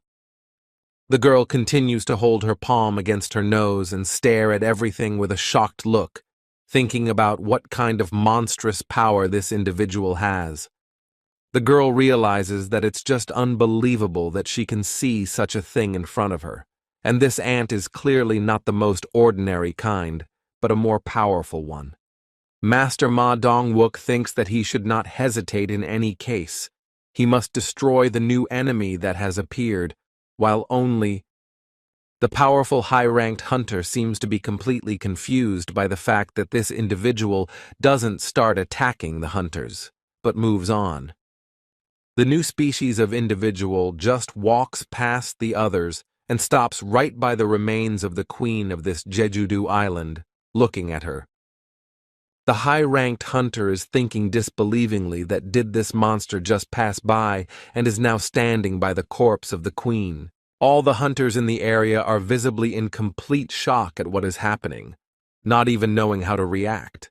It seems that the mighty flying ant is simply not going to tolerate such an act with his queen, immediately starting to get angry. The hunters currently in this place cannot resist such a powerful aura of this opponent, feeling it getting worse. The powerful ant does not spare anyone present in this nest, for these hunters have slain its queen, leaving it alone and with no one else. An exhausted Cha-in stands in the same spot, breathing heavily, in no way able to stop acutely smelling that acrid odor of might. The girl seems to feel something moving behind her at the fastest speed possible, and she changes her face as if she's beginning to realize. After a couple seconds, something unexpected happens, causing the girl to gurgle blood as a strong blow flies into her body. The girl can't stay on her feet from such a powerful blow, feeling like she's flying in the air for a couple of seconds as her back hits the wall with force. Cha-in gets hit so hard that she opens her mouth in a mute scream, but doesn't even have time to scream, instantly fainting from the shock. Master Ma Dong-wook, who is observing the whole horrible scene, calls out loudly to the huntress, as if he can't believe what's happening, starting to worry. Only something distracts the man from worrying about the girl, because behind him immediately appears the silhouette of a powerful ant. The attack from the powerful ant is so unexpected that the wizard's strong shield is immediately shattered, losing his arm. The man screams from the pain overwhelming his body, feeling the mighty ant doesn't stop and starts to get rid of his other arm. As a result, in a couple of seconds, Master Ma Dong-wook is deprived of any ability to move his arms. Because they are simply gone, the powerful ant has disposed of them. The mighty ant could easily kill any other high-ranked hunter, even passing by a master who didn't have time to react. After a certain amount of time, the mighty ant also approaches another high-ranked hunter named Choi Jung-in, who is standing nearby. The mighty ant takes a few blows, immediately causing the high-ranking hunter to spit blood, unable to resist. At the same instant, another hunter, with his bow and arrows, appears in the mighty ant's field of vision, which he thinks the latter won't dodge. While Choi Jong-in gradually falls to the ground in front of the mighty ant, then the hunter's quick arrow flies towards that monster. But the mighty ant won't die so easily from some arrow, so instantly it grabs it with its claws, looking straight at the man. The hunter, who was trying to pull off some sort of ambush to nab a killing blow for the mighty ant, thinks the man just blocked. The mighty ant seems to be less than impressed by such an act on the part of the hunter, destroying the arrow. A couple of seconds pass as the mighty ant is right next to this hunter, launching an attack. The mighty ant does not spare its opponent in any way, hitting the other man's body with its powerful blows, making him almost fly in the air for a while. Some man begins to smile, as if he had something planned against this monster, but has been hiding it for a long time, telling him to slash as much as he can. Master Ma Dong-wook continues that as long as the healer Byung-gu is side by side with them, then any action on the part of the ant is a mere trifle to them. Byung-gu thinks he can hide and completely suppress his presence with self-defense, but you can't move while using it. Byung-gu thinks about the fact that while the ant wants to get rid of the healer, he'll have to find him, because he can't break them while Byung heals the team further. After some time, the powerful ant grabs Master Ma Dong-wook by the leg, starting to twist him in all sorts of directions. It seems the powerful ant isn't going to stop doing what it's up to, completely bullying the highly ranked hunter. Byung-gu, watching this whole intimidating scene, can't hide his fear towards the mighty ant who doesn't seem to be so simple. Suddenly the mighty ant is distracted from its victim in the form of Master Ma Dong-wook, immediately looking towards Byung-gu with its eyes. Byung-gu thinks about the fact that his camouflage skill is still active, but it seems it's not that simple and the mighty ant can sense it. After a while, the master's loud voice starts to be heard, calling out to Byung-gu himself, as if he's trying to draw attention to himself so he won't touch him. But the healer's face changes visibly, seeming to have received some heavy and unexpected wound right from the back, and he begins to sweat visibly. Terror rolls over Byung-gu from head to toe, making it impossible for him to move, for inside his body is the claw of a powerful ant. The highly ranked hunter who is observing the whole horrible scene calls out loudly to Byung-gu, as if he can't believe what's happening, falling straight to the ground. Byung-gu can still talk. There's a look of utter horror in his gaze. The healer definitely doesn't want to die so quickly, calling out to the Hyung. The high-ranked hunters in the area just can't help but stare at what's happening. They seem to be paralyzed with fear. The high-ranked hunter doesn't seem like it's going to stand idly by. It's under its emotions, gaining speed towards the monster.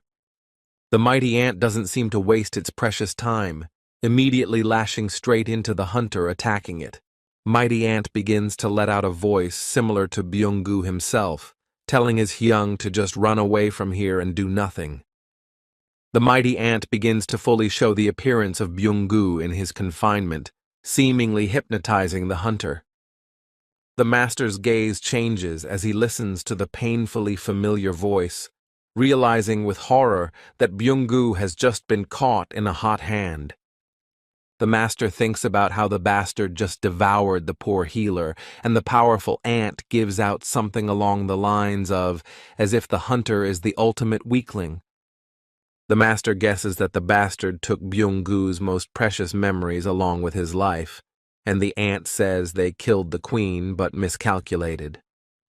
Suddenly, the powerful ant is snapped out of his deep thoughts while he was regretting the ants killed by other people's hands, asking who their king was. The master, who is beginning to breathe with great difficulty due to the grip on his neck, interjects with incomprehension as to which king he is referring to.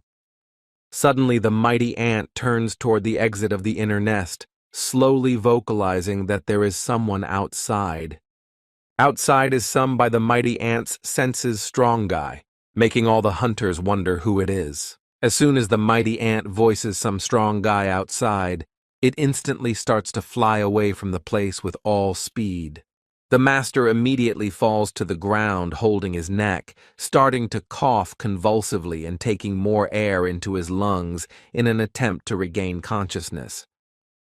The man is horrified to think about whether the mighty ant was referring to Goto Ryujin as that strong guy outside. The man thinks to himself that it doesn't matter anymore, because they all need to get out of here before the mighty ant comes back here again.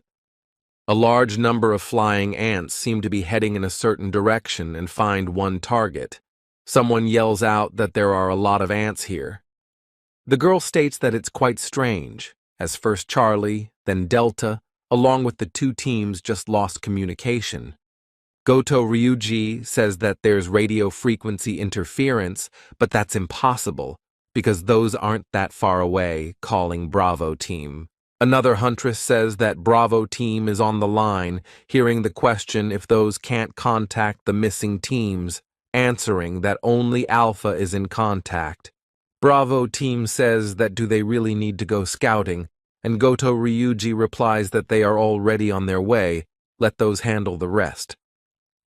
Goto Ryuji continues to talk about their plan, what needs to be done for Team Bravo, as he suddenly hears some sort of beeping, asking if there is anything else.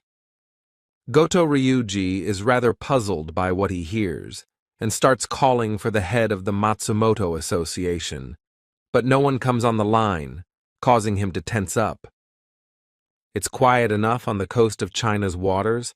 Someone starts to voice that there seems to be a complete commotion in South Korea at the moment.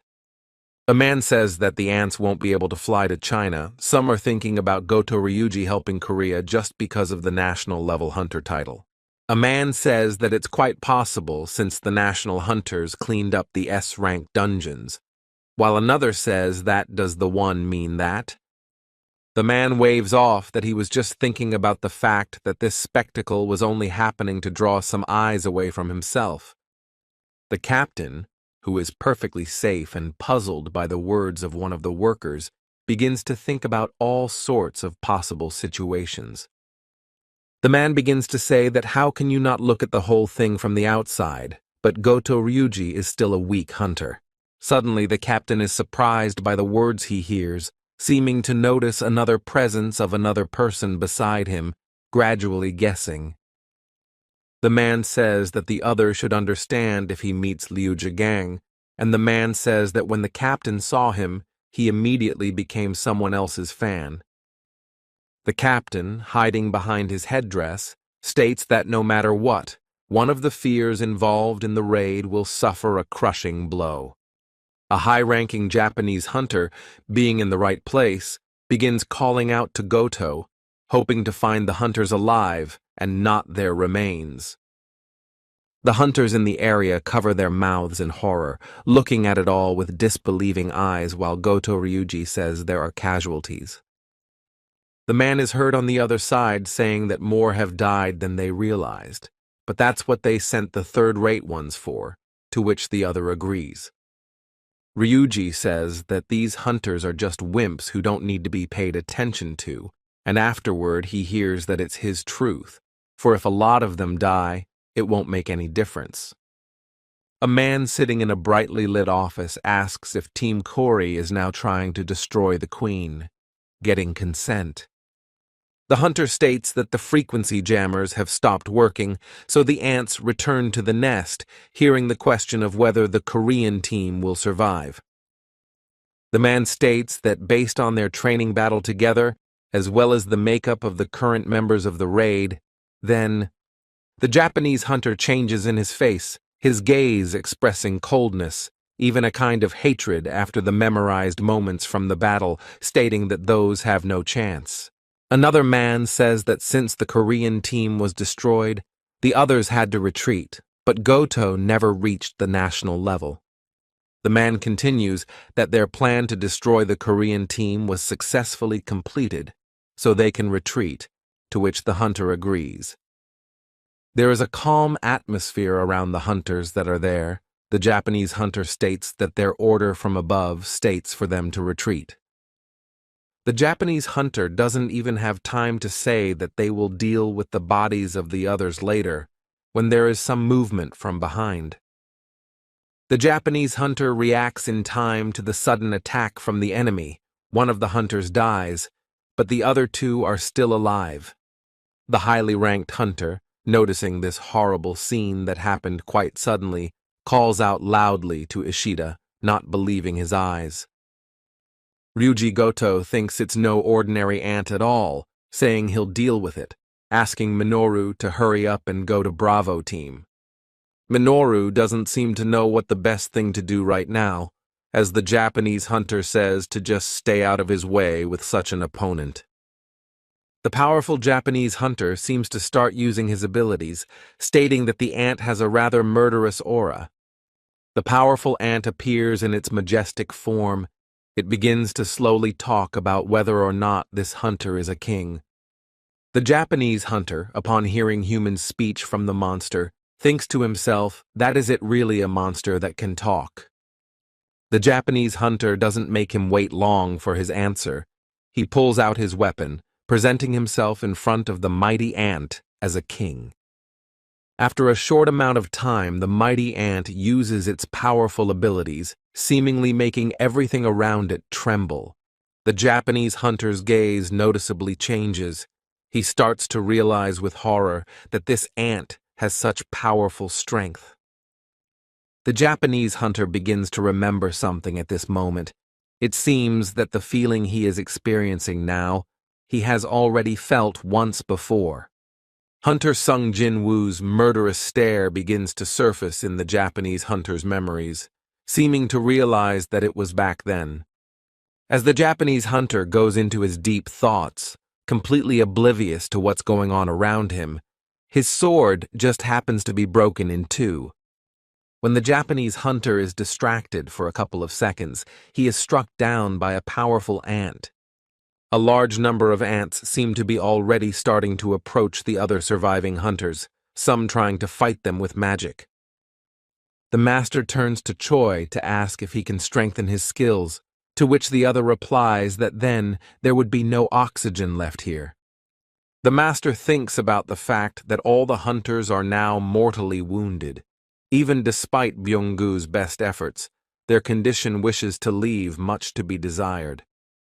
Master watches the attack from Choi's side and thinks about the fact that their only hope of saving their lives right now is Choi Jung-in. Despite the best efforts of the highly ranked hunter using his fire abilities, the opponents are closing in. The master begins to think with a kind of horror that is, their lives are coming to an end. Can they die so quickly while being cornered? The black soldier appears in his field of vision, holding the ants in front of him with his power. The master, in a kind of surprise, and even with the appeared hope for salvation, thinks about where now this shadow soldier appeared from, holding the enemies. The shadow soldier uses all his efforts to keep all the enemies in front of him so that the hunters will stay alive. There is some kind of atmosphere around the town, as if something is starting to gradually surround on all sides with its magical powers. The boy is standing in the middle of an empty street, seeming to stare ahead with his confident gaze, as if waiting for a certain moment. The boy's gaze changes to a familiar bluish color, seeming to indicate that Jinwoo is now using magical abilities.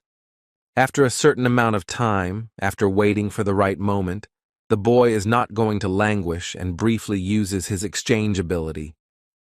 The cameraman, who is in the inside of the queen's nest, looks on in horror at what is happening ahead of him, realizing that his powers have run out. The cameraman states that during his last conversation with his father, he asked his father what he had eaten, but if only he had known he would be in this situation. The cameraman covers his eyes as if wishing he were dead, despite his enemy ahead of him, who is heading towards him with great speed. The cameraman is already saying goodbye to his life, speaking countless times, calling for his father, as suddenly something on top of him happens.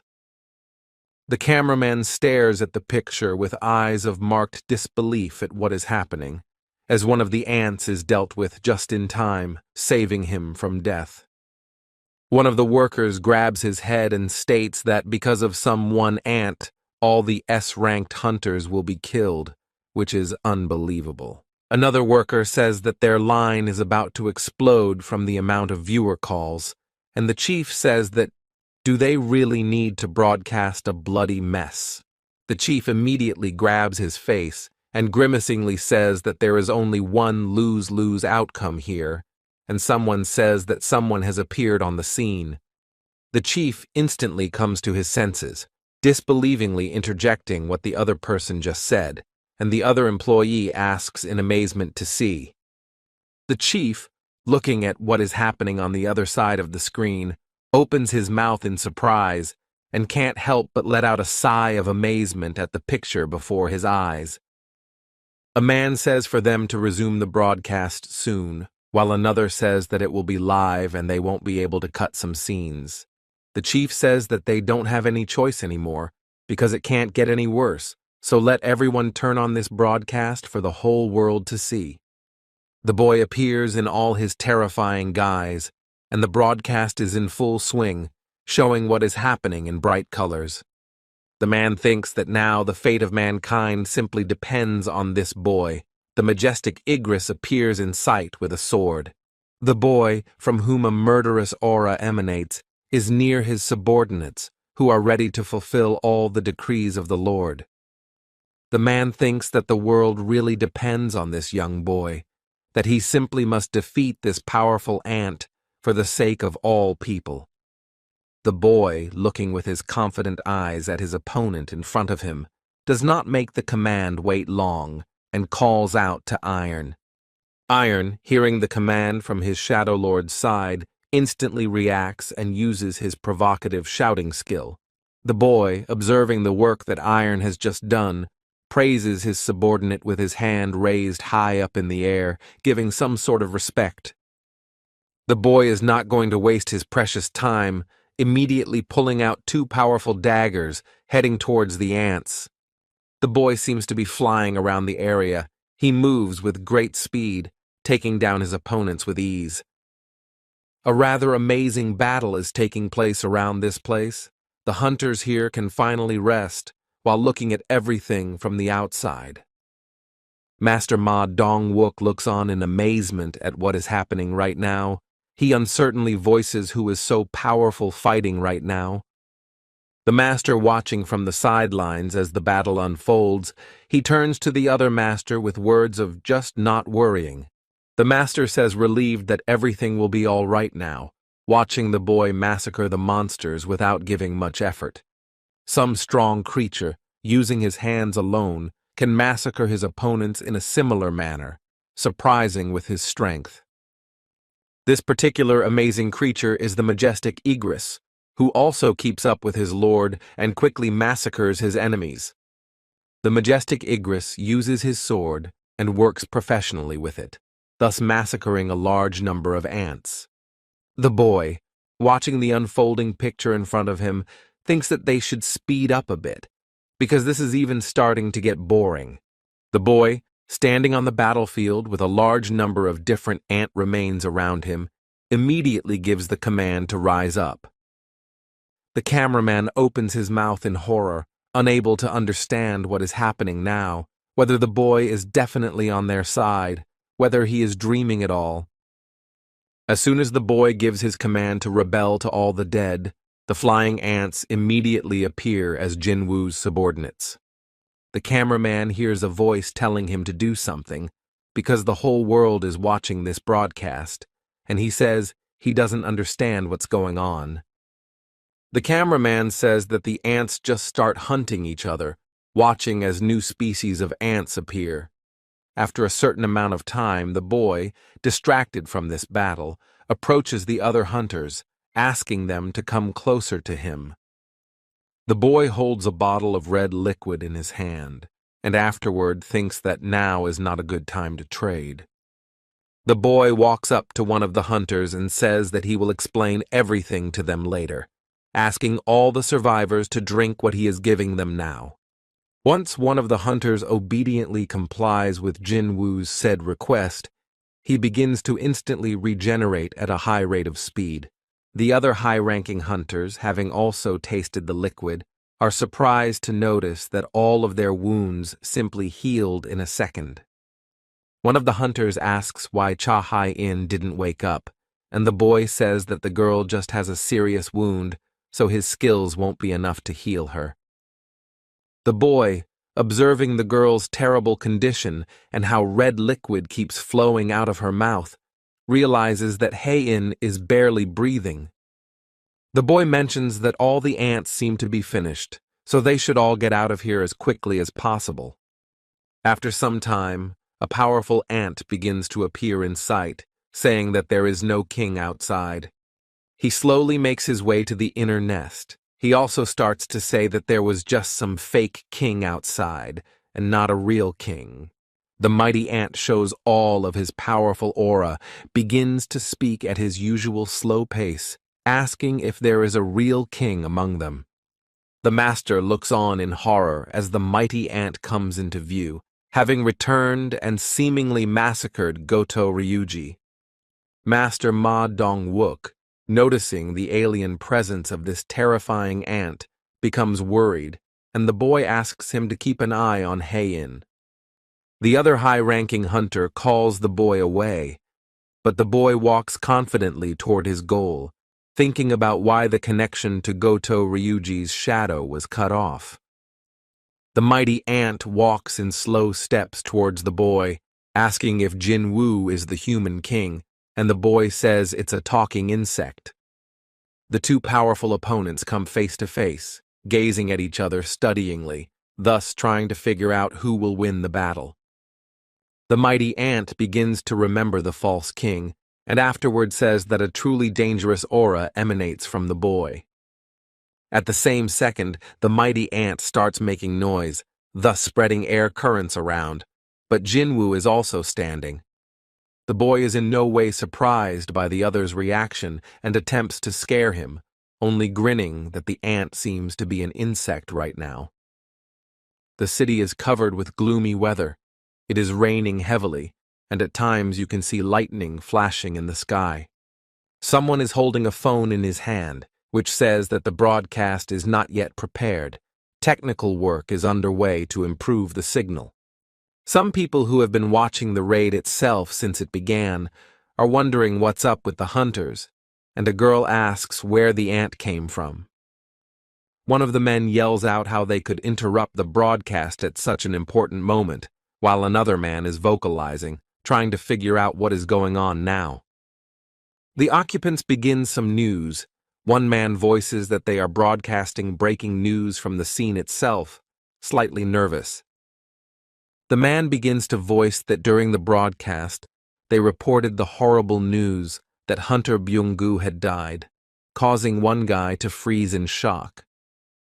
The man continues to voice that they don't know yet what has become of the rest of the hunters who are also in that terrifying cave. The man suddenly cries out that it seems some unknown hunter in the cave just appeared in the Queen's chambers. The broadcast will be resumed. The hunters watching the broadcast instantly change in their faces, seeming completely shocked at hearing the news. Some man begins smoking a cigarette, seemingly trying to come to his senses, remembering that phrase whether a man is a king, to which the man replies that he is. The man states that it was after that short dialogue that the connection with Ryuji Goto just broke, making this guy nervous. The man is distracted from smoking a cigarette for a while, thinking about the ant speaking human language and also killing Goto. The man seems a bit puzzled that he doesn't hear any feedback after the information he reported to the chairman, waiting for a response or decree. Matsumoto Shigeo, who is the president of the Japanese Hunters Association, immediately hatefully voices where the thing is now. Suddenly, one of the men voices the powerful ant has returned to the inside of the nest, making one wonder more strongly what is going on. The man either cries out, clearly surprised by this news, beginning to voice that is it not possible that the Korean hunters are still alive and fighting the enemies. The man, watching the radar devices, begins to see a large number of ants returning, saying that it appears that they are. The man adds that besides this, an unknown source of magical power has appeared that surpasses many in power, showing that someone has arrived. The man is in a nervous state as things are not going according to plan. He immediately says to turn on the Korean broadcast. Jin-A seems to be minding her own business while their brother is out, and afterwards decides to check on her mom, asking about what the woman is up to. The woman, distracted, apologizes for clearly disturbing her daughter's work, stating that the TV has stopped working, and Jinna asks where their brother is. The woman shifts her gaze back to the TV and says that the man left in a hurry but said he'd be back soon, again shifting the topic to the TV. Suddenly, the girl immediately closes the door behind her, as if finding some new thing to do, yells that she'll be right back. The woman, as if not surprised by such an action on the part of her daughter, says softly that young people are always in a hurry to get somewhere. Jin-A, being in her room all alone, seems to find some business for herself, immediately engrossed in it. The matter seems to be watching a Korean broadcast. Jin-A, watching all the news, immediately changes to a shocked face. The president of the Hunters Association is surprised to hear that the young man is Jinwoo, and the doctor standing next to him excitedly tells him to calm down. The president of the Hunters Association stares intently into the television set in front of him, which appears to be broadcasting. The boy is still standing in the same spot, even though the mighty ant begins its attack, aiming precisely at his opponent. It seems that the attack from his opponent is so fast that the boy doesn't even have time to react, receiving the attack right on his face. The boy doesn't leave his seat. He also stands firmly on his feet despite receiving a mighty blow from his opponent. The mighty ant seems to only take advantage of the stranger's predicament, as Jinwoo literally gives him victory in his hands, starting to twist in midair. In the interior of the nest, a terrible battle is taking place. It seems that even behind the streams of strong wind, the battle between the two powerful enemies cannot be seen. The hunters are surprised by what is happening. Choi Jung-in says that he thought those were equal in strength, and the master says that they clearly underestimated the ant. The mighty ant, observing what he has done to his opponent, begins to say that the boy is a real weakling and not a king. Once the torrents of strong wind have gradually dried up, then the highly ranked hunters can see the others, shockingly opening their mouths in surprise. The boy appears in his usual appearance. He doesn't seem to have suffered any serious injuries at all as he continues to stare at the ant. The boy continues to stare at the mighty ant, spitting blood, and then begins to use the ruler hand skill. The boy begins to gradually raise his hand, with magical power happening around it, attracting the ant's attention. The mighty ant seems to gradually begin to realize what his opponent is about to do, immediately tensing up harder. The boy's mighty aura seems to be so strong that it causes his opponent to simply fall to the ground in unbearable pain. The boy takes advantage of this moment of weakness of the mighty ant, immediately starts aiming his fist right at his enemy's head. The boy doesn't waste his precious time, immediately strikes his fist right on the mighty ant's face with all his strength. The blow turns out to be so strong that the mighty ant starts flying in a direction unknown to all the people there. The boy, thanks to his strong skills and abilities, was able to send the mighty ant into the opposite stone wall, destroying everything. The cameraman and the nearby high-ranking hunter just open their mouths from seeing the picture. They just can't believe such power of the boy. The man says, addressing Master Beck and Master Choi, whether Jinwoo is definitely a magic rank hunter, wondering more than usual. The master, watching the whole scene taking place and standing next to Choi Jung-in, states that he never would have thought of Jinwoo's strength being so great.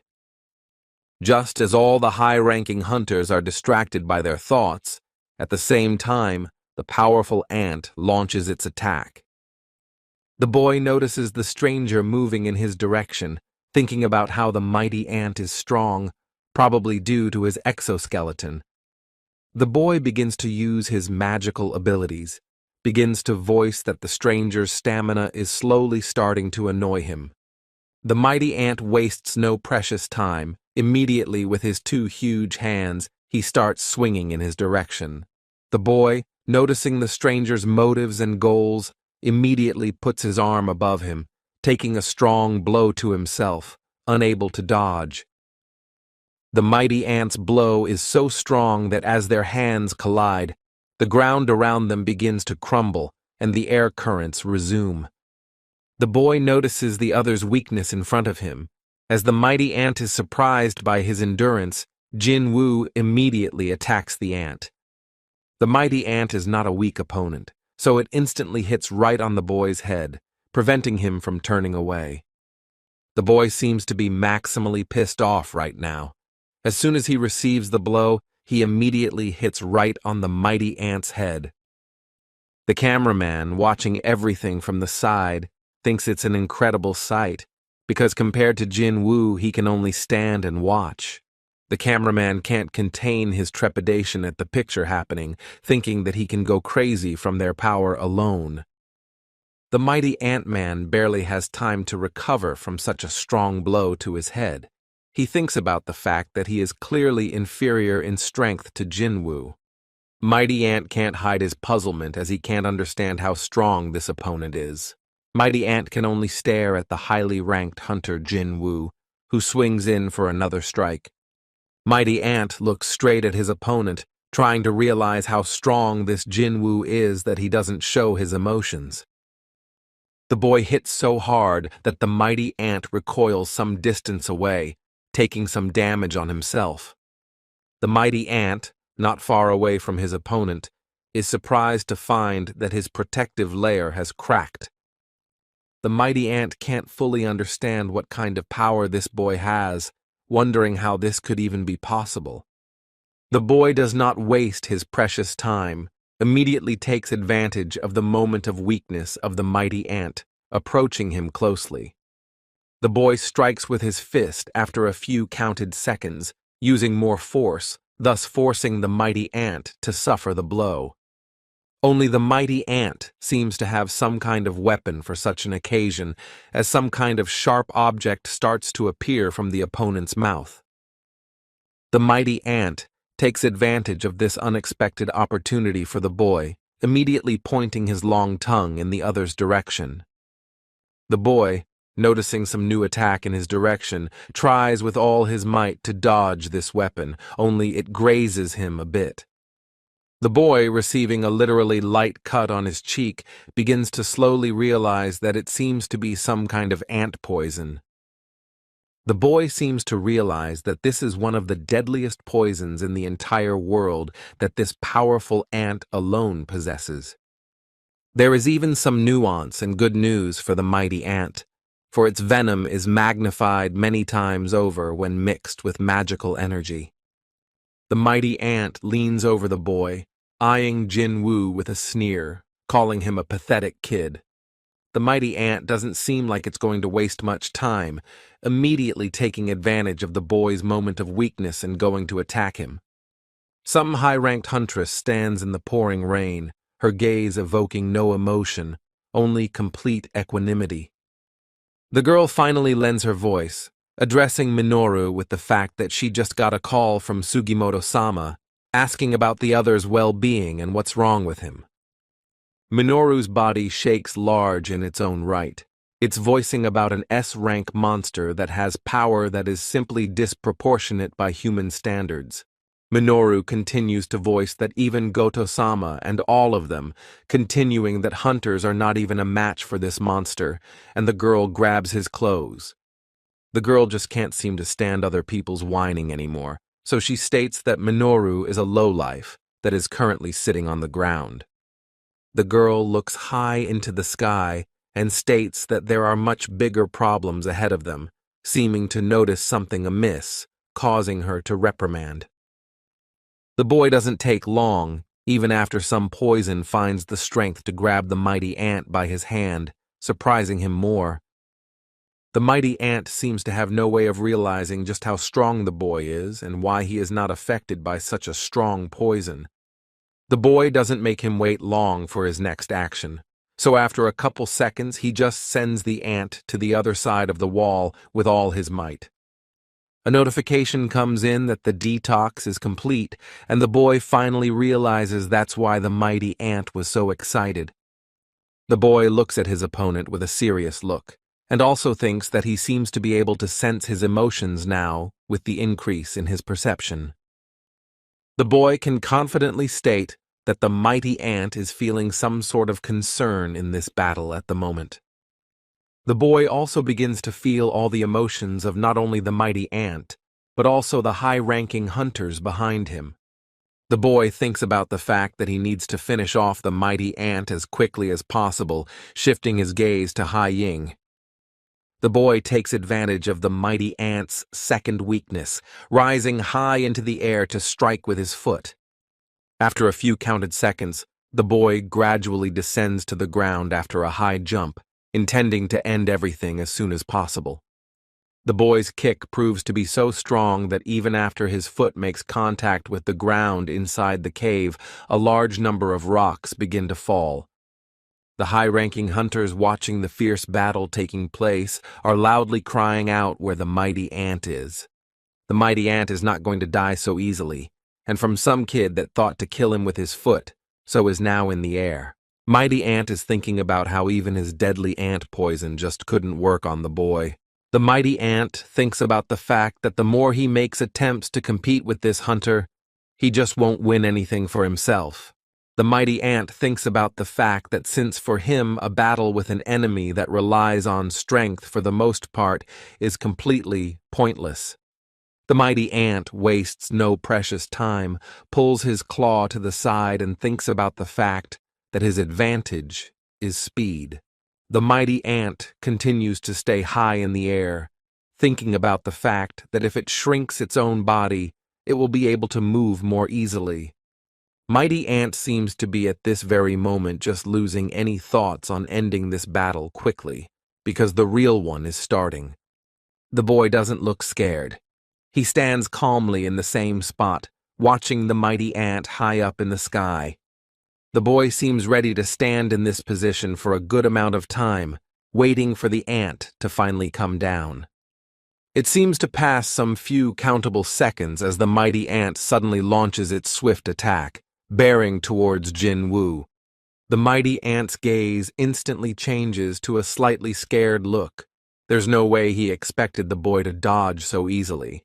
The highly ranked hunter simply does not waste his precious time, immediately launching his quick attack towards the ant.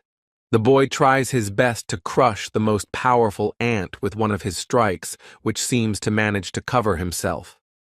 The boy continues to put effort into this clash, while the mighty ant holds 2 daggers with his claws. The mighty ant seems to find some strength in himself to push the boy away from him with great emphasis. The boy notices the stranger's intentions to perform such an action, so he instantly jumps back a safe distance away from the ant. The boy is not going to waste his precious time, so he immediately starts heading towards the powerful ant. The 2 powerful opponents continue their bloody battle. They move from one place to another with great speed. The mighty ant gradually begins to panic from his opponent, thinking that he is not quite keeping up with the other's movements, which are only accelerating. The mighty ant watches the boy's attacks as if in some sort of slow-motion movie, simply not believing that such a thing could even be possible. The boy, whose eyes are glowing blue, thinks about the fact that the mighty ant's rank is somewhere in the neighborhood of Demon King, but maybe higher. The boy thinks about the fact that back then he didn't have such powerful weapons that he has now. Also, his skills have just improved. The boy thinks about the fact, as he watches the other's wrinkled state and appearance, that the exoskeleton of the mighty ant is about to collapse. The boy wastes no precious time and notices that the mighty ant's belly is open, so he launches an attack right on that spot. The mighty ant simply does not expect such a maneuver from his opponent. It seems to feel a lot of pain in that area. The boy's gaze resembles something horrible, full of hatred and cold-bloodedness for another's life. He activates his critical strike skill, swinging in. The mighty ant finds itself attacked by a large number of magic orbs as the boy continues to make his attack on it. A notification arrives that the death strike skill has been upgraded to the maim skill, causing him to be distracted for a while. The mighty ant seems to realize that it simply can't withstand such an attack from him, so quickly rises in the air. The boy, when literally distracted for a second by the alert that came in, loudly voices where the mighty ant is now going. While the mighty ant is doing his best to escape from the boy, the other in turn begins to activate a new skill. The boy strikes a large number of times on the body of the mighty ant, and then thinks about whether his opponent is okay. The boy, while there was a perfect chance for all this, immediately continues to activate his enhanced skill and stab the enemy with his dagger. After a certain number of attempts to slay the mighty ant with his skills, the boy jumps aside while watching the ant. The mighty ant seems completely disturbed by his dire predicament, wondering if he has no chance of winning it. But the mighty ant is not the kind of person who is going to give up after unfortunate mistakes. He thinks that he still has one trump card in his pocket. Mighty ant, without wasting his precious time for his life, immediately begins to use some skill, clearly baiting the others. In just a couple of seconds, a whole army of flying ants appears behind the mighty ant, ready to fight the boy. The boy just looks at the picture that appears before his eyes with his usual coolness, but does not react in any way. The mighty ant, seemingly pleased with the work he has done, turns to the boy to ask if he likes such a picture. The highly ranked hunter can only grin habitually to himself at the stranger's question, causing the mighty ant to wait apprehensively. The boy doesn't seem like he's going to tolerate this kind of treatment, so he gives the command to his subordinates to finally rise up from the ground. In just a couple of seconds, a large number of all sorts of creatures begin to attack each other, showing the horrific battle in all its glory. Majestic Igris takes on as many of these opponents as he can to fight them, showing the power of his skills in all their glory. Majestic Igris easily dispatches every flying ant around him here, one by one continuing to kill one after another. At the same time, the mighty orcs also enter the fray, easily taking out the enemies that seem to keep attacking. The boy seems to remember another of his subordinates, deciding to bring him into this battle with the strongest enemy as well. At the same time, a huge fang appears behind the boy in all his glory, displaying a terrifying aura and power. The boy tells him that Fang should aim only at his enemies, and if he hits people, he will not be called back to any battle. Fang, realizing the seriousness of the boy's words, nods to him and begins to use the skill of the giant's song, making everyone terrified. Fang doesn't waste his precious time, continues to use another skill of his called Fire Dragon Song. The mighty Fang begins to gain his power. A large fireball forms right in front of his face, causing everyone to marvel. After a couple of counted seconds, some strong magical force starts to happen instead of the ball itself, incinerating all living things in front of it. One of the high-ranked hunters asks with horror and disbelief that if this monster was summoned, that it is impossible to summon such a monster. Another high-ranking hunter looks at this picture with horror and thinks that this action and even some kind of summoning just does not smell. The highly ranked hunter thinks that most likely the very real devil from hell has decided to come to them, massacring the enemy. A mighty ant in a similar guise seems a different and intimidating foe to the boy, with fire emanating from around him. The mighty ant, looking at such a terrible battle with a bad outcome for himself, thinks about how this can be, what is even possible. Mighty ant begins to remember his distant past, thinking about the fact that even from that time was the strongest opponent. The mighty ant keeps remembering and thinking about how he destroyed anyone who dared to go against him, standing at the very top. The mighty ant keeps thinking about the fact that he has evolved repeatedly. It was he who did it all and no one else. He is the king. The mighty ant keeps thinking about, as if to inwardly shout that he is the truest king since his birth. Only all the confidence of the mighty king begins to dry up exactly at the moment when the appearance of a boy begins to appear in front of him. The mighty ant seems to be frozen in his place, does not know what to do in such a situation. Perhaps it is only necessary to run away from here. In front of the mighty ant, the boy begins to appear in all his body-horrifying aura, with Fang walking behind him. Mighty ant can't shift his gaze from such a strong opponent. He keeps thinking about the fact that he just needs to survive. Mighty ant keeps internally exulting about how he vitally needs to survive this battle by using regeneration.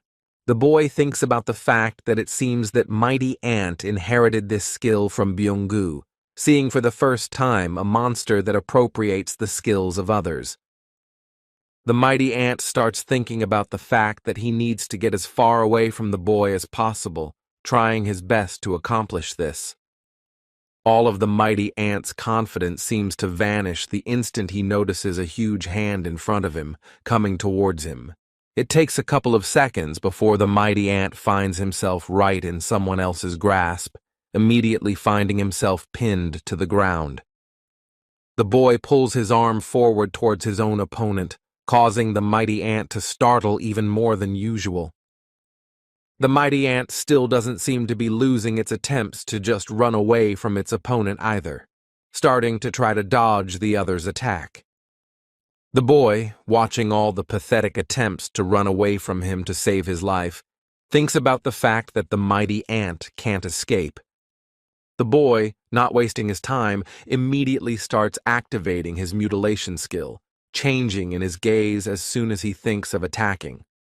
After a couple of seconds, The boy easily catches up to his opponent in the form of a powerful ant, starting to strike. A few seconds later, after a large number of blows the boy has dealt to his enemy, he receives a notification that he has killed him. The boy, watching the body, which immediately collapsed right to the ground, continues to see alerts that his level has been raised and so on several times. The boy seems to be about to gather his items from the enemy as he hears the master's voice calling his attention. It's as if the highly ranked hunter is trying to draw the boy's attention to the hunter Haiying, who is also still not feeling well. The boy instantly thinks about the fact that he spent too long with the powerful ant, immediately sitting down next to Haiying. The boy thinks that he needs to find a healer right away, but exchanging shadows won't help here, and also his skill just hasn't rolled back in the meantime. The boy thinks about whether there's even a single healer left on the side of the naked blades, realizing that some other way is needed. Suddenly, the boy begins to turn towards the cameraman, asking if he can turn off the camera for 1 minute. The highly ranked hunter menacingly states that the cameraman should hurry up and do so, or he will just smash the camera without any words. The cameraman, seemingly surprised by the stranger's words, immediately shuts off his camera for a while, wondering why the boy is clinging to his camera. The boy immediately speaks loudly to his subordinates with words for them to find the corpse of Hunter Byung-gu and as fast as possible. The high-ranking hunter immediately wonders why Byung-gu in particular, and afterwards seems to gradually begin to guess the boy's extraneous motives. After a couple of seconds, the boy's subordinate starts carrying the corpse of the breathless Byung-gu in his arms, doing so very quickly. The boy realizes that Byung-gu's head has been bitten off, and afterwards wonders if it's going to work while the master talks about what the boy is going to do. Suddenly, after a couple seconds, a notification comes that the boy can extract the shadow, thus causing him to exhale in relief. The boy doesn't waste a second of his time, because literally someone's life depends on it, so he immediately gives the command to rise up. After a couple of seconds, black smoke begins to appear around the hunter's breathless body, surrounding him from all sides, showing that there is a reaction. The boy waits for the one with Byung-gu on his team as he suddenly receives an erroneous notification that the shadow extraction failed. The boy, clearly surprised that his shadow extraction failed, says that it can't be, because Hae-in's life literally depends on the healer. But the boy continues to stubbornly stand his ground. He damn well needs to save one of the high-ranking hunters, giving the command to rise up. Once again, the alert comes back that the shadow extraction failed, and the boy thinks Byung-gu's soul is desperately trying to resist, not wanting to be a shadow soldier. The boy thinks about the fact that, in fact, he's even ashamed to do such an act towards people, because he's literally doing his own underlings. But the boy, looking at Hae-in's attempts to recover, thinks that living people should live, so he has one more try. The boy, never giving up hope that Byung-gu will still do what Jinwoo is asking him to do, gives his command to rise up and become his shadow soldier again. After a couple of split seconds, some sort of reaction starts to happen, as if some sort of soul is emerging from Byung-gu's body, becoming a ward. The master, seemingly watching everything happening, can no longer contain himself and yells out what the boy is doing to Byung-gu, what he intends to do. The highly ranked hunter changes in his face as he starts to see something, seeming to realize this is what Jinwoo's power is all about. The high-ranking hunter glares with a kind of horror and even palpable surprise at the fact that the boy can control the dead by seeing Byung-gu. Choi Jung-in says that Jinwoo can summon the souls of the dead, and Master Ma Dong-wook says that Mr. Jinwoo is more than just a magician. After a few moments, Byung-gu, in the form of a shadowy soldier, immediately approaches the body of the agonizing huntress Hae-in, seemingly intent on helping her survive. Without wasting his precious time, Byung-gu immediately pulls his book forward and one hand to his side, starting to use his magical abilities. The high-ranking hunter looks at what Byung-gu is doing now with some sadness in his eyes, realizing that he's starting to heal Hae-in. The boy says that he's beginning to realize what kind of man Byung-gu was back then, because before he could even give an order, his subordinate was already by Hae-in's side. The boy thinks about how Byung-gu was an incredibly kind and compassionate man as he watches this shadowy soldier continue to treat her. The master states with a kind of readable regret in his face that now this is not the Byung-gu he once knew back in the day, not the same person at all. The boy, watching the emotions of the high-ranking hunter from the sidelines, says that he is definitely right, for he is no longer a man. The cameraman is surprised to think that Jinwoo has summoned a dead man. Now it becomes clear why the hunter asked to turn off the camera, for it is a powerful ability. Choi Jung-in thinks that the stronger Jinwoo's opponent is, the faster this kid builds up his power. So how terrible is this ability? Master holding Jinwoo's shoulder says that he will still have to engage in battle many times, and also Byung-gu's ability will be good, but he never liked fighting. The master, watching Byung-gu's shadow gradually recede, tells the boy not to make him do anything that hurts the hunter. The boy, listening intently to the words of the highly ranked hunter regarding Byung-gu, shifts his gaze to the departing shadow of the soldier. The boy removes the stranger's hand from his shoulder with obvious displeasure, glaring at what seems to be the second time the master grabs his shoulder. The boy looks at the master with his blue eyes and afterward says that it was an order then, but is now a most sincere request. The boy slowly moves away from the highly ranked hunter and says that he had similar thoughts as the master himself on the matter. The boy reaches the shadow soldier Byung-gu, rests his hand on his shoulder, and gives the command that the draft be cancelled. Shadow Soldier Byung-gu's face suddenly changes even to a surprised one, for he didn't expect such an order, and the master looks at him expectantly. The face of the high-ranked hunter changes to a relaxed one, and he watches with both sadness and joy as the Shadow Soldier Byung-gu gradually begins to vaporize. A couple of seconds after the boy's command, the shadow gradually disappears from sight, as if Byung-gu wasn't even here. The high-ranking hunter can't help but express a brief expression of gratitude towards the boy, for he has done a heroic deed. After some amount of time, a helicopter appears in sight, which gradually descends to the ground, causing everyone around to see it. It seems that some worker in a rescue uniform notices a few high-ranking hunters, causing the others to look in their direction. A certain number of high-ranked hunters walk in their direction. They all look rather tired, but don't lose hope in their eyes. A certain number of the hunters seem to be slowly making their way inside the helicopter already, and the boy stops and voices for those to go on without him. The boy on the counter question briefly says that he has some unfinished business, thus finally announcing that he will be staying here for a while longer. The high-ranking hunter, standing with the boy in the pouring rain, can't seem to say anything against him, saying that he understands him.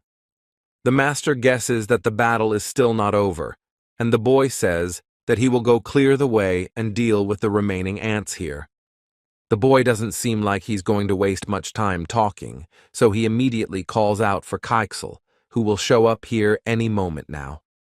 The boy instantly climbs up on his flying beast, causing the master to marvel for the umpteenth time this day as he bids him farewell.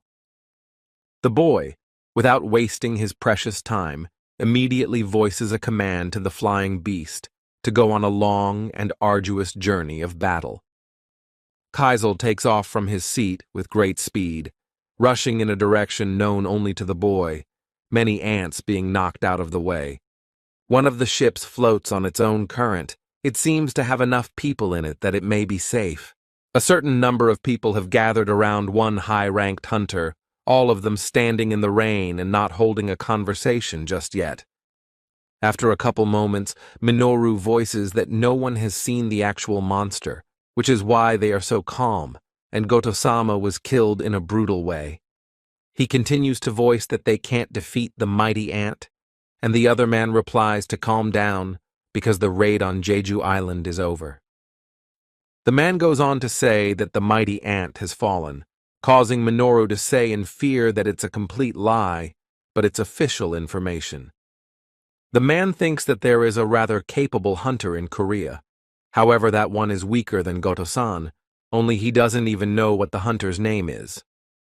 The stranger's thoughts are cut short by a worker suddenly appearing, stating that the ants are starting to run away, which seems to indicate that there is someone on the island.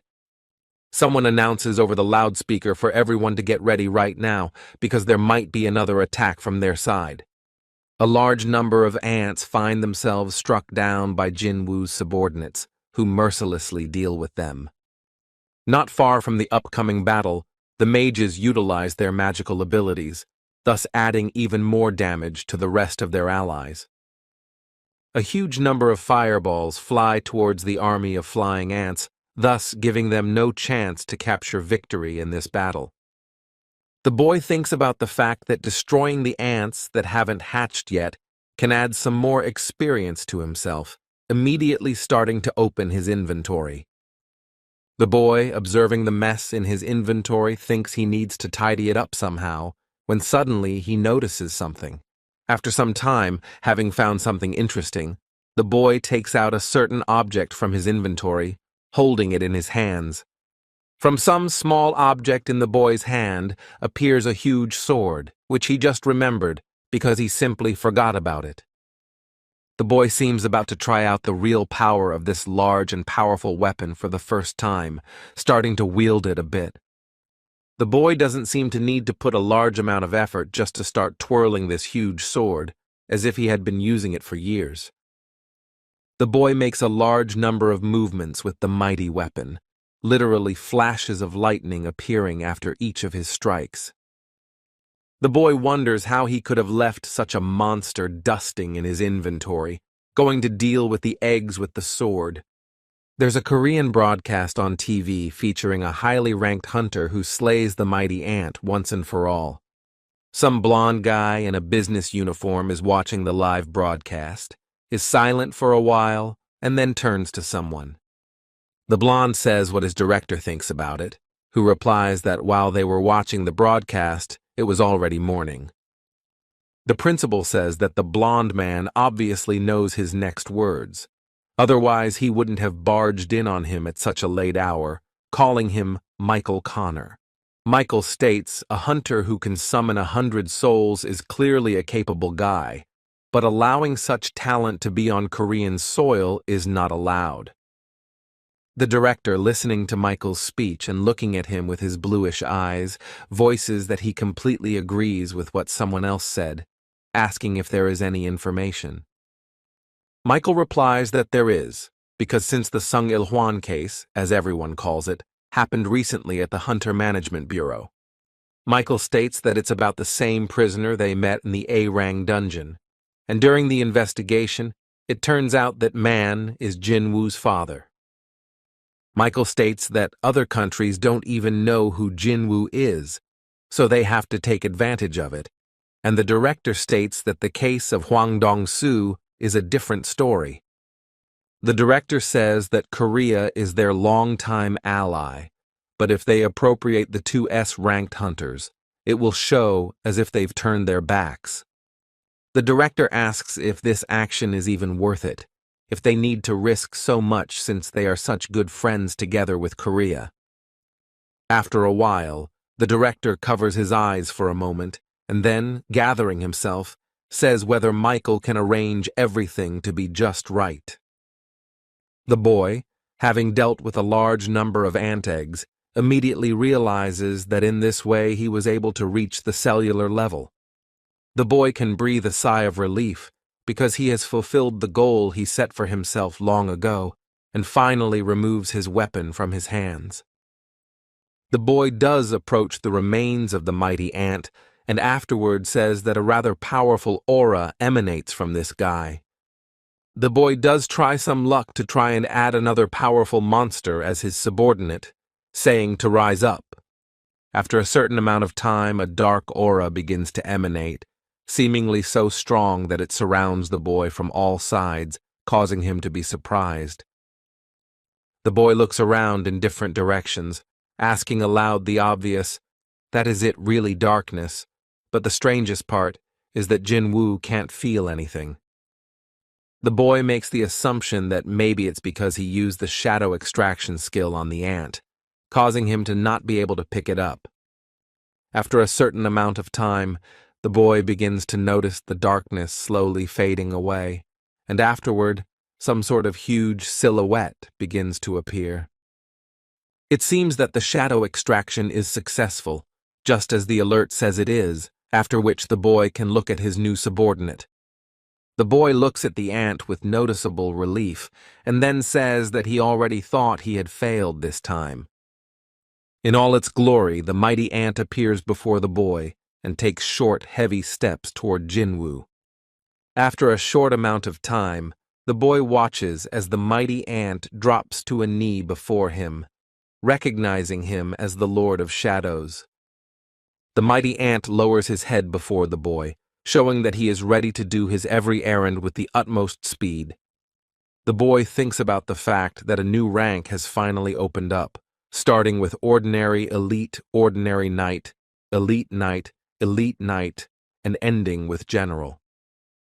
The boy begins to realize that the powerful ant is one head taller than the others, though it's not surprising when one has such powers.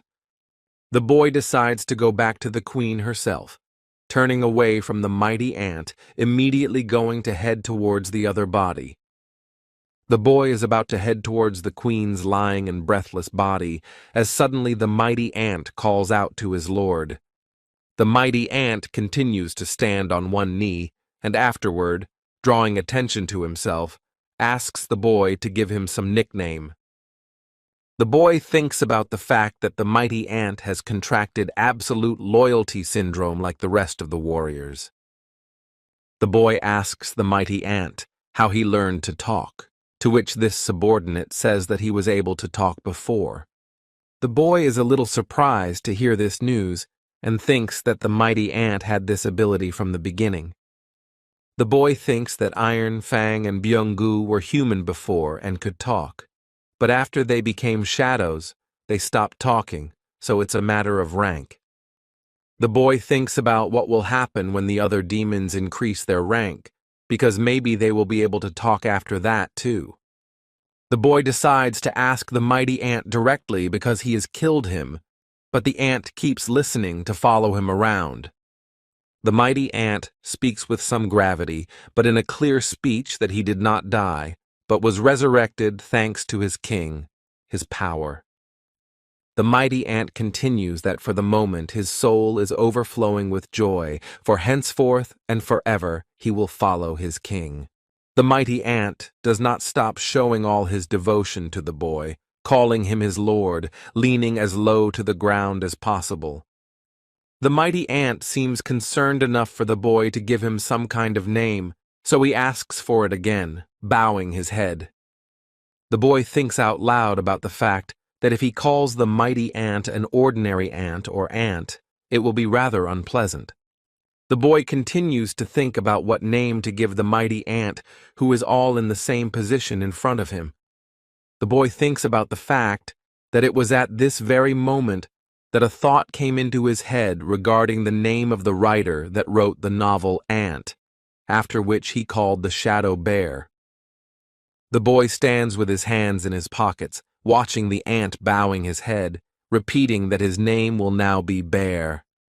The mighty ant, continuing to bow his head to the boy, thanks him in a similar position, joining Jinwoo's squad. The boy is finally able to take care of another body, returning to the body of the queen and saying that he will try to extract the creature's soul. The boy, after some amount of time, says his command to rebel, as then a reaction from the queen begins to occur. This time, the boy succeeds in extracting the queen's soul the first time, thus watching this shadow appear in all its glory.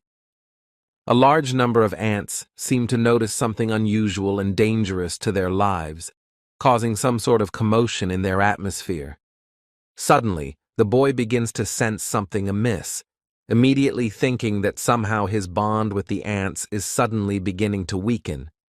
The boy asks Bera what happened, and he says that the queen is in charge of the legion of ants, and as long as she is alive, the reins of power will pass to her. The boy asks about the queen's mana, and the man says that most of her mana is for breeding, which makes you wonder. The boy begins to realize that the ant queen is simply unfit for battle, thus the powerful ant confirms his words. The boy thinks that one ant leader seems to be enough for them, so he cancels the queen's summons, bringing her back. The boy suddenly notices his subordinates, whose hands are full of crystals, and afterwards says that they don't need magic crystals right now. The subordinates immediately leave them behind, and the boy says that they will be used to rebuild Jeju Island and pay compensation for the damage. The boy thinks that the one stone he has in his hand will be enough, because Jinwoo took it out of Bear's corpse. The boy thinks about the fact that they need to destroy the rest of the ants, whether he can do it with his current fighting power, saying he will try to do it. The mighty ant says that the enemies without a leader were in a difficult situation, so they scattered into small groups. The boy, listening to what the mighty ant is now relaying to him, briefly calls him by name and wants to know how many ants are left. Bear says that before the battle began, there were over 8,000, but now there are just over 4,000 ants left among the survivors. The boy sighs and says that he thought he had put down quite a large number of ants, but he still has so many more to fight. Suddenly, the boy comes up with one ingenious plan, asking Baru if he can deal with the rest. The mighty ant, as always in total submission to his ruler, says that if that is the order, he will surely handle it. Some high-ranking hunters are out in the pouring rain. One of the men loudly announces that a large number of ants are flying towards them. As soon as the man loudly announces this terrible news, they instantly begin firing fire weapons directly at their enemies. At the same time, the highly ranked mages begin to use their attack to deal with more ants in order to save their lives. All sorts of attacks start hitting the flying ants, aiming towards the humans, who are all also flying towards them purposefully. Suddenly, one of the huntresses discovers that the ants are flying north, so they are about to collide with the knight's camp, alerting everyone. A certain number of high-ranking hunters begin to expect an attack in their direction.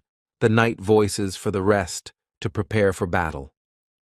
Some female hunter voices that their guild glory should show themselves as well, and a man yells for them to chop down anyone and everyone in their path. One of the men yells that every ant is comparable to a B-rank hunter, because someone might get hurt, yelling for them to restore the reputation of the Reaper Guild. One of the high-ranked hunters is trembling in fear in his entire body, holding his head and stating how he can fight them, for he is afraid. A young man in uniform passing by thinks that a highly ranked hunter seems to be A-ranked, but in reality, he can't do anything. A certain number of high-ranked hunters are expecting to be attacked by a large number of flying insects. Some blonde-haired girl says that the ants have already reached Haeundae, asking if they will be able to defeat these flying creatures. Some high-ranked hunters who are still also waiting for an attack in their direction, someone yells out that they are getting closer. In just a couple of counted seconds, from just one powerful strike on the flying ants, there is simply nothing left, just remains in the sky. The blonde-haired girl opens her mouth in astonishment and states that some kind of creature had just massacred those flying ants. One of the high-ranked hunters is visibly puzzled by what he just saw, and afterward says that it was too fast that he didn't even see it. One of the high-ranking hunters wonders what it really was, while some sort of powerful battle continues to take place in the sky. Someone voices good information that there has been an active extermination of the remaining ants in southern Korea for 2 days now. Someone goes on to say that these ants were later found on the coast of the Chinese Sea, saying that they have already reached China. A captain says that they have not been able to sleep for 2 days, and another worker says that the Second Legion has entered a dangerous fire zone. One of the leaders in charge says to start the attack, as suddenly another man says to take their time. The man continues to vocalize about giving them a chance to show their hero in all his glory, which says that there is no end to these ants. The highly ranked hunter keeps his hellfire burning knives with him, and afterward vocalizes for these ants to rest in peace. The high-ranked hunter utilizes his fire magic abilities, thus filling the sky with his flames and various skills. The man states that he is bored enough fighting such ants. Now, if there was that powerful ant, it would be hot. The highly ranked hunter says that what is to be is not to be, thus filling the sea with more ant corpses. A pretty blonde girl in a smart suit turns to a man, asking him how he feels about the spectacle that has just occurred. He says that Jinwoo and Hwang clearly have something in common. Perhaps it was Hunter's son who killed Hwang Dong-soo, so the stranger's brother will clearly be out for revenge. The man, after telling his assumption about the stranger's fate, asks if he got it right, and the girl replies that he got it right. The man says that it's rather pathetic that it won't be easy for him to meet Jinwoo now, since he was so eager to meet him. The girl says that if they have to fight, what will he do? And the man addresses her as Lola, saying that it's not the first day they've known each other. The man with the burning eyes says that Juan belongs to the Scavengers Guild, and this particular guild is his, so what exactly will he do? The man states that he can't stand anyone who touches his property, yes, even if it is the American government itself. The third day of the raid on Jeju Island is passing. It is currently a dark night, with only the moon illuminating the land with its moonlight. The military and the main forces of the Knights Guild have landed on the island to collect crystals and deal with unforeseen situations. One of the knights tiredly states that there was one man in the world who had almost no luck, thus drawing the attention of one hunter. The man continues to voice that this man did not give up, for he really wanted the gold medal, beginning to recall details. The man goes on to say that the hard training was for flawless self-hardening, weight loss to lower the weight class. The man continues the story that he endured it all. He had one step left to take towards his dream, because it was literally right under his nose. He says that all the tests should have shown a negative result, and the day before the end he even slept well and felt great. But because of his sudden awakening, magical powers appeared in him, as a result of which he couldn't participate in the Olympics. He says that this guy had to give up his dream, because his dream was to found the best guild in the country. Someone says that you can't litter here. A man holding an object in his hands asks everyone to look at these high-grade crystals. If they are collected, they will become the best guild in South Korea. Someone states that this area has done quite well, as the place is clean and there are simply no traces of any mana. One of the hunters, having taken out his weapon, says that there is some mistake, because there is some flying ant here, and someone is attacked by it. The man says that no one should worry, because maybe there are still ants here, but they are here just to eliminate them. Suddenly, one of the hunters with a kind of fear asks to look in the direction where something incredibly strong and scary is. The other hunters, noticing the presence of someone else ahead of them, are horrified to find out who this person is and what he is even doing here at this hour. A pumped-up man appears in all his glory, with no emotion in his eyes, only his usual cold-bloodedness. The man thinks that there should be no one on Jeju Island but the military and the association, and he asks for an immediate confession as to who he is. Someone asks if it is definitely a man. The girl asks him not to shoot, because he looks like a man, and the man is still trying to find out something about him. A man appears in the field of vision and starts growling something in a language that is incomprehensible to the high-ranking hunters. It seems that one of the high-ranking hunters begins to realize that the man in front of them is not just a man because he speaks the language of monsters. Suddenly, someone's hand of an unhealthy skin color appears in their field of vision, seemingly creating some sort of clicking sound, thus drawing their attention.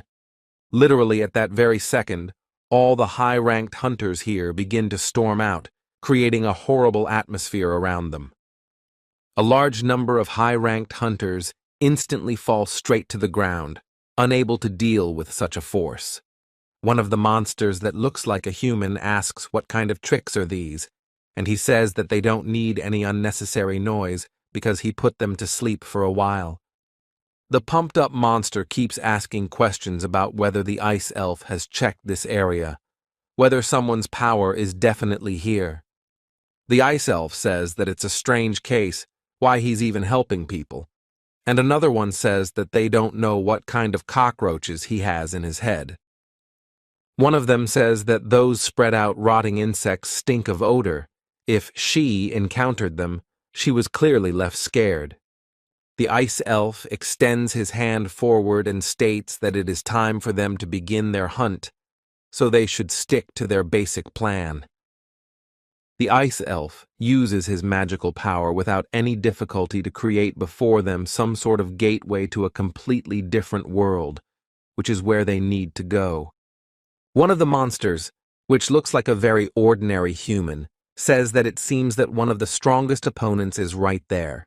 The ice elf asks if Korea itself is in Korea, and the man replies that since they are right in this country, so why don't they straighten him out? The ice elf seems to have good instincts, saying that this particular creature is nearby, so they will leave it up to someone else. One of the monsters asks the other if he wants to mess with this type, to which the other replies that you can put it that way. The ice elf doesn't seem like he's going to continue this self-defeating dialogue for long, ending it with the one thinking as he wants. As the portal instantly disappears behind the ice elf, one of the monsters states that the elf is the ultimate coward, not even hiding it. The monster in human form looks at the person closest to him, who is still unmoving after his partner's magical charms. The monster in human form repeats the words said by the ice elf that there is no need for unnecessary fuss here, seemingly about to do something. The monster in human form was about to get as close as possible to this body lying on the ground as something happens in front of him. It takes only a few seconds before this very monster is under heavy attack by someone else, thus unable to save his life. The weather outside is beautifully sunny, with no hint of heavy rain, and a large number of cameras start shooting something.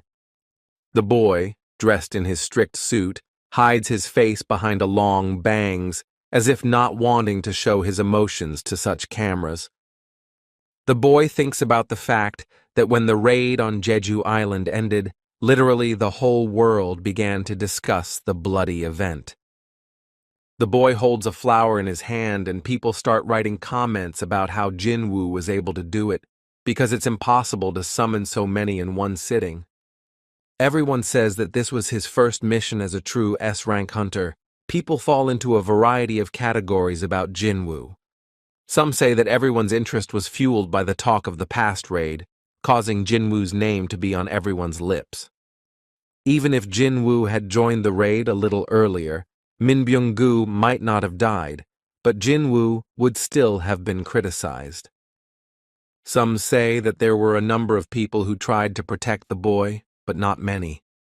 Some continue to say that there are casualties because of the raid, which is a fact, showing an image of Byung-gu. The boy comes closer to the image of the dead Byung-gu and looks at it with his expressionless eyes, but inwardly feels guilty. A large number of people in black clothes have come to someone else's funeral. some woman wiping her tears with a handkerchief as another silently supports her. A boy, after standing in front of Byung-goo's image for a while, turns around in the opposite direction, noticing the presence of a master who has no face.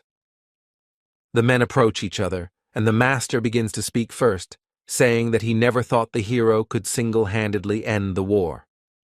But after all the raid that happened and the victory for the entire country, the man says that he is now beginning to doubt it, for Jinwoo has proven otherwise.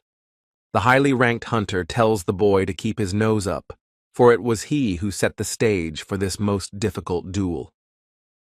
The master seems to finish what the boy so wanted to say, begins to distance himself from him, and briefly voices his thanks, beginning to cry. Among the crowd of many people, the boy seems to notice Hai-yin, who also begins to look at Jinwoo in return. The girl, seemingly noticing the boy's gaze, immediately turns away from him, hiding her embarrassment behind her hair, seemingly out of control of her emotions. The boy looks surprised at this action, because maybe he did something wrong, since the girl just turned away from him when he looked. The place that the boy had just recently approached gradually begins to fill with white-colored flowers. Everything seems so beautiful. Someone starts to announce how many people died in the raid and how many participants there were, but this particular raid was the better one in terms of survivability.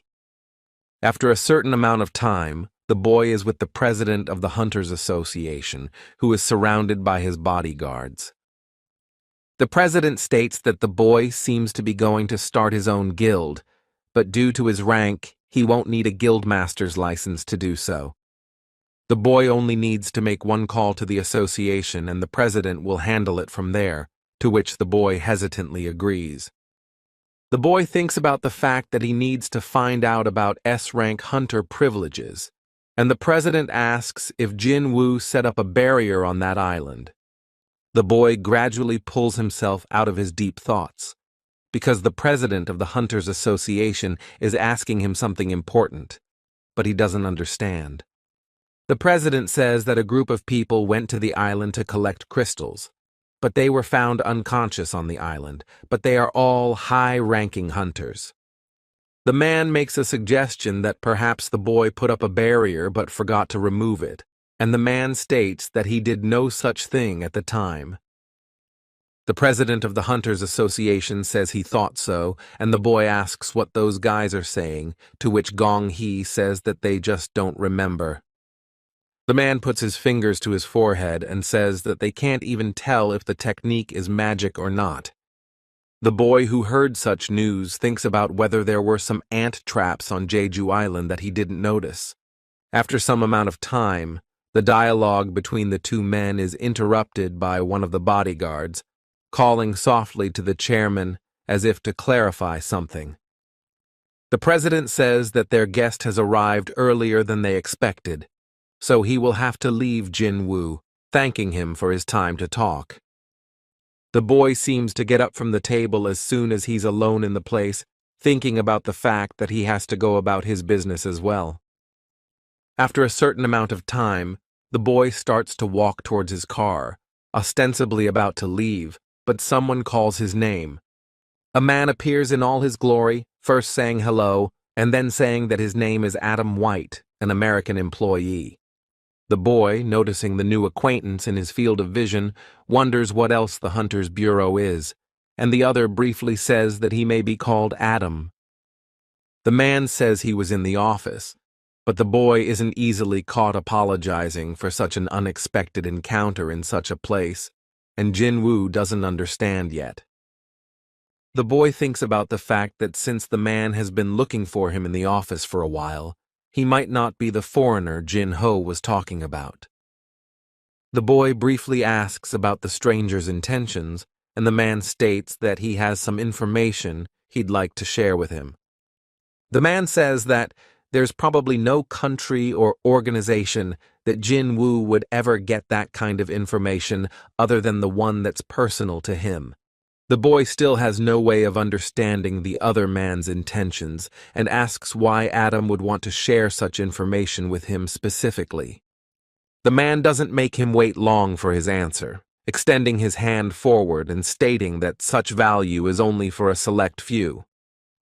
The man states that he planned to meet with him in person, as did his deputy bureau, as this is a rather important matter, and the deputy will tell him all the details.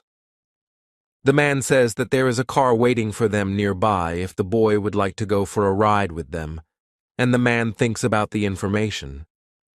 The boy starts to open his car door and says he doesn't know if they can be trusted, but he needs to think about it, and maybe he'll call back. Adam voices that he forgot to say regarding the negotiation, during which you have to keep the bar until the very end, after which there will be a higher fee. The boy is already getting into his car about to buckle up, as he suddenly hears from Adam about the upgrade, immediately a change in his face.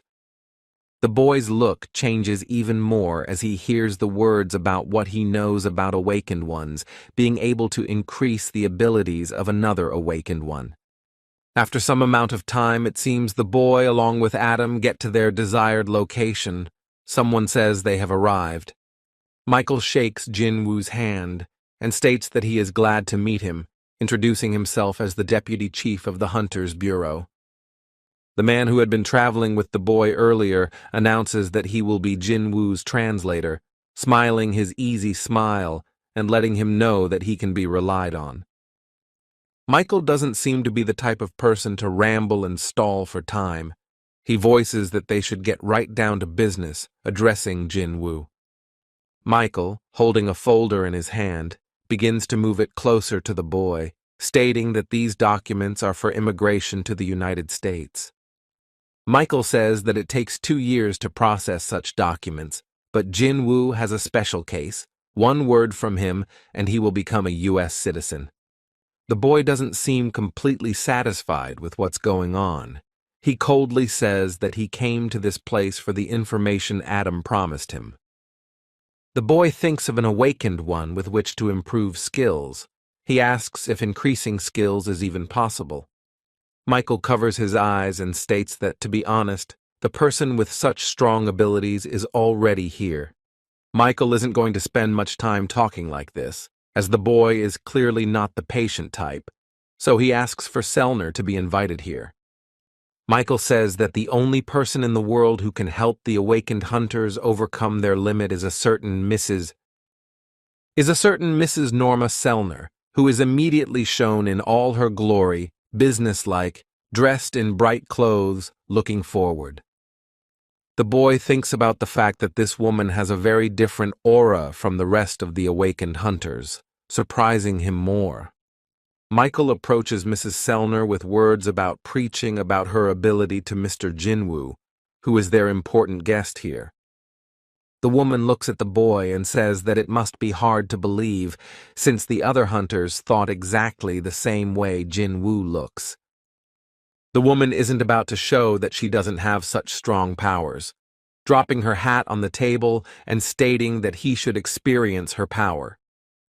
The woman looks with her amazingly colored eyes as if to exactly into his soul, and afterwards says that all the boy's doubts will immediately disappear. The man, watching what the woman is doing and how she behaves with such an important guest in this place, can't help but call out Selner. The woman says that every awakened person has a limit, only no one is capable of overcoming it, looking exactly into the boy's eyes. The woman breaks off a piece of cake and says that since the boy is already an awakened one, he will never be able to increase his own rank again. The boy, listening to the woman very attentively, because he came here purely for new information about awakening, calls out to her. The woman cuts off all the boy's thoughts, smiles, and says that it is so, but she can help the awakened hunters to break their own shackles. The woman states that there are as many as 3 steps to do so, but she's not sure she can call someone else's ability a forced awakening. The man says that everything Mrs. Selner said is true, but such a power requires a large expenditure of magical energy, so it is obtained by small people. The boy thinks about being in that number of people, especially if those people are telling the truth. Such an ability is quite useful, asking how effective it is. The woman says that it will depend on the person, but if they pass the third stage, their skills will improve by 20 or 30%. The boy thinks about being able to improve his skills by 20 or 30%, realizing that this is just an incredible event. The boy thinks he now understands the reason for sending Hwang Dong-soo to America, and yes, any other hunter would want to be in someone else's shoes. The man says that this information is under the care of their hunter bureau. Also, they have taken responsibility for Sellner's life. The man states that it can be said that the ability Mrs. Sellner possesses is a gift to any chosen hunter. The boy thinks about how it's not exactly like a gift, and afterwards states that it's more like a bargain than a gift. Isn't he right about that? The man states that if the boy becomes a U.S. hunter, they will help him get over his limit. Besides, Jinwoo will be able to join any guild. The man says that there's no need to rush, because they invited him today so the boy can experience for himself what it's like to be awakened again. The boy doesn't quite seem to expect such words from his new acquaintances, wondering aloud what it really means. The woman casts her gaze downward, trying to remember how the expression was said back then, and then, remembering, states that it was a gift for Jinwoo. The man states that Mrs. Sellner is right to ask the boy if he wants to try to go through with it, and the boy asks that so easily. The man says to Jinwoo to take it as a gesture of reverence on their part, and the man thinks the woman is pretty confident.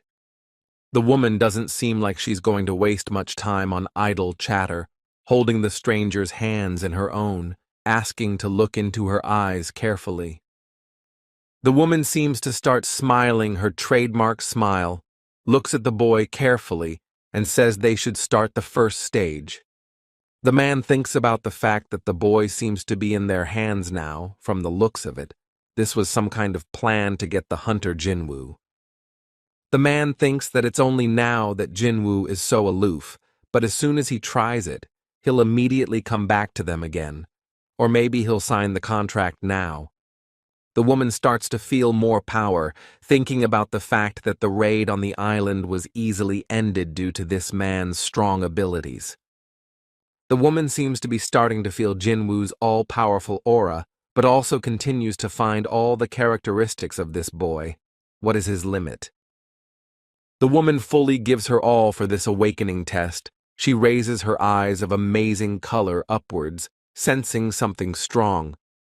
After a certain amount of time, it seems as if that something catches her in a sort of horror at what she sees, her eyes instantly opening in fear. As soon as the woman looks into the stranger's eyes, the boy completely changes in his image, his pupils portraying a bright blue color. After some time in the room, there is a loud scream of a woman, because of which everyone in the room became alarmed. At the same moment, the boy's bodyguards run up to him, calling Jinwoo a bastard and asking what he did to her. The man calls out for the bodyguards to stop, because what are they doing to Mr. Sung Jinwoo? Have they forgotten who the hunter is?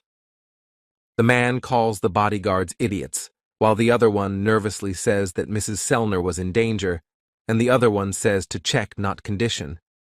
The man bows before Jinwoo and apologizes for the situation, for his agents behaved quite improperly in front of such a hunter. The boy, clearly surprised by what is happening, opens his eyes and thinks about what happened, but afterward he says it's nothing. The man tells the agent that if they had put on such a show in front of Thomas Andre, there would be nothing left of them, forcing it into their empty heads. The man, finally distracted from his blundering agents, turns to Mrs. Sellner, asking what her problem is. The man states that sweat is dripping off of her, asking if the woman, who continues to shiver throughout her body, is unwell. The man states that the woman doesn't seem to be feeling well, suggesting that she continue the other's awakening next time, addressing the boy. The man turns to Adam, vocalizing for him to take Mr. Jinwoo to wherever he tells them to go, to which the other agrees. The man returns his attention back to the trembling woman, who continues to be in the same state, showing complete fear. The woman seems to have no way of controlling this trembling in her body. She pulls where her trembling hand goes forward, starting to mutter that Jinwoo. The woman seems to finally be able to string her words together into some sort of speech, and then suddenly and hilariously states that the boy is a king and incredibly strong. The man, with readable surprise in his eyes, begins to guess that the boy's strength has reached hunter national level. The woman looks away and says that she's not quite sure of that, for she is beyond doubt that Jinwoo is a king, but he is noticeably different from other hunters. The woman begins to share her feelings that the moment she decided to look inside him, a stranger's cold gaze rested on her. The woman tries to hold back her body shivering as she continues to voice that it was an all-consuming abyss around Jinwoo, and she was looking at it. The woman doesn't hide her emotions in her gaze. She seems to be experiencing something like this for the very first time, about to continue speaking. The boy seems to have already reached his assigned place, getting out of the car and looking around the area, surveying the surroundings. It seems the president of the Hunters Association is not feeling quite in a good place.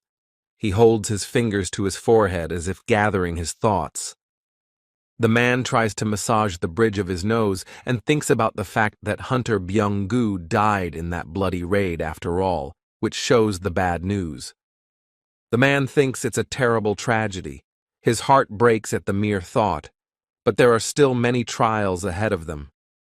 After a certain amount of time, the man begins to be distracted by a phone call, which suddenly distracts him from his accumulated thoughts. The president picks up the phone, listens to what the interlocutor tells him, and then begins to realize that in the middle of the road, the gate of V-Rang has opened. The man thinks that if this is the case, then their troops are powerless here, saying that he will try to contact some large guild. After some amount of time, the president of the Hunters Association starts to guess that if this gate appeared in that area, the man recalls that it seems that Hunter Jinwoo said that that's where his future guild office was located, making him wonder. The boy, sitting in his car, begins to remember a past encounter with the woman, for the woman saw something in him, but wouldn't say what it was. The boy remembers the woman's condition, thinking about what scared her so much. She looked terrified, as if she saw a real monster in front of her. The boy wonders about why there is such a traffic jam at this time. It seems like it would be faster to take the subway, making him grudgingly look at what is happening. After a certain amount of time, the boy, sitting in his car, hears the melody and vibration of his phone, which is nearby. The boy doesn't take long, immediately takes a call from the president of the Hunters Association, and he states that he is listening, asking if something is wrong. It seems the president of the Hunters Association is sharing the news about the B-rank gate, and the boy annoyingly thinks that he is now in traffic. The president says that a B-rank gate has appeared in the middle of the road. Can Jinwoo handle it? And he asks without permission to clear it. The president laughs and says where he thinks the dungeon sweep permit comes from, and the man says from the Hunters Association. The president of the Hunters Association amusingly asks who he is then, and the boy, smiling, says that he is the president of the association. The president of the Hunters Association laughs amusedly, saying that the boy can't be bothered with that, and Jinwoo thanks him. Some man reads that there's a W-Rang gate in front of someone right now, which has appeared right across the roadway, and he's asked to follow instructions. The man in sight starts loudly vocalizing for the other to stop, because where he is going, no outsiders are allowed to enter. Suddenly this man begins to stammer his own words, realizing that the hunter Jinwoo is in front of him, seemingly unable to believe his eyes. All the drivers here look out of their cars and say in amazement that this is Hunter Jinwoo, who is going to ruin everything here. The man asks what Jinwoo is doing here, because no matter what his rank is, he still won't let him in, asking for permission to mop up. And the man says that even if there is, Jinwoo needs a few people while the man starts calling and saying he's had some sort of problem. The boy starts pulling the phone towards the guy and telling him to pick it up, and the guy asks with fear in his eyes who it is. The boy says it's another person that the man can't allow, who is the president of the Hunters Association, causing him to wonder. The man turns the other way and with fear in his head says that he understands everything, and the boy says that he will go do everything then. After a certain amount of time, just as the other man is distracted by the call, Jinwoo is already gradually entering the gate. That man looks at Jinwoo's back with displeasure in his eyes and thinks about him falling into the dungeon and spraining his ankle, sincerely wishing that. Suddenly, some commotion rises around the place. Some man is yelling for everyone to look at the gate, not realizing what's going on there. All the people here, looking immediately at the gate, realize that it has changed to a completely different color, red, indicating danger. A man shouts with horror in his eyes that they have turned red, thinking that it was only because of his words in Jinwoo's back. The boy, finding himself in this place, thinks about how he was clearly tricked and ended up in the red gate instead of the B-rank gate, looking on with displeasure. The boy, looking at all this, realizes that the entrance is closed, so it will be quite difficult for him to get out of this place, making him think. The boy thinks about his mother, because for this woman, the most important thing for Jinwoo is to do what he loves, making him think about her again. The woman says that there's nothing she can do about it. Since her son is S-ranked, he has to save the world, which is what his father did. The woman says that before becoming a hunter, the man was a fireman, but he also saved people, so she loved him, and they got married. It's as if the woman is asking the boy not to try to jump over his head, and Jinwoo says he's so glad his mom understood him. Such a relief. The boy, looking at his surroundings, says that he seems to have downplayed the situation a bit by saying, "It's just a little difficult." The boy thinks that he should finish cleaning up this dungeon today, as he is expected home anyway. The boy calls some of his subordinates. One of the knights starts a battle with the monster, trying to win. The boy, while in his business suit, thinks about the fact that a hunter is born to hunt, watching everything happening from the sidelines. Some girl seems to be meditating and trying to think of someone saying that monsters are not the only enemies of hunters. A large number of weapons end up inside the monster. Someone states that the hunter must always be on guard against being hunted. Iron also starts his battle against some high-ranked monster, starts his powerful attack against it. A large number of high-ranked hunters are always at odds with each other. Someone says that the situation could change at any moment. Someone goes on to say that when a hunter gains some high rank, they often start to lose their guard. Master Ma Dong-wook smiles, showing his palm as the hunters standing behind him do something. For no matter how much game is killed by the hunter's hand, then, though a highly ranked hunter will never stop hunting under any circumstances if he takes his job seriously with a cool head. Mighty Bear has slain a large number of his opponents. He towers high above them, holding someone's remains in his hands. Mighty Bear seems to only be happy and content with this battle. He damn well enjoys defeating his opponents here.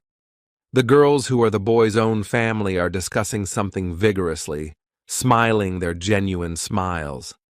The boy is looking down somewhere, seemingly starting to replay memories in his head, for so far none of the hunters have. The boy, being in a highly ranked and damn dangerous dungeon, walks in some direction while his subordinates bow around him. The boy, feeling complete trust from his subordinates, coldly vocalizes for everyone to head off together to the next target. Some maddened man's face appears before someone, for the hunters never even had the thought of stopping the hunt. Some man seems shocked at what he sees in front of him now. He visibly begins to fidget, eyeing with horror what the hell someone. The man is in front of some horrifying monstrosity that says something is not here either. It seems someone has scattered something everywhere. The ice elf seems to be heading in his own direction, about to leave as his attention is caught on something, or someone. Some monster with a horrible aura comes into view, calling out to Yogmund, asking what he is doing here, wanting to tell him some news. Yogmund says that it means that there is a shadow lord hiding here in the east, but another mage says that he will keep watch over that area. Isn't he right?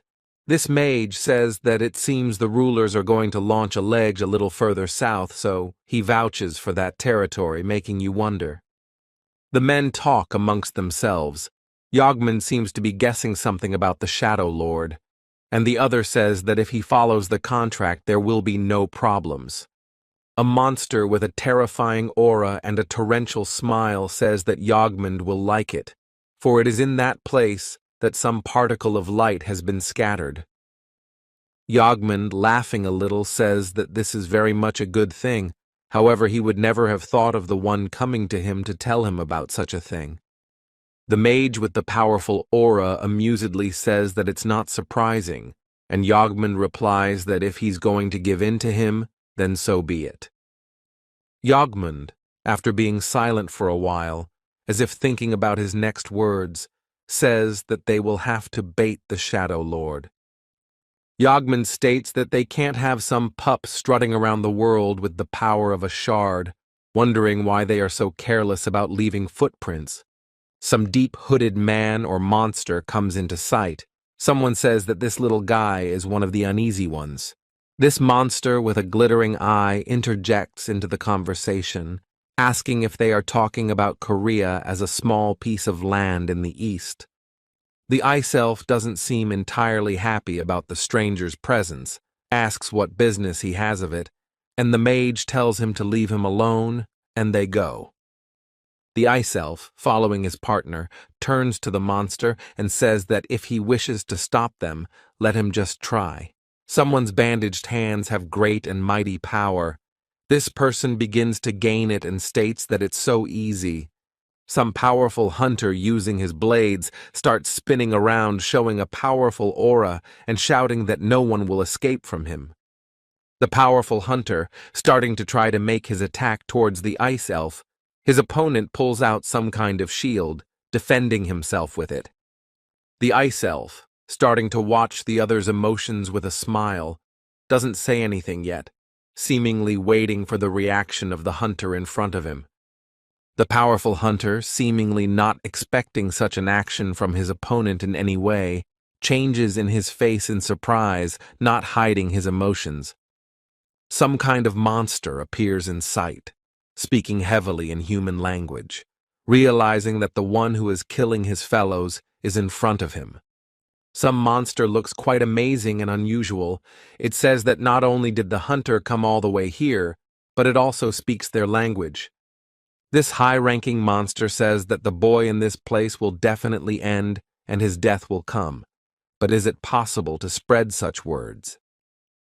The high-ranked monster begins to gradually get angry, opens its mouth, and loudly says that its brothers have been waiting for the boy for a long time. The mighty monster begins to show all his power, only, to the amusing incident, the one himself does not expect such a thing, that there is almost no one. The boy, looking at what is happening in front of him, turns to this monster with words that he is quite funny after all. Is it really his entire army? After some time, realizing that this is all the monster is capable of, the boy orders his subordinates to rise up. At the feet of one of Jinwoo's subordinates, the head of what is clearly a high-ranking monster falls, but the monster mocks him amusingly. The boy also summons a large number of higher-ranked orcs, who also easily dispatch their opponents, seeing them as flies. The rest of the subordinates follow the area, ostensibly trying to find any hint of a single monster, but they find no one. Apparently everything has been cleaned up. The mighty monster's eyes begin to widen in surprise as he sees everything going on around him. What a strong army! The mighty monster seems to be trying to say something, but he can't say anything, as his speech is cut short by something hitting him in the face. The mighty monster initially doesn't realize what it was just now, as he suddenly holds the head of one of the monsters in his hand. The boy calmly walks through the area around him, oblivious to the pouring rain and what just flew past him. The boy continues to walk in his own direction while behind him is his own army, which is easily dealing with these monsters around him. You can also look closely and see the summoned Fang, who is watching the whole ongoing battle from up above. The powerful high-ranked monster seems to be seeing such a strong opponent for the first time and starts calling his name, unable to resist. The boy doesn't seem to appreciate such words in his direction in any way, changes his gaze, and coldly orders his subordinates to start the show. After a certain amount of time, as soon as the boy orders the action, various monsters here start heading towards him. As strange as it may seem, behind the boy, an ice bear runs behind him with all his speed, ready to protect his shadow lord from his enemies. The mighty beast seems to be in a nervous state, he shouts, addressing his allies that those are dumbfounded and fighting for the first time. Mighty Bear, not wasting his precious time in this pointless battle, massacres one of his opponents on his way to the boss. The majestic Igris isn't about to lag behind the mighty bear either, running with him in the direction they want, killing the others along the way. The powerful high-ranked monster seems to not expect such actions from the other monsters in any way, getting attacked. Fong, waiting for the right moment, begins to tower in his usual form in front of the boss, and afterward uses the giant song skill, glaring at the enemy. Fang, who has more skills, pulls his arm forward and uses the gravity acceleration skill.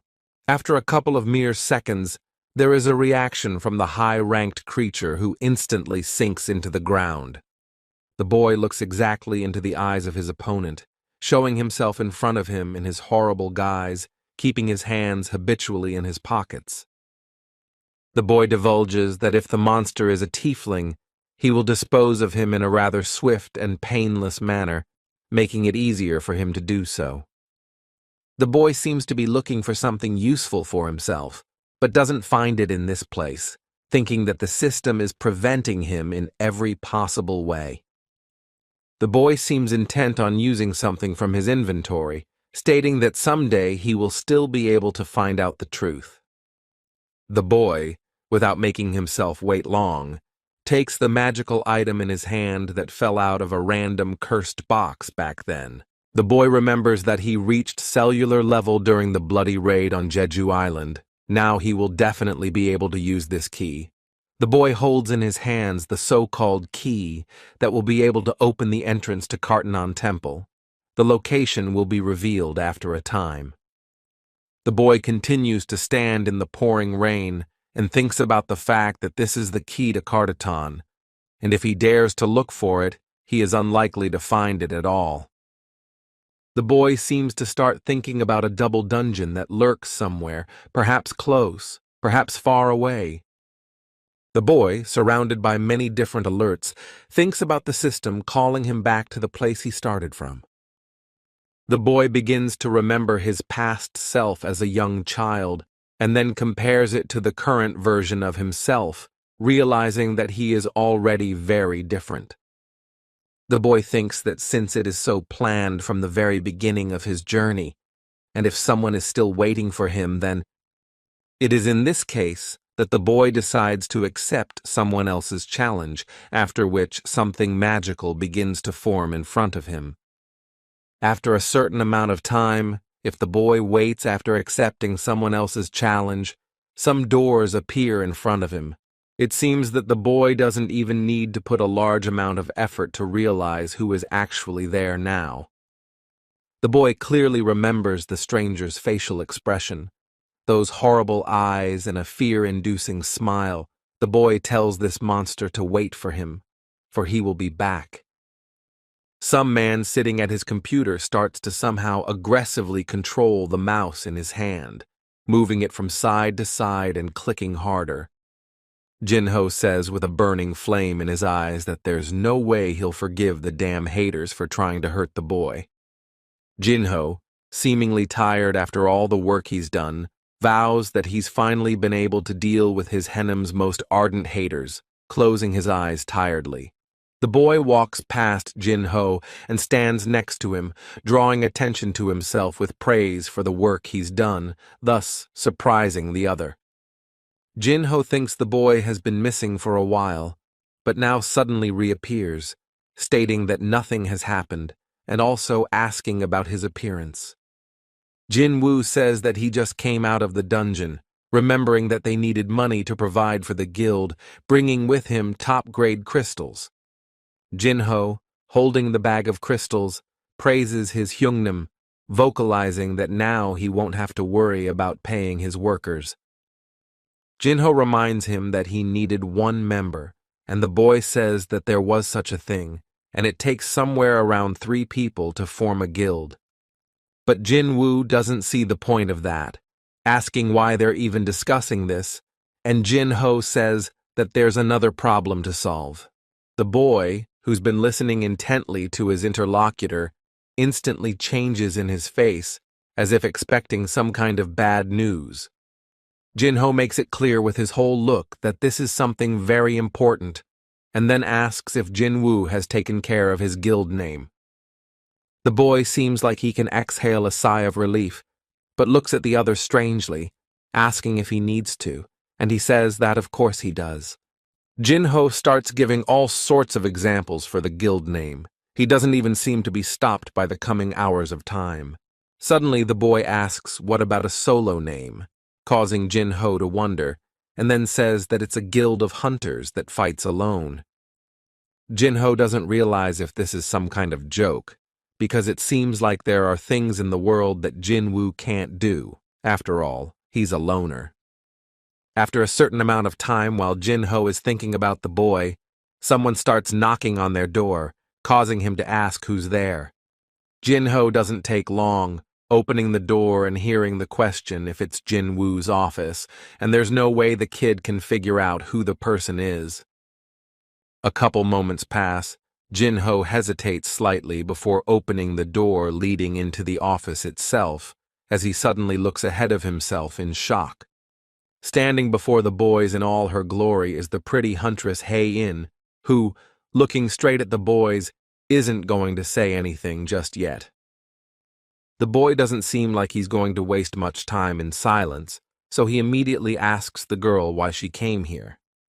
Huntress Cha Hae-in seems to hesitate a bit before her answer, as if she's afraid to say anything, but afterwards she starts with her slow "I." The girl, seemingly gathering her courage and not letting herself wait too long, raises her gaze to Jinwoo and states that she wants to join the guild.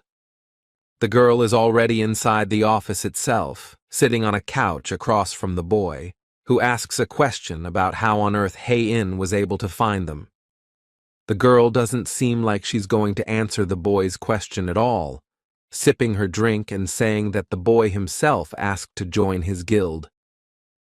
The boy doesn't seem to quite understand what the huntress is talking about. You can even tell by the look on Jinwoo's face that he's just confused right now.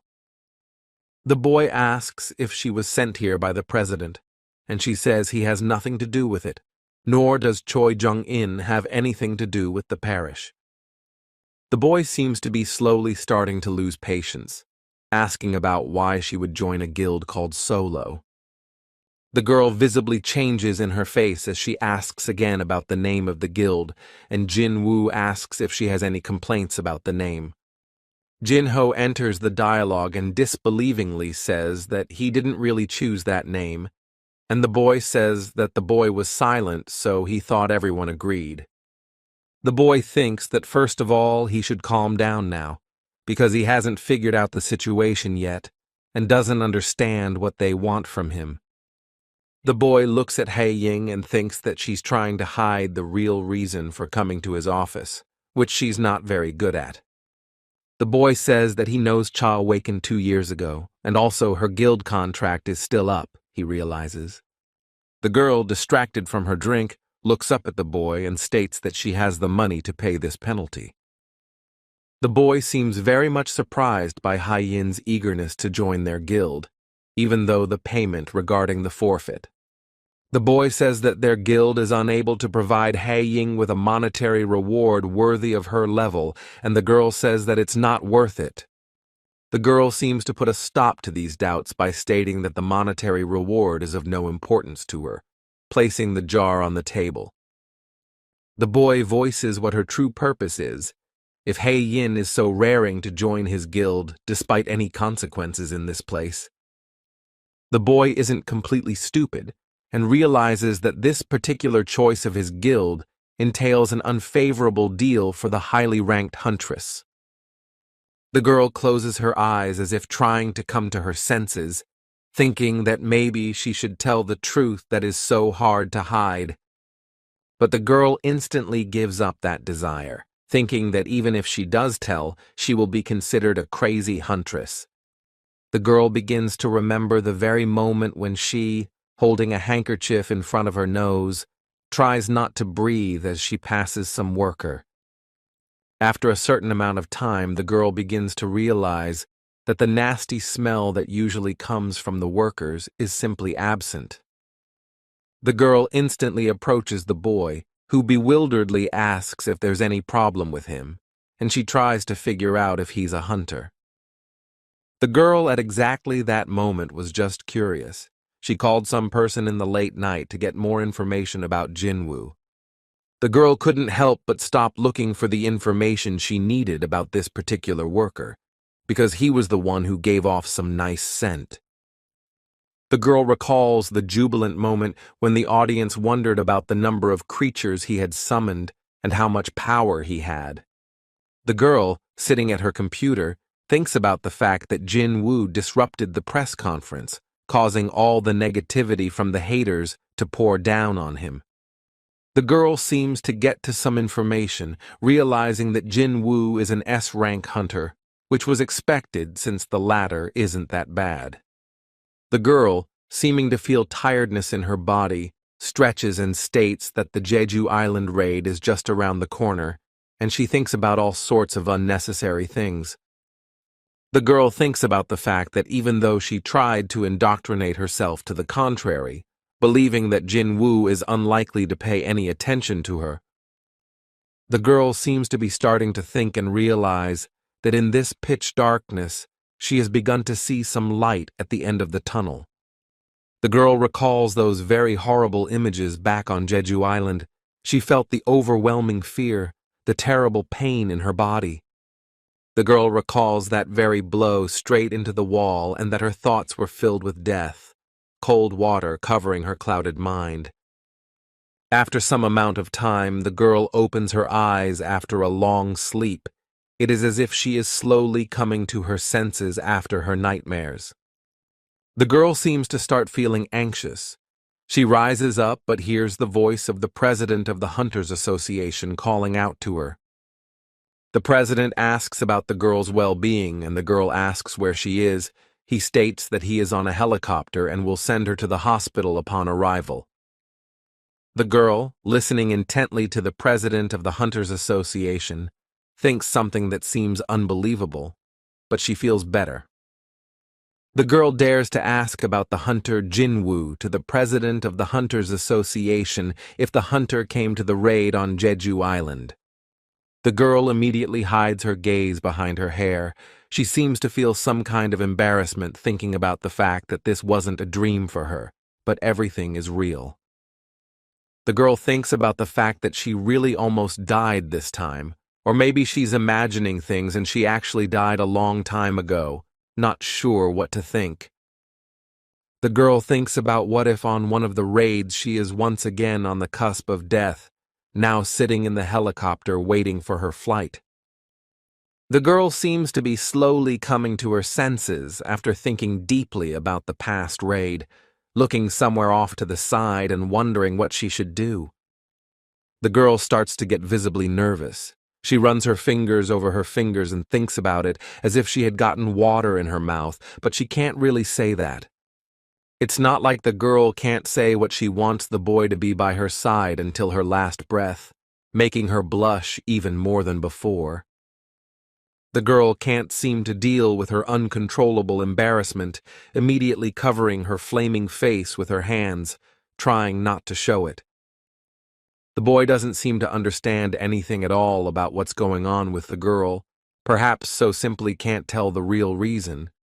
The boy, watching as the girl waves her hands to calm down, thinks that judging by her flushed face, she is definitely hiding something. The boy thinks he doesn't know what's on her mind, but the fact that she might have planned ahead by asking her answer can't be ruled out. The girl seems to be trying to gather her adequate and sensible thoughts, coping with her embarrassment, but clenches her palms together, vocalizing that she is comfortable. The girl gradually raises her gaze to the boy, gathers her thoughts, and briefly says that she just wants to, can't she? The boy stammers slightly and says he can, and Jin-Ho whispers about how hard it is in the hunters that even Hae-in herself came to them. The boy thinks about the hunter's age. Being a young hunter, she feels the weight of responsibility. Plus, she was injured on the island. The boy rises from his seat, thinking it's a bit of a pity to say that, but says that in order to join the guild, she has to pass a test. Jin-Ho says in surprise that this never happened, and Jin-Woo replies that it only came up recently, asking him to go downstairs and get them something to drink. The girl doesn't seem like she's going to wait long for his answer, and she resolutely looks up and asks about the test. The boy is even surprised after such determination on her part, thinking about why she is so determined, wondering more. The boy immediately hides his emotions and thinks that maybe he imagined it, and afterwards states that she needs to defeat one of his soldiers. The girl covers her eyes and says whether the hunter Jin-Woo himself is confident enough to evaluate her that way, because she seems to be confident. It doesn't take long for the girl to open her eyes after a certain amount of time and confidently asks who her opponent is. The boy even seems to light up with a kind of excitement and says that he will choose the strongest opponent, especially for the huntress. The girl looks extremely determined. She doesn't even seem like she's going to back down from her thoughts, so she briefly says, "That's just fine." The girl gets up and asks when they are going to start the challenge, and the boy says right now, thinking the association gym would be fine.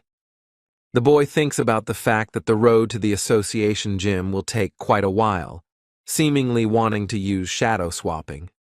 The girl seems to be about to head that way, but the boy stops her, saying that they don't need to get there. The boy voices that there is a better way, so the girl needs to stand a little closer to him, beckoning for him to do so. After a certain amount of time, the boy pulls the huntress to him, giving the exchange command while the girl blushes visibly.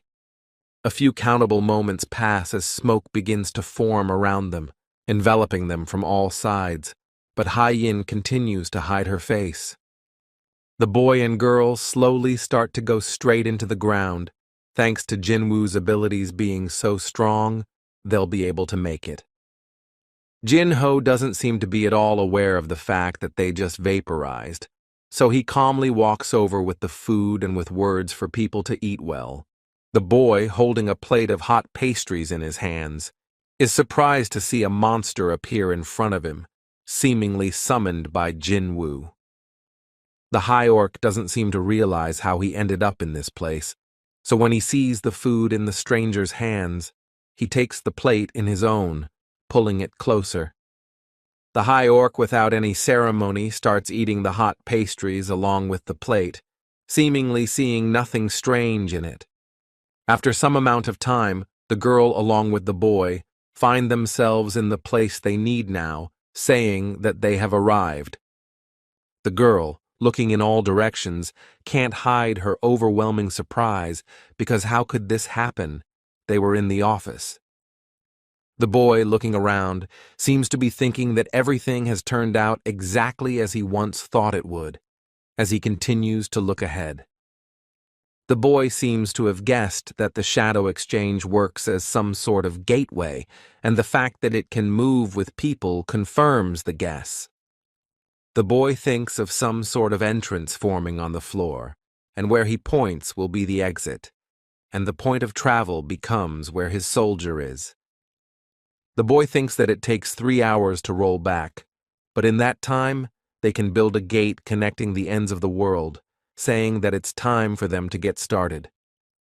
Suddenly the girl recovers from her thoughts, seemingly remembering that she forgot to bring that weapon with her, and the boy asks about the pickaxe. The girl is instantly covered in a blush. She only has to remember her image in one of the dungeons where she was with the pickaxe. The girl embarrassedly says that it wasn't her weapon, and the boy amusedly says that he was only joking, covering his eyes, seemingly with laughter. The girl voices that everything is fine, but she should use the warehouse to find something suitable for herself. The girl, not slow in her movements, after a certain amount of time pulls out the card she took with her to attach to the device. The girl says that there is constant training going on here, so they built a warehouse next to the hall with weapons that are good for training. The girl, not going to be kept waiting long, finds some weapons for herself, leaving the warehouse and stating that she is ready to start the fight. The boy asks if it's final, since she's clearly holding it for the first time, and Hae-in replies that it doesn't matter. The boy thinks about the fact that the girl said her speech well, but with someone else's fighting style, a regular soldier will clearly not be enough here. She's strong. The boy, after thinking for a bit, is going to summon the majestic Igris, for he has a good technique of mastery with the sword. The girl, looking at her opponent in front of her, asks about how long they will continue the battle. The boy confidently states that the battle will go on until either Igris or the huntress herself simply decides to give up. The boy thinks that even though he said he would choose a strong opponent, Burr will only traumatize the girl even more, which he doesn't want. The boy thinks about the fact that since everyone is ready to start the fight, he can proceed, looking around at everyone around him. The girl seems to be already in battle readiness, waiting for just one order from the boy to start their battle, sword in hand. Suddenly the boy thinks of something, thinking about the fact that any weapon can be used in this battle, so why not change a few things? The boy walks up to the majestic Igris and tells the girl to turn away for a moment while he is going to settle something with him. The boy, waiting for the girl to turn away after all, starts pulling something out of his pocket, holding the object in his hand. After some amount of time, the boy shows the weapon, handing it to the majestic Igris and telling him to use it. Majestic Igris only accepts the weapon from the hands of his shadow lord, and the boy, realizing that everyone is ready, says that it is time to begin the battle. After some amount of time, the opponents stand against each other a fair distance away, and the boy announces the beginning of the battle. The majestic Igris, hearing the command from his shadow lord, begins to walk towards the huntress, pulling out his strong sword. The sword has such immense power that with any mere movement it emits a large number of lightning flashes, making anyone in her place terrified. But the young huntress is not the kind of person who would be afraid of some powerful weapon.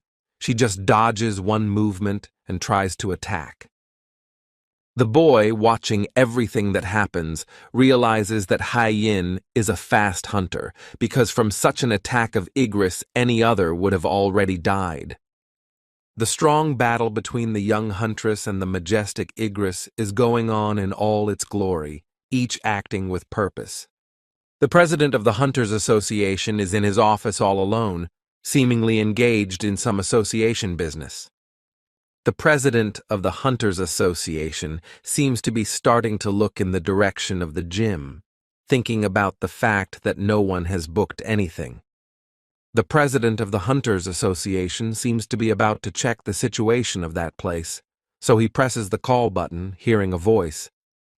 The president of the Hunters Association says to have the surveillance footage of the training room forwarded to him, hearing what will be done. After a short amount of time, the president of the Hunters Association is already able to look at what is going on in the gym, noticing a certain couple. The president of the Hunters Association begins to look around in surprise at who is there, thinking about when these people got there. The man recalls the very moment when the huntress was excitedly inquiring about Hunter Jinwoo, even though she was in a serious condition. The president of the Hunters Association starts laughing, not even realizing how he could have failed to notice such feelings the girl had for this hunter. The president asks to turn off the video surveillance cameras in the training hall and let them write in the protocol that there was an inspection that day. The president of the Hunters Association, having finished talking to his assistant, sits quietly in his office, minding his own business. After some amount of time, it seems like everything should have been in the same atmosphere, only there is some loud sound and a jolt from upstairs of the office. The president of the Hunters Association doesn't seem the least bit surprised by such an occurrence, thinking about what a good time youth is. The boy in the training room looks at what just happened right in front of his eyes with readable amazement in his eyes. The majestic Igris, despite his strong weapon in hand, finds himself pinned right up against the wall, showing victory on the part of the huntress. The girl doesn't even seem to have seen the majestic Igris as an opponent, asking if this is the most skillful swordmaster Jinwoo has. The girl looks confident, stating that the boy has promised to summon the strongest subordinate, forcing him to summon right now. The boy looks serious, his eyes starting to burn with a bluish hue. He vocalizes that his shadow soldier might hurt her. The girl is indifferent to this, saying that it's okay because she wanted to fight this shadow soldier anyway. The boy is instantly surprised by the words he hears, asking if the huntress knew about his strong shadow soldier. The girl is not going to keep quiet about how she knew about this strong shadow soldier, saying that she saw it when she watched some video. The boy seems to realize that the video is some kind of problem for him, but doesn't decide to dwell on it, immediately starting to summon his bear. The girl seems to visibly tense up at what she gradually begins to see in front of her, glaring at her opponent, from whom a strong aura emanates. The boy naturally isn't quite sure if the girl is now in a state to fight the powerful bear, interjecting once more. The girl stands not far from the boy, behind whom the mighty bear gradually begins to appear, looking precisely at the huntress. The mighty bear makes no secret of his ability to speak human, asking the girl exactly if she is sure. The boy thinks about the fact that by turning shadow, Burr has become weaker than he was when he was alive, but he was originally born to kill hunters. The boy, looking at the powerful bear, realizes that the advantage is definitely not on Hai Ying's side, and Bear asks what the instructions will be. The boy, turning to his shadow soldier, tells him to deal with Hai Yin, but in such a way that she won't get hurt, and Mighty Bear tells him to do as he orders. Mighty Bear, getting the opportunity to fight some huntress for himself, starts to create a loud noise around him, showing his aura.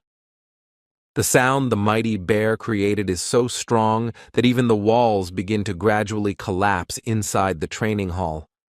The girl, looking at what the Mighty Bear is doing, thinks with a kind of horror about how she can fight such a monster that Jinwoo also fought. Mighty Bear doesn't hesitate to show all his power in front of his opponent, seemingly starting to use his power.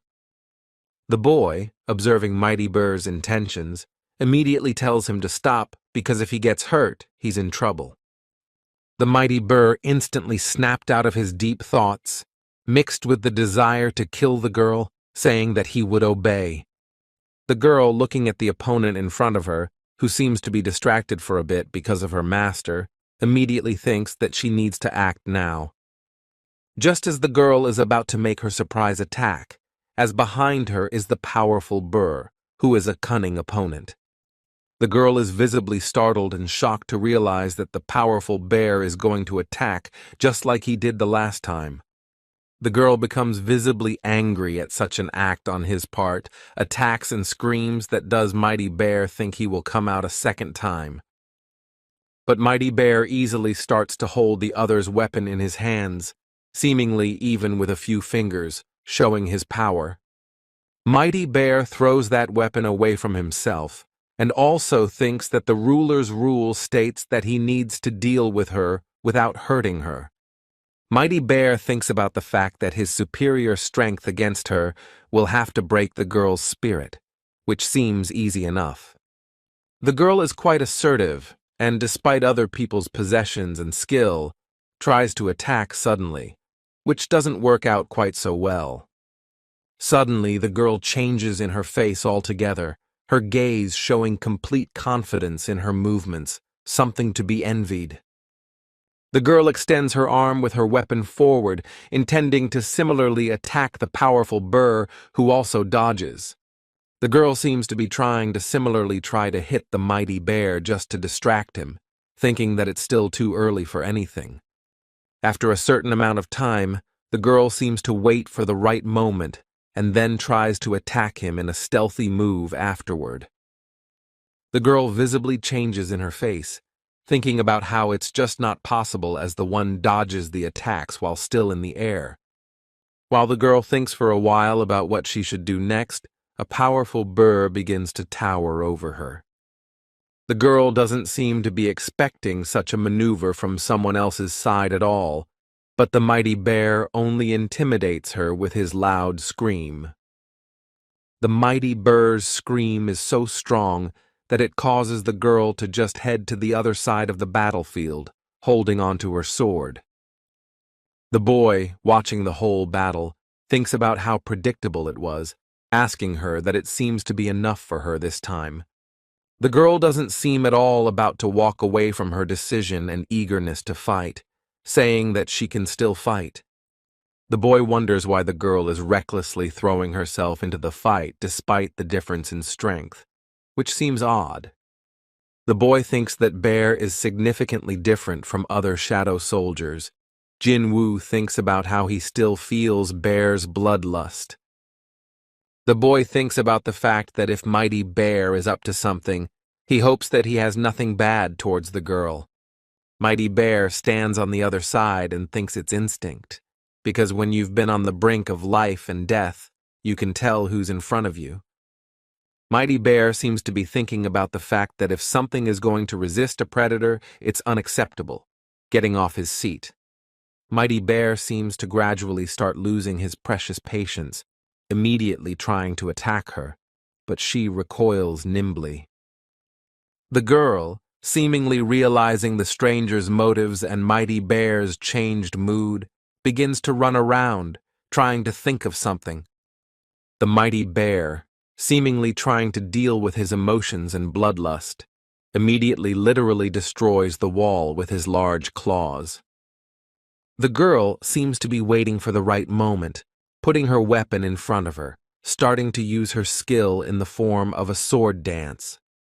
After a certain amount of time, the girl jumps upwards to a sufficient height, beginning to swing towards the Mighty Bear.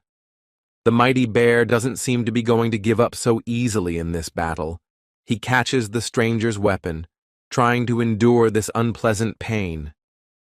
The girl, noticing someone else's attempts to break her weapon, thinks about the fact that this is her only chance to win this battle against a strong opponent.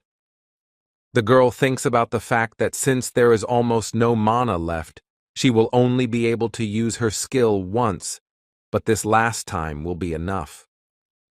The girl still continues to be high in the air, tries not to waste much time, and, gathering her strength, uses the Sword of Light skill. It seems that this skill of the girl is quite a strong ability. She thrusts her weapon into the body of the Mighty Burr with great force. The boy is watching the whole fight taking place, with a huge astonishment in his eyes, can't tear his eyes away from this battle, thinking that he just can't believe it. Mighty Burr realizes that in his thoughts appeared in the order of the queen, because of which he on instincts will not be able to resist. And it is the queen's order that says that Mighty Bear is to destroy all the hunters here, for they are the enemy. Mighty Bear seems to be losing his adequate mind, unable to resist his bloodlust, and begins to swing. The boy watching the horrible scene taking place immediately realizes the shadowy soldier's intentions and shouts for him to stop. The girl, seeming to realize that she simply can't take such a strong blow from the powerful bear, simply closes her eyes. It seems that in a matter of seconds there could have been a heavy blow that would have caused casualties, but something is clearly stopping Bear. And that something is the boy, who catches the swung arm of his shadow soldier just in time, holding him with force, stopping him. The girl, seeming to realize that no further blow will follow after that, immediately opens her eyes and stares forward with a kind of horror. The boy, being in a visibly nervous and irritated state because of the Mighty Burr's action, tells him that he should have stopped. After a short amount of time, Mighty Bear jumps aside with numerous jumps, while Jinwoo asks if she's okay. Mighty Burr seems to realize his big mistake, immediately sinks to the ground, and with a shiver in his head asks his lord to have mercy on him. The boy doesn't seem entirely satisfied with the Mighty Bear's action, only exhaling unhappily as he looks at him. The boy now turns towards the girl, asking why she would take such a risk. After all, what is the benefit to the huntress if she were to be in his guild? The boy states that this is just a test to join a guild nobody knows, that it is not worth it at all to risk her life. The boy continues to stubbornly try to understand the other's intentions, asking her what motivates her to take such a rash step. The girl, with her head down and her gaze on the ground, doesn't seem to know what to say in such a situation, when the boy realizes again that she will remain silent. The boy thinks about what is really going on with the girl, what is wrong with her, asking that maybe the one is just interested in him. The girl seems to continue to be in her deep thoughts, also not raising her gaze, at first being silent and saying nothing. After a certain amount of time, the girl seems to seem as if she understands the essence of the question asked of her, looking up at him in surprise. The boy doesn't seem to understand the girl's motives in any way, thinking to himself that if he's wrong, then what really drives this huntress?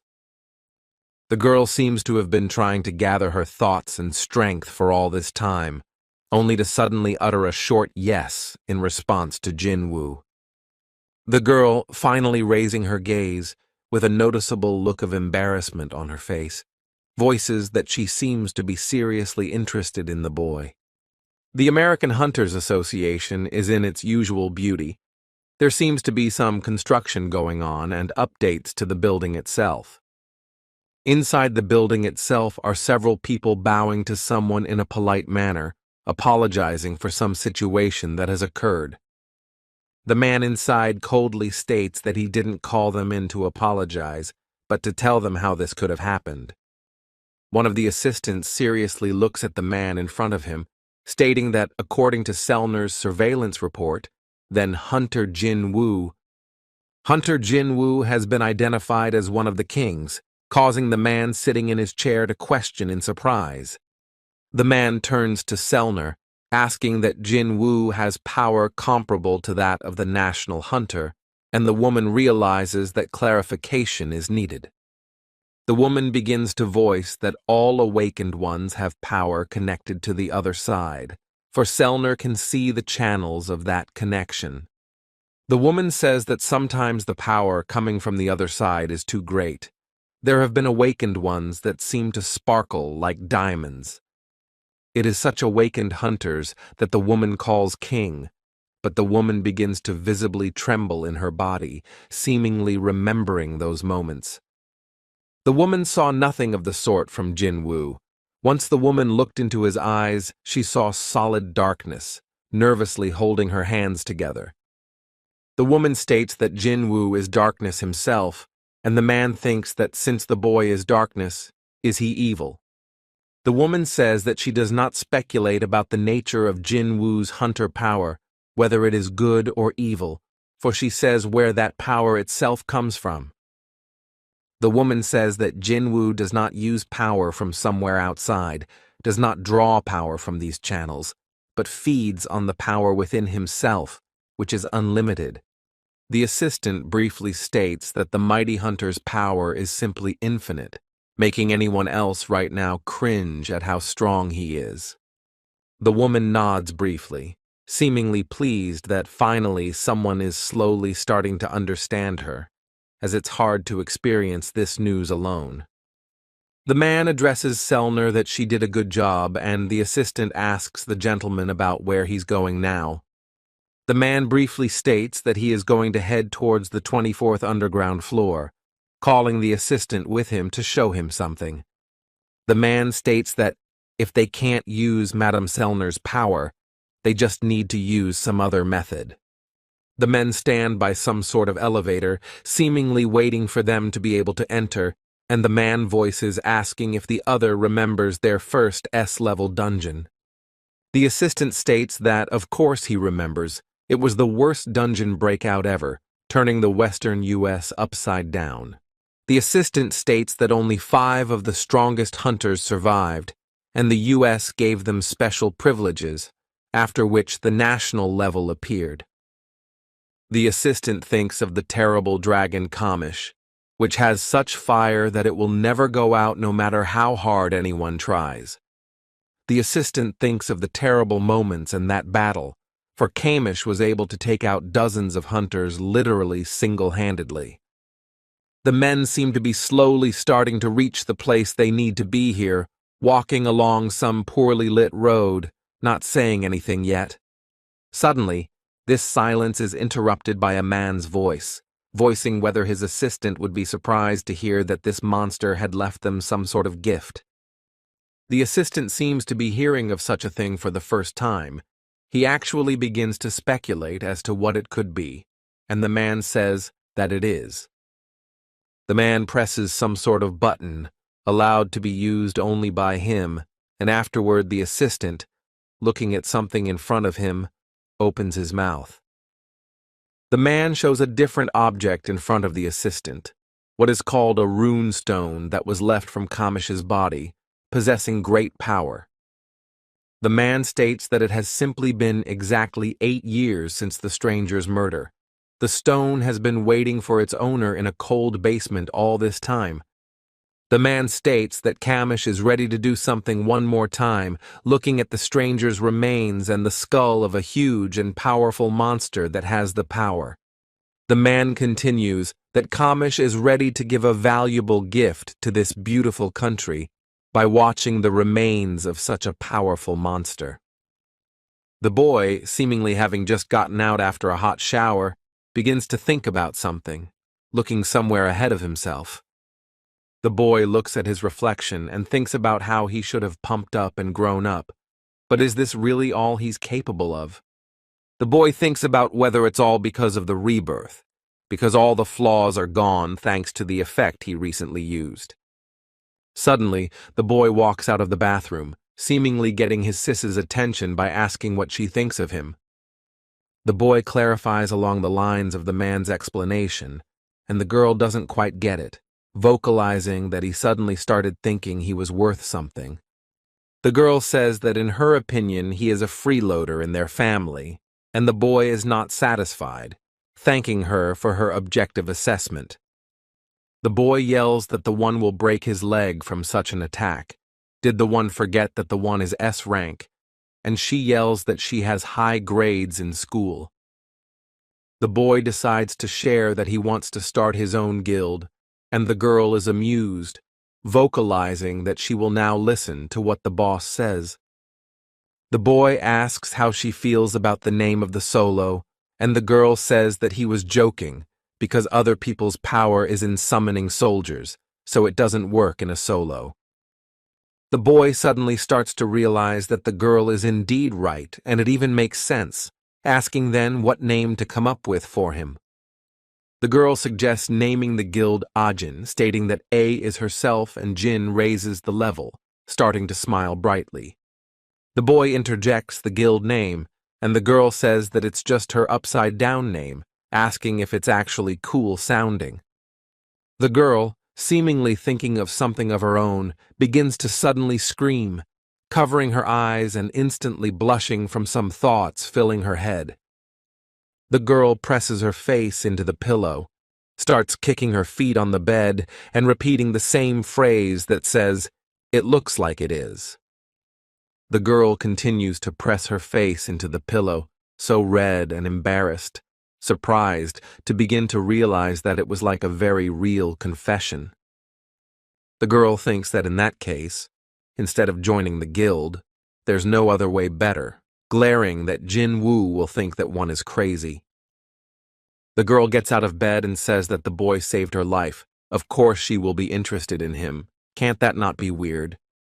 The girl confidently says that it is necessary to close the topic, and then again says that no, obviously it will not close because everything is not okay, starting to press her face into the pillow again. The girl seems to just get tired after a while, left to lie in that position and think that she survived thanks to Byung-goo's healing powers. The girl, engrossed in her thoughts about Jinwoo and the fact that she almost confessed to him, starts to hear someone's voice, causing her to get distracted. It seems as if the girl begins to float in the air, with some darkness around her, and she gradually evaporates and becomes like a doll. The girl obviously can't control her movements. If she is not held, she will fly away somewhere, so she feels someone's hand on her. After a certain amount of time, the girl can look directly into the face of some creature that continues to hold her hand tightly. The girl, if she can gaze into the other person's face, begins to notice Byung-goo's features, which tells the hunter Jinwoo to be extremely careful. The girl looks with readable surprise in her eyes at the person who disturbed her in the form of Byung-goo, but who is a different person, not a real person at all. The girl seems to fall out of this brief nightmare and stands up with surprise, scrolling through someone else's words in her head, asking her to tell Jinwoo. The girl can't hide her surprise, for how could she have just seen the recently deceased hunter Byung-goo in front of her, that she's delivering the message?